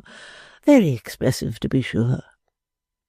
However, said Mr. Merdle, I do generally retain in my own hands the power of exercising some preference. People in general would be pleased to call it favour, as a sort of compliment for my care and trouble. And public spirit and genius, Mr. Dorrit suggested. Mr. Merdle, with a dry swallowing action, seemed to dispose of those qualities like a bolus, then added, as a sort of return for it, I will see, if you please, how I can exert this limited power, for people are jealous and it is limited, to your advantage. You are very good, replied Mr. Dorrit. You are very good. Of course, said Mr. Merdle, there must be the strictest integrity and uprightness in these transactions. There must be the purest faith between man and man. There must be unimpeached and unimpeachable confidence, or business could not be carried on. Mr. Dorrit hailed these generous sentiments with fervour.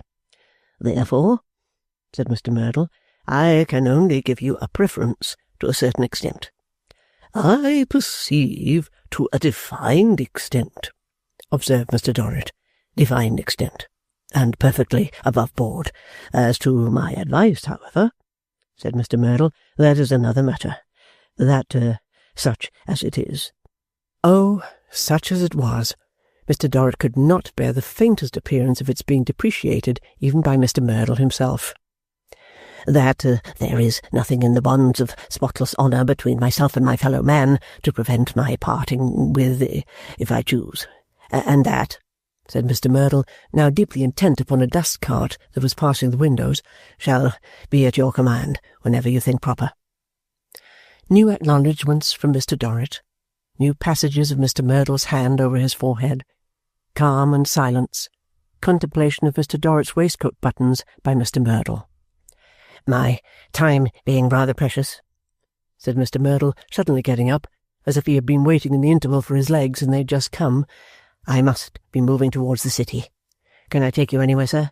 I shall be happy to set you down or set you on. My carriage is at your disposal.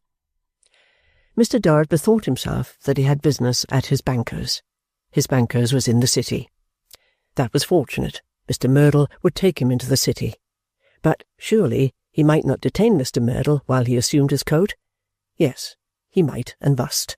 Mr. Merdle insisted on it. So Mr. Dorrit, retiring into the next room, put himself under the hands of his valet, and in 5 minutes came back glorious. Then said Mr. Merdle, Allow me, sir. Take my arm. Then leaning on Mr. Merdle's arm, did Mr. Dorrit descend the staircase, seeing the worshippers on the steps, and feeling that the light of Mr. Merdle shone by reflection in himself.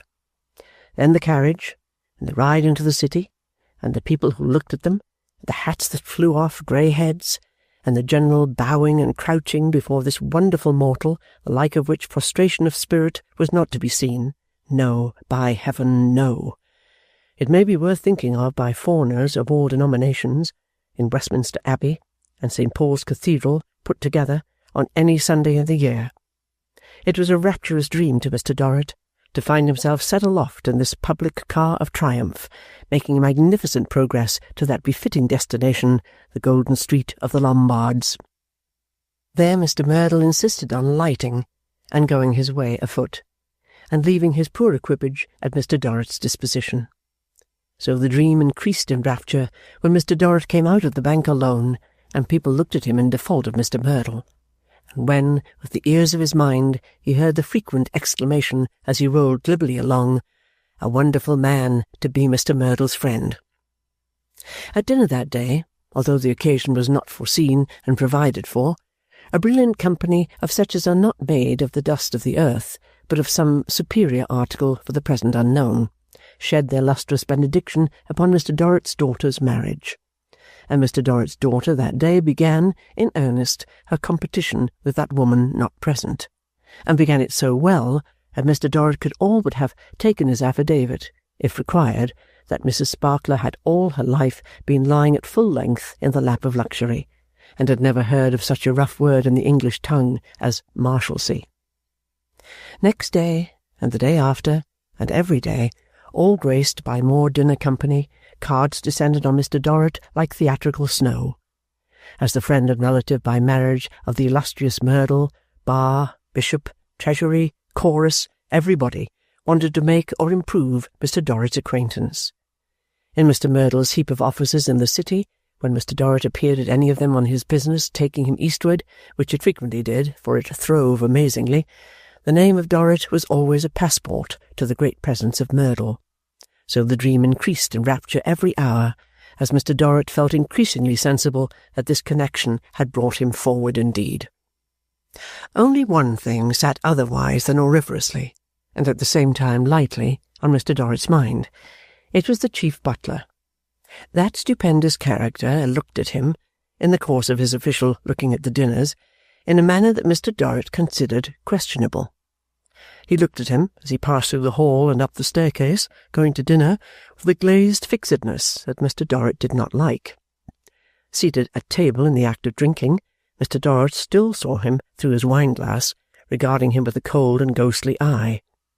It misgave him that the chief butler must have known a collegian, must have seen him in the college, perhaps had been presented to him.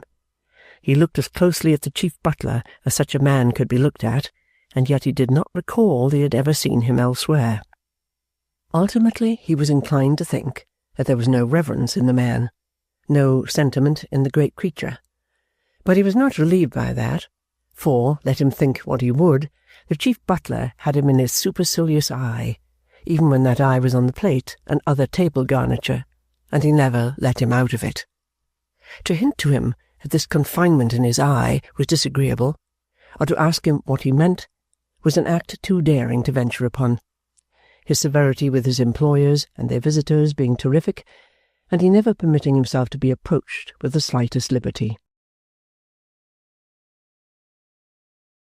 Chapter 17. Missing. The term of Mr. Dorrit's visit was within 2 days of being out, and he was about to dress for another inspection by the chief butler, whose victims were always dressed expressly for him, when one of the servants of the hotel presented himself bearing a card. Mr. Dorrit, taking it, read, "Mrs. Finching." The servant waited in speechless deference. Man, said Mr. Dorrit, turning upon him with grievous indignation. explain your motive in bringing me this ridiculous name. I am wholly unacquainted with it. Finching, sir, said Mr. Dorrit, perhaps avenging himself on the chief butler by substitute. Huh? What do you mean by finching? The man seemed to mean flinching as much as anything else, for he backed away from Mr. Dorrit's severe regard as he replied, A lady, sir. I know no such lady, sir, said Mr. Dorrit. Take this card away. I know no finching of either sex. Ask your pardon, sir. The lady said she was aware she might be unknown by name, but she begged me to say, sir, that she had formerly the honour of being acquainted with Miss Dorrit. The lady said, sir, the youngest Miss Dorrit. Mr. Dorrit knitted his brows and rejoined, after a moment or two, Inform Mrs. Finching, sir, emphasizing the name as if the innocent man were solely responsible for it, that she can come up. He had reflected, in his momentary pause, that unless she were admitted she might leave some message, or might say something below, having a disgraceful reference to that former state of existence. Hence the concession, and hence the appearance of Flora, piloted in by the man. I have not the pleasure, said Mr. Dorrit, standing with the card in his hand, and with an air which imported that it would scarcely have been a first-class pleasure if he had had it. Of knowing either this name or yourself, madam. Place a chair, sir. The responsible man, with a start, obeyed, and went out on tiptoe. Flora, putting aside her veil with a bashful tremor upon her, proceeded to introduce herself. At the same time, a singular combination of perfumes was diffused through the room, as if some brandy had been put by mistake in a lavender water bottle, or as if some lavender water had been put by mistake in a brandy bottle. I beg Mr. Dorrit to offer 1,000 apologies. Indeed, they would be far too few for such an intrusion, which I know must appear extremely bold and lady alone too, but I thought it best upon the whole, however difficult and even apparently improper, though Mr. F.'s aunt would have willingly accompanied me, and as a character of great force and spirit would probably have struck one possessed of such a knowledge of life as no doubt for so many changes must have been acquired, for Mr. F. himself said frequently that although well educated in the neighbourhood of Blackheath, at as high as 80 guineas, which is a good deal for parents, and the plate kept going back to on going away, but that is more a meanness than its value, and he had learnt more in his first years as a commercial traveller with a large commission on the sale of an article that nobody would hear of, much less buy, which preceded the wine trade a long time, and that in the whole 6 years in that academy conducted by a college bachelor.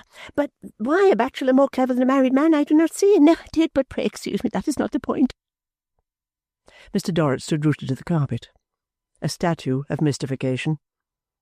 I must openly admit that I have no pretensions, said Flora, but having known the dear little thing, which under altered circumstances appears a liberty, but is not so intended, and goodness knows there was no favour in half a crown a day to such a needle as herself, but quite the other way, and as to anything lowering in it from it, the labourer is worthy of his hire, and I'm sure I only wish he got it oftener and more animal food and less rheumatism in the back and legs, poor soul.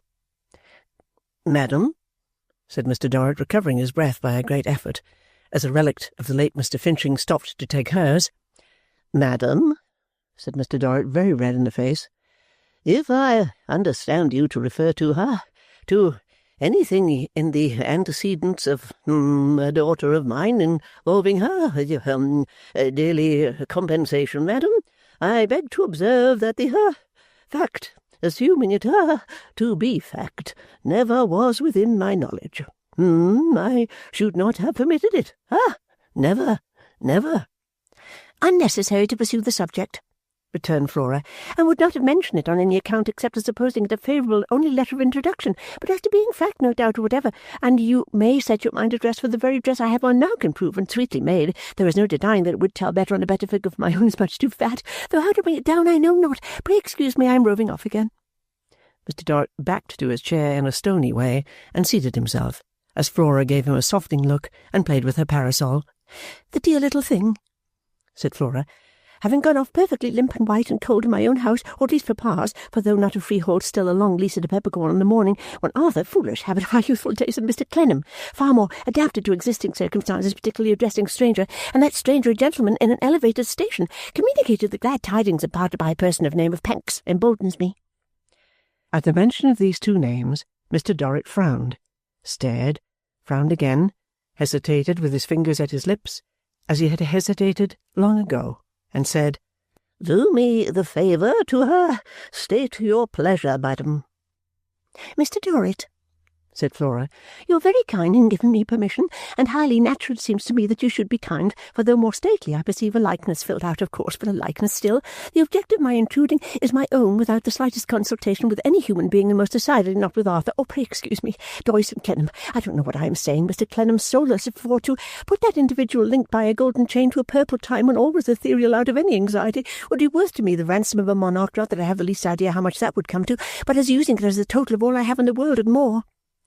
Mr. Dorrit, without greatly regarding the earnestness of these latter words, repeated, State your pleasure, madam.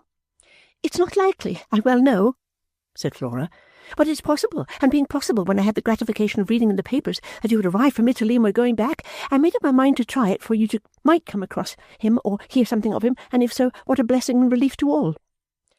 Allow me to ask, madam, said Mr. Dorrit with his ideas in wild confusion, to whom, he repeated it with a raised voice in mere desperation, you at present allude? To the foreigner from Italy who disappeared in the city, as no doubt you have read in the papers equally with myself, said Flora, not referring to private sources by the name of Pancks, from which one gathers what dreadfully ill-natured things some people are wicked enough to whisper, most likely judging others by themselves, and what the uneasiness and indignation of Arthur, quite unable to overcome it, Doris and Clennam, cannot fail to be. It happened, fortunately, for the elucidation of any intelligible result, that Mr. Dorrit had heard or read nothing about the matter. This caused Mrs. Finching, with many apologies for being in great practical difficulties as to finding the way to her pocket among the stripes of her dress, at length to produce a police handbill, setting forth that a foreign gentleman of the name of Blandois, last from Venice, had unaccountably disappeared on such a night in such a part of the city of London, that he was known to have entered such a house at such an hour, that he was stated by the inmates of that house to have left it about so many minutes before midnight, and that he had never been beheld since. This, with exact particulars of time and locality, and with a good detailed description of the foreign gentleman who had so mysteriously vanished, Mr. Dorrit read at large. "Blandois," said Mr. Dorrit. "Venice. And this description? I know this gentleman. He has been in my house. He is intimately acquainted with a gentleman of good family, but in indifferent circumstances, of whom I am a patron." "Then my humble and pressing entreaty is the more," said Flora, "that in travelling back you will have the kindness to look for this foreign gentleman along all the roads and up and down all the turnings, and to make inquiries for him at all the hotels and orange streets and vineyards and volcanoes and places, for he must be somewhere, and why doesn't he come forward and say he's there and clear all parties up?" "Pray, madam," said Mr. Dorrit, referring to the handbill again, "who is Clennam and Co.? Ah! I see the name mentioned here in connection with the occupation of the house which Monsieur Blandois was seen to enter. Who is Clennam and Co.? Is it the individual of whom I had formerly some slight transitory knowledge, and to whom I believe you have referred? Is it that person?" "It's a very different person indeed," replied Flora, "with no limbs and wheels instead, and the grimmest of women, though his mother." "Clennam and Co. A mother?" exclaimed Mr. Dorrit. "And an old man besides," said Flora. Mr. Dorrit looked as if he must immediately be driven out of his mind by this account. Neither was it rendered more favourable to sanity by Flora's dashing into a rapid analysis of Mr. Flintwinch's cravat, and describing him, without the lightest boundary line of separation between his identity and Mrs. Clennam's, as a rusty screw in gaiters, which compound of man and woman, no limbs, wheels, rusty screw, grimness, and gaiters, so completely stupefied Mr. Dorrit that he was a spectacle to be pitied. "But I would not detain you one moment longer," said Flora, upon whom his condition wrought its effect, though she was quite unconscious of having produced it. "If you would have the goodness to give your promise as a gentleman that both in going back to Italy and in Italy too, you would look for this Mr. Blandois high and low, and if you found or heard of him, make him come forward for the clearing of all parties." By that time Mr. Dorrit had so far recovered from his bewilderment as to be able to say in a tolerably connected manner that he should consider that his duty. Flora was delighted with her success, and rose to take her leave. "With a million thanks," said she, "and my address upon my card in case of anything to be communicated personally. I will not send my love to the dear little thing, for it might not be acceptable, and indeed there is no dear little thing left in the transformations who hide to it, but both myself and Mr. F.'s aunt ever wish her well and lay no claim to any favour on our side. You may be sure of that, but quite the other way, for what she undertook to do she did, and that is more than a great many of us do, not to say anything of her doing it as well.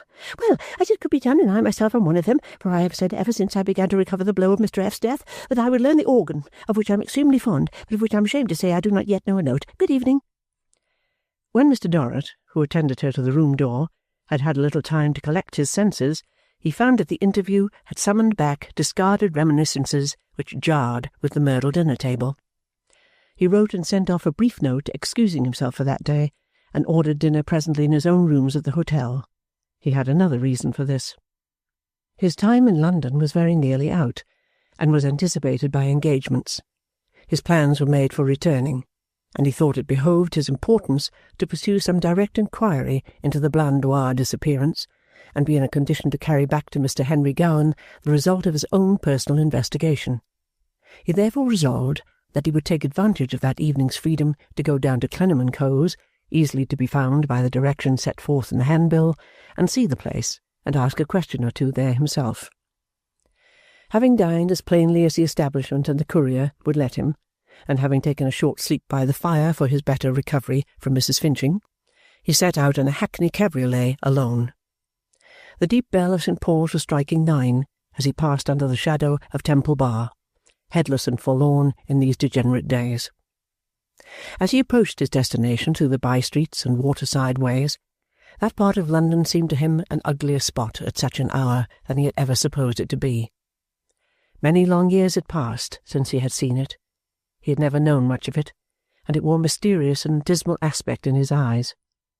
So powerfully was his imagination impressed by it, that when his driver stopped, after having asked the way more than once, and said to the best of his belief this was the gateway they wanted, Mr. Dorrit stood hesitating, with the coach door in his hand, half afraid of the dark look of the place.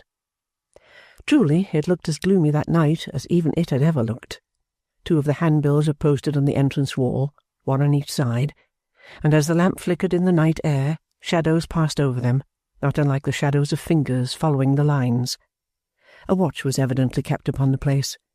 As Mr. Dorrit paused, a man passed in from over the way, and another man passed out from some dark corner within, and both looked at him in passing, and both remained standing about. As there was only one house in the enclosure, there was no room for uncertainty, so he went up the steps of that house and knocked. There was a dim light and 2 windows on the first floor. The door gave back a dreary, vacant sound, as though the house were empty, but it was not, for a light was visible, and a step was audible almost directly. They both came to the door, and a chain grated, and a woman with her apron thrown over her face and head stood in the aperture. "Who is it?" said the woman. Mr. Dorrit, much amazed by this appearance, replied that he was from Italy, and that he wished to ask a question relative to the missing person whom he knew. "Hi!" cried the woman, raising a cracked voice. "Jeremiah!" Upon this, a dry old man appeared, whom Mr. Dorrit thought he identified by his gaiters as the Rusty Screw. The woman was under apprehensions of the dry old man, for she whisked her apron away as he approached, and disclosed a pale, affrighted face. "Open the door, you fool," said the old man, "and let the gentleman in." Mr. Dorrit, not without a glance over his shoulder towards his driver and the cabriolet, walked into the dim hall. "Now, sir," said Mr. Flintwinch, "you can ask anything here you think proper. There are no secrets here, sir." Before a reply could be made, a strong, stern voice, though a woman's, called from above. "Who is it?" "Who is it?" returned Jeremiah. "More inquiries? A gentleman from Italy." "Bring him up here." Mr. Flintwinch muttered, as if he deemed that unnecessary, but, turning to Mr. Dorrit, said, "Mrs. Clennam. She will do as she likes. I'll show you the way." He then preceded Mr. Dorrit up the blackened staircase. That gentleman, not unnaturally looking behind him on the road, saw the woman following, with her apron thrown over her head again in her former ghastly manner. Mrs. Clennam had her books open on her little table. "Oh," said she abruptly as she eyed her visitor with a steady look, "you are from Italy, sir, are you? Well?" Mr. Dorrit was at a loss for any more distinct rejoinder at the moment than, well? "Where is this missing man? Have you come to give us information where he is? I hope you have." "So far from it. I have come to seek information." "Unfortunately for us, there is none to be got here. Flintwinch, show the gentleman the handbill. Give him several to take away. Hold the light for him to read it." Mr. Flintwinch did as he was directed, and Mr. Dorrit read it through, as if he had not previously seen it, glad enough of the opportunity of collecting his presence of mind, which the air of the house and of the people in it had a little disturbed. While his eyes were on the paper, he felt that the eyes of Mr. Flintwinch and of Mrs. Clennam were on him. He found, when he looked up, that this sensation was not a fanciful one. "Now you know as much," said Mrs. Clennam, "as we know, sir. Is Mr. Blandois a friend of yours?" "No, an acquaintance," answered Mr. Dorrit. "You have no commission from him, perhaps?" Certainly not." The searching look turned gradually to the floor, after taking Mr. Flintwinch's face in its way. Mr. Dorrit, discomfited by finding that he was the questioned instead of the questioner, applied himself to the reversal of that unexpected order of things. "I am a gentleman of property, at present residing in Italy with my family, my servants, and my rather large establishment.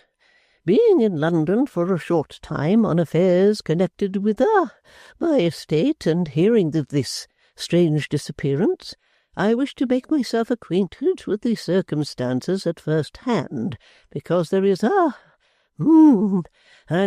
English gentleman in Italy whom I shall no doubt see on my return, who has been in habits of close and daily intimacy with Monsieur Blandois, Mr. Henry Gowan. You may know the name.' 'Never heard of it,' Mrs. Clennam said, and Mr. Flintwinch echoed it. 'Wishing to make the narrative coherent and consecutive to him,' said Mr. Dorrit, 'may I ask, say, 3 questions?' 30, if you choose.'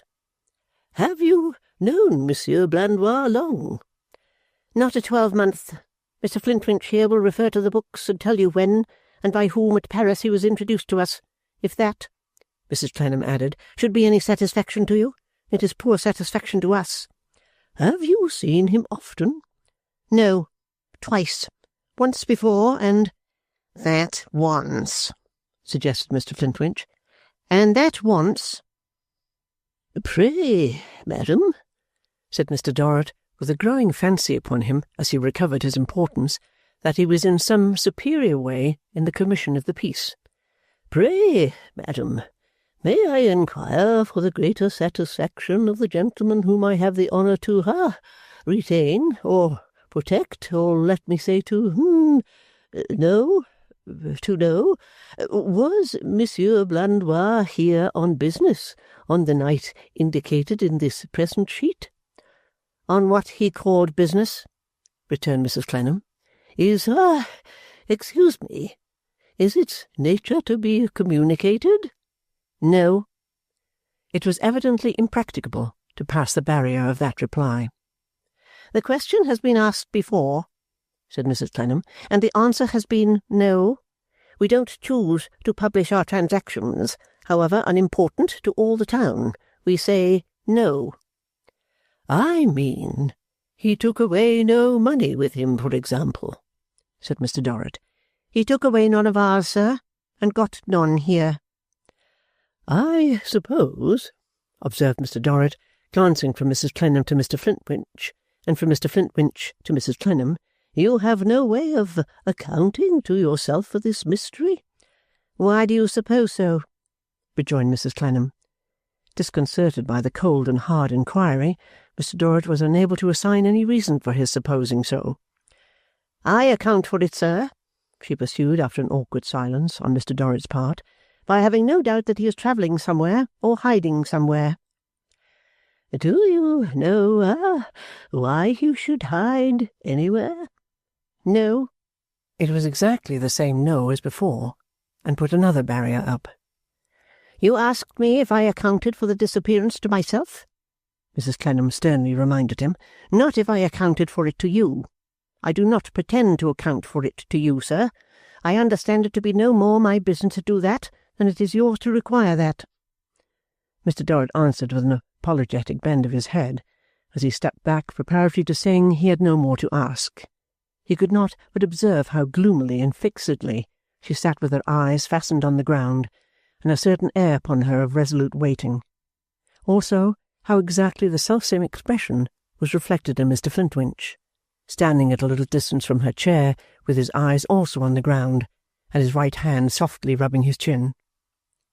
At that moment, Mistress Affery, of course the woman with the apron, dropped the candlestick she held, and cried out, "There! Oh, good Lord, there it is again! Oh, Jeremiah, now!" If there were any sound at all, it was so slight that she must have fallen into a confirmed habit of listening for sounds. But Mr. Dorrit believed he did hear a something, like the falling of dry leaves.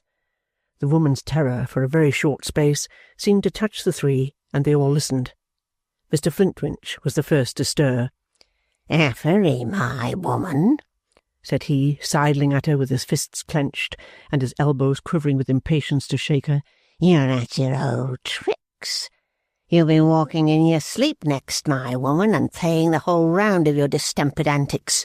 You must have some physic. When I have shown this gentleman out, I'll make you up such a comfortable doze, my woman, such a comfortable doze." It did not appear altogether comfortable in expectation to Mistress Affery, but Jeremiah, without further reference to his healing medicine, took another candle from Mrs. Clennam's table and said, "Now, sir, shall I light you down?" Mr. Dorrit professed himself obliged, and went down. Mr. Flintwinch shut him out and chained him out without a moment's loss of time. He was again passed by the two men, one going out and the other coming in, got into the vehicle he had left waiting, and was driven away. Before he had gone far, the driver stopped to let him know that he had given his name, number, and address to the two men on their joint requisition, and also the address at which he had taken Mr. Dorrit up, the hour at which he had been called from his stand, and the way by which he had come. This did not make the night's adventure run any less hotly in Mr. Dorrit's mind, either when he sat down by his fire again, or when he went to bed. All night he haunted the dismal house, saw the two people resolutely waiting, heard the woman with her apron over her face cry out about the noise, and found the body of the missing Blandois, now buried in the cellar, and now bricked up in a wall. Chapter 18. A Castle in the Air. Manifold are the cares of wealth and state. Mr. Dorrit's satisfaction in remembering that it had not been necessary for him to announce himself to Clennam and Co., or to make an allusion to his having had any knowledge of the intrusive person of that name, had been damped overnight, while it was still fresh, by a debate that arose within him whether or no he should take the Marshalsea in his way back and look at the old gate. He had decided not to do so, and had astonished the coachman by being very fierce with him for proposing to go over London Bridge and recross the river by Waterloo Bridge, a course which would have taken him almost within sight of his old quarters. Still, for all that, the question had raised a conflict in his breast, and for some odd reason, or no reason, he was vaguely dissatisfied. Even at the Merdle dinner-table next day, he was so out of sorts about it that he continued at intervals to turn it over and over, in a manner frightfully inconsistent with the good society surrounding him. It made him hot to think what the chief butler's opinion of him would have been if that illustrious personage could have plumbed with that heavy eye of his the stream of his meditations. The farewell banquet was of a gorgeous nature, and wound up his visit in a most brilliant manner. Fanny combined with the attractions of her youth and beauty, a certain weight of self-sustainment as if she had been married 20 years, he felt that he could leave her with a quiet mind to tread the paths of distinction, and wished, but without abatement of patronage, and without prejudice to the retiring virtues of his favourite child, that he had such another daughter. "My dear," he told her at parting, "our family looks to you to assert its dignity and maintain its importance. I know you will never disappoint it." "No, Papa," said Fanny. "You may rely upon that, I think. My best love to dearest Amy, and I will write to her very soon." "Shall I convey any message to anybody else?" asked Mr. Dorrit in an insinuating manner. "Papa," said Fanny, before whom Mrs. General instantly loomed. "No, I thank you, but you're very kind, Pa. I must beg to be excused. There is no other message to send. I thank you, dear Papa, that it would be at all agreeable to you to take." They parted in an outer drawing-room, where only Mr. Sparkler waited on his lady, and dutifully bided his time for shaking hands. When Mr. Sparkler was admitted to this closing audience, Mr. Merdle came creeping in with not much more appearance of arms in his sleeves than if he had been the twin brother of Miss Biffin, and insisted on escorting Mr. Dorrit downstairs. All Mr. Dorrit's protestations being in vain, he enjoyed the honour of being accompanied to the hall door by this distinguished man, who, as Mr. Dorrit told him in shaking hands on the step, had really overwhelmed him with attentions and services during this memorable visit. Thus they parted, Mr. Dorrit entering his carriage with a swelling breast, not at all sorry that his courier, who had come to take leave in the lower regions, should have an opportunity of beholding the grandeur of his departure. The aforesaid grandeur was yet full upon Mr. Dorrit when he alighted at his hotel. Helped out by the courier and some half-dozen of the hotel servants, he was passing through the hall with a serene magnificence, when lo, a sight presented itself that struck him dumb and motionless. John Chivery, in his best clothes, with his tall hat under his arm, his ivory-handled cane genteelly embarrassing his deportment, and a bundle of cigars in his hand. "Now, young man," said the porter, "this is the gentleman. This young man has persisted in waiting, sir, saying you would be glad to see him." Mr. Dorrit glared at the young man, choked, and said in the mildest of tones, "Ah, young John. It is young John, I think, is it not?" "Yes," returned young John. "I thought it was young John," said Mr. Dorrit. "The young man may come up," turning to the attendant as he passed on. "Oh, yes, he may come up. Let young John follow. I will speak to him above." Young John followed, smiling and much gratified. Mr. Dorrit's rooms were reached. Candles were lighted. The attendants withdrew. "Now, sir," said Mr. Dorrit, turning round upon him and seizing him by the collar when they were safely alone, "what do you mean by this?" The amazement and horror depicted in the unfortunate John's face, for he had rather expected to be embraced next, were of that powerfully expressive nature that Mr. Dorrit withdrew his hand and merely glared at him. "How dare you do this?" said Mr. Dorrit. "How do you presume to come here? How dare you insult me?" "I insult you, sir?" cried young John. "How?" "Yes, sir," returned Mr. Dorrit. "Insult me. Your coming here is an affront, an impertinence, an audacity. You are not wanted here. Who sent you here? What? The devil do you do here?" "I thought, sir," said young John, with as pale and shocked a face as ever had been turned to Mr. Dorrit's in his life, even in his college life. "I thought, sir, you mightn't object to have the goodness to accept a bundle." "Damn your bundle, sir!" cried Mr. Dorrit in irrepressible rage. "I don't smoke." "I humbly beg your pardon, sir. You used to." "Tell me again," cried Mr. Dorrit, quite beside himself, "and I'll take the poker to you." John Chivery backed to the door. "Stop, sir," cried Mr. Dorrit. "Stop. Sit down. Confound you, sit down." John Chivery dropped into the chair nearest the door, and Mr. Dorrit walked up and down the room, rapidly at first, then more slowly. Once he went to the window and stood there with his forehead against the glass. All of a sudden he turned and said, "What else did you come for, sir?"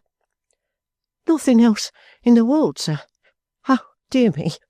Only to say, sir, that I hope you was well, and only to ask if Miss Amy was well." "What's that to you, sir?" retorted Mr. Dorrit. "It's nothing to me, sir, by rights. I never thought of lessening the distance betwixt us, I'm sure. I know it's a liberty, sir, but I never thought you'd have taken it ill, upon my word and honour, sir," said young John with emotion. "In my poor way, I'm too proud to have come, I assure you, if I had thought so." Mr. Dorrit was ashamed. He went back to the window and leaned his forehead against the glass for some time. When he turned, he had his handkerchief in his hand, and he had been wiping his eyes with it, and he looked tired and ill. "Young John, I'm very sorry to have been hasty with you, but, some remembrances are not happy remembrances, and, you shouldn't have come." "I feel that now, sir," returned John Chivery, "but I didn't before, and heaven knows I meant no harm, sir." "No, no," said Mr. Dorrit. "I'm sure of that. Give me your hand, young John. Give me your hand." Young John gave it, but Mr. Dorrit had driven his heart out of it, and nothing could change his face now from its white, shocked look. "There," said Mr. Dorrit, slowly shaking hands with him. "Sit down again, young John." "Thank you, sir, but I'd rather stand." Mr. Dorrit sat down instead. After painfully holding his head a little while, he turned it to his visitor and said, with an effort to be easy, And how is your father, young John? How are they all, young John? Thank you, sir. They're all pretty well, sir. They're not anyways complaining. You who are in your old business, I see, John, said Mr. Dorrit, with a glance at the offending bundle he had anathematized. Partly, sir. I'm in my... John hesitated a little. Father's business likewise. Oh, indeed, said Mr. Dorrit. Do you, go upon the, lock, sir? Yes, sir. Much to do, John? Yes, sir. We're pretty heavy at present. I don't know how it is, but we generally are pretty heavy. At this time of the year, young John? Mostly at all times of the year, sir. I don't know the time that makes much difference to us. I wish you good night, sir. Stay a moment, John. Stay a moment. Leave me the cigars, John. I beg. Certainly, sir. John put them with a trembling hand on the table. Stay a moment, young John. Stay another moment. It would be a gratification to me to send a little testimonial by such a trusty messenger, to be divided among them according to their wants. Would you object to take it, John? Not in any way, sir. There's many of them, I'm sure, that would be the better for it. Thank you, John. I'll write it, John. His hand shook so that he was a long time writing it, and wrote it in a tremulous scrawl at last. It was a cheque for £100. He folded it up, put it in young John's hand, and pressed the hand in his. I hope you'll overlook what has passed, John. Don't speak of it, sir, on any account. I don't in any ways bear malice, I'm sure. But nothing while John was there could change John's face to its natural colour and expression, or restore John's natural manner. And, John, said Mr. Dorrit, giving his hand a final pressure and releasing it, I hope we agree that we have spoken together in confidence, and that you will abstain in going out from saying anything to any one that might suggest that once I... Oh, I assure you, sir, returned John Chivery, in my poor humble way, sir, I'm too proud and honourable to do it, sir. Mr. Dorrit was not too proud and honourable to listen at the door that he might ascertain for himself whether John really went straight out, or lingered to have any talk with anyone. There was no doubt that he went direct out at the door and away down the street with a quick step. After remaining alone for an hour, Mr. Dorrit rang for the courier, who found him with his chair on the hearth-rug, sitting with his back towards him and his face to the fire. You can take that bundle of cigars to smoke on the journey, if you like, said Mr. Dorrit, with a careless wave of his hand. Brought by little offering from son of an old tenant of mine. Next morning's sun saw Mr. Dorrit's equipage upon the Dover road, where every red-jacketed postilion was the sign of a cruel house established for the unmerciful plundering of travellers. The whole business of the human race, between London and Dover, being spoliation. Mr. Dorrit was waylaid at Dartford, pillaged at Gravesend, rifled at Rochester, fleeced at Sittingbourne, and sacked at Canterbury. However, it being the courier's business to get him out of the hands of the banditti, the courier brought him off at every stage, and so the red jackets went gleaming merrily along the spring landscape, rising and falling to a regular measure between Mr. Dorrit in his snug corner and the next chalky rise in the dusty highway. Another day's sun saw him at Calais, and having now got the channel between himself and John Chivery, he began to feel safe, and to find that the foreign air was lighter to breathe than the air of England. On again by the heavy French roads for Paris, having now quite recovered his equanimity, Mr. Dorrit, in his snug corner, fell to castle-building as he rode along. It was evident that he had a very large castle in hand. All day long he was running towers up, taking towers down, adding a wing here, putting on a battlement there, looking to the walls, strengthening the defences, giving ornamental touches to the interior, making in all respects a superb castle of it. His preoccupied face so clearly denoted the pursuit in which he was engaged that every cripple at the post-houses, not blind, who shoved his little battered tin box in at the carriage window for charity in the name of heaven, charity in the name of Our Lady, charity in the name of all the saints, knew as well what work he was at as their countryman Lebrun could have known it himself, though he had made that English traveller the subject of a special physiognomical treatise. Arrived at Paris, and resting there 3 days, Mr. Dorrit strolled much about the streets alone, looking in at the shop windows, and particularly the jewellers' windows. Ultimately, he went into the most famous jeweller's and said he wanted to buy a little gift for a lady. It was a charming little woman to whom he said it, a sprightly little woman, dressed in perfect taste, who came out of a green velvet bower to attend upon him, from posting up some dainty little books of account, which one could hardly suppose to be ruled for the entry of any articles more commercial than kisses, at a dainty little shining desk which looked in itself like a sweetmeat. For example, then, said the little woman, what species of gift did monsieur desire? A love gift? Mr. Dorrit smiled and said, well, perhaps. What did he know? It was always possible, the sex being so charming. Would she show him some?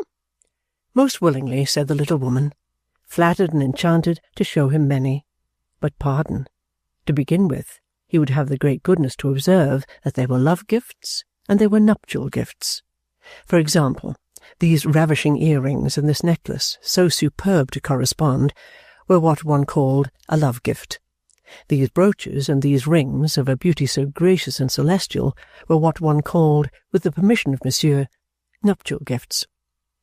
Perhaps it would be a good arrangement, Mr. Dorrit hinted, smiling, to purchase both, and to present the love gift first, and to finish with the nuptial offering.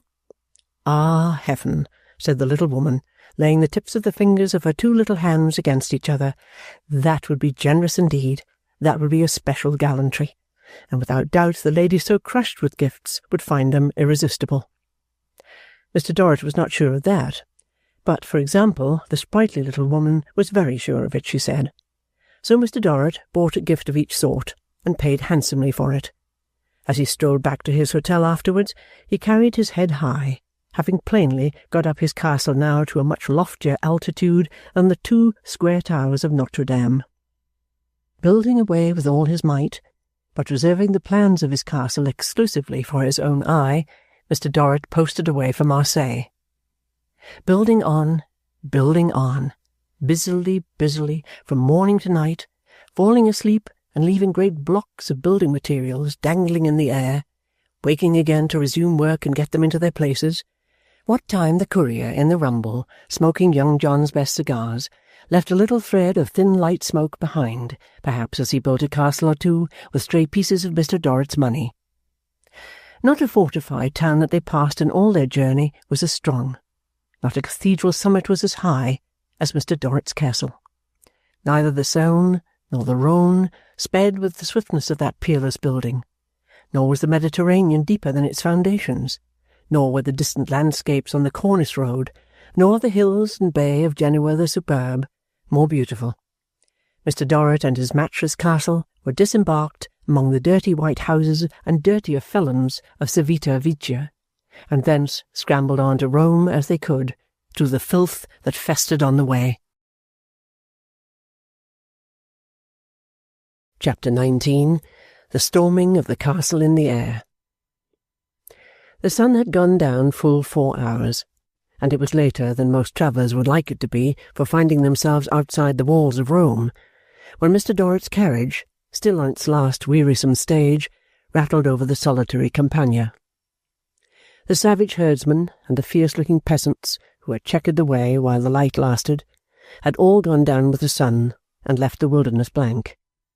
At some turns of the road a pale flare on the horizon, like an exhalation from the ruin-sown land, showed that the city was yet far off.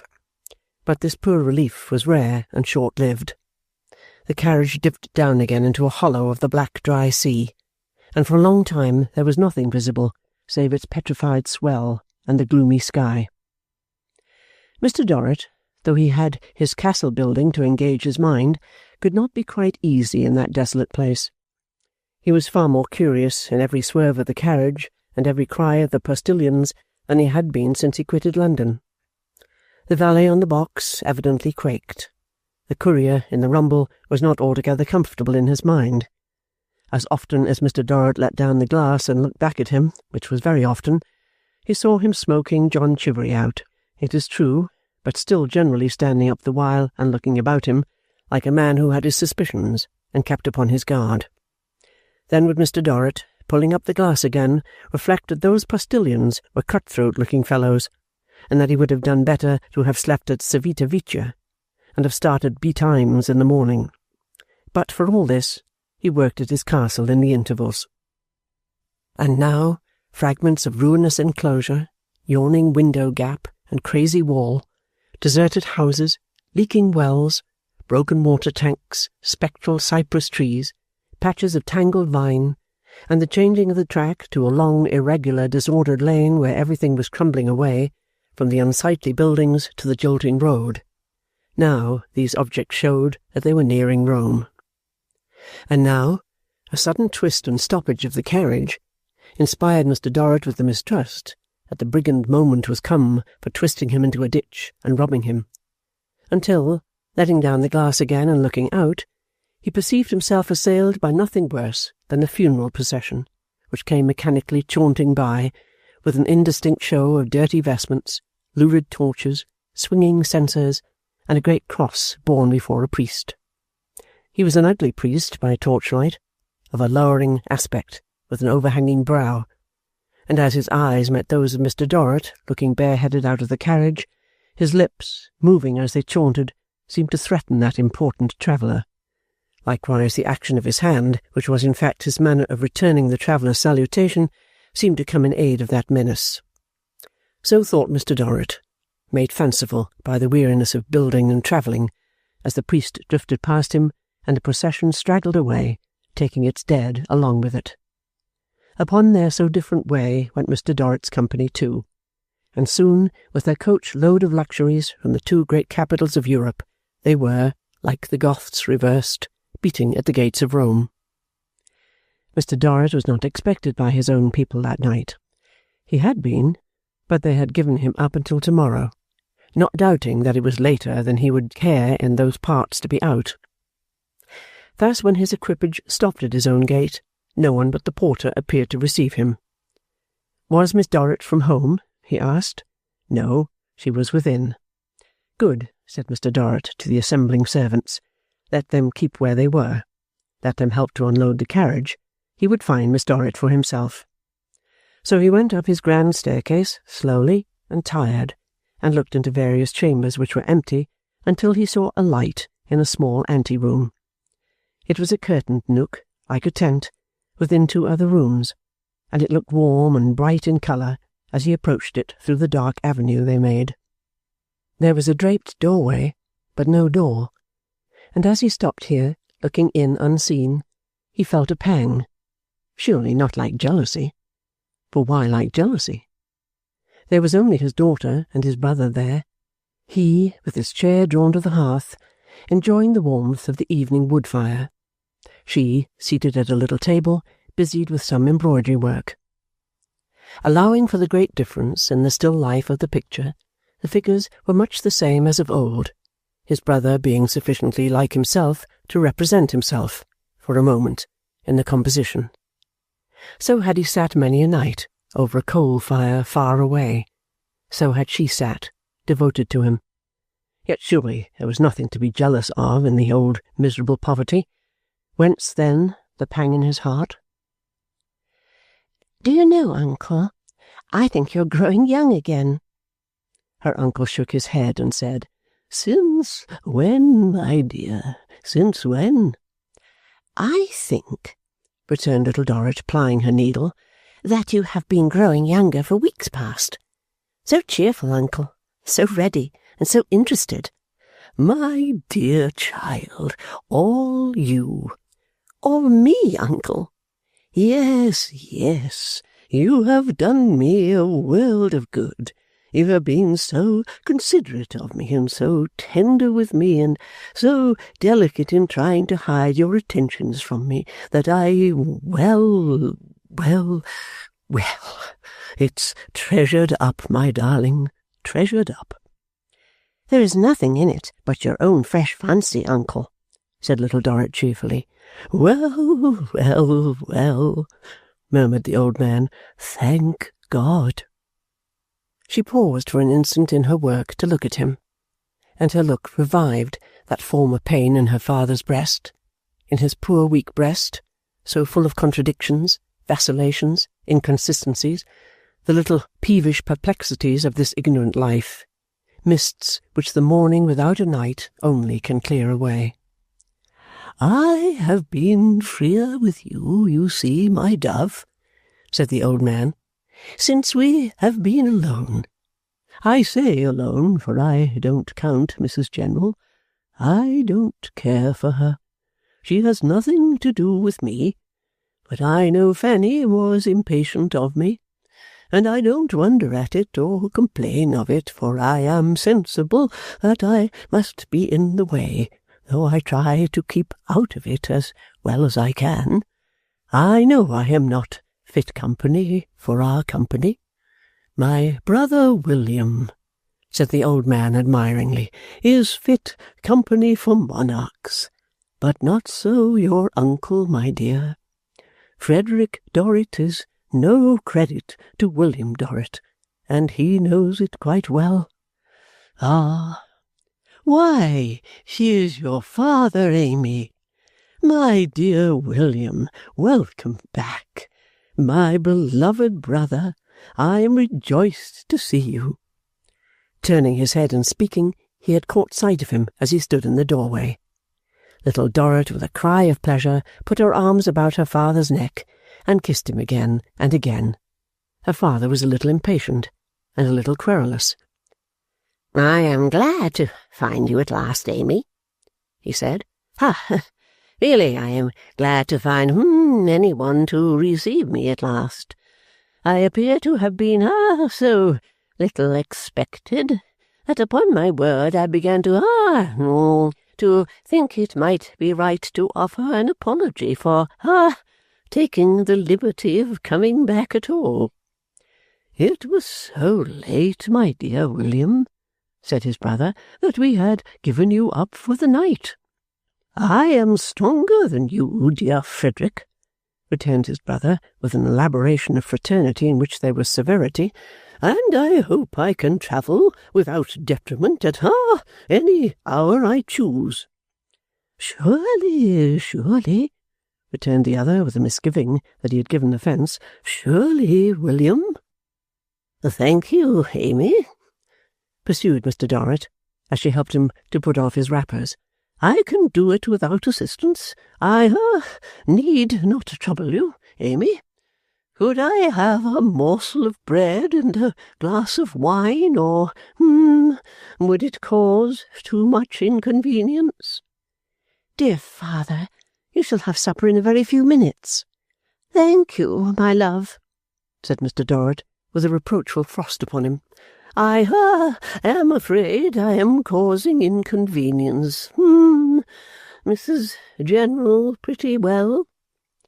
"Mrs. General complained of a headache, and of being fatigued, and so, when we gave you up, she went to bed, dear." Perhaps Mr. Dorrit thought that Mrs. General had done well in being overcome by the disappointment of his not arriving. At any rate, his face relaxed, and he said with obvious satisfaction, "Extremely sorry to hear that Mrs. General is not well." During this short dialogue, his daughter had been observant of him, with something more than her usual interest. It would seem as though he had a changed or worn appearance in her eyes, and he perceived and resented it, for he said with renewed peevishness, when he had divested himself of his travelling cloak and had come to the fire, "Amy, what are you looking at? What do you see in me that causes you to concentrate your solicitude on me in that very particular manner?" "I did not know it, father. I beg your pardon. It gladdens my eyes to see you again, that's all. Don't say that's all, because, that's not all. You think, said Mr. Dorrit with an accusatory emphasis, that I am not looking well. I thought you looked a little tired, love. Then you are mistaken, said Mr. Dorrit. I am not tired. I am very much fresher than I was when I went away. He was so inclined to be angry that she said nothing more in her justification, but remained quietly beside him, embracing his arm.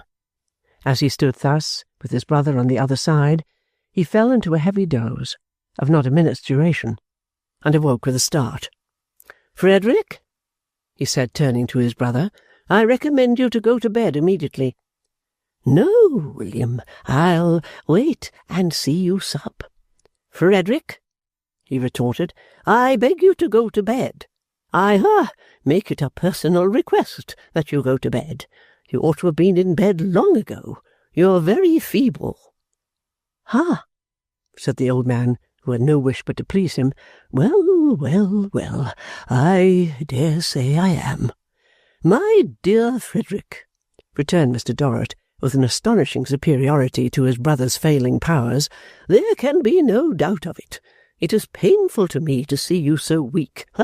It distresses me. I don't find you looking at all well. You're not fit for this sort of thing. You should be more careful. You should be very careful." "Shall I go to bed?" asked Frederick. "Dear Frederick," said Mr. Dorrit, "do, I adjure you. Good night, brother. I hope you will be stronger to-morrow. I am not at all pleased with your looks. Good night, dear fellow." After dismissing his brother in this gracious way, he fell into a doze again before the old man was well out of the room, and he would have stumbled forward upon the logs but for his daughter's restraining hold. "Your uncle wanders very much, Amy," he said, when he was thus roused. "He is less coherent, and his conversation is more broken than I have ever known. Has he had any illness since I have been gone?" "No, father." "You see a great change in him, Amy?" "I have not observed it, dear." "Greatly broken," said Mr. Dorrit. "Greatly broken, my poor affectionate failing Frederick. Even taking into account what he was before, he is sadly broken." His supper, which was brought to him there, and spread upon the little table where he had seen her working, diverted his attention. She sat at his side as in the days that were gone, for the first time since those days ended. They were alone, and she helped him to his meat and poured out his drink for him, as she had been used to do in the prison. All this happened now for the first time since their accession to wealth.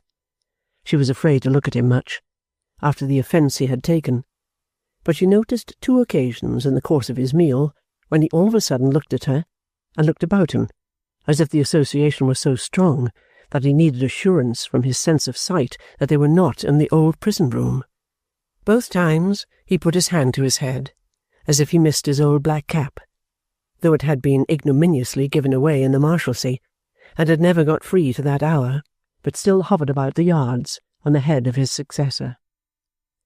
He took very little supper, but was a long time over it, and often reverted to his brother's declining state.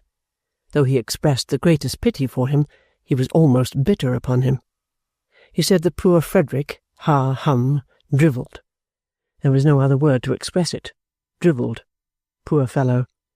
It was melancholy to reflect what Amy must have undergone from the excessive tediousness of his society, wandering and babbling on, poor dear estimable creature, wandering and babbling on, if it had not been for the relief she had had in Mrs. General. Extremely sorry, he then repeated with his former satisfaction that her superior woman was poorly. Little Dorrit, in her watchful love, would have remembered the lightest thing he said or did that night, though she had had no subsequent reason to recall that night. She always remembered that, when he looked about him under the strong influence of the old association, He tried to keep it out of her mind, and perhaps out of his own too, by immediately expatiating on the great riches and great company that had encompassed him in his absence, and on the lofty position he and his family had to sustain. Nor did she fail to recall that there were two undercurrents, side by side, pervading all his discourse and all his manner, one showing her how well he had got on without her, and how independent he was of her, the other, in a fitful and unintelligible way, almost complaining of her, as if it had been possible that she had neglected him while he was away. His telling her of the glorious state that Mr. Merdle kept, and of the court that bowed before him, naturally brought him to Mrs. Merdle. So naturally, indeed, that although there was an unusual want of sequence in the greater part of his remarks, he passed to her at once and asked how she was. "She's very well. She's going away next week." "Home?" asked Mr. Dorrit. "After a few weeks' stay upon the road." "She will be a vast loss here," said Mr. Dorrit. "A vast acquisition at home. To Fanny and to the rest of the great world." Little Dorrit thought of the competition that was to be entered upon, and assented very softly. "Mrs. Merdle is going to have a great farewell assembly, dear, and a dinner before it. She has been expressing her anxiety that you should return in time. She has invited both you and me to her dinner." "She is, very kind. When is the day?" "The day after tomorrow." "Write round in the morning and say that I have returned and shall, be delighted." "May I walk with you up the stairs to your room, dear?" "No," he answered, looking angrily round, for he was moving away as if forgetful of leave-taking. "You may not, Amy. I want no help. I am your father, not your infirm uncle." He checked himself as abruptly as he had broken into this reply, and said, "You have not kissed me, Amy. Good night, my dear. We must marry you now." With that he went, more slowly and more tired, up the staircase to his rooms, and almost as soon as he got there, dismissed his valet. His next care was to look about him for his Paris purchases, and, after opening their cases and carefully surveying them, to put them away under lock and key. After that, what with dozing and what with castle-building, he lost himself for a long time, so that there was a touch of morning on the eastward rim of the desolate Campagna when he crept to bed. Mrs. General sent up her compliments in good time next day, and hoped he had rested well after his fatiguing journey. He sent down his compliments, and begged to inform Mrs. General that he had rested very well indeed, and was in high condition. Nevertheless, he did not come forth from his own rooms until late in the afternoon, and although he then caused himself to be magnificently arrayed for a drive with Mrs. General and his daughter, his appearance was scarcely up to his description of himself. As the family had no visitors that day, its 4 members dined alone together.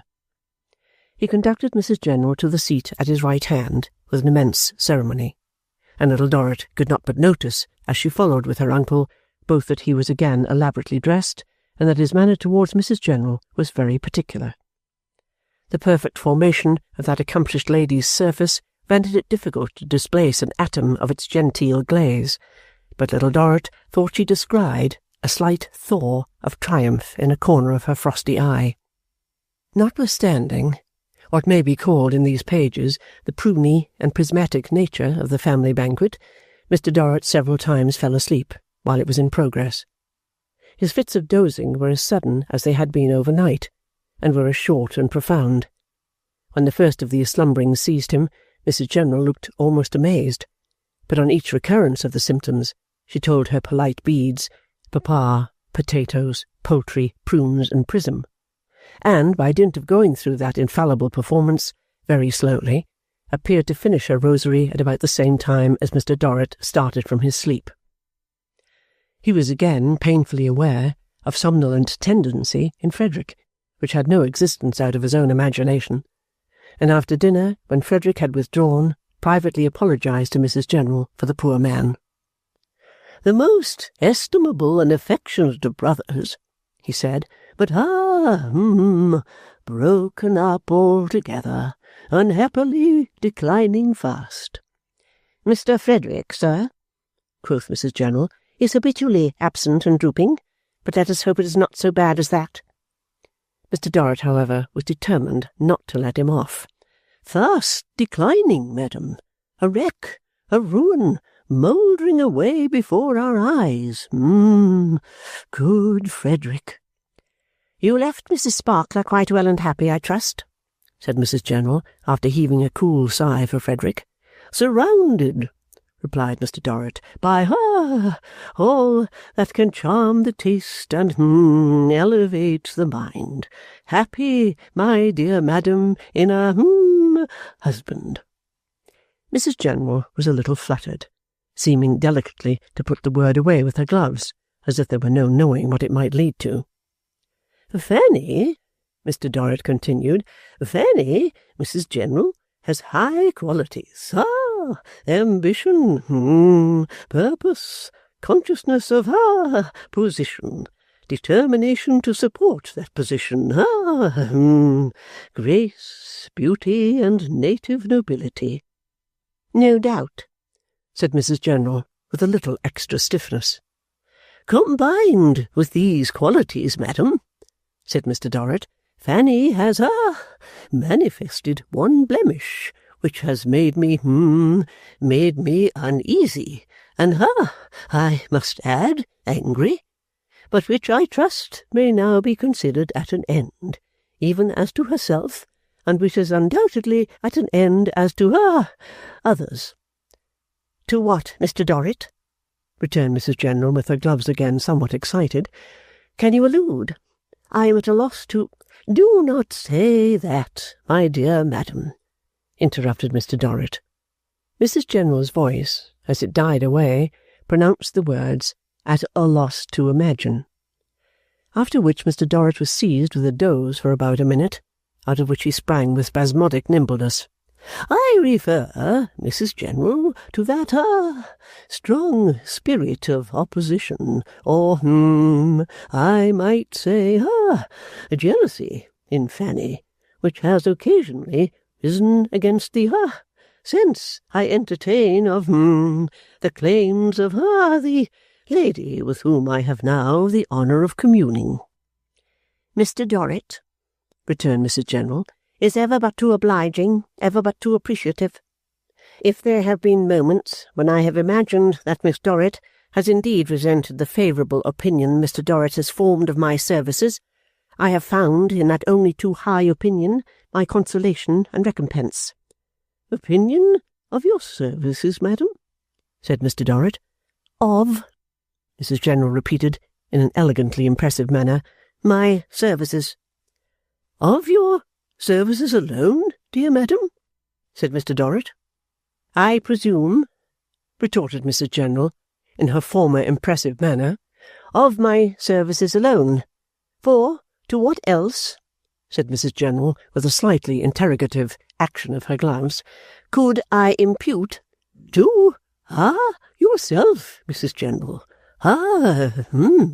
To yourself and your merits, was Mr. Dorrit's rejoinder. Mr. Dorrit will pardon me, said Mrs. General, if I remark that this is not a time or place for the pursuit of the present conversation. Mr. Dorrit will excuse me if I remind him that Miss Dorrit is in the adjoining room and is visible to myself while I utter her name. Mr. Dorrit will forgive me if I observe that I am agitated, and that I find there are moments when weaknesses I suppose myself to have subdued return with redoubled power. Mr. Dorrit will allow me to withdraw.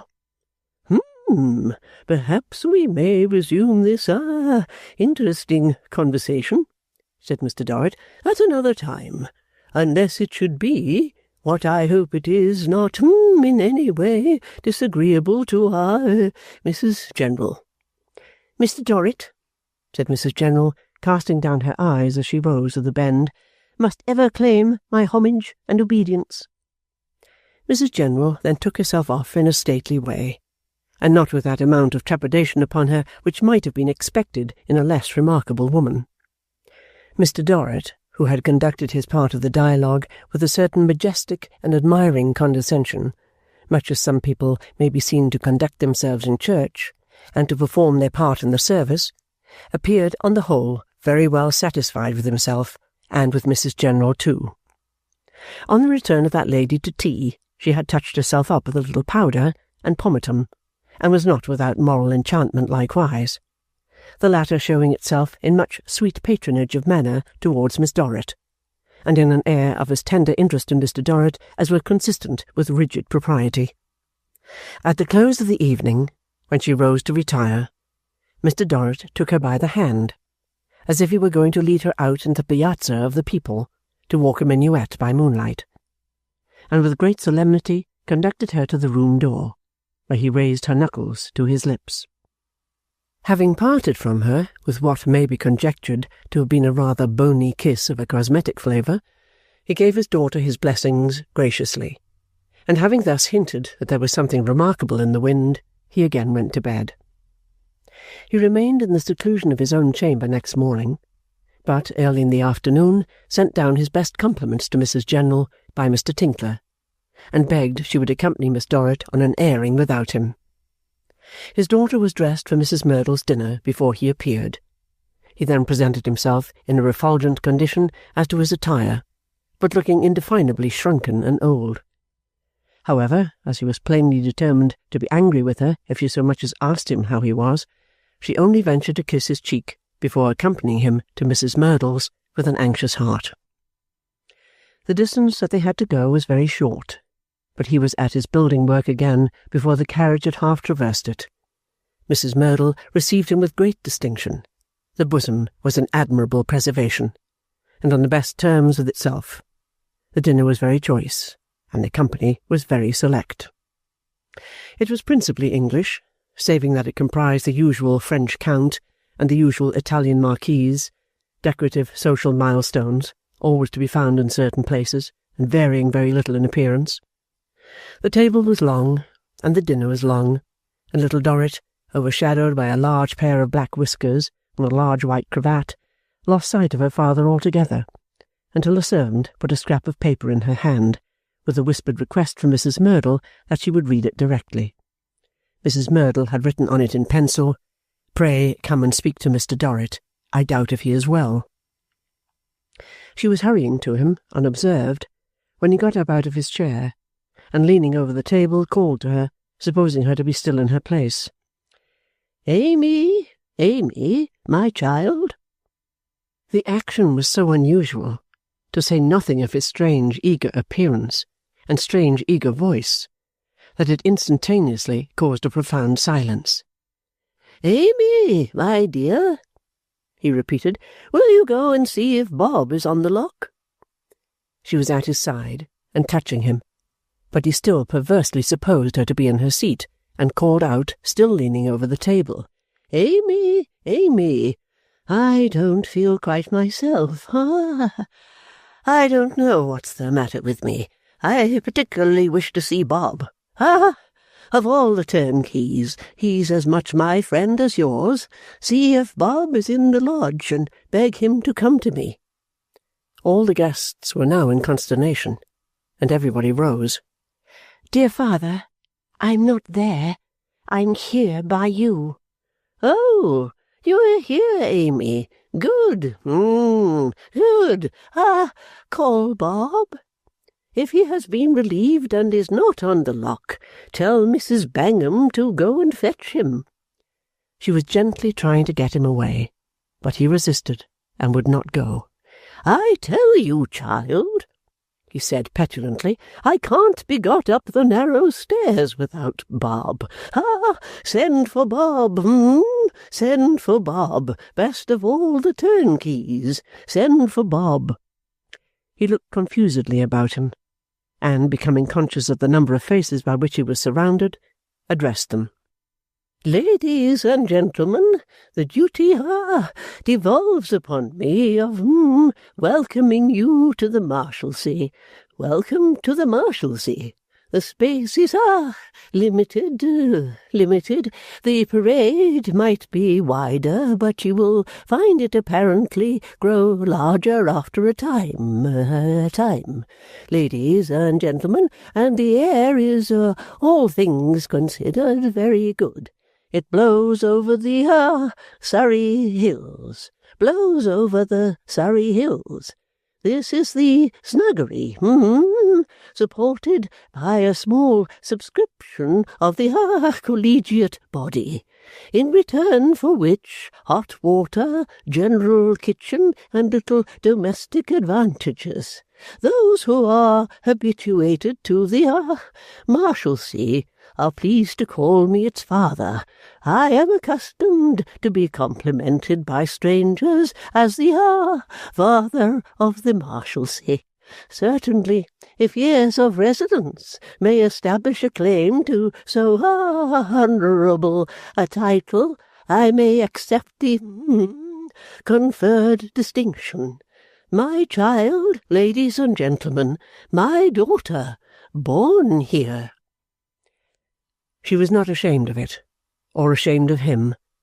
She was pale and frightened, but she had no other care than to soothe him and get him away, for his own dear sake. She was between him and the wondering faces, turned around upon his breast with her own face raised to his. He held her clasped in his left arm, and between whiles her low voice was heard tenderly imploring him to go away with her. "Born here," he repeated, shedding tears. "Bred here, ladies and gentlemen, my daughter. Child of an unfortunate father, but always a gentleman. Poor, no doubt, but proud. Always proud. It has become a not infrequent custom for my personal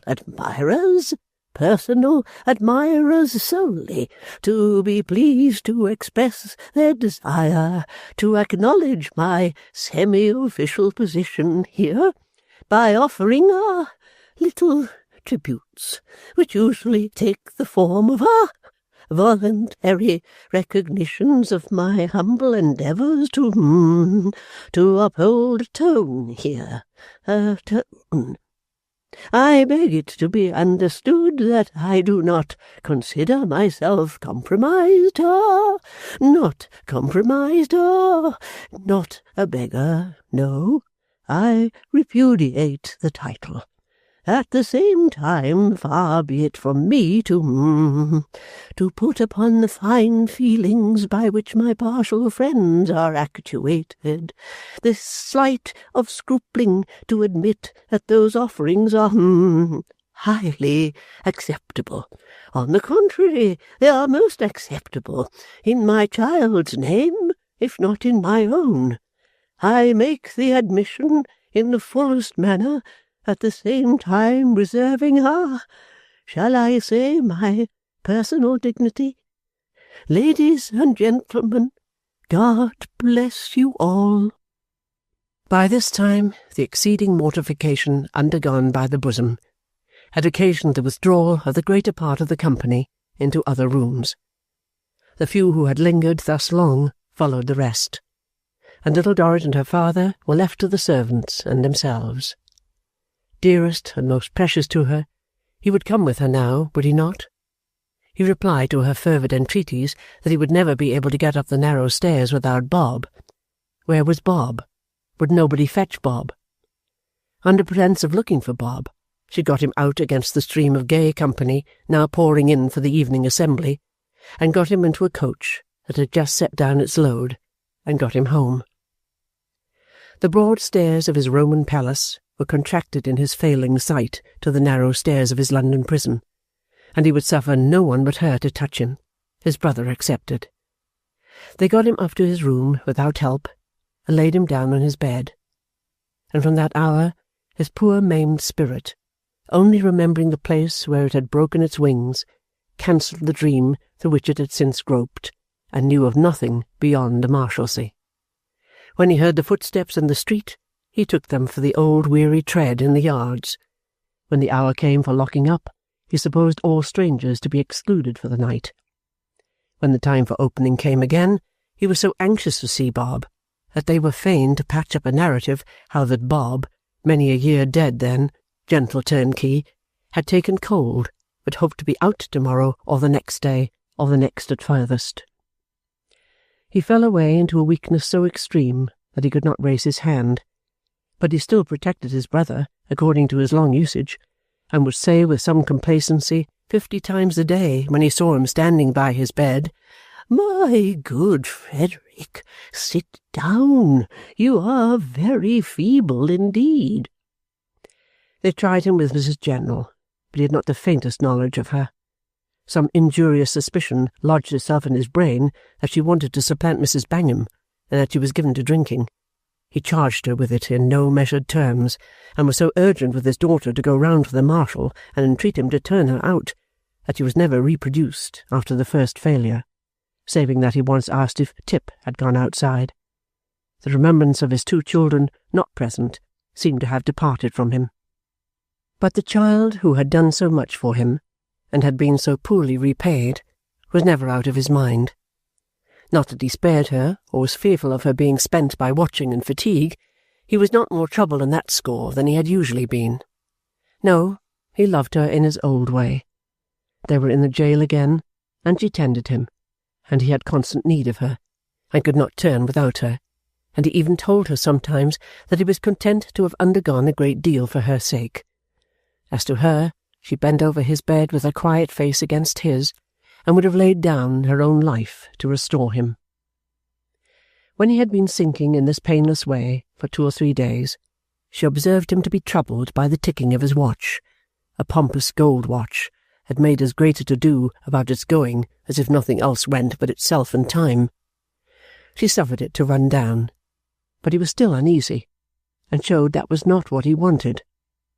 At length he roused himself to explain that he wanted money to be raised on his watch. He was quite pleased when she pretended to take it away for the purpose, and afterwards had a relish for his little tastes of wine and jelly that he had not had before. He soon made it plain that this was so, for in another day or 2 he sent off his sleeve-buttons and finger-rings. He had an amazing satisfaction in entrusting her with these errands, and appeared to consider it equivalent to making the most methodical and provident arrangements. After his trinkets, or such of them as he had been able to see about him, were gone, his clothes engaged his attention, and it is as likely as not that he was kept alive for some days by the satisfaction of sending them piece by piece to an imaginary pawnbroker's. Thus for 10 days little Dorrit bent over his pillow, laying her cheek against his. Sometimes she was so worn out that for a few minutes they would slumber together. Then she would awake, to recollect with fast-flowing silent tears what it was that touched her face, and to see, stealing over the cherished face upon the pillow, a deeper shadow than the shadow of the Marshalsea wall. Quietly, quietly, all the lines of the plan of the great castle melted one after another. Quietly, quietly, the ruled and cross-ruled countenance on which they were traced became fair and blank. Quietly, quietly, the reflected marks of the prison bars and of the zigzag iron on the wall-top faded away. Quietly, quietly, the face subsided into a far younger likeness of her own than she had ever seen under the grey hair, and sank to rest. At first her uncle was stark distracted. "Oh, my brother! Oh, William, William! You to go before me! You to go alone! You to go, and I to remain! You so far superior, so distinguished, so noble! I, a poor useless creature, fit for nothing, and whom no one would have missed." It did her, for the time, the good of having him to think of and to succour. "Uncle, dear uncle, spare yourself. Spare me." The old man was not deaf to the last words. When he did begin to restrain himself, it was that he might spare her. He had no care for himself, but, with all the remaining power of the honest heart, stunned so long, and now awaking to be broken, he honoured and blessed her. "O God!" he cried before they left the room, with his wrinkled hands clasped over her, "Thou seest this daughter of my dear dead brother. All that I have looked upon with my half-blind and sinful eyes, thou hast discerned clearly, brightly. Not a hair of her head shall be harmed before thee. Thou wilt uphold her here to her last hour, and I know thou wilt reward her hereafter." They remained in a dim room near until it was almost midnight, quiet and sad together. At times his grief would seek relief in a burst like that in which it had found its earliest expression, but besides that his little strength would soon have been unequal to such strains. He never failed to recall her words, and to reproach himself, and calm himself.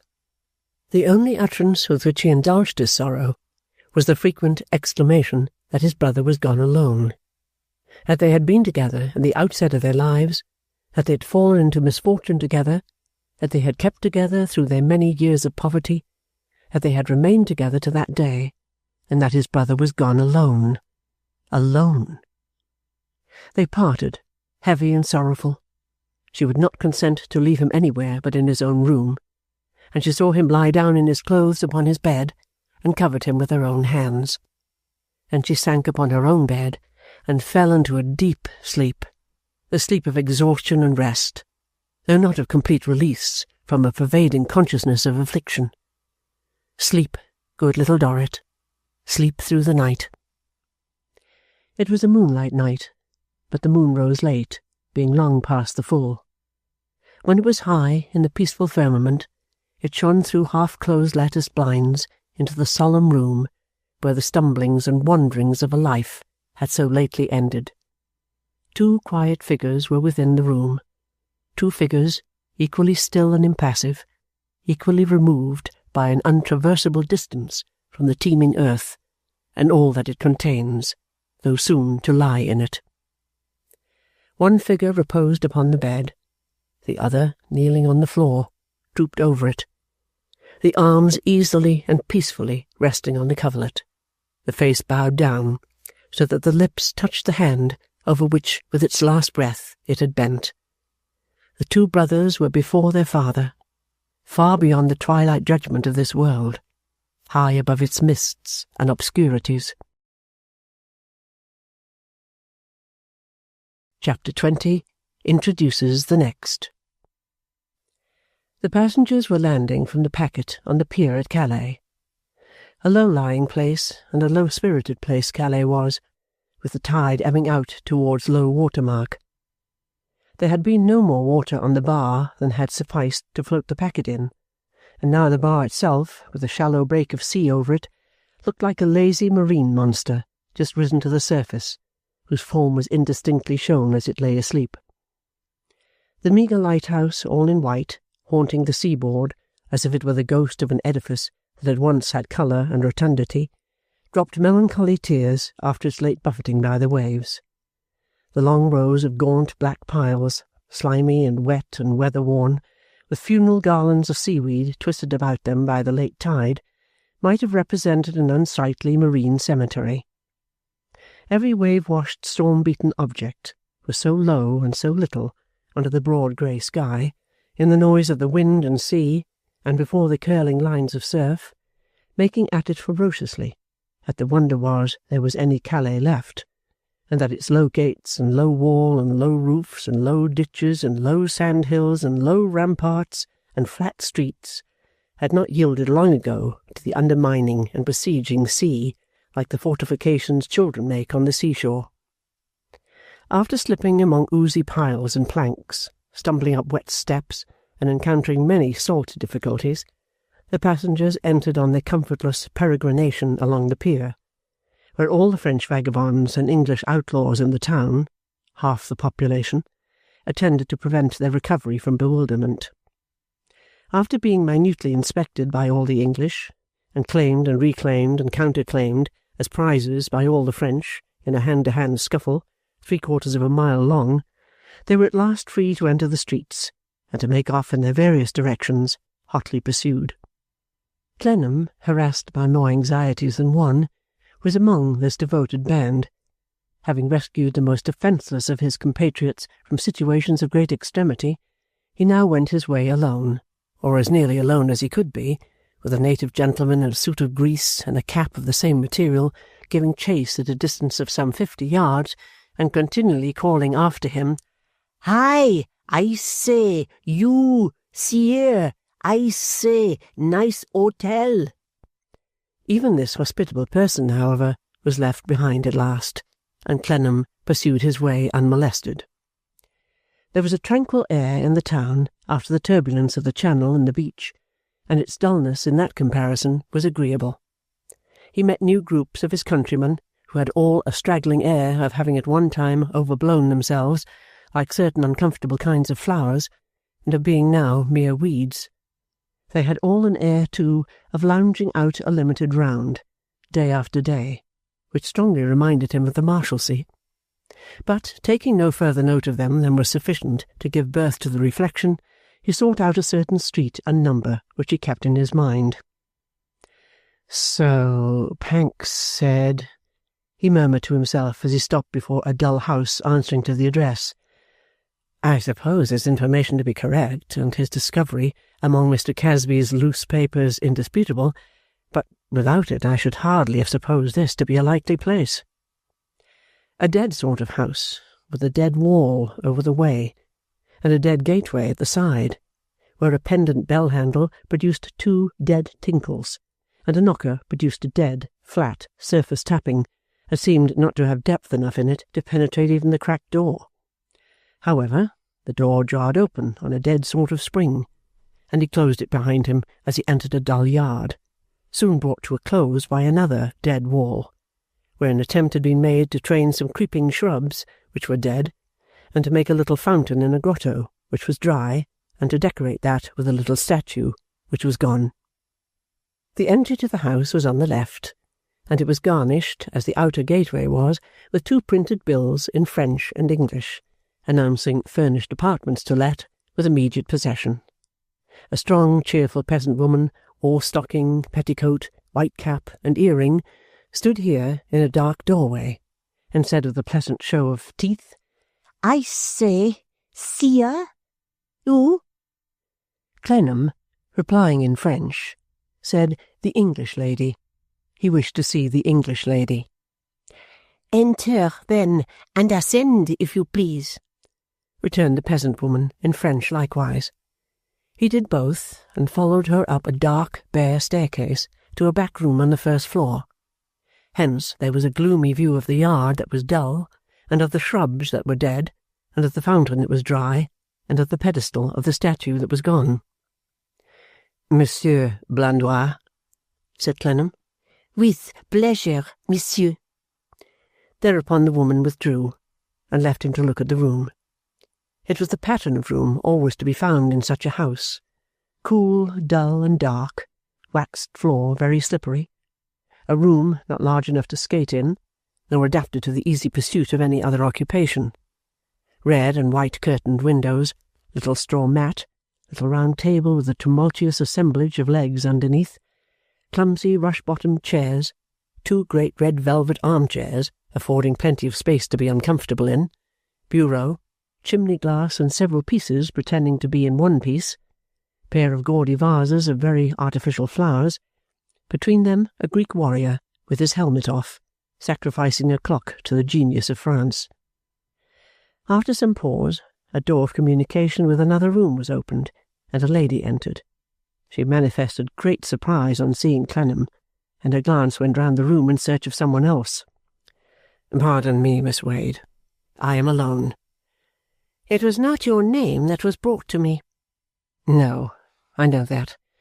Excuse me. I have already had experience that my name does not predispose you to an interview, and I ventured to mention the name of one I am in search of." "Pray," she returned, motioning him to a chair so coldly that he remained standing, "what name was it that you gave?" "I mentioned the name of Blandois." "Blandois?" A name you are acquainted with. It is strange, she said, frowning, that you should still press an undesired interest in me and my acquaintances, in me and my affairs. Mr. Clennam, I don't know what you mean. Pardon me. You know the name? What can you have to do with the name? What can I have to do with the name? What can you have to do with my knowing or not knowing any name? I know many names, and I have forgotten many more. This may be in the one class, or it may be in the other, or I may never have heard it. I am acquainted with no reason for examining myself or for being examined about it. If you will allow me, said Clennam, I will tell you my reason for pressing the subject. I admit that I do press it, and I must beg you to forgive me if I do so, very earnestly. The reason is all mine. I do not insinuate that it is in any way yours. Well, sir, she returned, repeating a little less haughtily than before her former invitation to him to be seated, to which he now deferred, as she seated herself. I am glad at least to know that this is not another bondswoman of some friend of yours who is bereft of free choice and whom I have spirited away. I will hear your reason, if you please. First, to identify the person of whom we speak, said Clennam, let me observe that it is the person you met in London some time back. You will remember meeting him near the river, in the Adelphi. You mix yourself most unaccountably with my business, she replied, looking full at him with stern displeasure. How do you know that? I entreat you not to take it ill. By mere accident. What accident? Solely the accident of coming upon you in the street and seeing the meeting. Do you speak of yourself or of someone else? Of myself. I saw it. To be sure, it was in the open street, she observed after a few moments of less and less angry reflection. 50 people might have seen it. It would have signified nothing if they had. Nor do I make my having seen it of any moment, nor, otherwise than as an explanation of my coming here, do I connect my visit with it or the favour that I have to ask. Oh, you have to ask a favour. It occurred to me, and the handsome face looked bitterly at him, that your manner was so softened, Mr. Clennam. He was content to protest against this by a slight action, without contesting it in words. He then referred to Blandois' disappearance, of which it was probable she had heard. However probable it was to him, she had heard of no such thing. Let him look round him, she said, and judge for himself what general intelligence was likely to reach the ears of a woman who had been shut up there, while it was rife, devouring her own heart. When she had uttered this denial, which she believed to be true, she asked him what he meant by disappearance. That led to his narrating the circumstances in detail, and expressing something of his anxiety to discover what had really become of the man, and to repel the dark suspicions that clouded about his mother's house.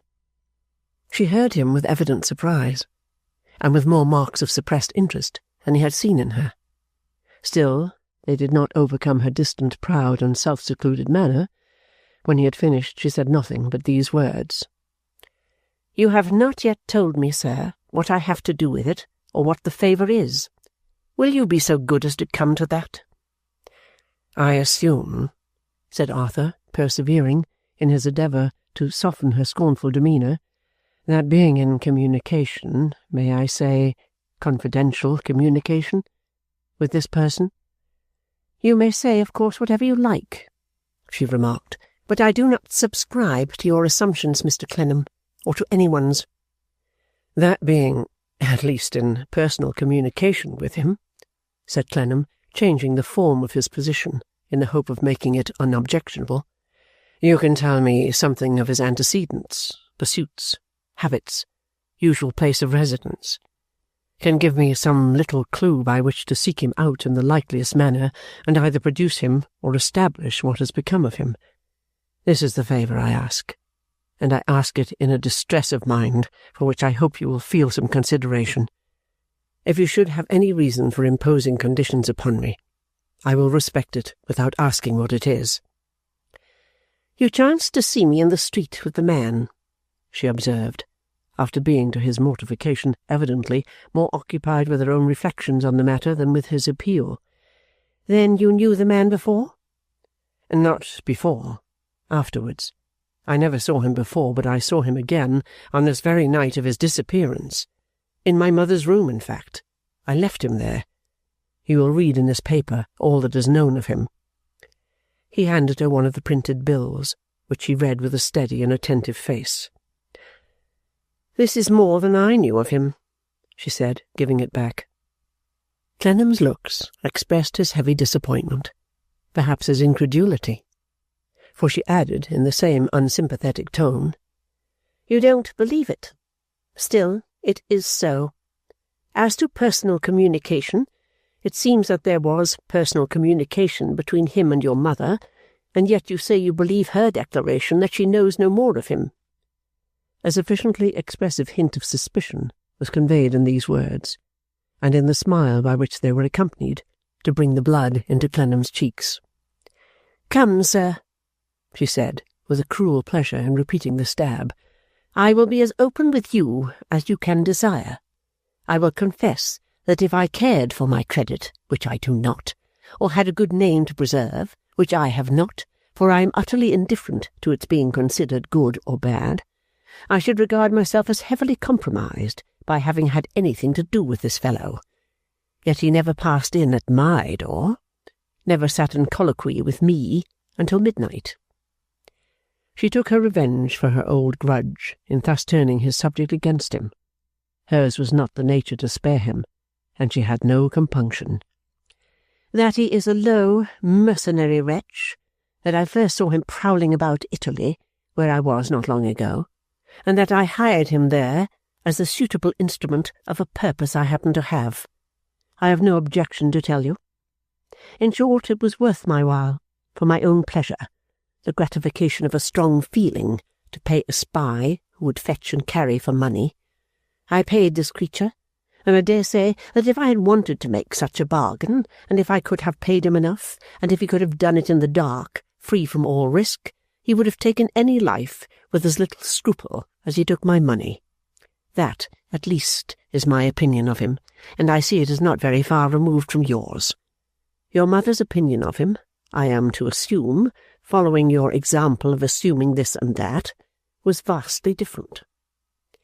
My mother, let me remind you, said Clennam, was first brought into communication with him in the unlucky course of business. It appears to have been an unlucky course of business that last brought her into communication with him, returned Miss Wade, and business hours on that occasion were late.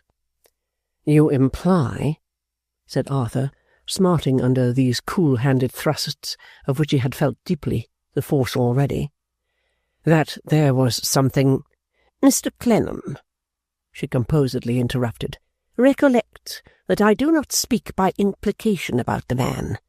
He is, I say again without disguise, a low, mercenary wretch. I suppose such a creature goes where there is occasion for him. If I had not had occasion for him, you would not have seen him and me together. Wrung by her persistence in keeping that dark side of the case before him, of which there was a half-hidden shadow in his own breast, Clennam was silent. I have spoken of him as still living, she added, but he may have been put out of the way for anything I know, for anything I care also. I have no further occasion for him. With a heavy sigh and a despondent air, Arthur Clennam slowly rose. She did not rise also, but said, having looked at him in the meanwhile with a fixed look of suspicion and lips angrily compressed, He was the chosen associate of your dear friend Mr. Gowan, was he not? Why don't you ask your dear friend to help you? The denial that he was a dear friend rose to Arthur's lips, but he repressed it, remembering his old struggles and resolutions, and said, Further than that he has never seen Blandois since Blandois set out for England, Mr. Gowan knows nothing additional about him. He was a chance acquaintance made abroad. A chance acquaintance made abroad, she repeated. Yes. Your dear friend has need to divert himself with all the acquaintances he can make, seeing what a wife he has. I hate his wife, sir. The anger with which she said it, the more remarkable for being so much under her restraint, fixed Clennam's attention and kept him on the spot. It flashed out of her dark eyes as they regarded him, quivered in her nostrils, and fired the very breath she exhaled. But her face was otherwise composed into a disdainful serenity, and her attitude was as calmly and haughtily graceful as if she had been in a mood of complete indifference. "All I will say is, Miss Wade," he remarked, "that you can have received no provocation to a feeling in which I believe you have no sharer." "You may ask your dear friend, if you choose," she returned, "for his opinion upon that subject." "I am scarcely on those intimate terms with my dear friend," said Arthur, in spite of his resolutions. "That would render my approaching the subject very probable, Miss Wade." "I hate him," she returned, "worse than his wife, because I was once dupe enough and false enough to myself almost to love him. You have seen me, sir, only on commonplace occasions, when I dare say you have thought me a commonplace woman, a little more self-willed than the generality. You don't know what I mean by hating, if you know me no better than that. You can't know without knowing with what care I have studied myself and people about me. For this reason, I have for some time inclined to tell you what my life has been, not to propitiate your opinion, for I set no value on it, but that you may comprehend, when you think of your dear friend and his dear wife, what I mean by hating. Shall I give you something I have written and put by for your perusal, or shall I hold my hand?" Arthur begged her to give it to him. She went to the bureau, unlocked it, and took from an inner drawer a few folded sheets of paper. Without any conciliation of him, scarcely addressing him, rather speaking as if she were speaking to her own looking-glass for the justification of her own stubbornness, she said, as she gave them to him, "Now you may know what I mean by hating. No more of that. Sir, whether you find me temporarily and cheaply lodging in an empty London house or in a Calais apartment, you find Harriet with me. You may like to see her before you leave. Harriet, come in." She called Harriet again. The second call produced Harriet, once Tattycoram. "Here is Mr. Clennam," said Miss Wade. "Not come for you. He has given you up. I suppose you have by this time?" "Having no authority or influence, yes," assented Clennam. "Not come in search of you, you see, but still seeking someone. He wants that Blandois man." "With whom I saw you in the Strand in London," hinted Arthur. "If you know anything of him, Harriet, except that he came from Venice, which we all know, tell it to Mr. Clennam freely." "I know nothing more about him," said the girl. "Are you satisfied?" Miss Wade inquired of Arthur. He had no reason to disbelieve them, the girl's manner being so natural as to be almost convincing, if he had had any previous doubts. He replied, "I must seek for intelligence elsewhere." He was not going in the same breath, but he had risen before the girl entered, and she evidently thought he was. She looked quickly at him and said, "Are they well, sir?" "Who?" She stopped herself in saying what would have been all of them, glanced at Miss Wade, and said, "Mr. and Mrs. Meagles." "They were, when I last heard of them. They are not at home. By the way, let me ask you, is it true that you were seen there?" "Where? Where does any one say I was seen?" returned the girl, sullenly casting down her eyes. "Looking in at the garden gate of the cottage." "No," said Miss Wade. "She has never been near it." "You're wrong, then," said the girl. "I went down there the last time we were in London. I went one afternoon when you left me alone, and I did look in." "You poor-spirited girl," returned Miss Wade with infinite contempt. "Does all our companionship, do all our conversations, do all your old complainings, tell for so little as that?" "There was no harm in looking in at the gate for an instant," said the girl. "I saw by the windows that the family were not there." "Why should you go near the place?" Because I wanted to see. Because I felt that I should like to look at it again. As each of the two handsome faces looked at the other, Clennam felt how each of the two natures must be constantly tearing the other to pieces.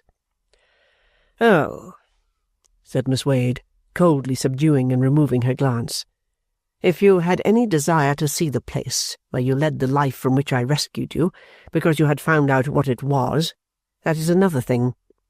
But is that your truth to me? Is that your fidelity to me? Is that the common cause I make with you? You are not worth the confidence I have placed in you. You are not worth the favour I have shown you. You are no higher than a spaniel, and had better go back to the people who did worse than whip you." "If you speak so of them, with any one else by to hear, you provoke me to take their part," said the girl. "Go back to them," Miss Wade retorted. "Go back to them." "You know very well," retorted Harriet in her turn, "that I won't go back to them. You know very well that I have thrown them off, and never can, never shall, never will go back to them. Let them alone then, Miss Wade." "You prefer their plenty to your less fat living here," she rejoined. "You exalt them, and slight me. What else should I have expected? I ought to have known it." "It's not so," said the girl, flushing high. "and you don't say what you mean. I know what you mean. You are reproaching me, underhanded, with having nobody but you to look to. And because I have nobody but you to look to, you think you ought to make me do, or not do, everything you please, and not to put any affront upon me. You are as bad as they were, every bit. But I will not be quite tamed, and made submissive. I will say again that I went to look at the house because I had often thought that I should like to see it once more. I will ask again how they are, because I once liked them, and at times thought they were kind to me." Hereupon Clennam said that he was sure they would still receive her kindly if she should ever desire to return. "Never," said the girl passionately. "I shall never do that. Nobody knows that better than Miss Wade, though she taunts me because she has made me her dependent. And I know I am so. I know she is overjoyed when she can bring it to my mind." "A good pretence," said Miss Wade, with no less anger, haughtiness, and bitterness, "but too threadbare to cover what I plainly see in this. My poverty will not bear competition with their money. Better go back at once. Better go back at once and have done with it." Arthur Clennam looked at them, standing a little distance asunder in the dull confined room, each proudly cherishing her own anger, each with a fixed determination, torturing her own breast and torturing the other's. He said a word or two of leave-taking, but Miss Wade barely inclined her head, and Harriet, with the assumed humiliation of an abject dependent and serf, but not without defiance for all that, made as if she were too low to notice or to be noticed. He came down the dark winding stairs into the yard, with an increased sense upon him of the gloom of the wall that was dead, and of the shrubs that were dead, and of the fountain that was dry, and of the statue that was gone, pondering much on what he had seen and heard in that house, as well as on the failure of all his efforts to trace the suspicious character who was lost. He returned to London and to England by the packet that had taken him over. On the way, he unfolded the sheets of paper, and read in them what is reproduced in the next chapter. Chapter 21. The History of a Self-Tormentor. I have the misfortune of not being a fool. From a very early age I have detected what those about me thought they hid from me. If I could have been habitually imposed upon, instead of habitually discerning the truth, I might have lived as smoothly as most fools do. My childhood was passed with a grandmother, that is to say, with a lady who represented that relative to me, and who took that title on herself. She had no claim to it, but I, being to that extent a little fool, had no suspicion of her.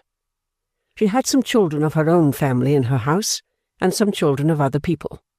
All girls, 10 in number, including me. We all lived together and were educated together. I must have been about 12 years old when I began to see how determinedly, these girls patronized me. I was told I was an orphan. There was no other orphan among us, and I perceived, here was the first disadvantage of not being a fool, that they conciliated me in an insolent pity and in a sense of superiority. I did not set this down as a discovery rashly. I tried them often. I could hardly make them quarrel with me. When I succeeded with any of them, they were sure to come after an hour or two and begin a reconciliation. I tried them over and over again. I never knew them wait for me to begin. They were always forgiving me in their vanity and condescension, little images of grown people. One of them was my chosen friend. I loved that stupid mite in a passionate way that she could no more deserve than I can remember without feeling ashamed of, though I was but a child. She had what they called an amiable temper, an affectionate temper. She could distribute, and did distribute, pretty looks and smiles to everyone among them. I believe there was not a soul in the place except myself, who knew that she did it purposely to wound and gall me. Nevertheless, I so loved that unworthy girl that my life was made stormy by my fondness for her. I was constantly lectured and disgraced for what was called trying her, in other words, charging her with her little perfidy, and throwing her into tears by showing her that I read her heart. However, I loved her faithfully, and one time I went home with her for the holidays. She was worse at home than she had been at school. She had a crowd of cousins and acquaintances, and we had dances at her house, and went out to dances at other houses, and, both at home and out, she tormented my love beyond endurance.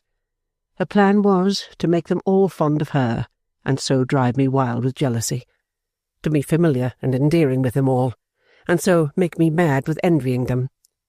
When we were left alone in our bedroom at night, I would reproach her with my perfect knowledge of her baseness, and then she would cry, and say I was cruel, and then I would hold her in my arms till morning, loving her as much as ever, and often feeling as if, rather than suffer so, I could so hold her in my arms and plunge to the bottom of a river, where I would still hold her after we were both dead. It came to an end, and I was relieved. In the family there was an aunt who was not fond of me. I doubt if any of the family liked me much, but I never wanted them to like me, being altogether bound up in the one girl. The aunt was a young woman, and she had a serious way with her eyes of watching me. She was an audacious woman, and openly looked compassionately at me. After one of the nights that I have spoken of, I came down into a greenhouse before breakfast. Charlotte, the name of my false young friend, had gone down before me, and I heard this aunt speaking to her about me as I entered. I stopped where I was among the leaves and listened. The aunt said, "Charlotte, Miss Wade is wearing you to death, and this must not continue." I repeat the very words I heard. Now, what did she answer? Did she say, "It is I who am wearing her to death? I who am keeping her on a rack and am the executioner? Yet she tells me every night that she loves me devotedly, though she knows what I make her undergo?" No. My first memorable experience was true to what I knew her to be, and to all my experience. She began sobbing and weeping, to secure the aunt's sympathy to herself, and said, "Dear aunt, she has an unhappy temper. Other girls at school, besides I, try hard to make it better. We all try hard." Upon that the aunt fondled her, as if she had said something noble instead of despicable and false, and kept up the infamous pretence by replying, "But there are reasonable limits, my dear love, to everything, and I see that this poor miserable girl causes you more constant and useless distress than even so good an effort justifies." The poor miserable girl came out of her concealment, as you may be prepared to hear, and said, "Send me home." I never said another word to either of them, or to any of them, but "Send me home, or I will walk home alone night and day." When I got home, I told my supposed grandmother that, unless I was sent away to finish my education somewhere else before that girl came back, or before any of them came back, I would burn my sight away by throwing myself into the fire rather than I would endure to look at their plotting faces. I went among young women next, and I found them no better. Fair words and fair pretences, but I penetrated below those assertions of themselves and depreciations of me, and they were no better. Before I left them, I learned that I had no grandmother and no recognized relation. I carried the light of that information both into my past and into my future. It showed me many new occasions on which people triumphed over me, when they made a pretence of treating me with consideration or doing me a service. A man of business had a small property in trust for me. I was to be a governess. I became a governess, and went into the family of a poor nobleman, where there were 2 daughters, little children, but the parents wished them to grow up, if possible, under one instructress. The mother was young and pretty. From the first she made a show of behaving to me with great delicacy. I kept my resentment to myself, but I knew very well that it was her way of petting the knowledge that she was my mistress, and might have behaved differently to her servant if it had been her fancy. I say I did not resent it, nor did I, but I showed her, by not gratifying her, that I understood her. When she pressed me to take wine, I took water. If there happened to be anything choice at table, she always sent it to me, but I always declined it, and ate of the rejected dishes. These disappointments of her patronage were a sharp retort, and made me feel independent. I liked the children. They were timid, but on the whole disposed to attach themselves to me.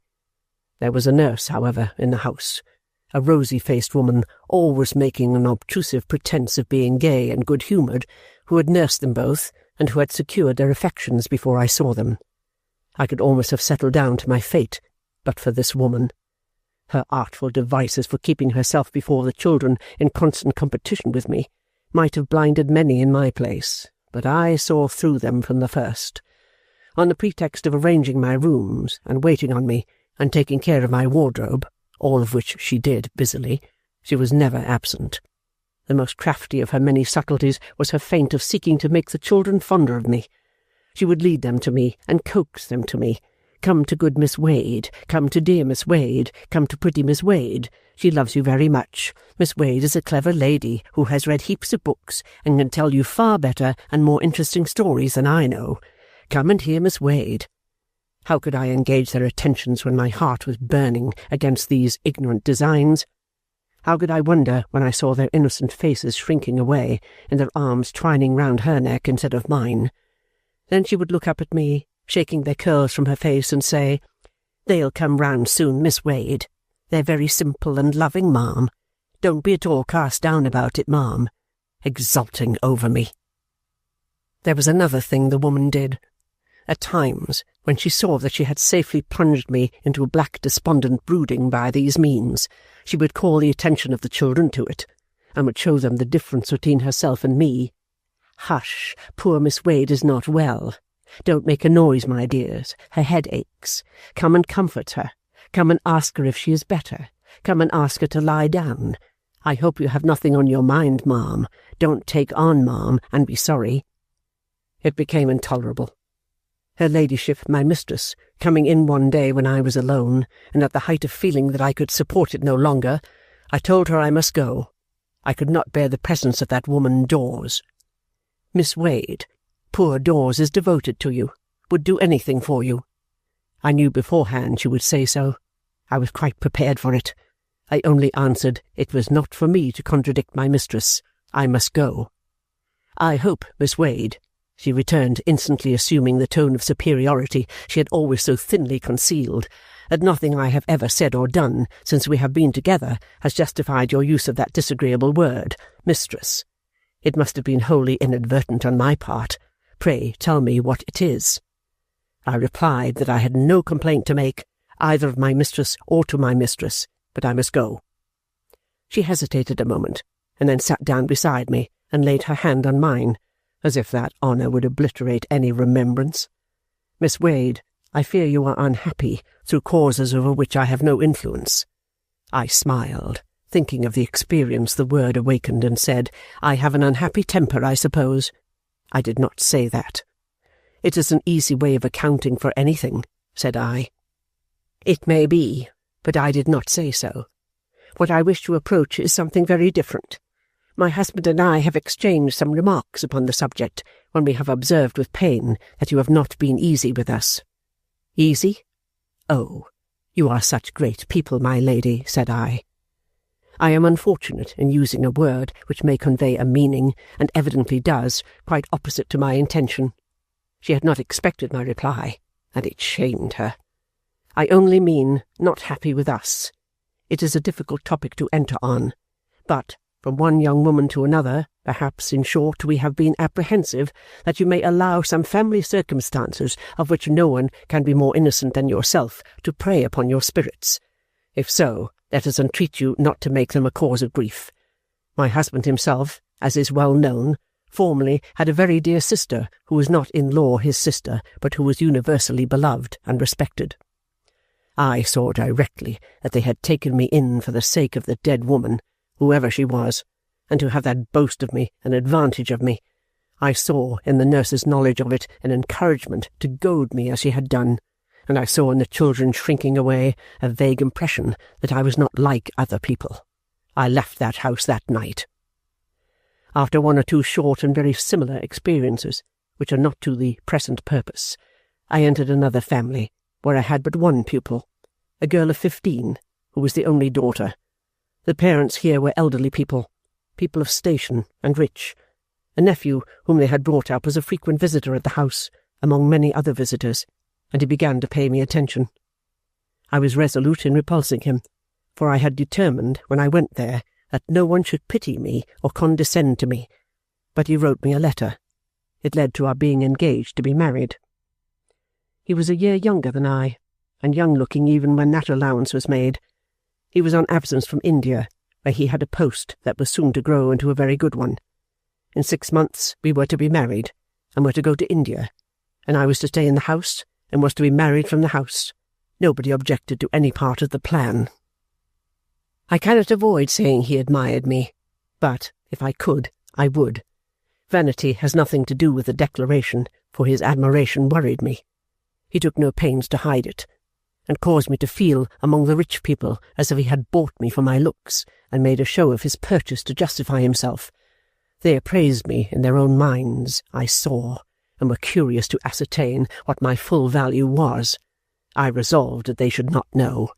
I was immovable and silent before them, and would have suffered any one of them to kill me sooner than I would have laid myself out to bespeak their approval. He told me I did not do myself justice. I told him I did, and it was because I did, and meant to do so to the last, that I would not stoop to propitiate any of them. He was concerned, and even shocked, when I added that I wished he would not parade his attachment before them, but he said he would sacrifice even the honest impulses of his affection to my peace. Under that pretence, he began to retort upon me. By the hour together, he would keep at a distance from me, talking to any one rather than to me.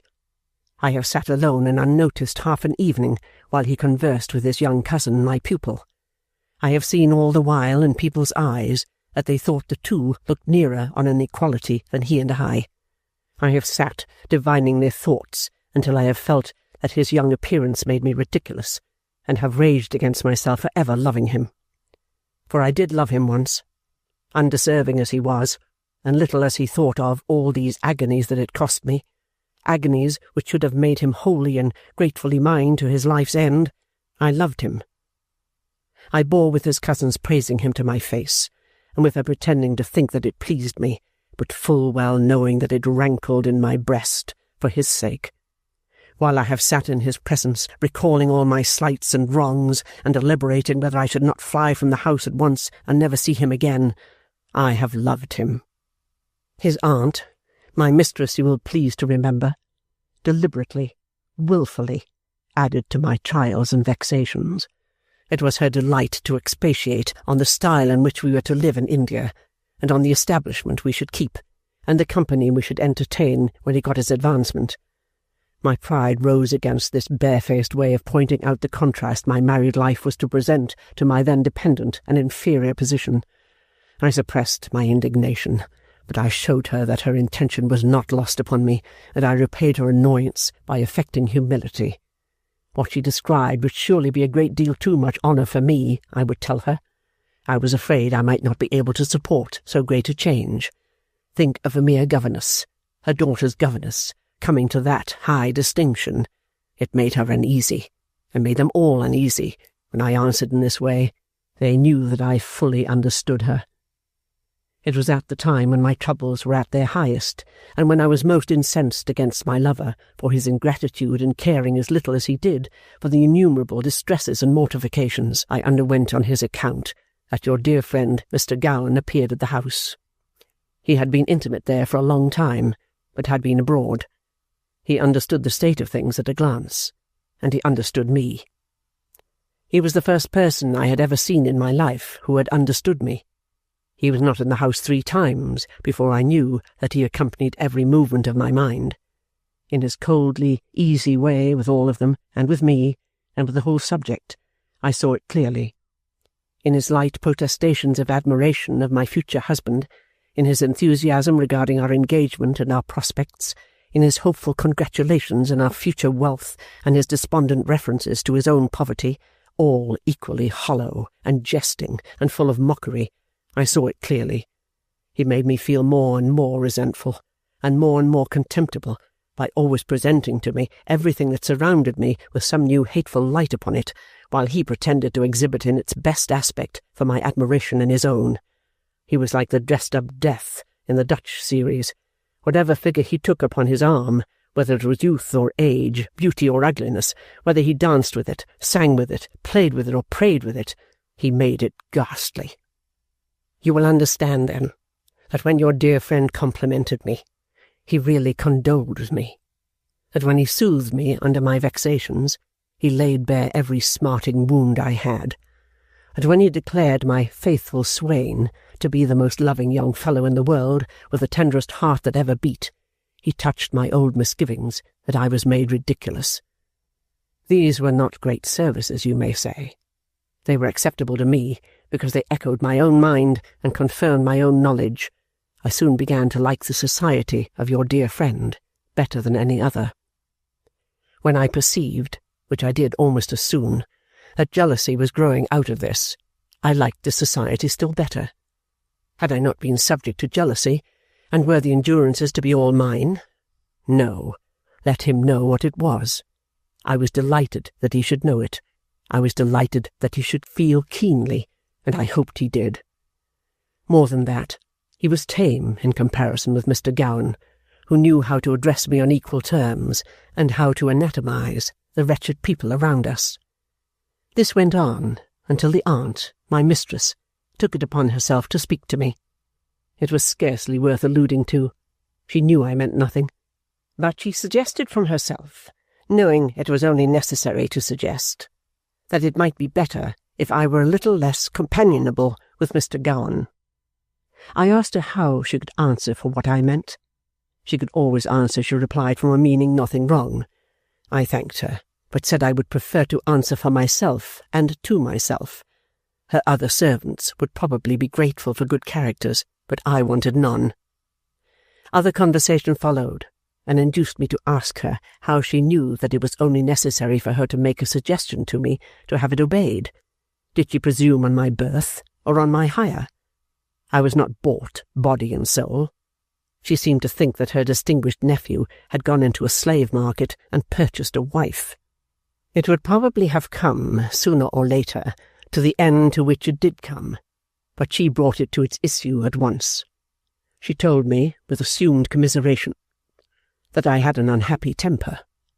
On this repetition of the old wicked injury, I withheld no longer, but exposed to her all I had known of her and seen in her, and all I had undergone within myself since I had occupied the despicable position of being engaged to her nephew.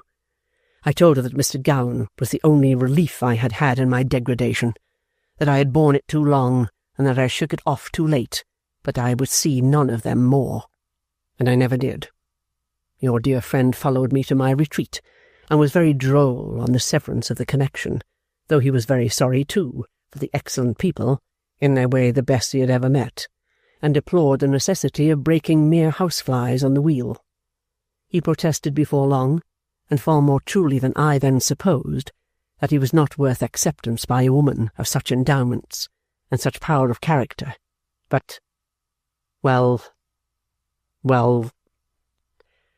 your dear friend amused me, and amused himself as long as it suited his inclinations, and then reminded me that we were both people of the world, that we both understood mankind, that we both knew there was no such thing as romance, that we were both prepared for going different ways to seek our fortunes like people of sense, and that we both foresaw that whenever we encountered one another again, we should meet as the best friends on earth. So he said, and I did not contradict him. It was not very long before I found that he was courting his present wife, and that she had been taken away to be out of his reach.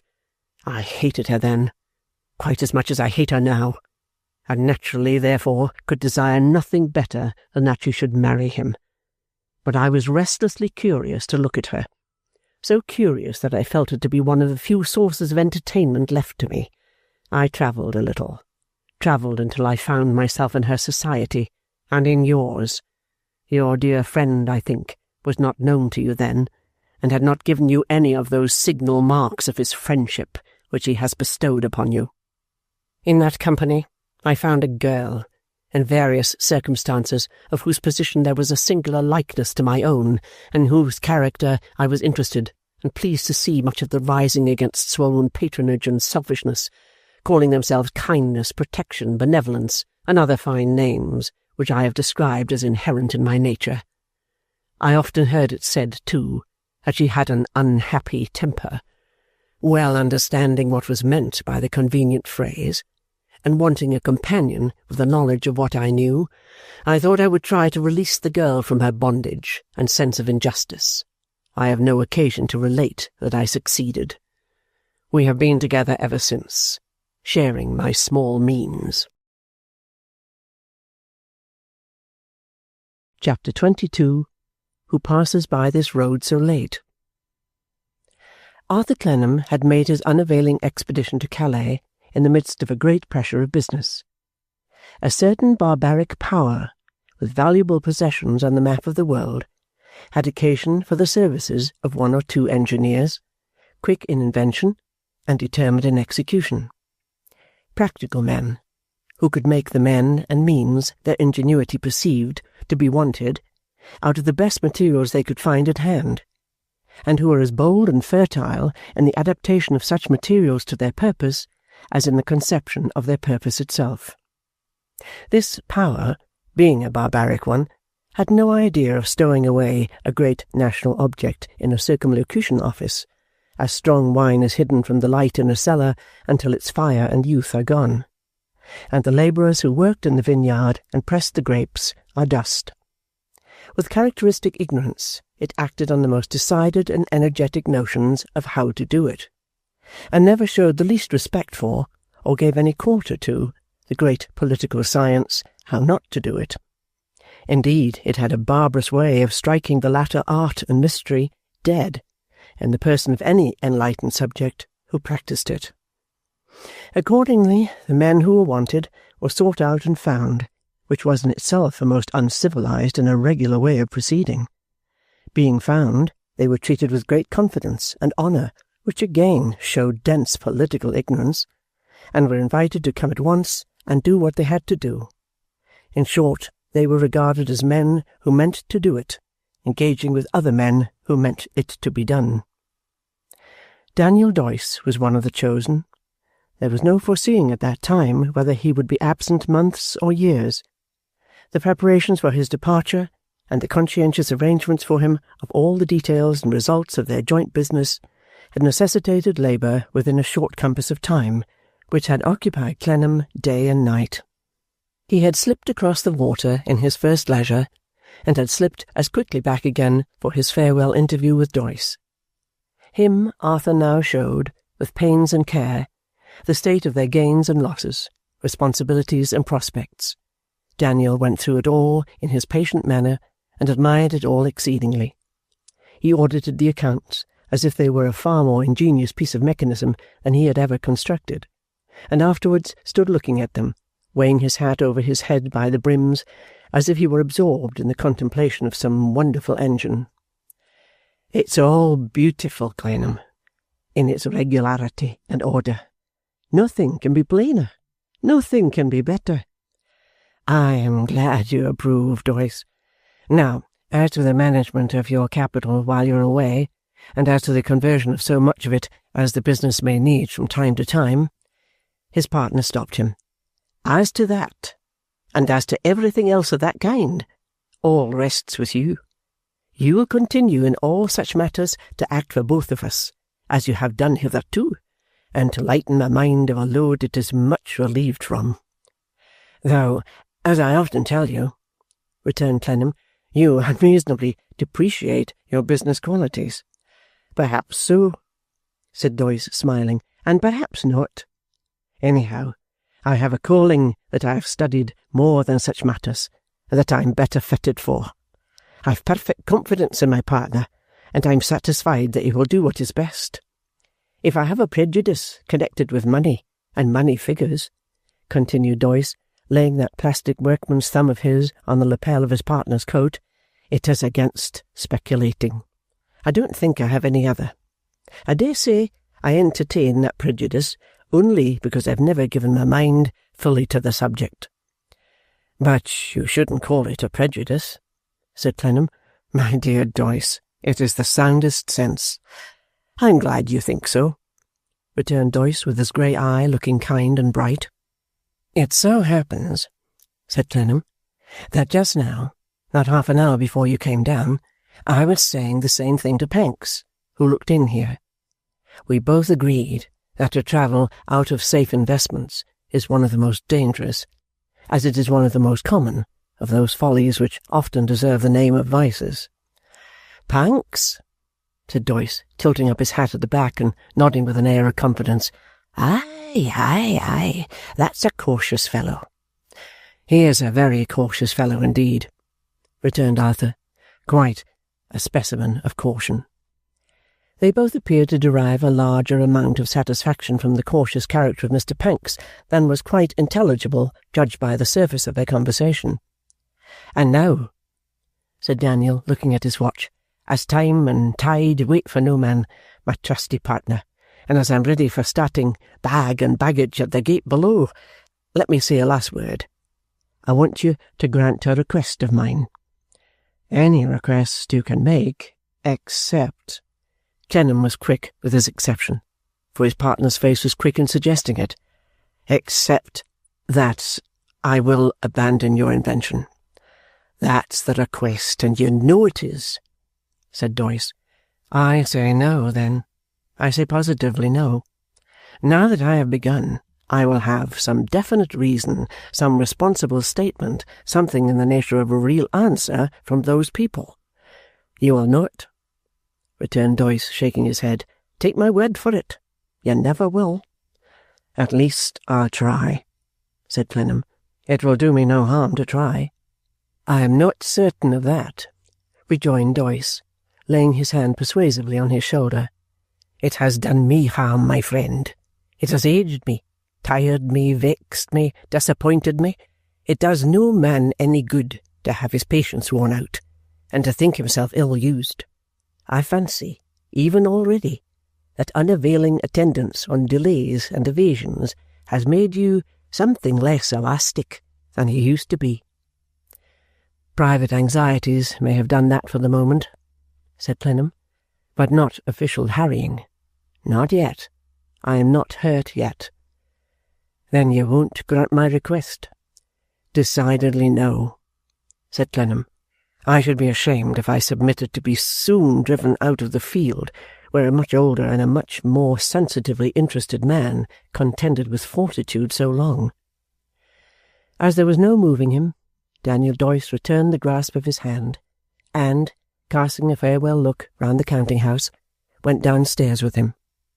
Doyce was to go to Southampton to join the small staff of his fellow travellers, and a coach was at the gate, well furnished and packed and ready to take him there.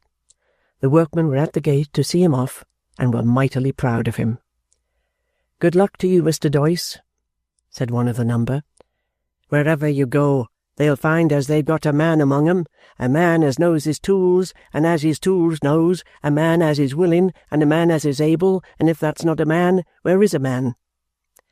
This oration from a gruff volunteer in the background, not previously suspected of any powers in that way, was received with 3 loud cheers, and the speaker became a distinguished character for ever afterwards. In the midst of the 3 loud cheers, Daniel gave them all a hearty "Goodbye, men," and the coach disappeared from sight, as if the concussion of the air had blown it out of Bleeding Heart Yard. Mr. Baptist, as a grateful little fellow in a position of trust, was among the workmen, and had done as much towards the cheering as a mere foreigner could. In truth, no men on earth can cheer like Englishmen, who do so rally one another's blood and spirit when they cheer in earnest that the stir is like the rush of their whole history, with all its standards waving at once from Saxon Alfreds downwards. Mr. Baptist had been in a manner whirled away before the onset, and was taking his breath in quite a scared condition when Clennam beckoned him to follow upstairs, and return the books and papers to their places. In the lull consequent on the departure, in that first vacuity which ensues on every separation, foreshadowing the great separation that is always overhanging all mankind, Arthur stood at his desk, looking dreamily out at a gleam of sun. But his liberated attention soon reverted to the theme that was foremost in his thoughts, and began, for the 100th time, to dwell upon every circumstance that had impressed itself upon his mind on the mysterious night when he had seen the man at his mother's. Again the man jostled him in the crooked street. Again he followed the man and lost him. Again he came upon the man in the courtyard looking at the house. Again he followed the man and stood beside him on the doorsteps. Who passes by this road so late, compagnon de la Marshalsea, who passes by this road so late, always gay. It was not the first time by many that he had recalled the song of the child's game, of which the fellow had hummed a verse while they stood side by side, but he was so unconscious of having repeated it audibly that he started to hear the next verse. Of all the king's knights 'tis the flower, compagnon de la Marshalsea, of all the king's knights 'tis the flower, always gay. Cavaletto had deferentially suggested the words and tune, supposing him to have stopped short for want of more. "Ah, you know the song, Cavaletto?" "By Bacchus, yes, sir. They all know it in France. I've heard it many times, sung by the little children. The last time when I have heard," said Mr. Baptist, formerly Cavaletto, who usually went back to his native construction of sentences when his memory went near home, "is from a sweet little voice, very pretty, very innocent, altro." "The last time I heard it," returned Arthur, "was in a voice quite the reverse of pretty, and quite the reverse of innocent." He said it more to himself than to his companion, and added to himself, repeating the man's next words, "Death of my life, sir, it's my character to be impatient." "Eh?" cried Cavaletto, astounded, and with all his colour gone in a moment. "What is the matter?" "Sir, you know where I have heard that song the last time." With his rapid native action, his hands made the outline of a high hook nose, pushed his eyes near together, dishevelled his hair, puffed out his upper lip to represent a thick moustache, and threw the heavy end of an ideal cloak over his shoulder. While doing this, with a swiftness incredible to one who has not watched an Italian peasant, he indicated a very remarkable and sinister smile. The whole change passed over him like a flash of light, and he stood in the same instant, pale and astonished, before his patron. "In the name of fate and wonder," said Clennam, "what do you mean? Do you know a man of the name of Blandois?" "No," said Mr. Baptist, shaking his head. "You have just now described a man who was by when you heard that song, have you not?" "Yes," said Mr. Baptist, nodding 50 times. "And was he not called Blandois?" "No," said Mr. Baptist. "Altro, altro, altro, altro." He could not reject the name sufficiently, with his head and his right forefinger going at once. "Stay," cried Clennam, spreading out the handbill on his desk. "Was this the man? You can understand what I read aloud?" "Altogether. Perfectly." "But look at it too. Come here, and look over me while I read." Mr. Baptist approached, followed every word with his quick eyes, saw and heard it all out with the greatest impatience, then clapped his 2 hands flat upon the bill, as if he had fiercely caught some noxious creature, and cried, looking eagerly at Clennam, "It is the man! Behold him!" "This is of far greater moment to me," said Clennam in great agitation, "that you can imagine. Tell me where you knew the man." Mr. Baptist, releasing the paper very slowly, and with much discomfiture, and drawing himself back 2 or 3 paces, and making as though he dusted his hands, returned, very much against his will, "At Marsiglia, Marseille." "What was he? A prisoner? And altro? I believe yes, an—" Mr. Baptist crept closer again to whisper it, "assassin." Clennam fell back as if the word had struck him a blow. So terrible did it make his mother's communication with the man appear. Cavaletto dropped on one knee and implored him, with a redundancy of gesticulation, to hear what had brought himself into such foul company. He told with perfect truth how it had come of a little contraband trading, and how he had in time been released from prison, and how he had gone away from those antecedents. How, at the house of entertainment called the Break of Day at Chalons-on-the-Saône, he had been awakened in his bed at night by the same assassin, then assuming the name of Lanière, though his name had formerly been Rigaud. How the assassin had proposed that they should join their fortunes together. How he held the assassin in such dread and aversion that he had fled from him at daylight, and how he had ever since been haunted by the fear of seeing the assassin again and being claimed by him as an acquaintance. When he had related this, with an emphasis and poise on the word assassin, peculiarly belonging to his own language, and which did not serve to render it less terrible to Clennam, he suddenly sprang to his feet, pounced upon the bill again, and with a vehemence that would have been absolute madness in any man of northern origin, cried, "Behold, the same assassin! Here he is!" In his passionate raptures, he at first forgot the fact that he had lately seen the assassin in London. On his remembering it, it suggested hope to Clennam that the recognition might be of later date than the night of the visit at his mother's. But Cavaletto was too exact and clear about time and place to leave any opening for doubt that it had preceded that occasion. "Listen," said Arthur very seriously. "This man, as we have read here, has wholly disappeared." "Of it I am well content," said Cavaletto, raising his eyes piously. "1,000 thanks to heaven, accursed assassin!"